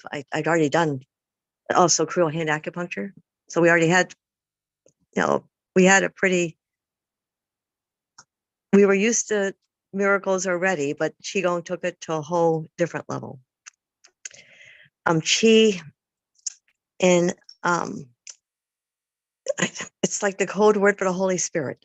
It's a code word for that magical energy that makes life beautiful. And it's been so much fun watching the miracles in my practice, where we had a really, really busy medical practice, and we had, oh God, the worst renal failure the hospital ever seen, like overnight. Well, my first patient in Hawaii, flatline EEG.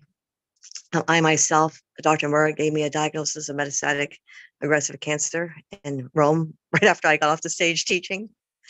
And I've been told twice I wouldn't, I'd be paralyzed for life.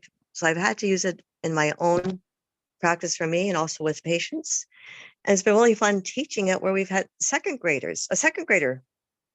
It's not that hard to learn that, like the Qi, the miracles are available to everyone right now because of something.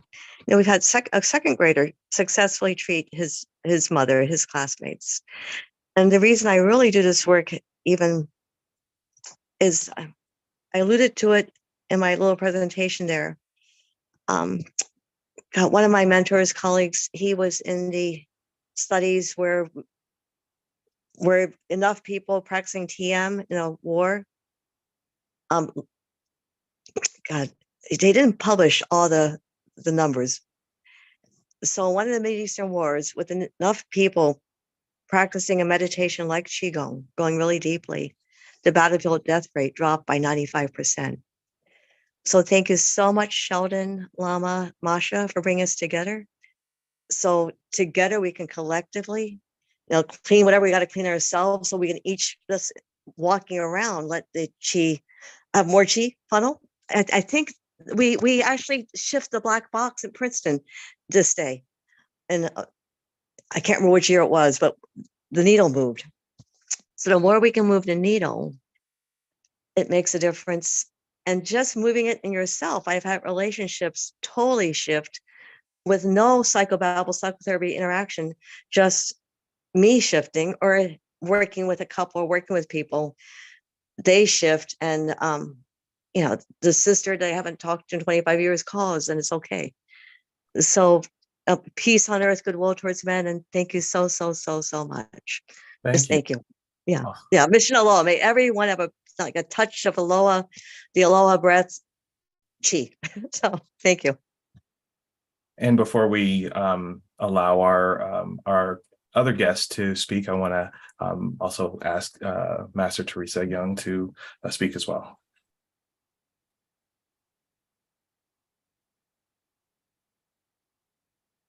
Hi. My little story is, what it is like this. At 20 years old, I threw out like a cup of blood at the middle of the night. I talked to everyone on this a couple of times, actually. And then I was quarantined. I was tuberculosis. I was stuck in the hospital. They put needle on me, drug on me. The whole year, I was contagious, just like the people at COVID. So I have a big love to help people at COVID because I was there. I could not speak one sentence before without like this. So it was really terrible to be in the hospital. So the journey started because of that.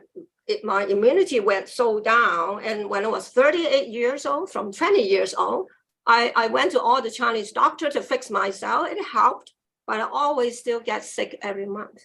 And chiropractor for 10 years for my neck pain. So my little journey is not about this part. This is the part that's good. What it is my younger daughter have a tummy pain, went away with Qigong. And later on, my eldest daughter, asthma, went away within a year of Qigong. And then my son actually stopped the night urination problem. He was quite a few years old, is still having that. But then later on, mind you, he's actually is in Olympic trial and a national athlete for Canada for 400-meter hurdles and practicing Qigong from 4 years old. Jacqueline's second one practiced at 5 years old. My eldest daughter practiced at 11 years old. But then the story was not that part. The big part with my Qigong with me is how it helped me, I would say, mentally balance me, besides the physical part. Because later on, about a year of Qigong, well, there's no secret really. I just wrote in my book too.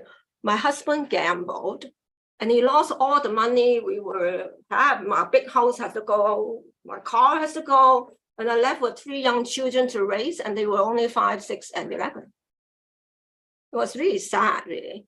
And then besides my poor health, I had to figure out how to be a mother plus bring money to home. It was really terrible. And I don't even have I don't have a degree. I'm just high school from Hong Kong, really.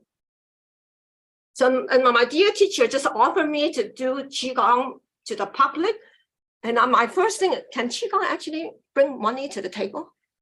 So, okay, so I've been doing it 28 years now. So my passion right now is I learned from him. The next week he is in Toronto, and he actually got he actually is in the Chinese national title, the top rank of the country of China in Qigong, and regarded as a national treasure of China in the talent bank. And he just told me that after we decided to bring things public, and he actually really has research studies on Qigong, the application published in China in 1992, and he did 300 cases of diseases using Qigong. And he also have the Qigong published that actually affected the whole country of China. And that was, I think that would be something I should be offering more, is his Qigong. And the other thing my teacher was very strong in is doing healing work. The whole day is healing people. So my journey now is to teach people how to do remote healing with Qigong and train practitioners. And that was my passion. And the next one is to train women like me, no money, no health, no husband, single mother, and you can do something about your life too. And I want to empower women in menopause because my sister died of breast cancer and brain cancer at 40 years old. No, she didn't even make to 40 years old. And I saw my teacher actually bring the brain tumor pain down while the chemo was causing the pain. He just bring it down. So we are very strong in using Qi as an application. My story is too long. I'm going to have to stop here. Thank you. Well, thank you. Thank you. We want to give the opportunity for our guests, our VIP guests, to ask questions of our panelists. You're welcome to turn on your video and your microphone and ask questions, and people in the on the panel can respond.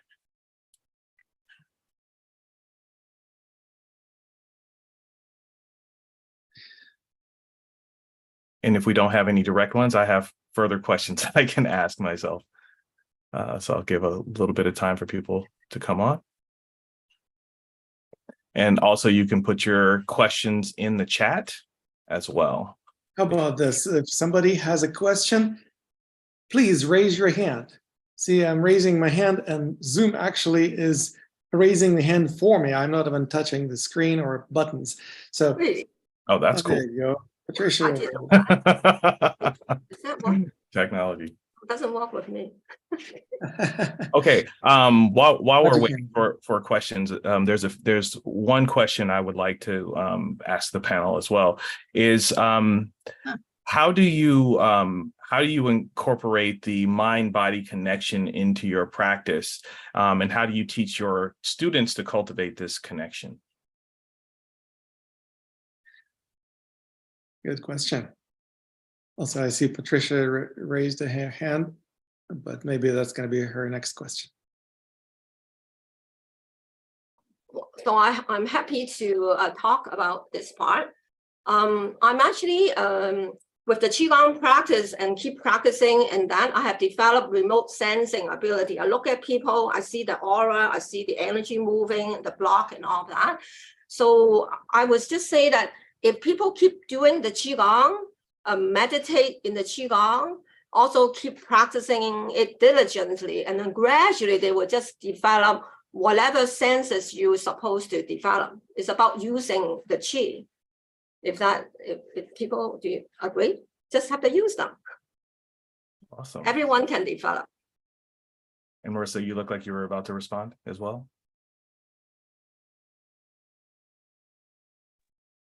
More? Yeah. Yes. Yes. Like Teresa said, like definitely it's about practicing and over time. And the first practical way that I teach is just to relax, to get people to relax, because not everyone, but so many people come in stressed. Life is busy, and so just to get in the body, to relax, and that's how we can tune into the present moment. That's how we can tune into our body, because if you're holding tension, it's going to block the flow of qi. So, yeah.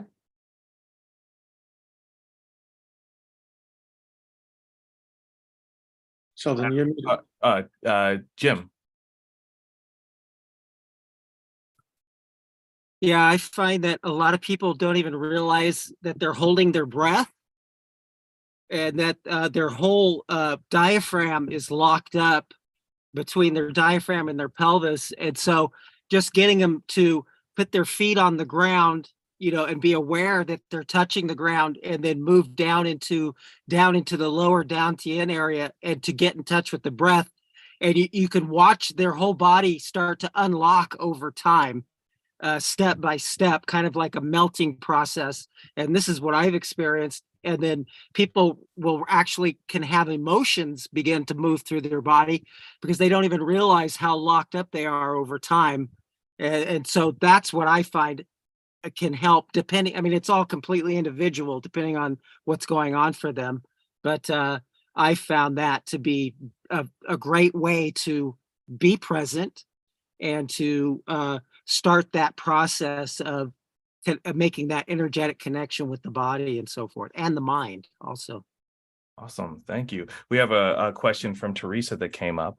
Do you need to follow a predetermined practice, or can you freely create your own movements and breathing patterns that you feel your body needs at the time? Well, if it's okay for me to speak up, I will. And that's one of the things that, as you know, we specialize in. Not many people practice Qigong without forms. Most people, when they think of Qigong, they think of forms.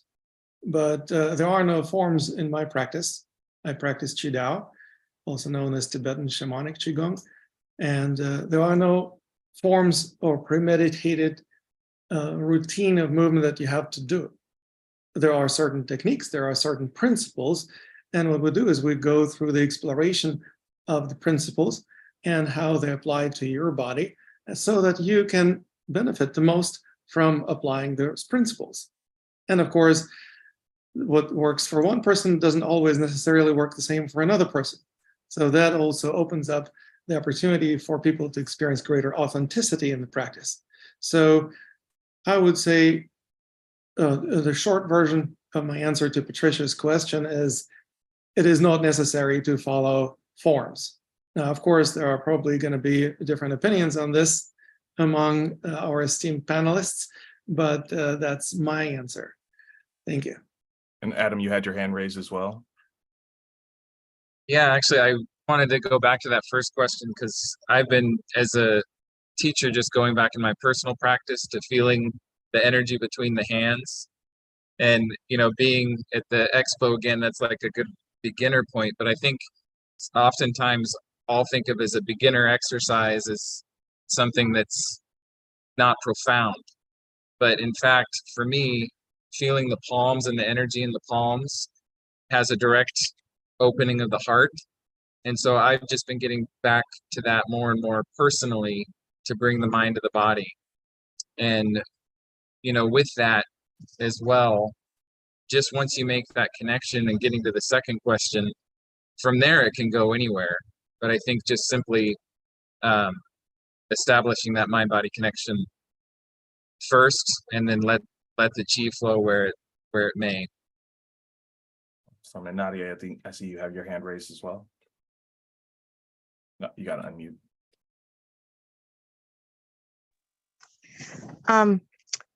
We do our best to have people actually like attempt to give them a lobotomy. So, and just focus on the breath and use the mantra like aloha and feel their body and slow down. And as that happens, the connections to the heart and the emotions automatically happen. And, you know, whether to use a form or just go free flow, it helps to have a form and have that circle with the 5,000 years of experience and what, you know, what's known to work. And at some point, I think at one Qigong Congress, Lama was there. There's that Qi dancing where there's no form. And it just flows. And a lot can move with that too. So it's not either or, it's both and. And when you're a beginner though, it's important to have the discipline of a master, a guide who can guide you of what really will most support you. I know that John and David also wanted to speak to this as well. And Philip, I see. Sure, I'll speak for a moment. Yeah, I think as Nadia said, it can be really healthy to have a balance of both using forms and a free form or practice without forms. I use lots of analogies in my teaching, as I'm sure many people do, and historically that's what's happened. One of the analogies I often use, talking about some general concepts with Qigong, is that of eating and cooking. And there's different approaches we can take to that. And it's great to eat instinctively, to see what your body's drawn to and what it wants to eat. But when we're just learning how to cook, it's also really helpful to have a recipe. And a lot of the forms act as recipes. They give you a way to put things together to achieve a particular effect with your practice. Now, of course, the more you practice using recipes, the more it can help you to understand the principles that are behind that, which can then allow you to more effectively come up with your own recipes or simply put things together without using a recipe. And so I think there's definitely a place for both unstructured practice and also structured practice where you have forms and each of them then feed into each other over time as you continue. Awesome. And David Robinson, you had your hand raised as well.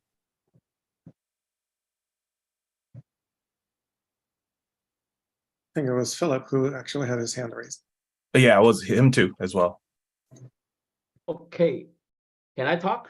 Yes, please. Okay, so for my opinion, some people, when they born, everybody, when you born, you know how to breathe, abdominal breathing. Everybody know how to do the Qigong. Actually, we born with the Qigong nature, you know. However, when we're growing up, we losing all the ability.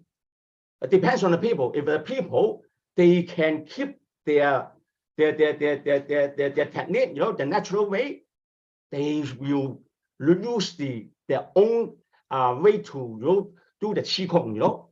So what my point is that if the people, they know how to calm their mind, relax their entire body, breathe in, breathe out naturally, and then they can easy to work with the energy, you know, and they can walking Qigong, they can do the walking Qigong, they can develop walking Qigong, swimming Qigong, dancing Qigong, singing Qigong, you know. So that depends on the people, whether they have this kind of foundation. If they have this kind of foundation, that's okay. Otherwise, if they lose all your ability for natural technique, you should learn how to do the basic foundation. such as I say, how to calm, relax, and then use the intention, do the natural activity to do, working with qi. Thank you.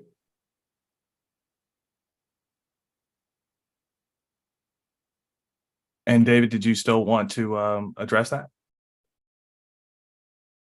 You're on mute. That better? Yes. In terms of mind-body connection, I've been noticing that a lot of people are just too busy with their lives, particularly parents with young children. They seem to send their children off to new activities after school, and there's very little time out. And I keep saying to my students, you must take time out at the end of the day to sit quietly. And I said, my mother, when she was alive, she always used to write in her diary at the end of the day of her what she did, the good, the bad, the ugly. And I said, we've forgotten that art of just connecting to ourselves and letting go at the end of the day. In terms of movement, as Lama was talking about, I think it's really important that people do learn free movement. One of my first teachers in China, he was very much into primal Qigong, and he said, if you can do free movement in any form, it becomes your own healing dance. And he said that may be the most healing thing you can learn. And I think that's also exploring movements as teachers, as masters, to recreate or to take things to a very deep level is very important to progress Qigong further than saying, well, I've got a set that's 1,000 years old or 2,000 years old or 5,000 years old. We're living in a time where we have access to all sorts of information now, which is fantastic. And I think it's important as teachers that we are accepting and more adapting to patients who are in bed or can't move, to create simplicity for them so they can begin their healing journey. That's what I'd like to share. Thank you. So, man, Teresa, you have your hand raised. Yeah, I respect everyone answer. They're all beautiful, good, and that. But I just want to add is, it depends on the student, right? What are they coming to Qigong for? So I would say if they have any specific health issues, then whatever they have chosen to do later, are they getting the results, right? And how long they have been doing the free form and whatever? Do they need something different? Maybe they need a Qigong session personally help them. And the other thing I want to say is, while we really want to empty the thoughts in the Qigong practice, come on, it's not that simple, really. Just mind you, it's not simple. So we can really appreciate following a teacher so the teacher can guide us, so that we can empty the thoughts. And if you really can empty your thoughts, then the Qigong 15 minutes, 30 minutes, 5 minutes can be very effective. If not, it can be doing 1 hour and then you don't go anywhere. And that will be my little sixth sense. Thank you. Thank you. I'm actually going to jump into this one a little bit as well. Someone who comes from serious forms and patterns background, but also has been studying principled work. I think the first important thing is that, like everyone said, everyone understands movement at birth. We understand how to breathe. We understand how to connect. And all of us probably that are on this panel already had some kind of sense of ourselves that led us to this practice. And you probably already move or dance in ways that connect you. And some of the greatest dances were just coming from inside of us. So when I look at Qigong, I look at Tai Chi in the same way, is that there was a great master who did this great thing, and it would be great to maybe gain some experience from what they did. But there is a song inside of me that also wants to come out. I'm a musician, as many people know now, because that was one of my offerings. I studied, obviously, musicians that I love, but I also have my own expression that wants to come out of me. However, the principles of music are the principles of the universe. And so I think our practice also is helping to guide people towards principles that are just available, as well as showing them ways that they can utilize these principles, maybe in an ordered sequence, or maybe in a pre-configured sequence, or maybe in a unique sequence that they create for themselves. So I just wanted to jump in on that. So thank you. Thank you, Sheldon. I think Kathy and also Marcia would want to have an opportunity to speak up. Hi. In addition to what you have said, Shelton and Teresa, I agree. It's probably the best to have a combination of, with forms, without forms, especially for a beginner, right? For a beginner, if they just dance the way they want, they might not be able to achieve what they come here to achieve. I teach dancing Qigong for different organ systems. I call that Sai-Mi or Sai-Mai free form. So I teach them, like, you have to include this 5 or 6 movements along the meridian channel for the heart or for the liver. And then the rest of your dance can be free form. So that makes it more fun, but also beneficial. In terms of the mind-body connection, I want to add a little bit, in addition to what you have shared. In my style, the style I teach, I always remind my students to connect with the divine energy. So you don't stay within your body and mind, but you connect with the divine mind, and you imagine yourself standing between the sky and earth. So you're like a gigantic being, totally connected with the energy in the heaven and energy in the earth. You're like a big tree, the root goes all the way into the earth, and that helps a lot. Thank you. I let Marsha talk. It occurs to me how much energy is in this group. Who was it that David Coons pointed that out? What a phenomenal collection of energy is sitting in my screen, in my living room. How wonderful that is. I remember a year plus ago when working with Dr. Chow on the World Congress, we had the opportunity to do a focused meditation focused at a person who was a patient of one of the people that was in the meditation group. And while we sat there in meditation, the health statistics of that client went from bound to die, like he was in that bad of a condition, to, oh my gosh, this person is waking up and getting better. I share that story to challenge all of us right now, and maybe we don't actually do it till the end of our time slot here, to pick some result we want to cause, and we put our energy together and focus on that.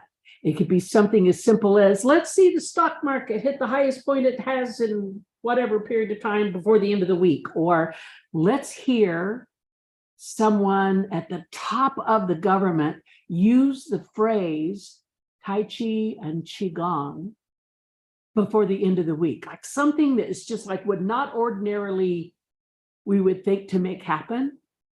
Let's make something happen. What a wonderful opportunity with this collective group of energy generators. So that's my challenge to everybody. Let's come up with something.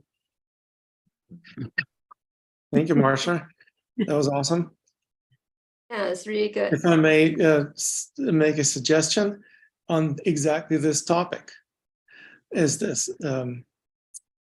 Marissa is going to be presenting on the topic of world peace, Qigong for world peace. Well, how about that would be the topic of all of us meditating to create world peace, to manifest peace on earth.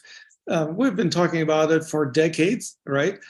Well, how about we actually make it happen? As a matter of fact, most people would say, well, how is it even possible? I mean, come on, peace on earth, that's just too good to be true. We had peace on earth, literally 2 years ago, when the pandemic started, year 2020, in March, April, May, all armed conflict stopped worldwide. So we actually literally manifested peace on earth. We just forgot that it's possible. So how about we actually spend just a couple of minutes manifesting that? And let's make it specific. Let's find something that, whether it's the nightly news or whatever, they will report it. To just say world peace, too broad, maybe too undefinable. What if we say a full day where no deaths are reported due to war? Yeah, how about no war in Ukraine, huh? No war, no deaths in Ukraine, the war comes to a stop for a full day in Ukraine. Something really remarkable like that. You know, I'm not going to play little. I'm going to challenge this energy group. Right. Well, I guess if everyone is smiling, I am quite happy already. So just see smiles on people's face. I think it's nice, you know, whatever makes them smile. You know, we don't need to have money to smile. We don't need to have health to smile. Just smile, right? Yes, absolutely. Well, before we do this particular meditation on manifesting peace on earth, I noticed that Kaya was raising her hand. Please feel free to unmute yourself, speak up.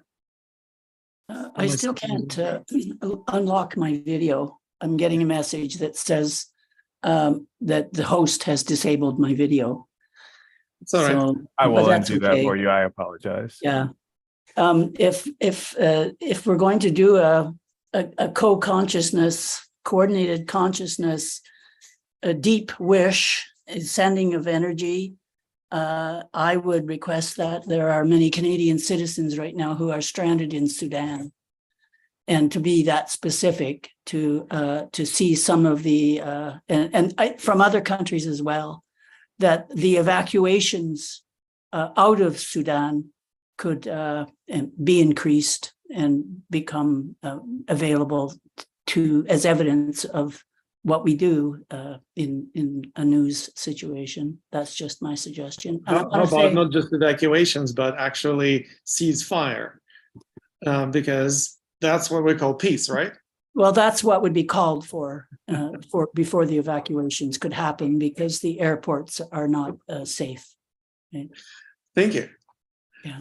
Yeah. So whatever practices you have, let's just take a minute or two to bring our energy to this particular project, manifesting peace on earth, or specifically peace in the war zones of Ukraine and Sudan.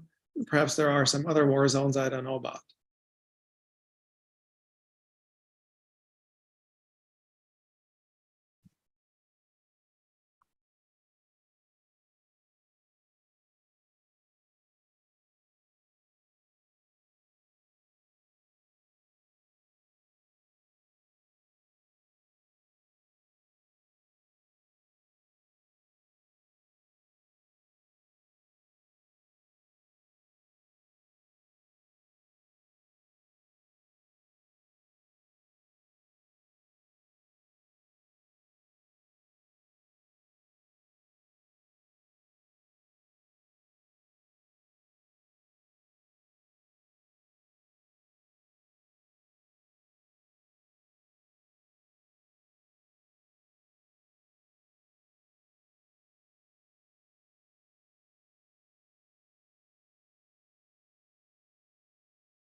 Very well. We'll continue manifesting.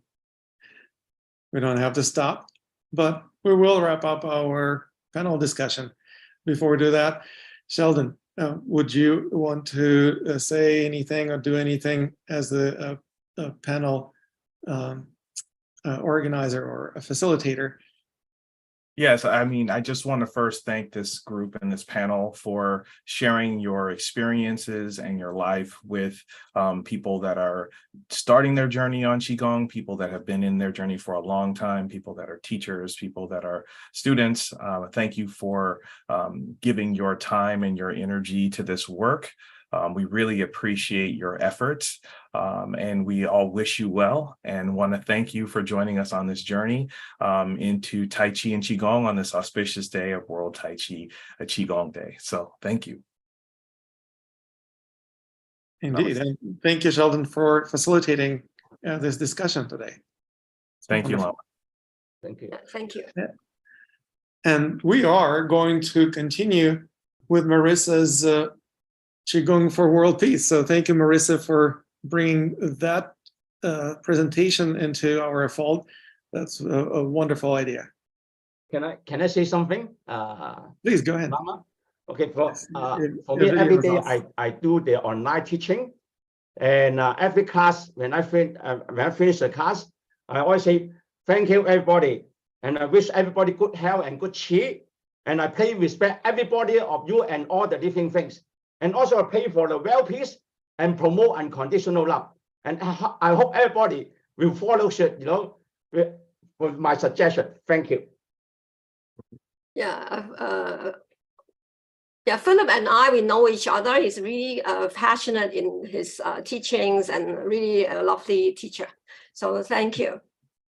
Oh, I love Marissa's Qigong too. It's really good. Awesome. All right, we will wrap up our panel. Yes. And we will move on to our presentations.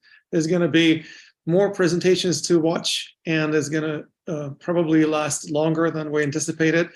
We're going to go past 9 o'clock Pacific time, which is going to go past midnight Eastern time, and that's okay. We're just going to continue beyond the World Tai Chi and Qigong Day into the next day. If you stick around, please enjoy. If not, it's not too late to upgrade to the VIP ticket, to the VIP package. So for those folks who are watching this and you're thinking, I can't stay till midnight or past midnight, that's too late for me. No worries. It's not too late to upgrade, get the VIP package. We will package all the recordings of this panel, of the first panel, and all the presentations without any glitches that we had with technology this morning. All of this is going to be beautiful, and it's going to be available to you for indefinite length of time to watch and rewatch and pause and fast forward and basically enjoy this amazing collection of presentations, panel discussions, and also bonus materials.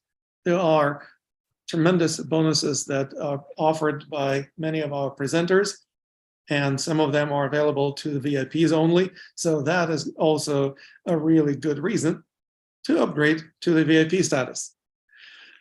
So without any further ado, I'm going to wrap up our panel. Thank you, Sheldon. And I will be seeing you in just a moment with Marissa's presentation. Thank you, Marissa. Thank you, Lama Tantrapa. You do a wonderful job. You bring everybody in the world together. I am very happy you do the good job like that. This is the first time I participate, and I know that Bill, he do the World Tai Chi and Qigong Day, and you participate to do this promotion for the Tai Chi and Qigong. This is a really wonderful thing for everybody. There's a really, you have to do a good job and good deed. Thank you. Absolutely. Thank you. All right.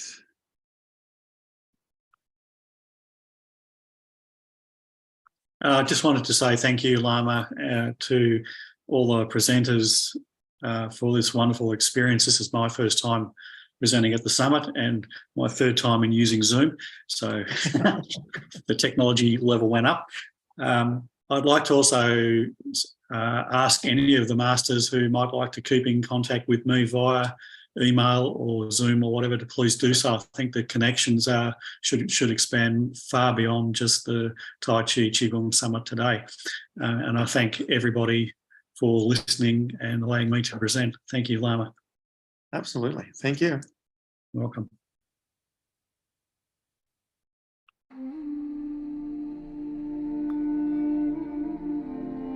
Introducing Energy Arts TV, your destination for Tai Chi, Qigong, and more.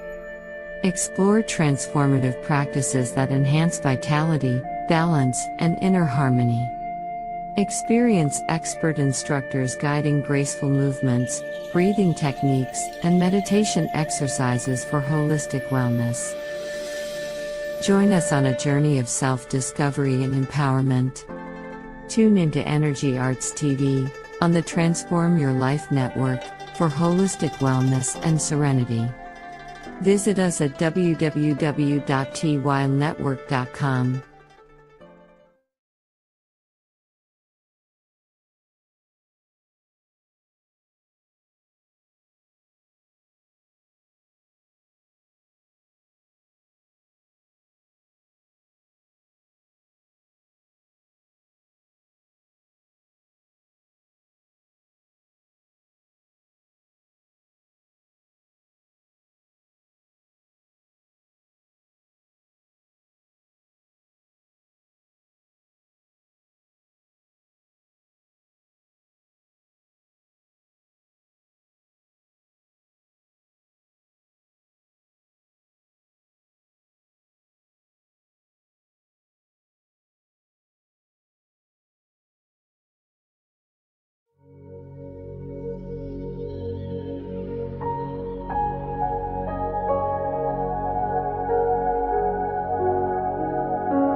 Hello, friends. Let's get started with our Qigong flow for world peace. Now, world peace begins with inner peace, and humans are the only mammals that stand upright all the time. That means that our head is connected to heaven and our feet are connected to the earth. And in the center is the human chi, which is the heart. So we have heaven chi, earth chi, and human chi. And in order to create inner harmony, balance, and peace, we want our three different aspects of ourselves to be connected to heaven and earth. We call these three parts of the body the three dantian, or the three treasures. This is the lower dantian, the middle dantian, and the upper dantian.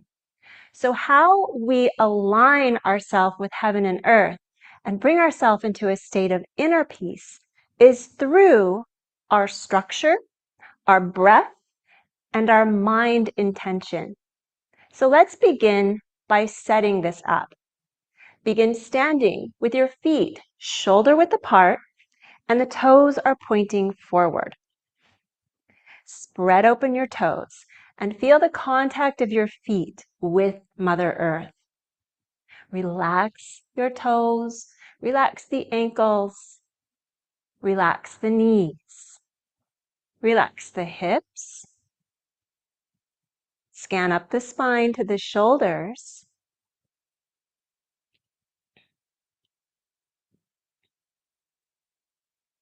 and relax the shoulders, the elbows, wrists, and fingers. Now take a nice deep breath in and feel your whole body relaxed. Now the central meridian is the center line of your body that connects your energy system with heaven and earth. The central meridian runs from the crown of the head through the center of the body, out the pelvic floor to the earth. So the second key is to activate the central channel. Lift your pubic bone up and allow your tailbone to sink down. And this area of the body called the qua opens up. So the hips are nice and relaxed. It's as if you're going to sit in a chair, but you don't. Now tuck the chin in. Feel the spine lengthen. And feel the crown of your head open to the sky. Rest the tip of the tongue behind the front teeth on the roof of your mouth. And feel the weight of your body balanced front, back, left, and right. Feel your center of gravity, like this line of energy running through the center of your body, holding you up. So your center of gravity sinks right down through the center of your feet.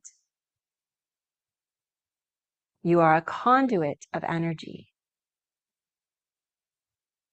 Now relax your chest and sink the breath into the dantian. So deep abdominal breathing here. On the inhale, the abdomen rises, fills with breath. Exhale, it pulls back towards the spine. So sinking the mind down into your abdomen, connecting to the center of your body, the physical body, and the center of your vitality.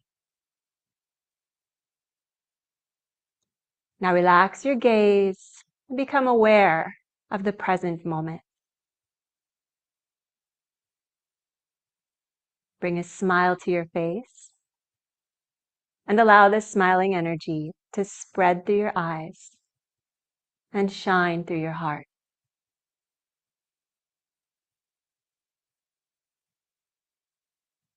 Feeling balanced and relaxed. Now we can attune to the three forces. Slowly raise your palms up so that the palms face heaven. Relax the shoulders, relax the elbows, and close your eyes. Bring your attention to the palms and stretch your hands so far into the universe that you can touch the heaven force. Feel your energy extending up. The heaven energy is yang. It gives us blessings of wisdom.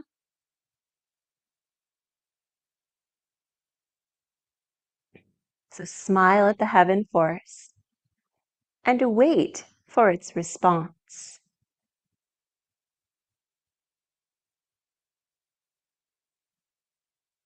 Touch the heaven force.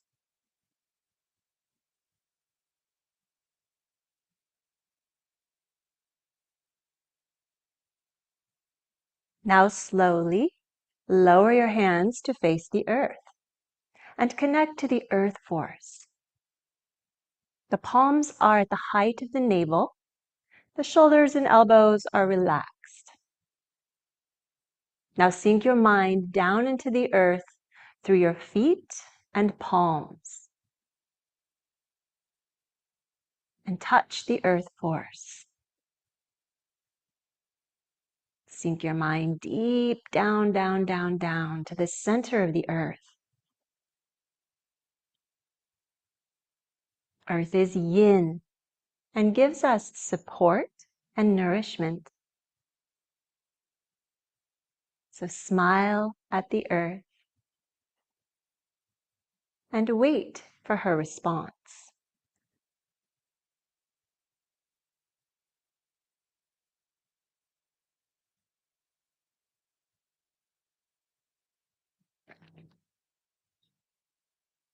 Now rotate your palms to face up and open to the sides and connect to the human force. Become aware of all the suffering, all the hatred in the world, the anger, and become aware of the kindness, love, and higher consciousness that exists. Smile with your heart and touch this human force. The greatest potential of humanity is the power of unconditional love. And let's wash this through the body with 3 drawing down the heavens. Inhale, gather heaven chi. And exhale, down, down, down. Again, inhale up. Exhale, wash down. One more time. And relax. Notice how your body feels.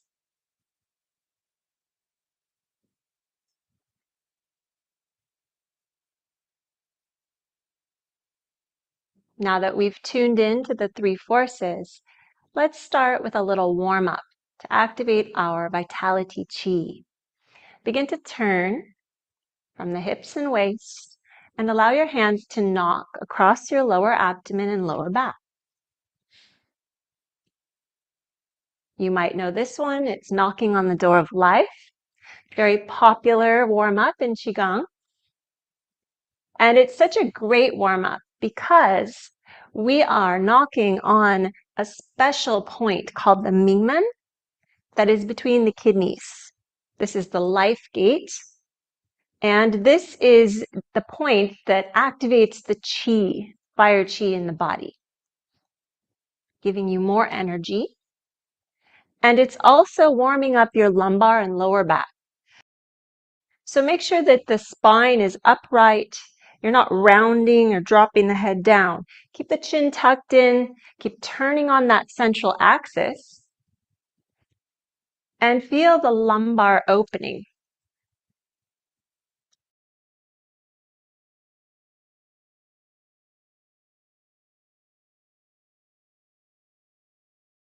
And notice how your body feels. Warming up. The next warm-up is to clear negative emotions like sadness, worry, and anger. And we're going to use spinal cord breathing with the 6 healing sounds. So make a light fist with your hands. Push the chest forward. Look slightly up. And then round the back, draw the elbows together, chin to the chest, and squeeze the buttocks.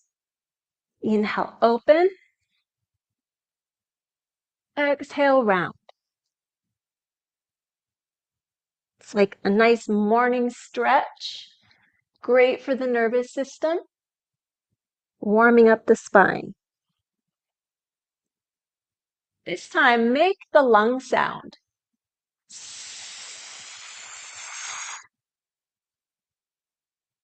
Do that again.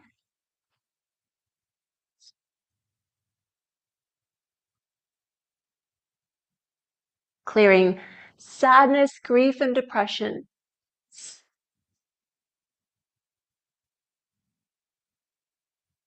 Now the kidney sound.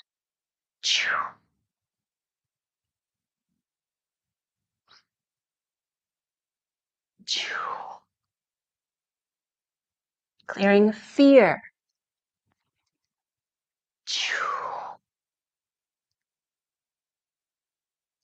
The liver sound.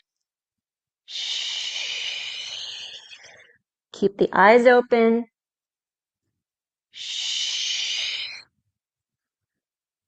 Letting go of anger.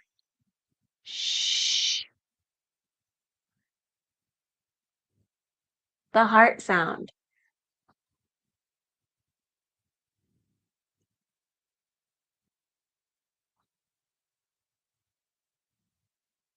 Impatience.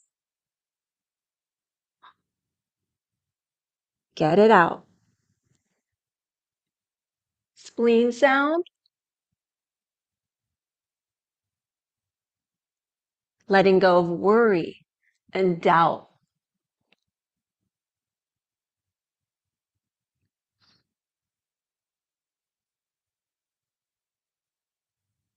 And last one is the triple warmer.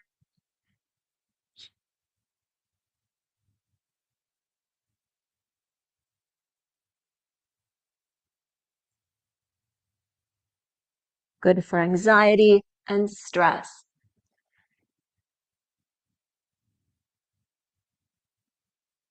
Good. One more. And relax your hands down. Sigh it out. And notice how your body feels.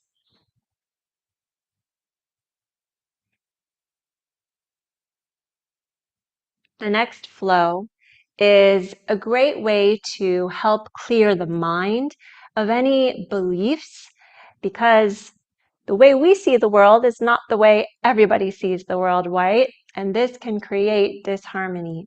So by clearing our mind and opening up to new perspectives, we can contribute to peace on the planet.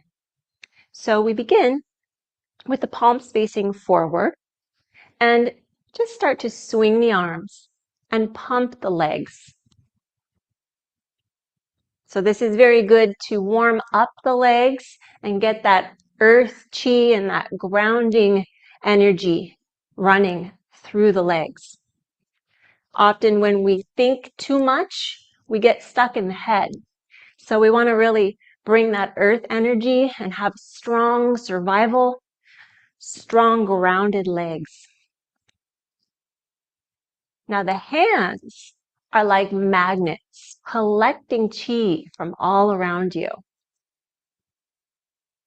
So become aware of the energy in the air and in nature. Inhale up, exhale down.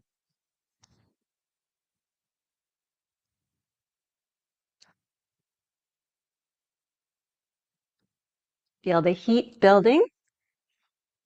Keep collecting that chi.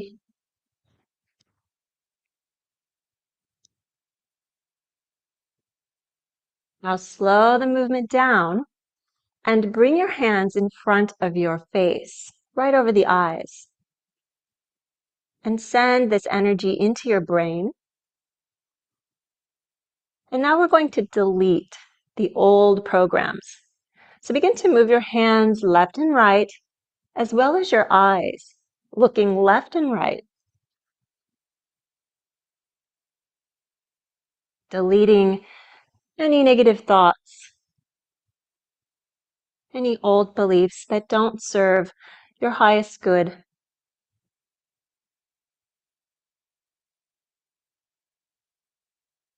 Clearing the mind, like resetting your computer, creating a blank screen. Now begin to spiral, spiraling this beautiful white light and luminosity. The face becomes sparkling clean. The mind is bright, shining.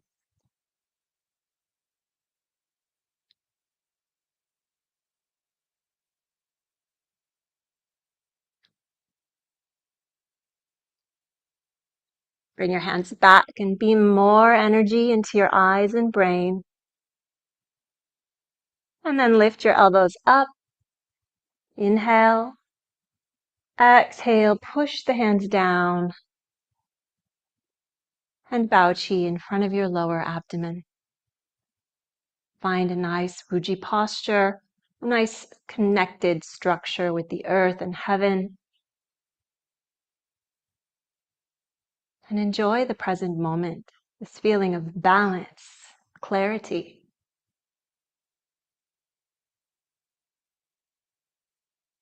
Now we're going to open up the legs. So place your hands on your hips and step out a little bit wider. Open up. The liver meridian runs from the big toe up the top of the foot, curves in, and up the inside of the legs, all the way up to the floating ribs here. So this flow is going to help stretch the liver meridian, which clears tension, stress, and frustration. And it's very good for everybody these days in this modern world. So place your hands on your waist and rotate your left foot out and come into a lunge. And then turn your toes in 45 degrees And extend your arm as you reach and stretch that liver meridian. Then come up, turn, bend the knee, and back to the center. Other side. Exhale as you lunge. Inhale, straighten, turn the toes 45 degrees. Exhale, reach. Inhale, up. Exhale, lunge. Inhale, center. Again. Exhale as you lunge. Inhale, turn the toes. Exhale, reach.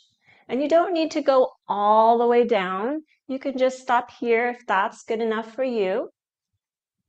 And then lunge and center.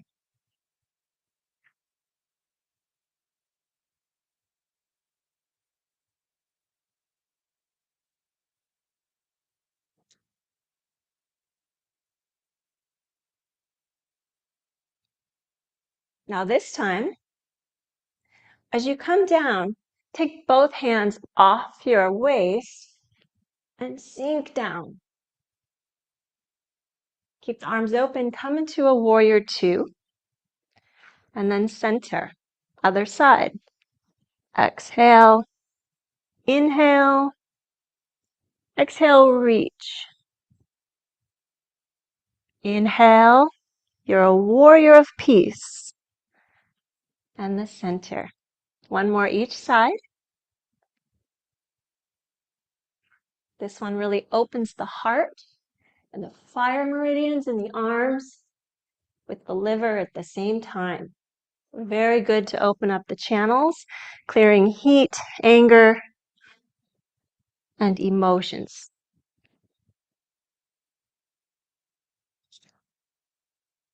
Now come back to the center. Keep your arms open, heart to the universe. And then forward fold.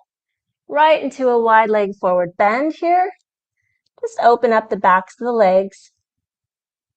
You can bend the knees if you need to. Hang the head down and stretch open.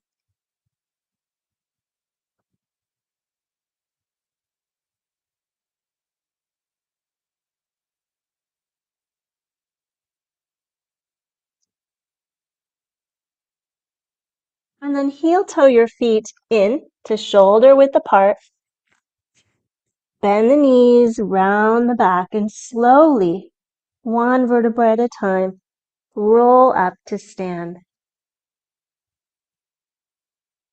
Find this Wuji posture with the palms facing your lower abdomen. And hold the chi. We're going to move into the flowing sequence now to balance yin and yang, starting with sage holds up the heavens. So first connect to your breathing. Relax your chest and sink the breath into the dantian.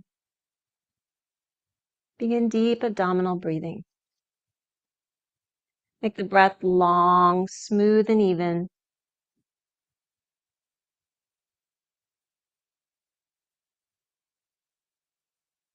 And on an inhale, raise the hands up, palms face the chest, rotate the palms, and they face heaven.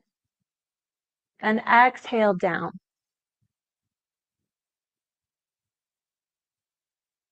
Inhale. Press up as you bend the knees. So balancing yin and yang, up and down.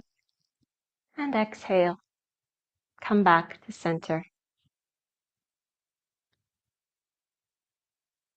Lengthen the breath and pause. Hold the breath here. Then exhale. Pause and hold the breath out.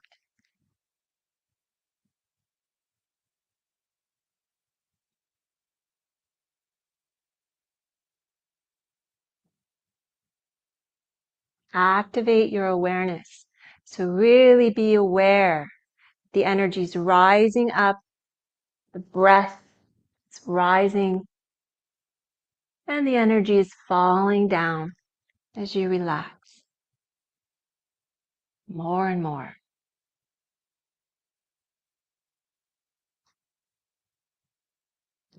This time, keep your left hand up.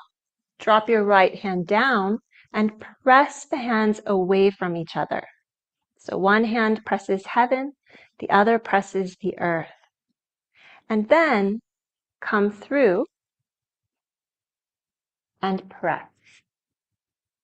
So we call this separating yin and yang. It's a very powerful flow to balance the energies in your body and connect you with heaven and earth.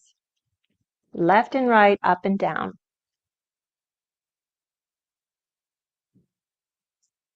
Inhale as you press. Exhale as you come in.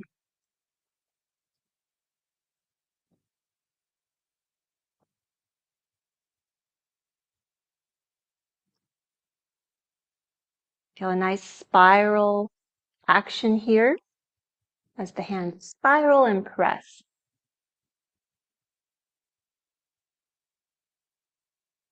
This time, take the top hand and bring it to face the bottom hand as if you're holding a ball right in front of your lower dantian.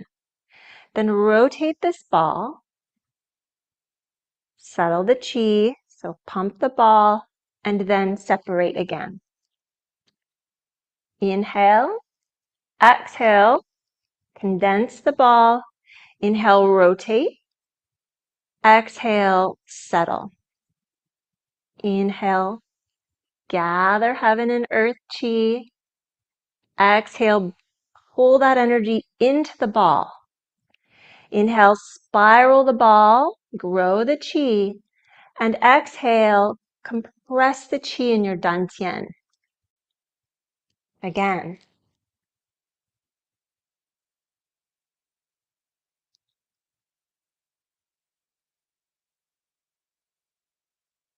Yin and yang unite. We are growing the energy here in the dantian, building up the chi. This is great to strengthen your energy, strengthen the dantian. And we're starting to create a chi ball.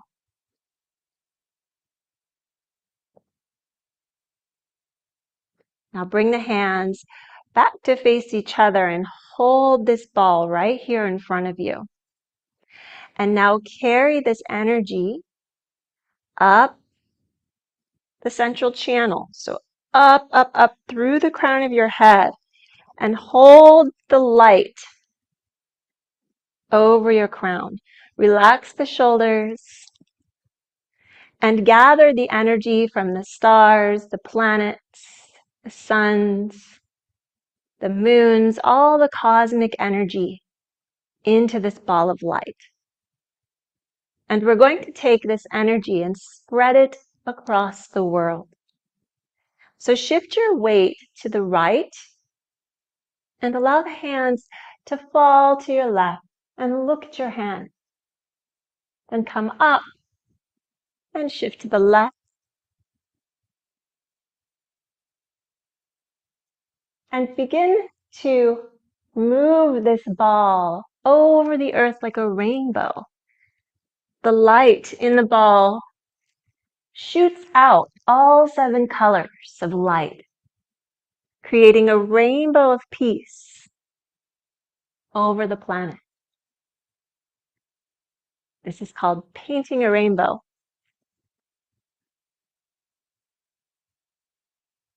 Inhale up, exhale, bend.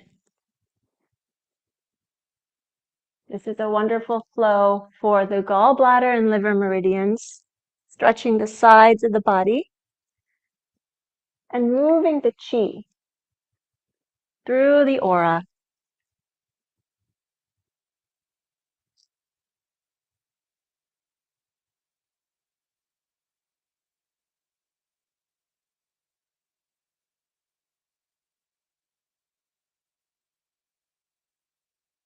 Now carry this ball of light back up over the head and hold the ball here. And then open the palms to face out in a T shape and slowly, palm facing palm, begin to pulse on the chi. So we're building up our energy now. Inhale, open. Exhale, close. And keep a palm facing palm connection.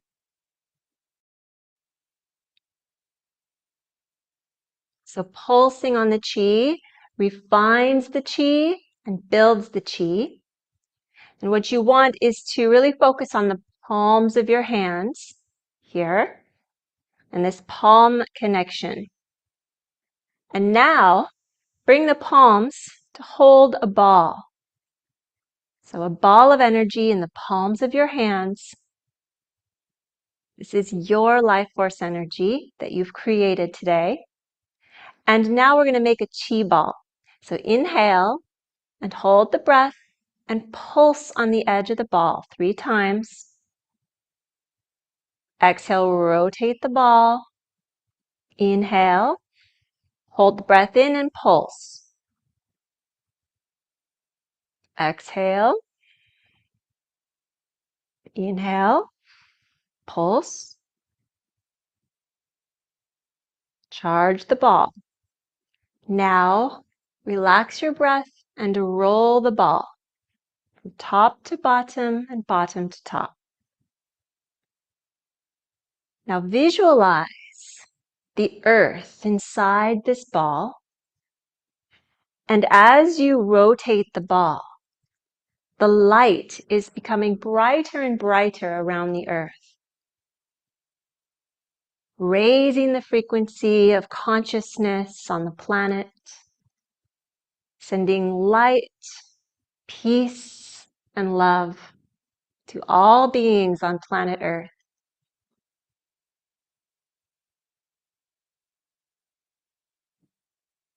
So as we all are rotating our balls around the world, sending this bright light, the earth is shining brighter and brighter.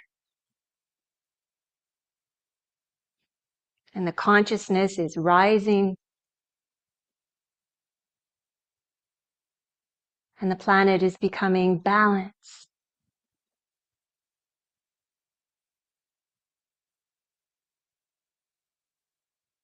The ball of light in your hands becomes so bright that you can't even see the earth anymore. It's just one bright ball of light.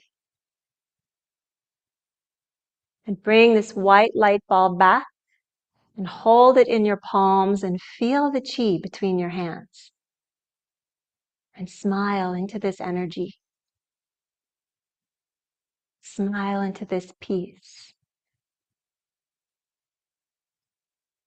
And now carry the energy again up the central channel. Charge your central channel.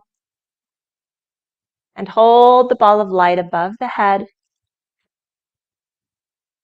above the upper dantian, your wisdom elixir.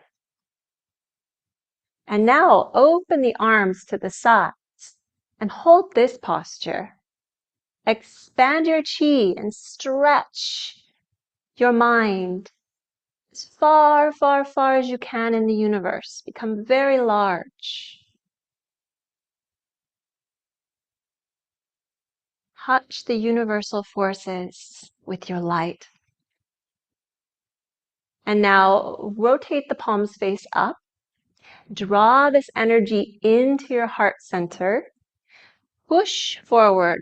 Sink the chest. Draw the energy back in. And then sink down. Bend the knees. Gather earth energy. Backs of the palms touch as they rise up the central channel and hold that ball. Inhale. Exhale to the sides. Inhale, gather. Exhale, push. Inhale, receive. Exhale to the earth. Inhale, gather earth energy up the central channel to the crown. Exhale out. Keep flowing through it. Inhale, gather energy into your heart and give it to all beings. Bring that energy back and give it to the earth. Charge your central channel. and expand your heart.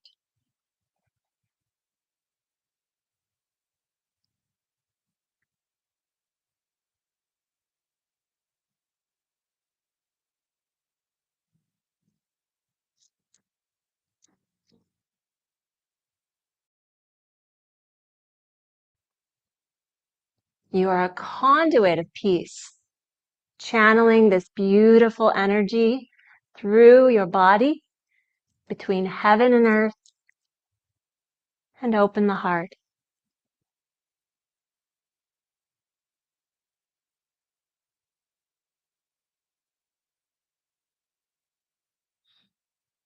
This time, draw the energy up and hold that ball again for a moment above the crown. And we'll finish by opening up the lotus. So lotus grows from the mud. Visualize a little lotus bud on the crown of your head at Bai Hui, right here. The lotus represents awakening. And the stem of the lotus goes down the center line of your body through the central channel, and the roots grow into the earth. And we're going to charge our central channel and awaken the lotus. So inhale, open to heaven. Exhale, trace down the lotus to the earth. Inhale, gather earth chi up through the central channel and out the crown of the head. Keep exhaling down and inhale up. With each round of the flow, your central channel is growing brighter and brighter, and that lotus is opening at the crown of the head.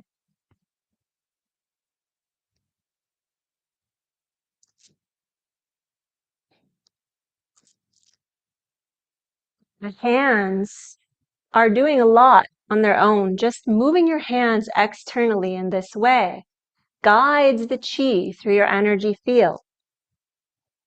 But there's also an internal aspect to the movement, which is your mind and breath. Up the central channel, out the crown. So feel your way through the movement.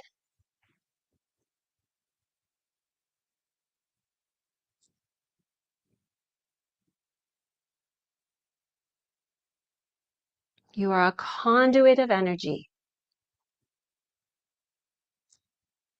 Now hold the hands again and feel your upper dantian charged with wisdom. The lotus flower open with its golden center shining bright like a sun.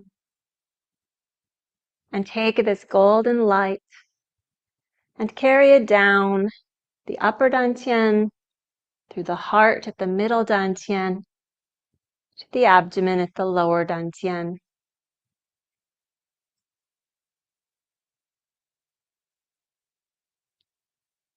Thank you for your beautiful contribution and energy cultivation today. It's time to close the routine and condense and restore this energy. So begin to pulse the hands and condense the light in your palms. It's as if it's a shining pearl. So you're condensing the chi into a pearl. And restore this pearl under the navel, in the center of your body, under the sea of chi. Yi shou dantian. Unify your mind and dantian. And smile into your body.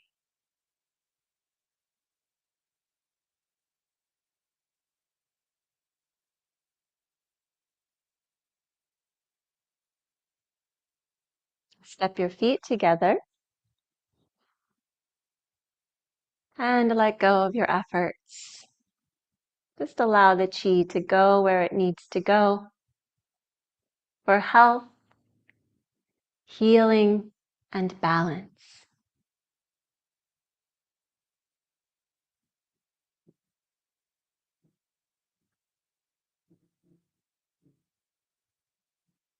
Let's finish with a small prayer of metta, loving kindness.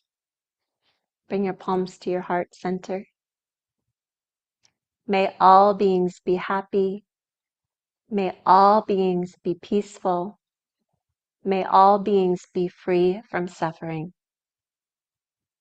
Thank you for your efforts. May you be blessed and filled with qi.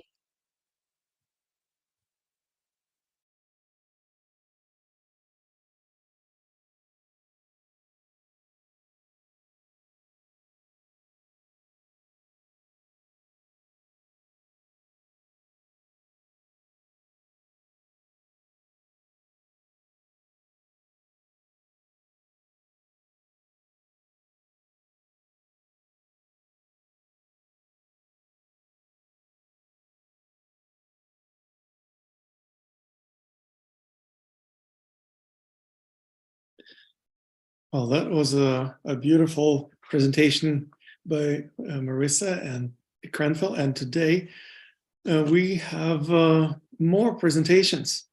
So why stop?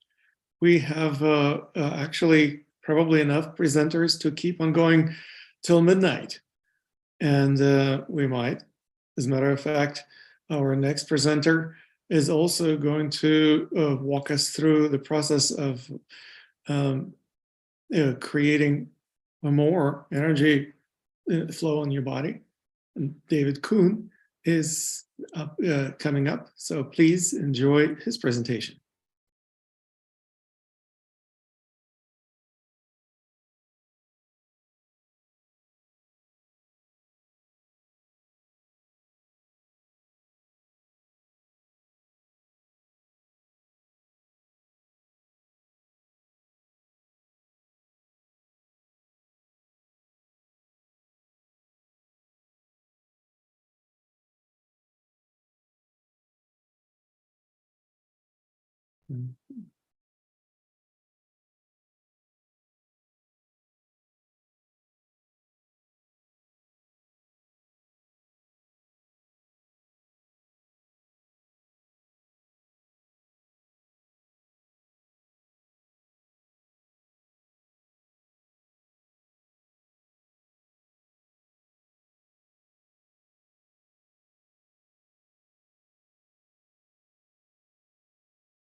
Greetings everyone, David J. Kuhn with Qigong Awareness. Welcome to World Tai Chi and Qigong Day. I want to take you through a routine, Qigong for beginners, starting a daily practice. When you first begin practicing Qigong, some people, they have the time, they have the energy, they have the desire, whatever the case may be, to learn a particular routine. Maybe it's a 20-minute routine, maybe it's a 30-minute routine, they practice it every day, these kinds of things. Today I want to talk to those of you who are just starting out. Maybe you're ready for that, maybe you're not ready for that. I want to actually take you into a practice where you could do 5 minutes here, 5 minutes there, 5 minutes at night. So we're going to start with an idea here. We're going to put a routine together. Imagine it's morning. We're going to start with a morning practice, so to speak. We'll work into an afternoon practice. We'll work into an evening practice, all right? So right from here, we're going to go to what is called a horse stance. We're going to stand a little bit like we're sitting on a horse. If you have problems with your knees, your hips, just come in closer. We don't have to go as deep into our horse stance, okay? From this position here, we're going to stand like this. From this position here, my hands, my palms, I'm going to come down, reach like almost like you're reaching into the water or the ground or the earth. We're going to lift this up. I'm going to let my knees come tall. I'm going to arch back just a little bit. I'm going to move forward. One hand's going to go on top of the other. Don't worry about which one. And imagine that you're sending energy up your spine. I'm going to reach up like this. Going to draw my arms back. I'm arching slightly forward. and I'm gonna go back, one hand on top of the other. Imagine you're sending the energy up the spine. Slow and easy now. Once we understand the movement here, slow and easy, we'll add and incorporate some breath. So we're gonna come down, reach up.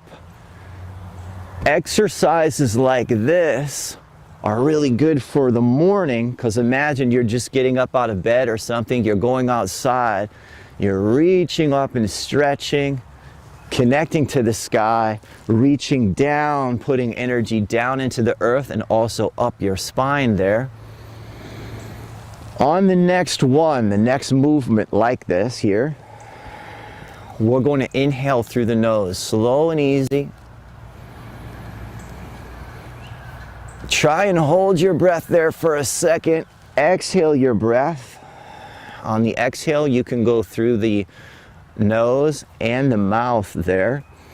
Inhale through the nose here, a little bit nose or just mouth.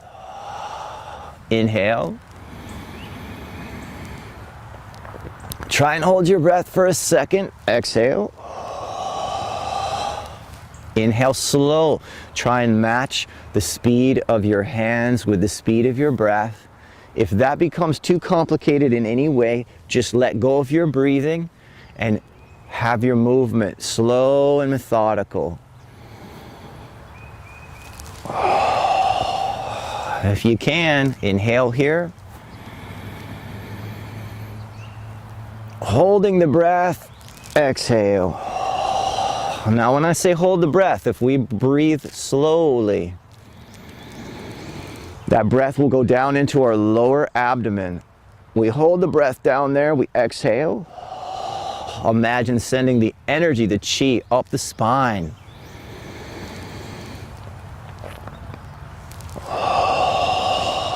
We're going to do a few more of these. Inhale.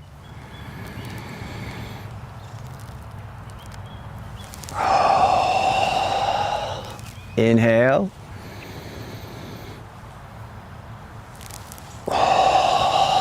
And we're going to do two more. 1.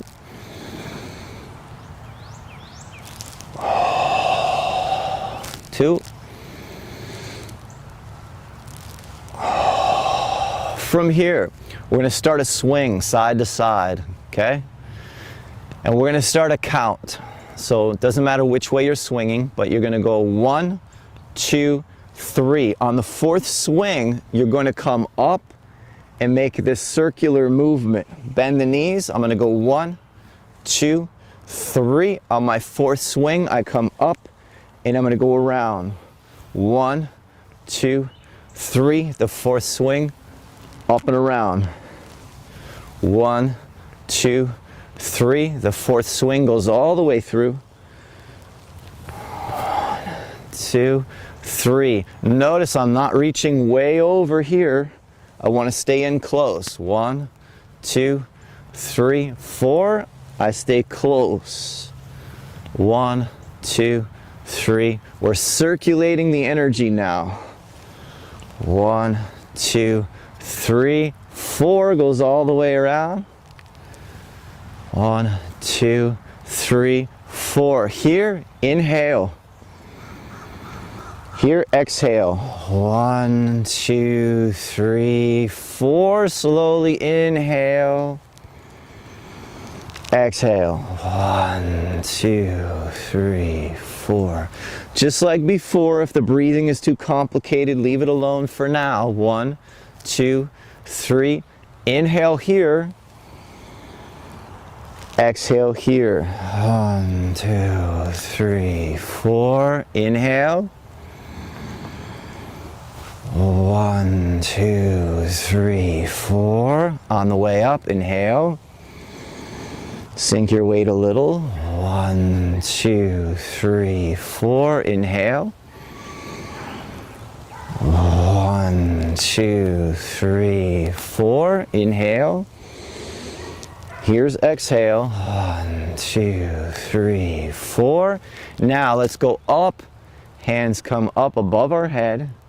Slowly, don't worry about your breath right now. Sink your weight, some degree of a horse stance. Again, if your knees or hips bother, you can stand more straight. Let this come down nice and easy. Hands, palms coming up toward the sky. My legs are tall. I am now going to bend my knees. Let your breath exhale here. As you come up, inhale through the nose. Then imagine you're bringing the heavens down from the up above you, down into the earth, down into the ground. Exhale your breath through your mouth. Inhale here through the nose. Exhale. All of this right here would make for a really good practice, a good set of practices right after you wake up in the morning. Inhale, exhale.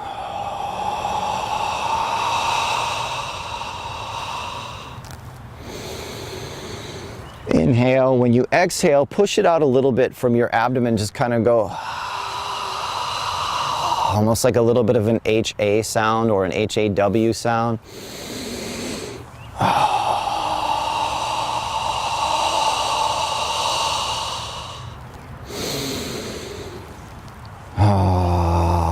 I'm going to exaggerate it now a little bit from the belly. Open up my belly all the way up to my throat. Really exaggerating that ah sound on the end.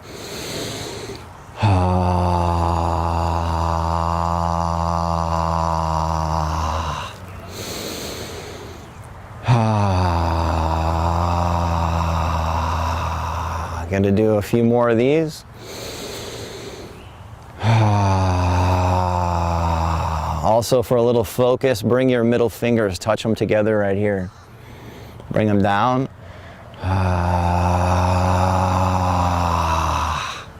Couple more. Inhale, exhale, touch middle fingers. Let's go one more.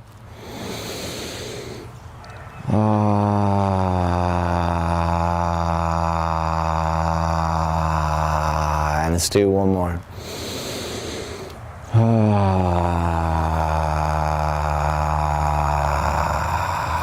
Now, let's move out of that position. Let's do a light tapping on the buttocks here, the low back, a light tapping down the sides of the legs, down the outsides, come up the inside. We're gonna go back around and we're gonna go down, okay? Only go to where it is that you feel comfortable reaching. Be careful of your lower back if you have lower back issues.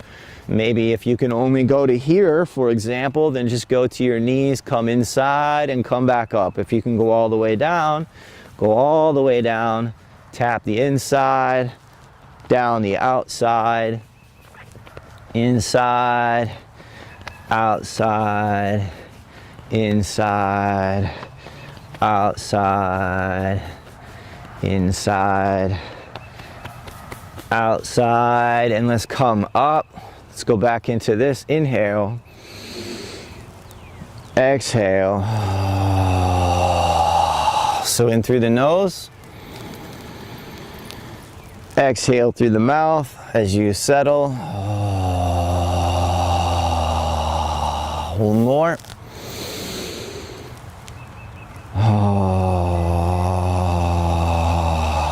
From this position, bring your feet in a little bit closer. Bend the knees. From this position, just start to rock your hands and rock your body here a little bit. So coming up, going back. Up, going back. Just so you can get a little bit of a feel for this. Up and back. Up and back. Up and back. Now let's let the hands raise up here as if they're being pulled up by puppet strings. From this position, we're gonna round the elbows and round the arms. From here, it's like you're hugging a tree, okay? For some of you, this is going to be fairly challenging. It's going to bother maybe your shoulders or your neck or something. So if you're in that situation, let's go back to this. I want to show you an even easier part of this practice, or easier way, easier version of this, is to bring the hands just to here, okay? Just to here. If you've been practicing for a little while, maybe you've built up your strength and so on a little bit, then you can go ahead and hold this here. This position is often called standing like a post or standing on a stake. You want to make sure that your lower back is tucked in, your pelvis is tucked in, tailbone going down toward the ground. Okay, I don't want to have my buttocks sticking out. Okay, I'm holding this position. Again, if this gets to be too much at all, you're probably starting too high. Just bring your hands down here and hold like this, okay? This area is an area to learn more about. Down here in this general vicinity, we're gonna say it like that right now today for the beginners. This is an area called lower dantian. In Japanese martial arts, we call it the hara, okay? We also have what is called a middle dantian, which is considered an elixir field. We'll get into that perhaps another time. But that is in this area. So whichever one you're comfortable starting in, you're attempting to hold this position for a minute or 2 or 3. So whichever one is easier for you to begin with, and of course this is always going to be the easier one to begin with, okay? But learning to hold for a moment of time a static position that builds overall strength in the body, builds up your chi, which also therefore builds up your immune system, etc. And a challenging practice like this can bring you a lot of energy. So sometimes you have to put energy in order to get energy out. Very good. Wherever you're at with that, whether you're in the lower position or this upper position, I want you to inhale. I'm going to bring my feet a little closer together, and I'm going to elevate my arms. If for any reason that's too difficult, you could always go to here, okay? But if you can, I want you to reach and stretch up above your head, reaching up toward the sky, holding your hands in this position. Inhale through your nose, exhale through the nose or mouth. If you ever get dizzy or lightheaded when your arms are up in the air like this, just let your hands, your arms come down, and then if you need to, just sit. Sometimes that can happen to people depending on what they have going on. So from here, with these hands here, I'm gonna let them drop and just touch my thighs there. I wanna walk my feet out slightly, almost like I'm screwing my feet into the ground. I wanna bend my knees. From this position, I'm gonna place both palms like this, parallel to the ground, and I'm going to hover and I'm going to hold my hands here like this, connecting to the earth beneath me.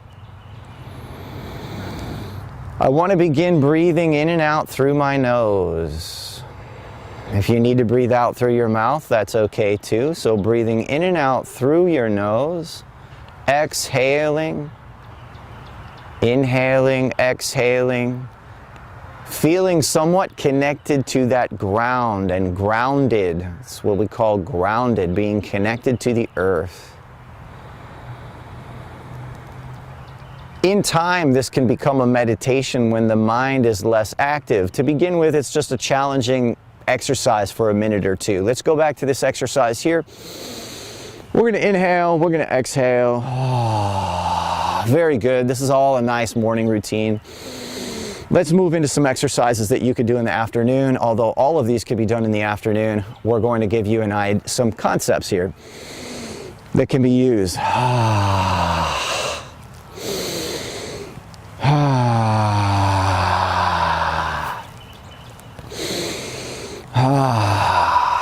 Now we can keep going as if this was in the middle of our routine, but just imagine it's the middle of the day, you're at work, you got a chance to step outside. So I walk outside, I go out to the grass, I'm moving my feet up and down like this. Looks like aerobics on one hand or something, but what you're actually doing is there's a little bit of pounding to the feet happening.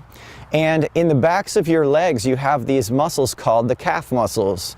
The calf muscles, called the gastrocnemius, is considered a second heart. It actually pumps blood back up to your lungs to be reoxygenated, back to your heart, then pump back down to your body. So it's very important sometimes when you're practicing Qigong even to move the legs in this fashion so that your legs don't start going to sleep. There's a good blood flow there, etc.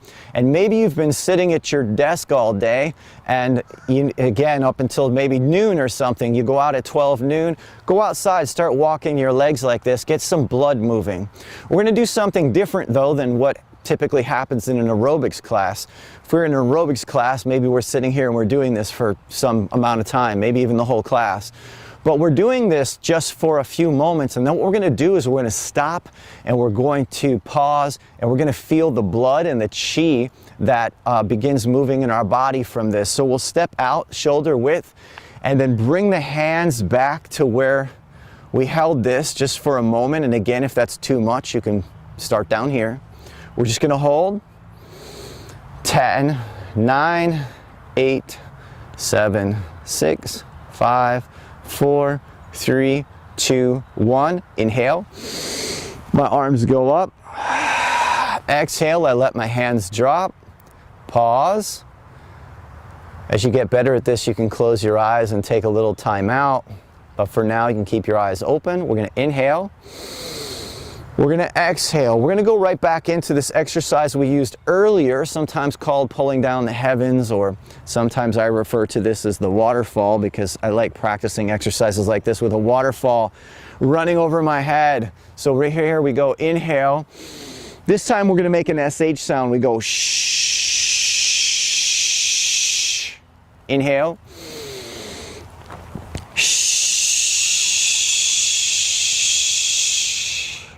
This sound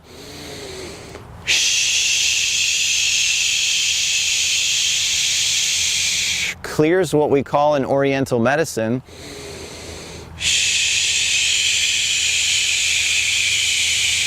liver qi stagnation, thereby also clearing frustration, anger, agitation, which might get stirred up in the workplace depending on where you work. It also increases our ability to be able to focus.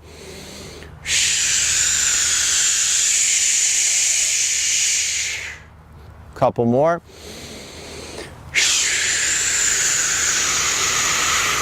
One more.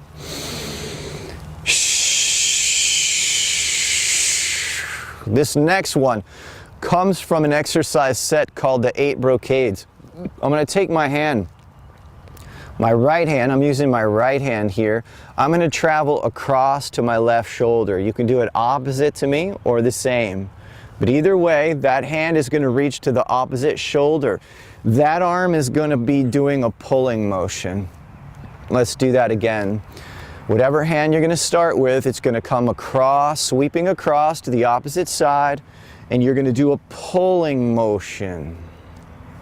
Let's try it again. I'm going to come across nice and easy. I'm going to stay within the range of my trunk. In other words, I'm not going to reach way over here. Reach to here. This is going to be my pulling, and this is going to be the drawing of a bow, okay? So I'm going to come here, and I'm going to bring this hand here. Let's leave it here for now. Take this hand and wave to your TV or whatever. From this position here, we're going to leave this simple for a moment, okay? And start like this. Put that hand over here like saying stop. We're now going to do a pulling here and a pushing away with that hand. So let's try it all together. Same side. I'm going to pull and I'm going to push away.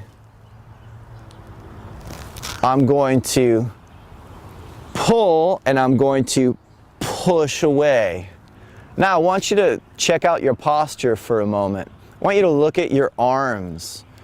Do you have an elbow that's up in the air like this? Do you have an elbow that's down like this? Is your wrist bent? If so, I want you to try and straighten that out and have a nice frame here. And I want you to try and push this away and look in the direction of your hand. Let's try a basic version of this on the other side. I'm going to bring the hand sweeping this way. This hand is my pulling hand. Let's do it again. I come down, I come across, and I'm going to pull. I'm going to just come down, I'll come across, and I'm going to pull. One more time on that. I'm going to come across, and now this time I'm here. I want you to hold your other hand like you're saying stop in this direction over here. And I want you to pull and push. And I want you to look in that direction. The hand that was pulling now, let that hand come down, sweep across. It's going to pull, the other hand is going to push. Okay, one more time. Sweep across, pull and push. Let's put it together now. This hand that's pushing, we're going to bring this across. This becomes the sweeping hand that comes across the front. This is going to be our pulling hand. I'm going to pull, my other hand's going to push. This hand here is going to move across. It's going to be the pulling hand. The other one will become the pushing hand. This will take a little bit of time to learn, but once you get it down, you can take it to the park at 12 noon, 1 o'clock in the afternoon. You get a little break at work and you can put this together. Really nice exercise to increase your energy and increase your ability to focus. Get grounded, be in your power. A little bit of a warrior exercise as well. From here, this hand traveling across, as you're doing that, this is an inhalation. If you want to work with the breath, this is your inhale. As you pull and push apart, you're exhaling, and again, we're going to make the sound. Shh. This hand that is pushing away is going to inhale as I come across. As I push away and pull apart, shh. And I'm going to look in that direction. I'm going to go a little quicker now. Again, it may take you some time to catch on to this, but inhale. Shh. Inhale. Shh.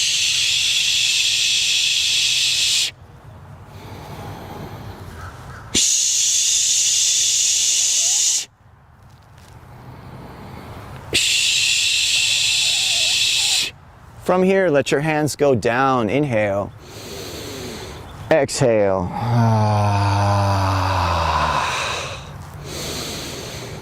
That right there, plus this right here, can be done right in the middle of this routine, just like we're doing it. But this could also be isolated and would be a good exercise routine with 2, 3, 4 exercises to go out during lunch and go practice.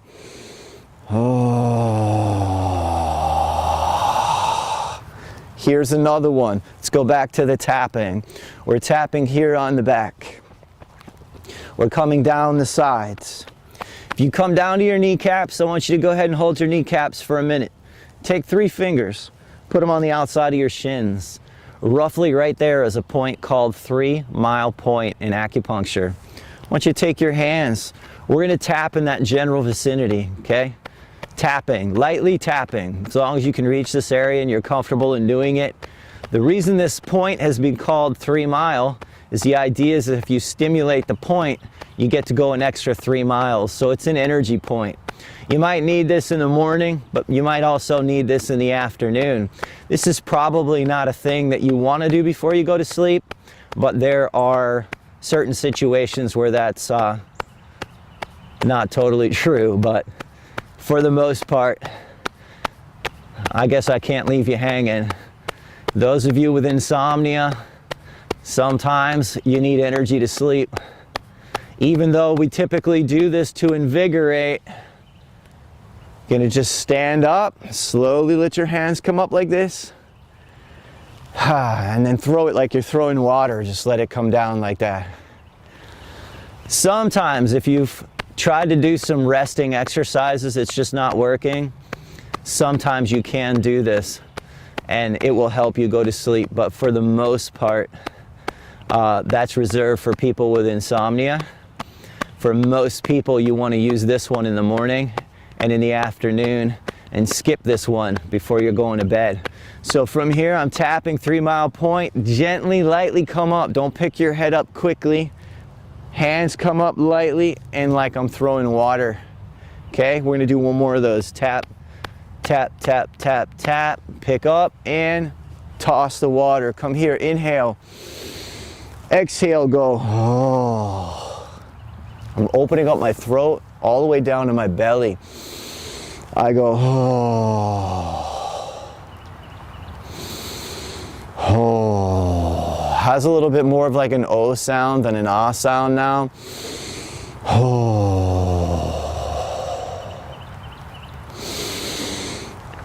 Oh.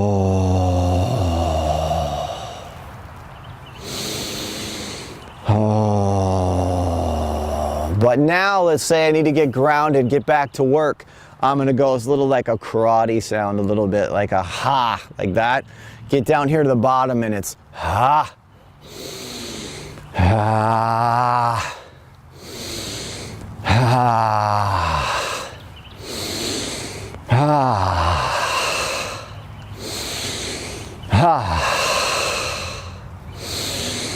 Ha. And then go right back to this. This marching exercise, which we started off in this imaginary afternoon routine, this also works very well to help you get grounded and get back to work. And what is grounded? What is this idea of being grounded? What does this mean? Well, there's a lot I could say about it, but let's try and keep it simple here. Let's go back to the feet apart, shoulder width apart. Many people, when they start practicing, just hold this posture with me while I'm speaking to you for a moment. Okay, bend the knees. Imagine you're sinking here a little bit. Let's bring the hands out to the side and let's actually go ahead and open up the armpits a little bit, okay? So we're standing here. Sometimes this is called like Wu-Ji posture. Sometimes we say standing tree meditation. From this position here, the idea is your feet, which have these energy centers called chakras, are literally connecting to the ground beneath you, okay? We also have acupuncture meridians, etc., that are there. We want to open up the armpits here a little bit. Imagine you have like a little golf ball there or something that you're holding. And grounding is about this connection to earth, okay? And it's not just an energetic thing, it's also about your breath, and it's about how you feel in your body. It's not about being super strong and making yourself exactly physically like a sumo, but it's the idea of being heavy like a sumo wrestler or something. And in order to do that, you have to let go of your breath. So with me, just go inhale, and then go, ah. And as you make that sound, sink a little bit in your legs. And let's come back up, tall. Inhale, and ah. As you sink your legs a little. Inhale as I come up, exhale as I go down. Ah. This could be inhale as you come up, exhale as you go down. Ah. This could be something that we begin nighttime practice with. Inhale, exhale. Ah. I recommend doing it before dinner if you can. Ah. After dinner's okay too. It's just if you eat too much, that interferes with your Qigong practice.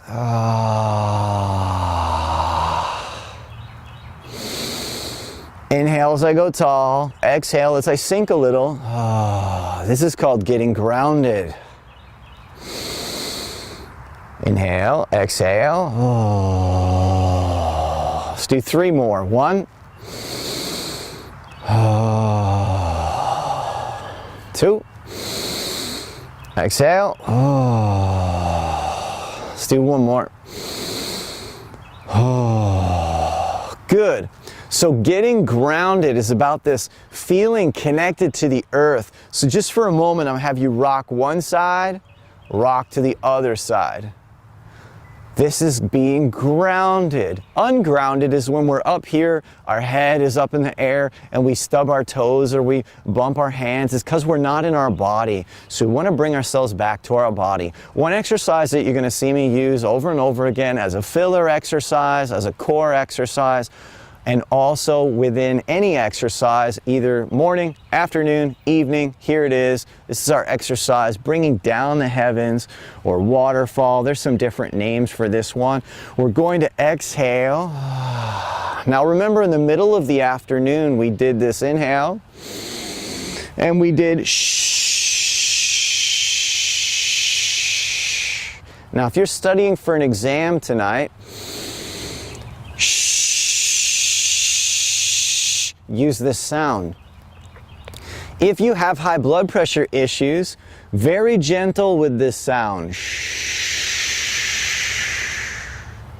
Also, if you're looking to go to sleep at night and be quiet, very gentle with this sound, very gentle with this practice. Literally almost telling yourself, be quiet now. Inhale, exhale.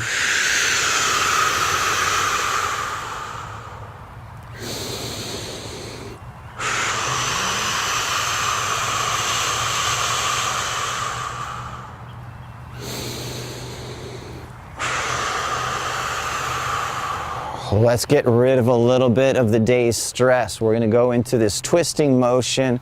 We're going to allow that hands here to gently tap or wrap upon our body here. This is an excellent exercise that can be used any time of day. I'm giving it to you right now as an unwinding at the end of the day. This is a very common practice if you ever see some videos or you happen to go visit China and people are practicing in the park. It's a very common, basic Qigong practice. Excellent for you though, don't underestimate it. This in and of itself could be practiced for 10 minutes, 20 minutes, whatever the case may be.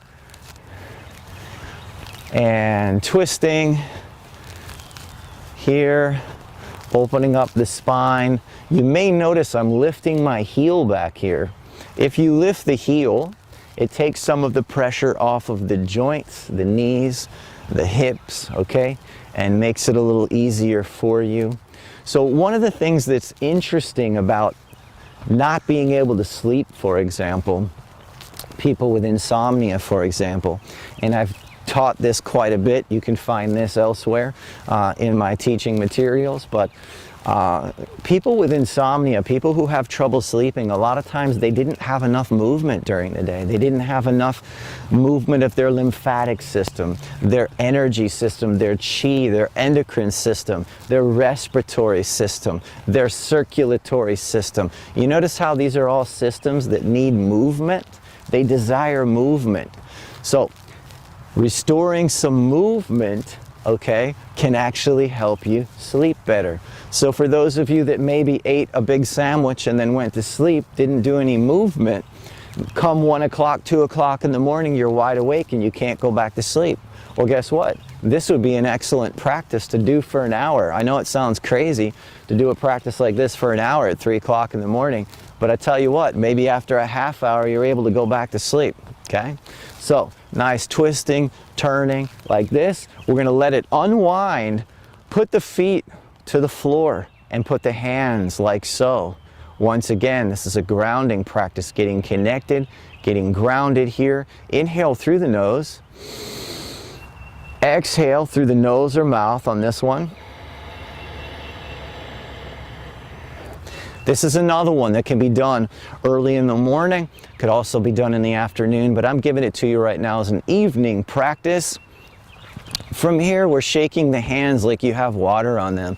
You're going to bring them up over your head and you're shaking your hands like you want to get this water off.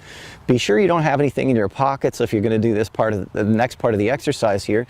But the backs of your hands are going to brush the pants. 1, 2, 3, 4, 5. That does not feel good if you have some car keys in your pocket. So be careful if you have anything in your pockets like that. But 1, 2, 3, 4, 5. We're going to go up again. shaking water off. And 1, 2, 3, 4, and 5. And let's do it one more time. 1, 2, 3, 4, 5. And from here, slow inhale, exhale.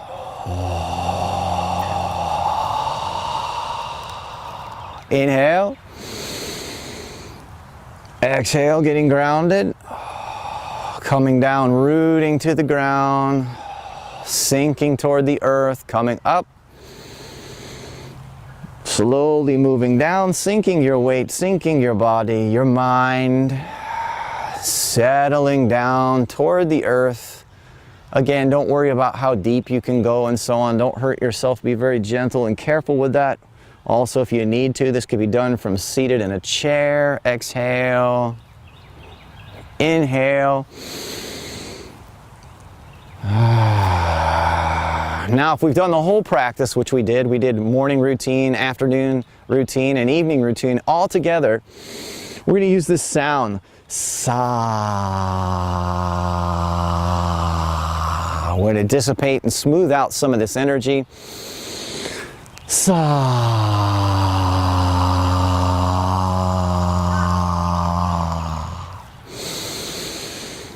Sa.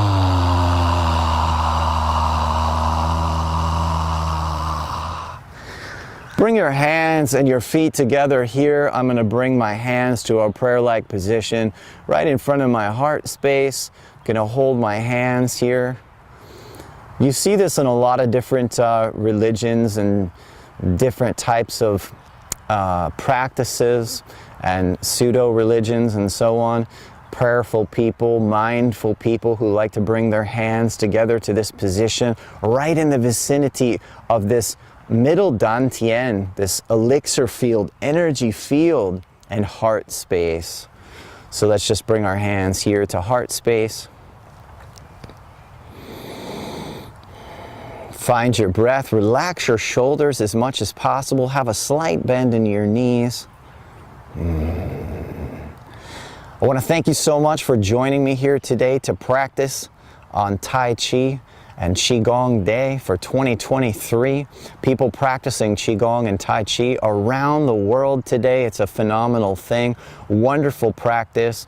It's definitely changed my life, and I hope that you can engage it and find ways to just practice this exercise, that exercise, 2 minutes here, 5 minutes there. Once you learn a routine, any routine, or even pieces of a routine, it becomes your practice. You get to put it in your back pocket and take it with you wherever you go. Many people will ask, well, what's the best amount of time to practice Qigong? Is it good to practice 20 minutes? Of course it's good to practice 20 minutes. But if you can only afford 2 minutes, 5 minutes per day, it is going to make a difference in your life. So even if you're not a person who is motivated and inspired and so on to practice whatever amount of time, 20-minute flow or something like this, it's no problem. Learn one exercise, learn 2 exercises, maybe learn when it's the best time to do that exercise, and then just do that exercise. Do one exercise in the morning when you wake up, maybe one the next day, maybe one at lunch. Anyway, over time, over 30 days, it'll add up. Any new habit begins with you getting turned on to something. If you always ate vanilla ice cream and you only knew vanilla ice cream and I bring you chocolate ice cream, you may be like, oh, what is that? I don't know. You try it. You're like, oh, that's pretty good. But it's going to take you a little while before you keep tasting that chocolate ice cream and you go, my goodness, chocolate ice cream is my favorite ice cream. Qigong is like that. All right, guys, I'm David J. Kuhn. Thank you so much for tuning in, and it's a pleasure to be with you all today.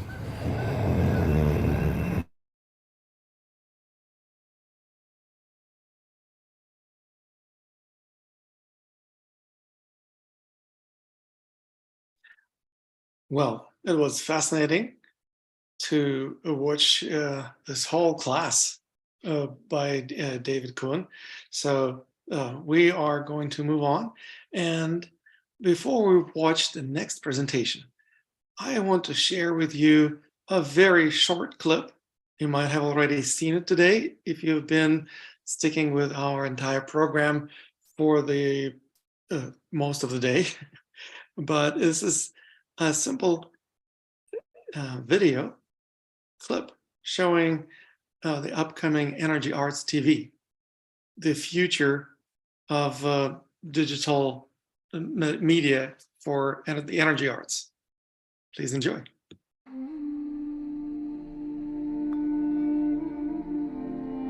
Introducing Energy Arts TV, your destination for Tai Chi, Qigong, and more. Explore transformative practices that enhance vitality, balance, and inner harmony. Experience expert instructors guiding graceful movements, breathing techniques, and meditation exercises for holistic wellness. Join us on a journey of self-discovery and empowerment. Tune into Energy Arts TV on the Transform Your Life Network for holistic wellness and serenity. Visit us at www.tynetwork.com.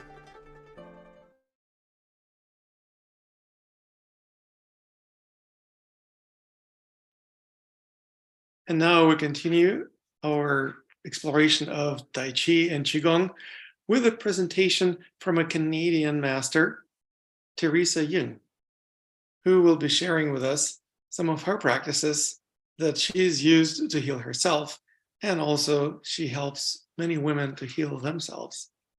Please enjoy.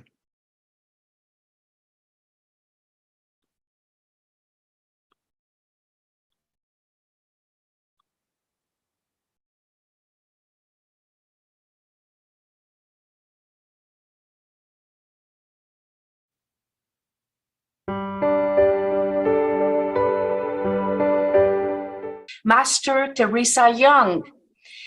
She has been giving hope and joy to people with her Pure Land Qigong.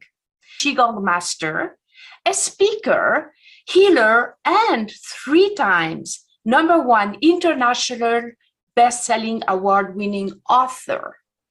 Master Teresa is an inspiration of balanced and calm energy, excellent health and success for women of all ages. She founded 2 distinguished Qigong schools, Pure Land International and the 7th Happiness School of Qigong, while continuing the legacy of her teacher, Grandmaster Wu's lineage. I hear that you've had some personal challenges in your life that you had to overcome to get to where you are. During the COVID, the last 2.5 years, it has a lot of impactful journey for me because I have tuberculosis, a lung diseases when I was 20 years old. So I'm 65 now. I threw up blood when I was 20 years old and was hospitalized, quarantine, contagious. Just like the COVID, the fear there. So I actually was doing more during COVID online to help people to go through this COVID transition. Grandmaster Wu was Master Teresa's teacher. He started clinical trials and research studies on the application of medical Qigong to heal illnesses and injuries with thousands of people. He taught over hundreds of athletes medical Qigong and used external Qi to treat over 300 kinds of illnesses and injuries.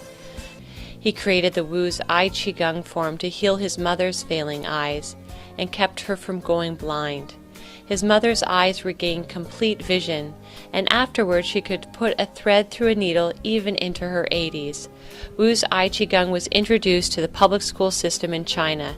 From 1990 to 1992, Master Wu led a 100-person medical team to perform a 3-year repetitive scientific research study on 4,000 people to use Wu's Eye Qigong to heal eye problems. Wu's Eye Qigong has proven to have a 90% success rate and was introduced throughout China to physicians and educators. His Eye Qigong received many honors and awards. Before leaving China in 1995, he was invited to become a member of the Chinese Qigong Talent Bank of the Science Research Academy of Chinese Qigong. He was also appointed to select national Qigong talents to join the Talent Bank, the highest official honor in Qigong in the country of China, and was considered a national treasure. Grandmaster Wu moved to Canada with his family in 1995. When Teresa was 20 years old, she contracted tuberculosis and became very ill. She was hospitalized for a month and under medication for 2 years. She fully recovered, but found her immunity was very weak. Teresa immediately started learning from Grandmaster Wu the week he arrived. Master Teresa and Master Wu started teaching Qigong in the basement of her home, parks, gardens, and with her family and friends. After a year of working with Qigong, Master Teresa started to see miracles happen, and her life changed. She could stay with cats for hours, whereas before she only lasted minutes around them. Her morning cough disappeared, and her health, as well as the health of her family, all dramatically improved. Master Teresa became very inspired about taking Qigong to the public. Dr. Ken Ing and his wife Emily introduced Grandmaster Wu and Master Teresa to share Qigong at the Total Health Center and at the Federation of Chinese Canadians in Markham. Besides being the principal student, Teresa was always the master's assistant, secretary, interpreter, promoter, and driver for all the years the master was in Canada. It was apparent that after Grandmaster Wu and Master Teresa had grown to be closer, that he believed that she was the young girl that he dreamed of being born, that she would follow on his path of spreading the Qi. As it turns out, his dreams were approximately at the same time that Teresa was born. Teresa's vision expanded beyond the Chinese Canadian community and began introducing Grandmaster Wu to the Western world. Their Qigong was shown on CBC Sports TV, The New VR, interviewed on Mojo Radio, AM 640, CBC News, and the Chinese and Western newspapers and health magazines, introduced into hospitals and community centers. For 12 years, Master Teresa worked side by side with Master Wu, translating the ancient teachings. She too became a teacher, and today she continues to share the treasures of knowledge and original medical Qigong teachings from her motherland in China. In 2006, the world experienced the passing of Grandmaster Wu, who crossed over into spirit peacefully. And in that sacred moment, the torch was traditionally passed to his primary student, Master Teresa. Master Teresa received an Award of Achievement from the World Organization of Natural Medicine in 2006, creating a new paradigm of thinking around the art, a discipline traditionally taught by men. Master Teresa's consciousness continues to expand, and with it her life's work. She understands that life is all about realizing an authentic state of peace and enjoyment on our path, even when one is experiencing challenging and difficult moments, to truly live a full and fulfilled life with joy and happiness.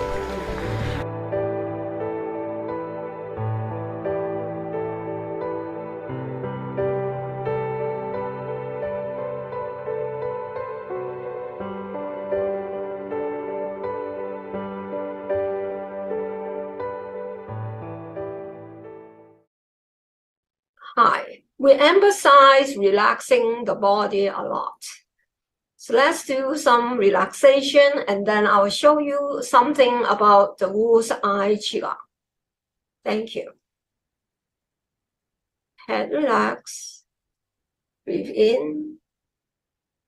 Breathe out. Neck relax. Breathe in.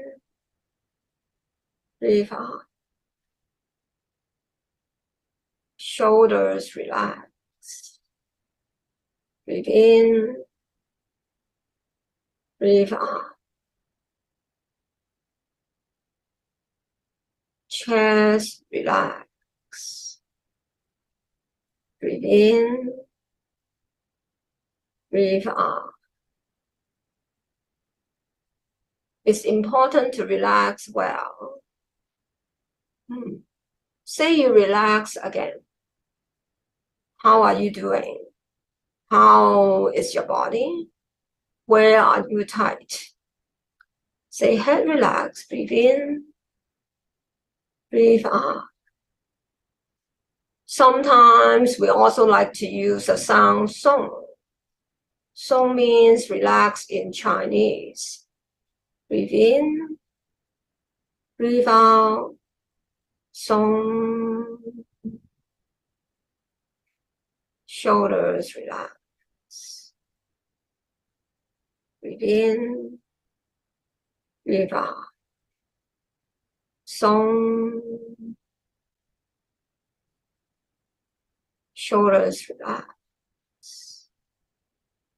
Breathe in, breathe out. Song.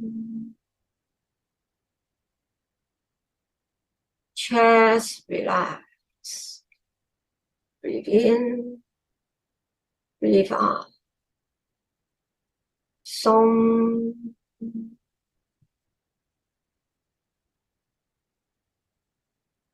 Chest, abdomen always require you to spend more time relaxing them, especially the abdomen. So think about the abdomen. Breathe in, breathe out. Song. Back, relax.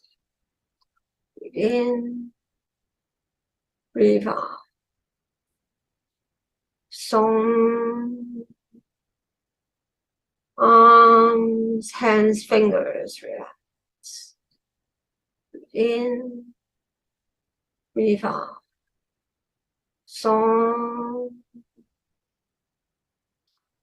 Leg, feet, toes, relax. Breathe in, breathe out. Song. Relax your whole body from head to toes. Breathe in. Song. Breathe in. Song. Breathe in. Song.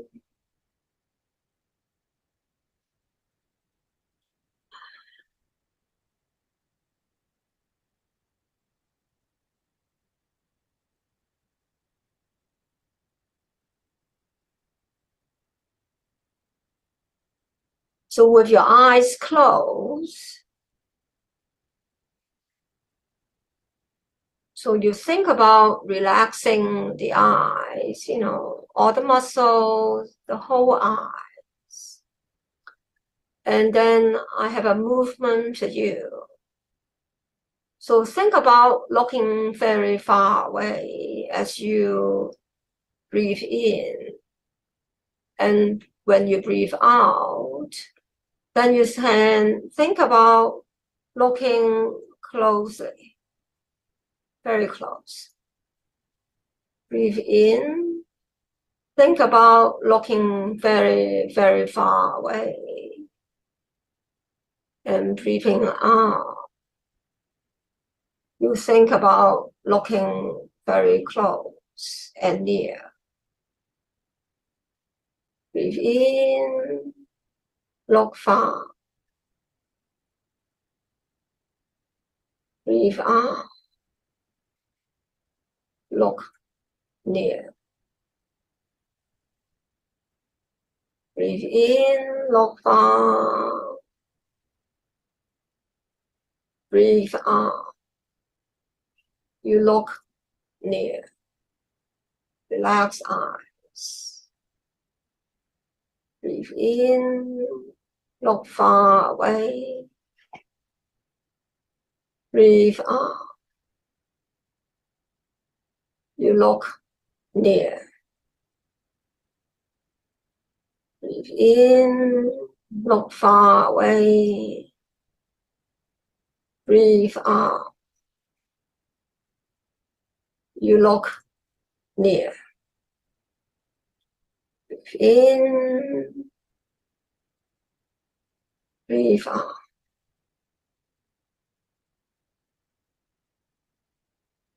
Breathe in, breathe out. Breathe in, breathe out. So relax your eyes. Just rest it. Give it time. Do not try to do too many times. Yeah, just give it a rest right now. Let me think about sending you some energy. So imagine qi coming to you. Relax you. So visualize I'm sending you qi and relax your eyes. Relax.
Thank you.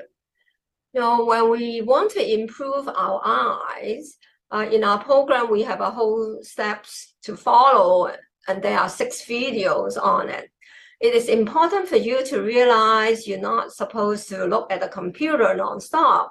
About an hour, then it is nice to take a break, and then you can practice on the movement I show you. I hope this helped you. And I have more to show you in a moment to come. Thank you.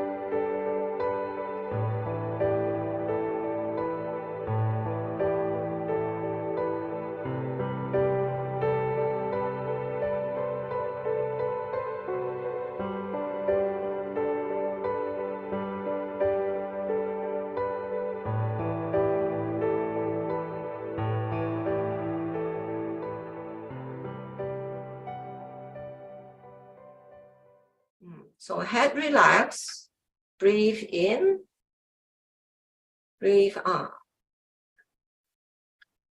Neck relax, breathe in, breathe out. Shoulders relax, breathe in, breathe out. Chest relax, breathe in, breathe out.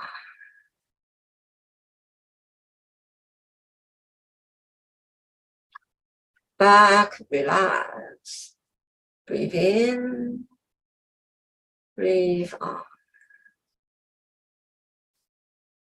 Arms, hands, fingers relax. Breathe in, breathe out. Arms, hands, fingers relax. Breathe in. Breathe out.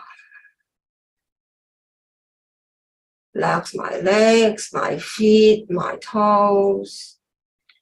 Breathe in. Breathe out. So relax my whole body. Breathe in. Breathe out.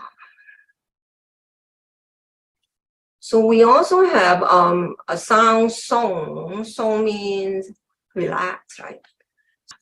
So we will think the parts of the body and then we give it a vibration. Right? Breathe in. Song. Say my neck. Breathe in. Song.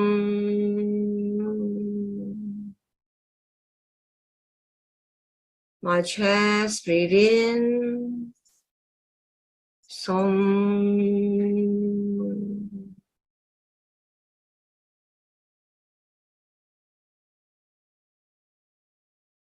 My abdomen. Breathe in. Song.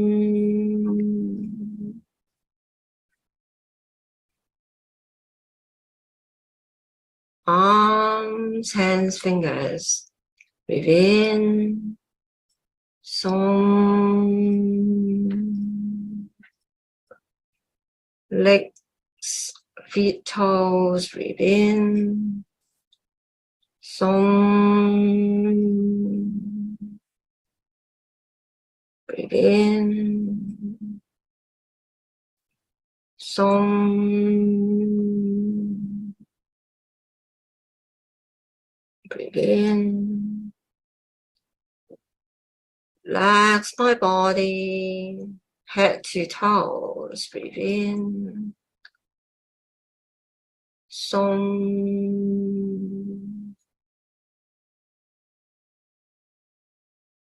Breathe in. Song.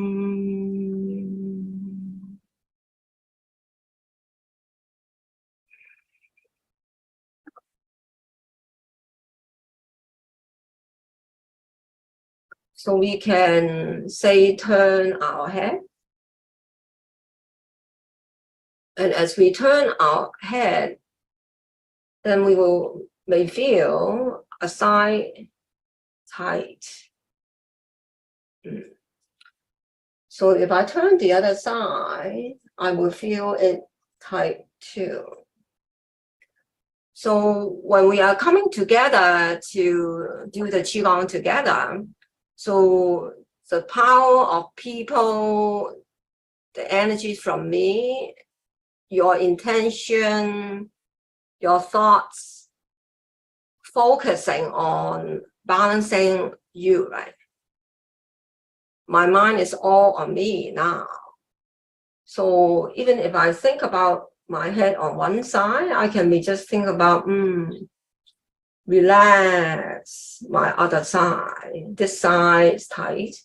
I like to relax it and let the tightness go away. So as I turn, I can be breathing in, relax, and relax my neck. Breathe in, relax my neck. Breathe in, relax.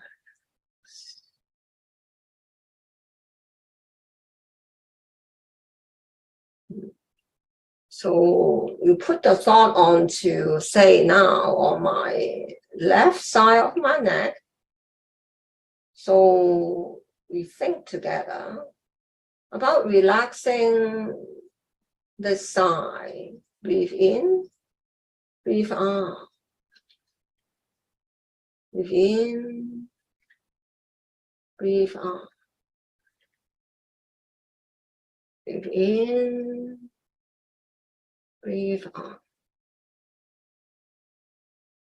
So I can turn my head and I think about relaxing it.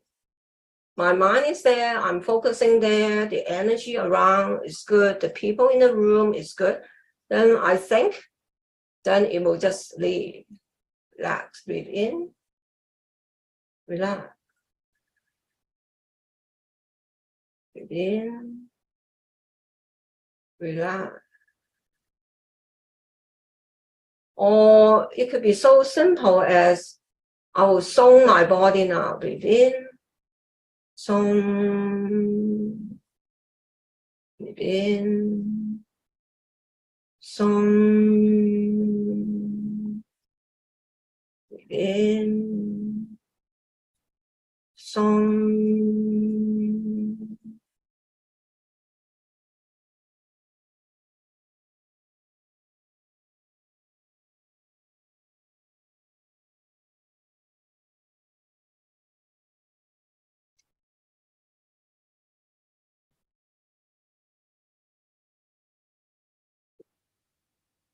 Say, I have my hand in front of me.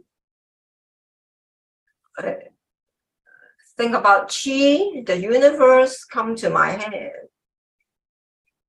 The universe is around. I just have to think about the energy come to me. So if I have trained myself very efficient, so it will just happen. So, I open my hand a little bit. I'm closing my hand a little bit. Breathe in, breathe out. Breathe in, breathe out. Breathe in, breathe out. Breathe in,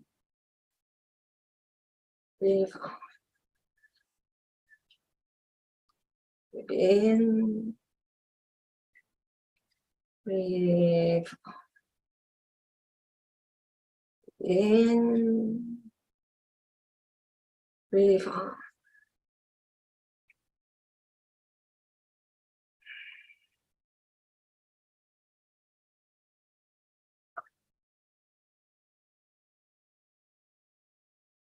So the beautiful thing about the Qigong is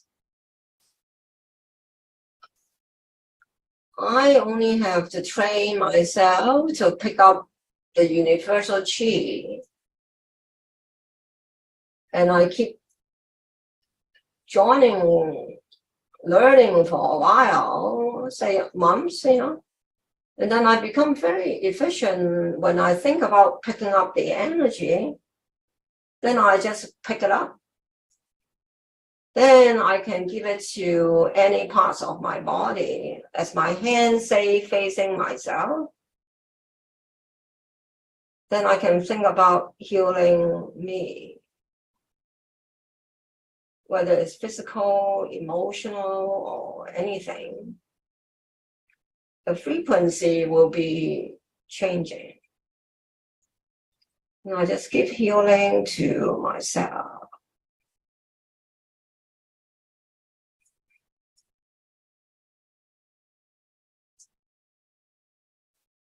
Very calm, focus.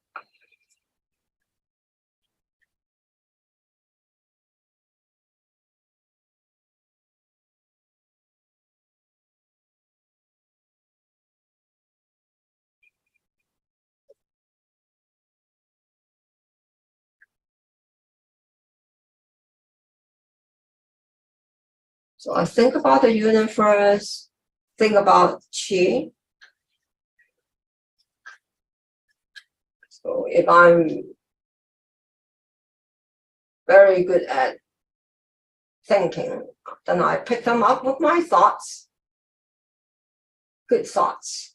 And I think about, they come down to me. Then when we have a Qigong routine, especially for women, then we will have the routine set up in a way to have the skin, have the endocrine system, think about sending it to the glands. So we just read, you see. Or we can be thinking about, oh, maybe I can think about sending to my breast, and then my digestive systems, my bladder, my uterus, my ovaries, my whole body.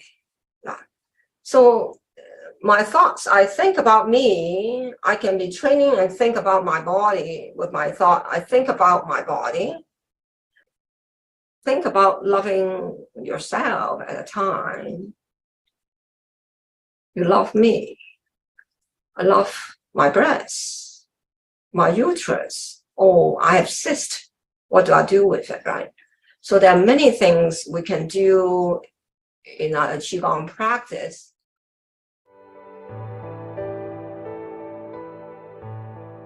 And I was suffering from a really bad case of COVID at the beginning of the pandemic. And working with Master Teresa one-on-one and doing the Qigong really helped turn things around and helped me to recover a lot quicker. It had dragged on for months, actually. I could not believe how fast, things changed after starting with Qigong. Also, I had a frozen shoulder that had been bothering me for a year. I was supposed to have surgery, and we worked on that in Qigong, and I canceled my surgery. I started last year coming to class. I was having some physical issues, and the doctors were not able really to give me any answers. So I came here to the group for like some healing physically and mentally. And I'd say I got better about 50%. I've been following Master Teresa for the last 20 years, and I really love the energy that she brings to our group, and I don't know what I'd do without it. It's just really healthy and the best thing to do for yourself. It's very special to learn Qigong from a woman, because any other teachers that I've studied with a number of other teachers, and they've always been men. And I just feel like Master Teresa is exceptional in teaching women and having that, I don't know how to say it, but I'm just very happy that I ran across Master Teresa down in Massachusetts, of all places. A year ago, we're having some menopause issues, and I didn't feel myself. I wasn't feeling energetic, and I know something was off. I knew about Qigong, but I didn't know how to balance myself. So by coming to a class and joining the remote healing program, which I first started, I feel like, I gained so much clarity. I know how to harness the Qi for myself. I've now taken a couple of the remote healing courses. I love it. I really love being part of this women's group because Master Teresa, you nurture us by bringing us together, and with your powerful energy, give us a wonderful platform to take care of ourselves. By menopause time, the body is changing and changing. You know those things. It's so important to do it sooner. So that's my beautiful message for you. I just wish women can come along and just become the healers for other women. Master Teresa is dedicated and passionate about teaching the community wherever she goes that Qigong is the base of the law of attraction. The proper use of Qigong releases frustration, anger, fear, worry, sadness, and shame. By balancing your energy, you attract good energy, good people, and good business into your life. Master Teresa's insights lead her to develop remote sensing and reading, new techniques and forms to break through limitations of traditional teachings, balancing emotions and integrating psychology. She shows students how to use Qigong as a bridge for psychic development, grounding into presence and expanding into what we often call our higher self or soul. Master Teresa teaches you how to be aware of your life force, Qi, the nature of your vibration, and your beliefs. Her teachings are important for those who want to deepen their experience of Qi, bringing one to a new state of being. She inspires you to find your life's purpose and understand who you are so you can become who you want to be. The mission and motivation of Master Teresa and this is rooted in a traditional Chinese proverb. When you give a person a fish, you feed them once, but if you teach them how to fish, you feed them for a lifetime. There is no coincidence when we meet. When the student is ready, the teacher appears, and as the journey continues, the student becomes the teacher. Grandmaster Wu would remind us that Qigong lights the sparkle of life, and today Master Teresa reminds her students the same, in that joy and happiness is a feeling coming from within us, and that moving the Qi is an excellent way of feeling happier and joyful, returning to our true nature. Bye, everyone. Thank you, everyone. Thank you. Bye, Thank you. everyone. Bye, everybody. Thank you, Master Teresa. Thank you. Hi, thank you for joining me today. I wish I have helped you a little bit and make a little change to your journey. The gift for you today, I thought one of the most valuable things a person can give to another person is really their time and energy. So I would like to offer you one complimentary energy balancing session with one of my practitioners or myself. Limited time offer while we can do it. So go ahead, go to the website, heallandqigong.com, and write us an email, and then we will look forward to see how we can help you. Thank you.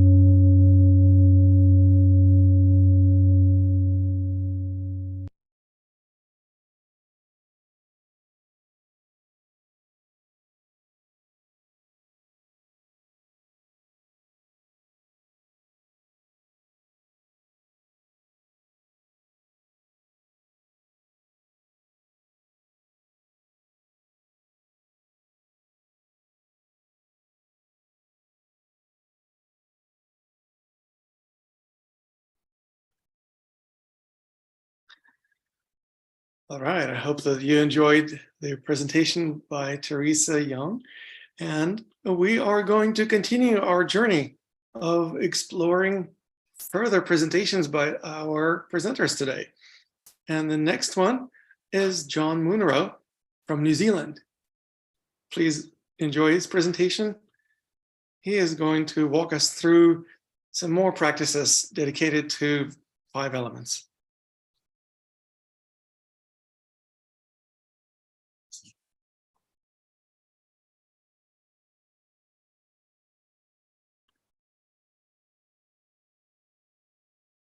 Hello, my name is John Munro from Long White Cloud Qigong. And in this session, we're going to be taking a look at a set of Qigong practices called 12 Rivers Qigong. It's a really fascinating and really enjoyable set of Qigong practices that focus specifically on working with the organ meridians in the body that have a structure where the energy flows through them much like rivers. There are 12 of these organ meridians, and therefore the name 12 rivers. There's one movement for each of those rivers of energy, each of those organ meridians within this set of practices. Now, as with most Qigong practices, you can approach your practice in different ways. The movements that we're going to be doing in this 12 Rivers Qigong practice are quite gentle, but also quite dynamic. And so if you want to do this practice simply as a gentle form of exercise, that's great. You can do it in this way and get all the benefits of stretching and opening the tissues of your body, increasing your range of motion, improving your circulation, your balance, and so on. That's one level of benefit from the practices. Of course, as well as that, with the focus on the organ meridians within this practice, there are a lot of additional benefits that come as well. Because we're activating each of those organ meridians as part of one big practice, it's a great way to bring balance to our energy system and also to our organs so that they all function smoothly and in harmony with each other as well. As part of this practice, naturally the exercises that we're going to do balance our posture, our emotions, the activity in our organs, and the organ function. So they're quite sophisticated in many ways, and doing the practices, even if you don't necessarily understand exactly how that works, can bring you those benefits. There's an additional layer to this as well though, in that if you do seek to understand those principles, how it's all working, these practices can give you some really beautiful and useful insights about yourself and help you to understand how your posture affects your emotions, which affects your organ function, and how the meridians link all of this together. In many ways, it can help you to understand how your meridians work.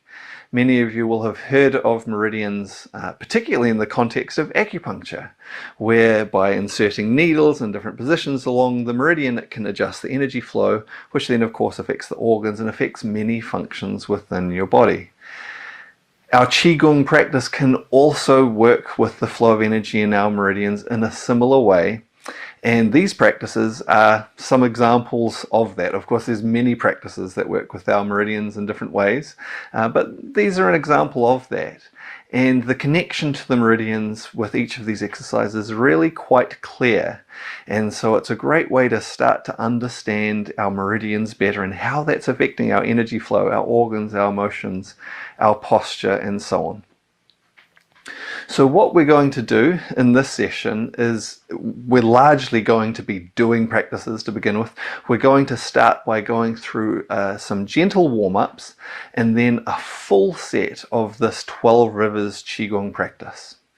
After we've done that full set of 12 Rivers Qigong practice, we'll take some time to focus on just one of those exercises and look at the details of how it works.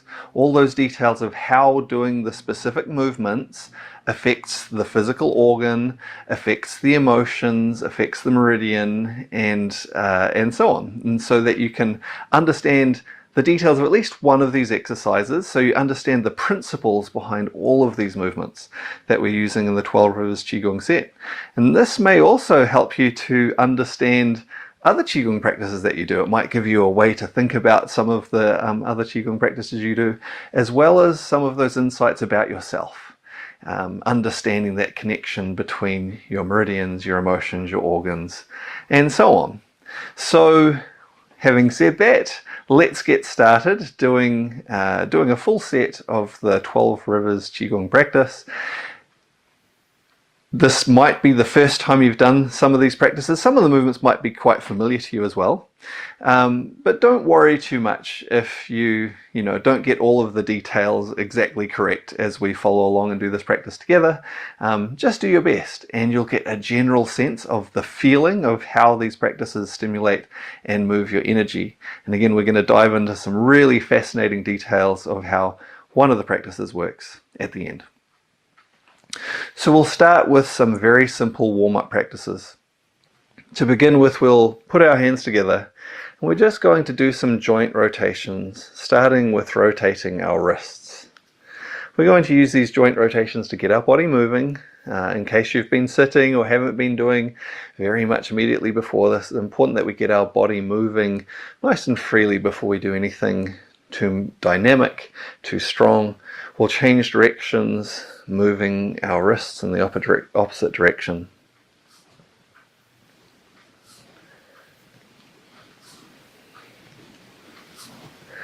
We're then going to come out to our elbow and make circles from our elbow. We're also using this time just going through doing simple joint rotations to start to connect to our body, to really pay attention to our body, feel what's going on there. This is going to help us with the process of allowing our energy to flow within our Qigong practice. We'll change directions, making circles the other way with our elbows.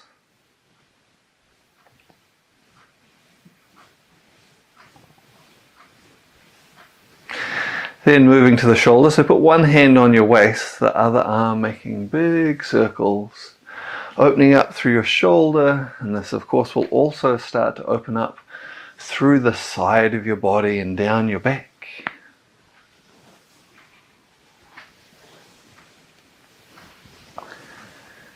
And we'll change directions, going the other way.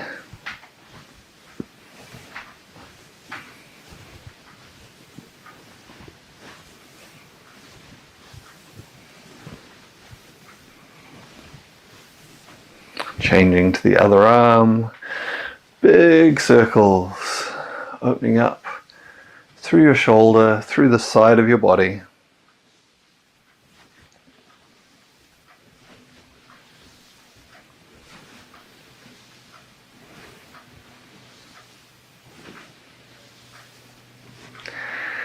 And the other way.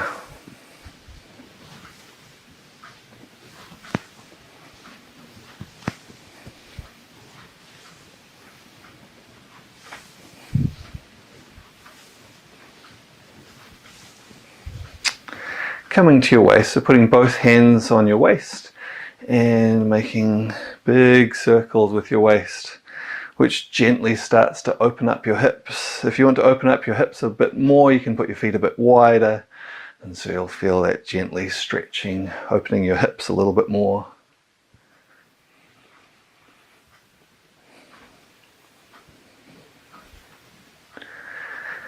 And we'll change directions, going the other way.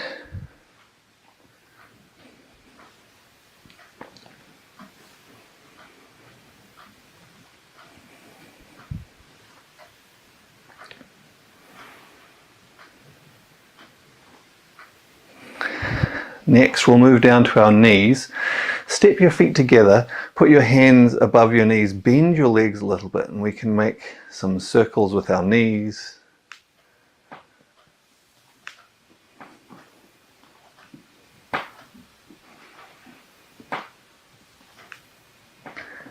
And change, going the other way.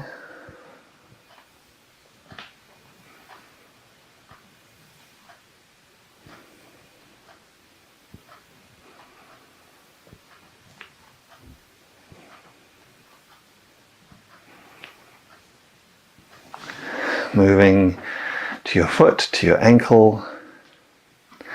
So put the ball of the foot on the ground, and we'll then make circles with our ankle.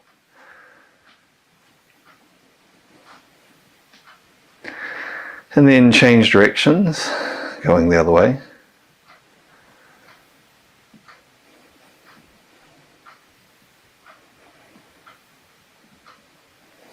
Other foot, other ankle.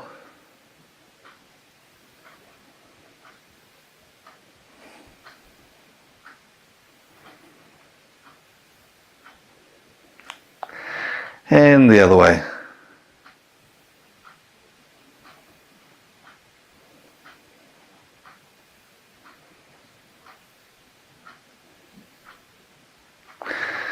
Then with your weight back on both feet, with our neck we'll tilt our head forwards and back and forwards and back. Then tilting to one side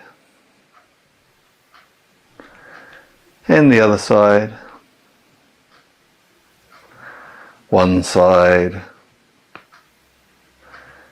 and the other side. If you're comfortable with your neck, you can also do some full rotations of your neck. If your neck's a bit sensitive, you might just want to continue on tilting forwards and back and side to side. If you're making rotations with your neck, change directions, going the other way.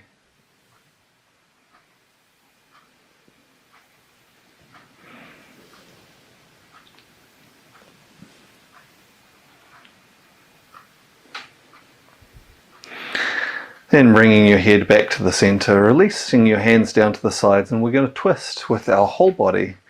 Just twisting nice and loose, side to side, loosening your spine, loosening your whole body.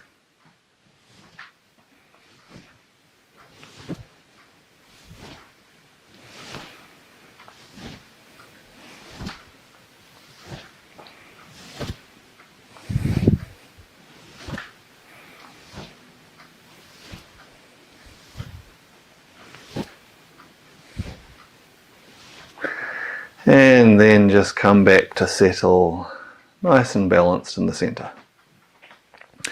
We'll take a moment standing here to just really tune in and connect to our body, our breath and our energy. So as you stand here nice and relaxed, see if you can feel your feet, your toes, your ankles, your lower legs, your knees, your thighs, your pelvis, your abdomen, your chest, your back, your shoulders, your arms, your hands, your neck, your head. See if you can be aware of your whole body. And then also tune into your breath. Feel the way your breath moves through your body, causing your whole body to expand as you inhale, and allowing your whole body to relax and sink inwards as you exhale. Steady, relaxed breaths, allowing your whole body to move with the breath. And as your body moves freely with the breath, this allows your energy to start to flow and circulate more freely as well. Taking a moment to connect to our body, our breath and our energy helps to allow us to allow these to flow more freely and to be more aware of what's going on as we do our practices. So we'll start into the 12 rivers practice. We're going to do each movement several times. I'll tell you which meridian each movement is for, and so if you know your meridians, you might, as you're doing the practice, be able to think, how's this stimulating the meridian? If not, that's absolutely fine, of course, and we will be looking at the details of one of these movements at the end after we've done the full set. We're going to start with the lung meridian. So we breathe in, drawing our fists back. We turn, lunging to one side, breathe out, extending our fist. We breathe in, making a large circle behind our body. Keep breathing in, making a circle in front. And breathe out to the other side. So we breathe in, big circle behind. Keep breathing in. And breathe out to the other side. Breathe in, big circle.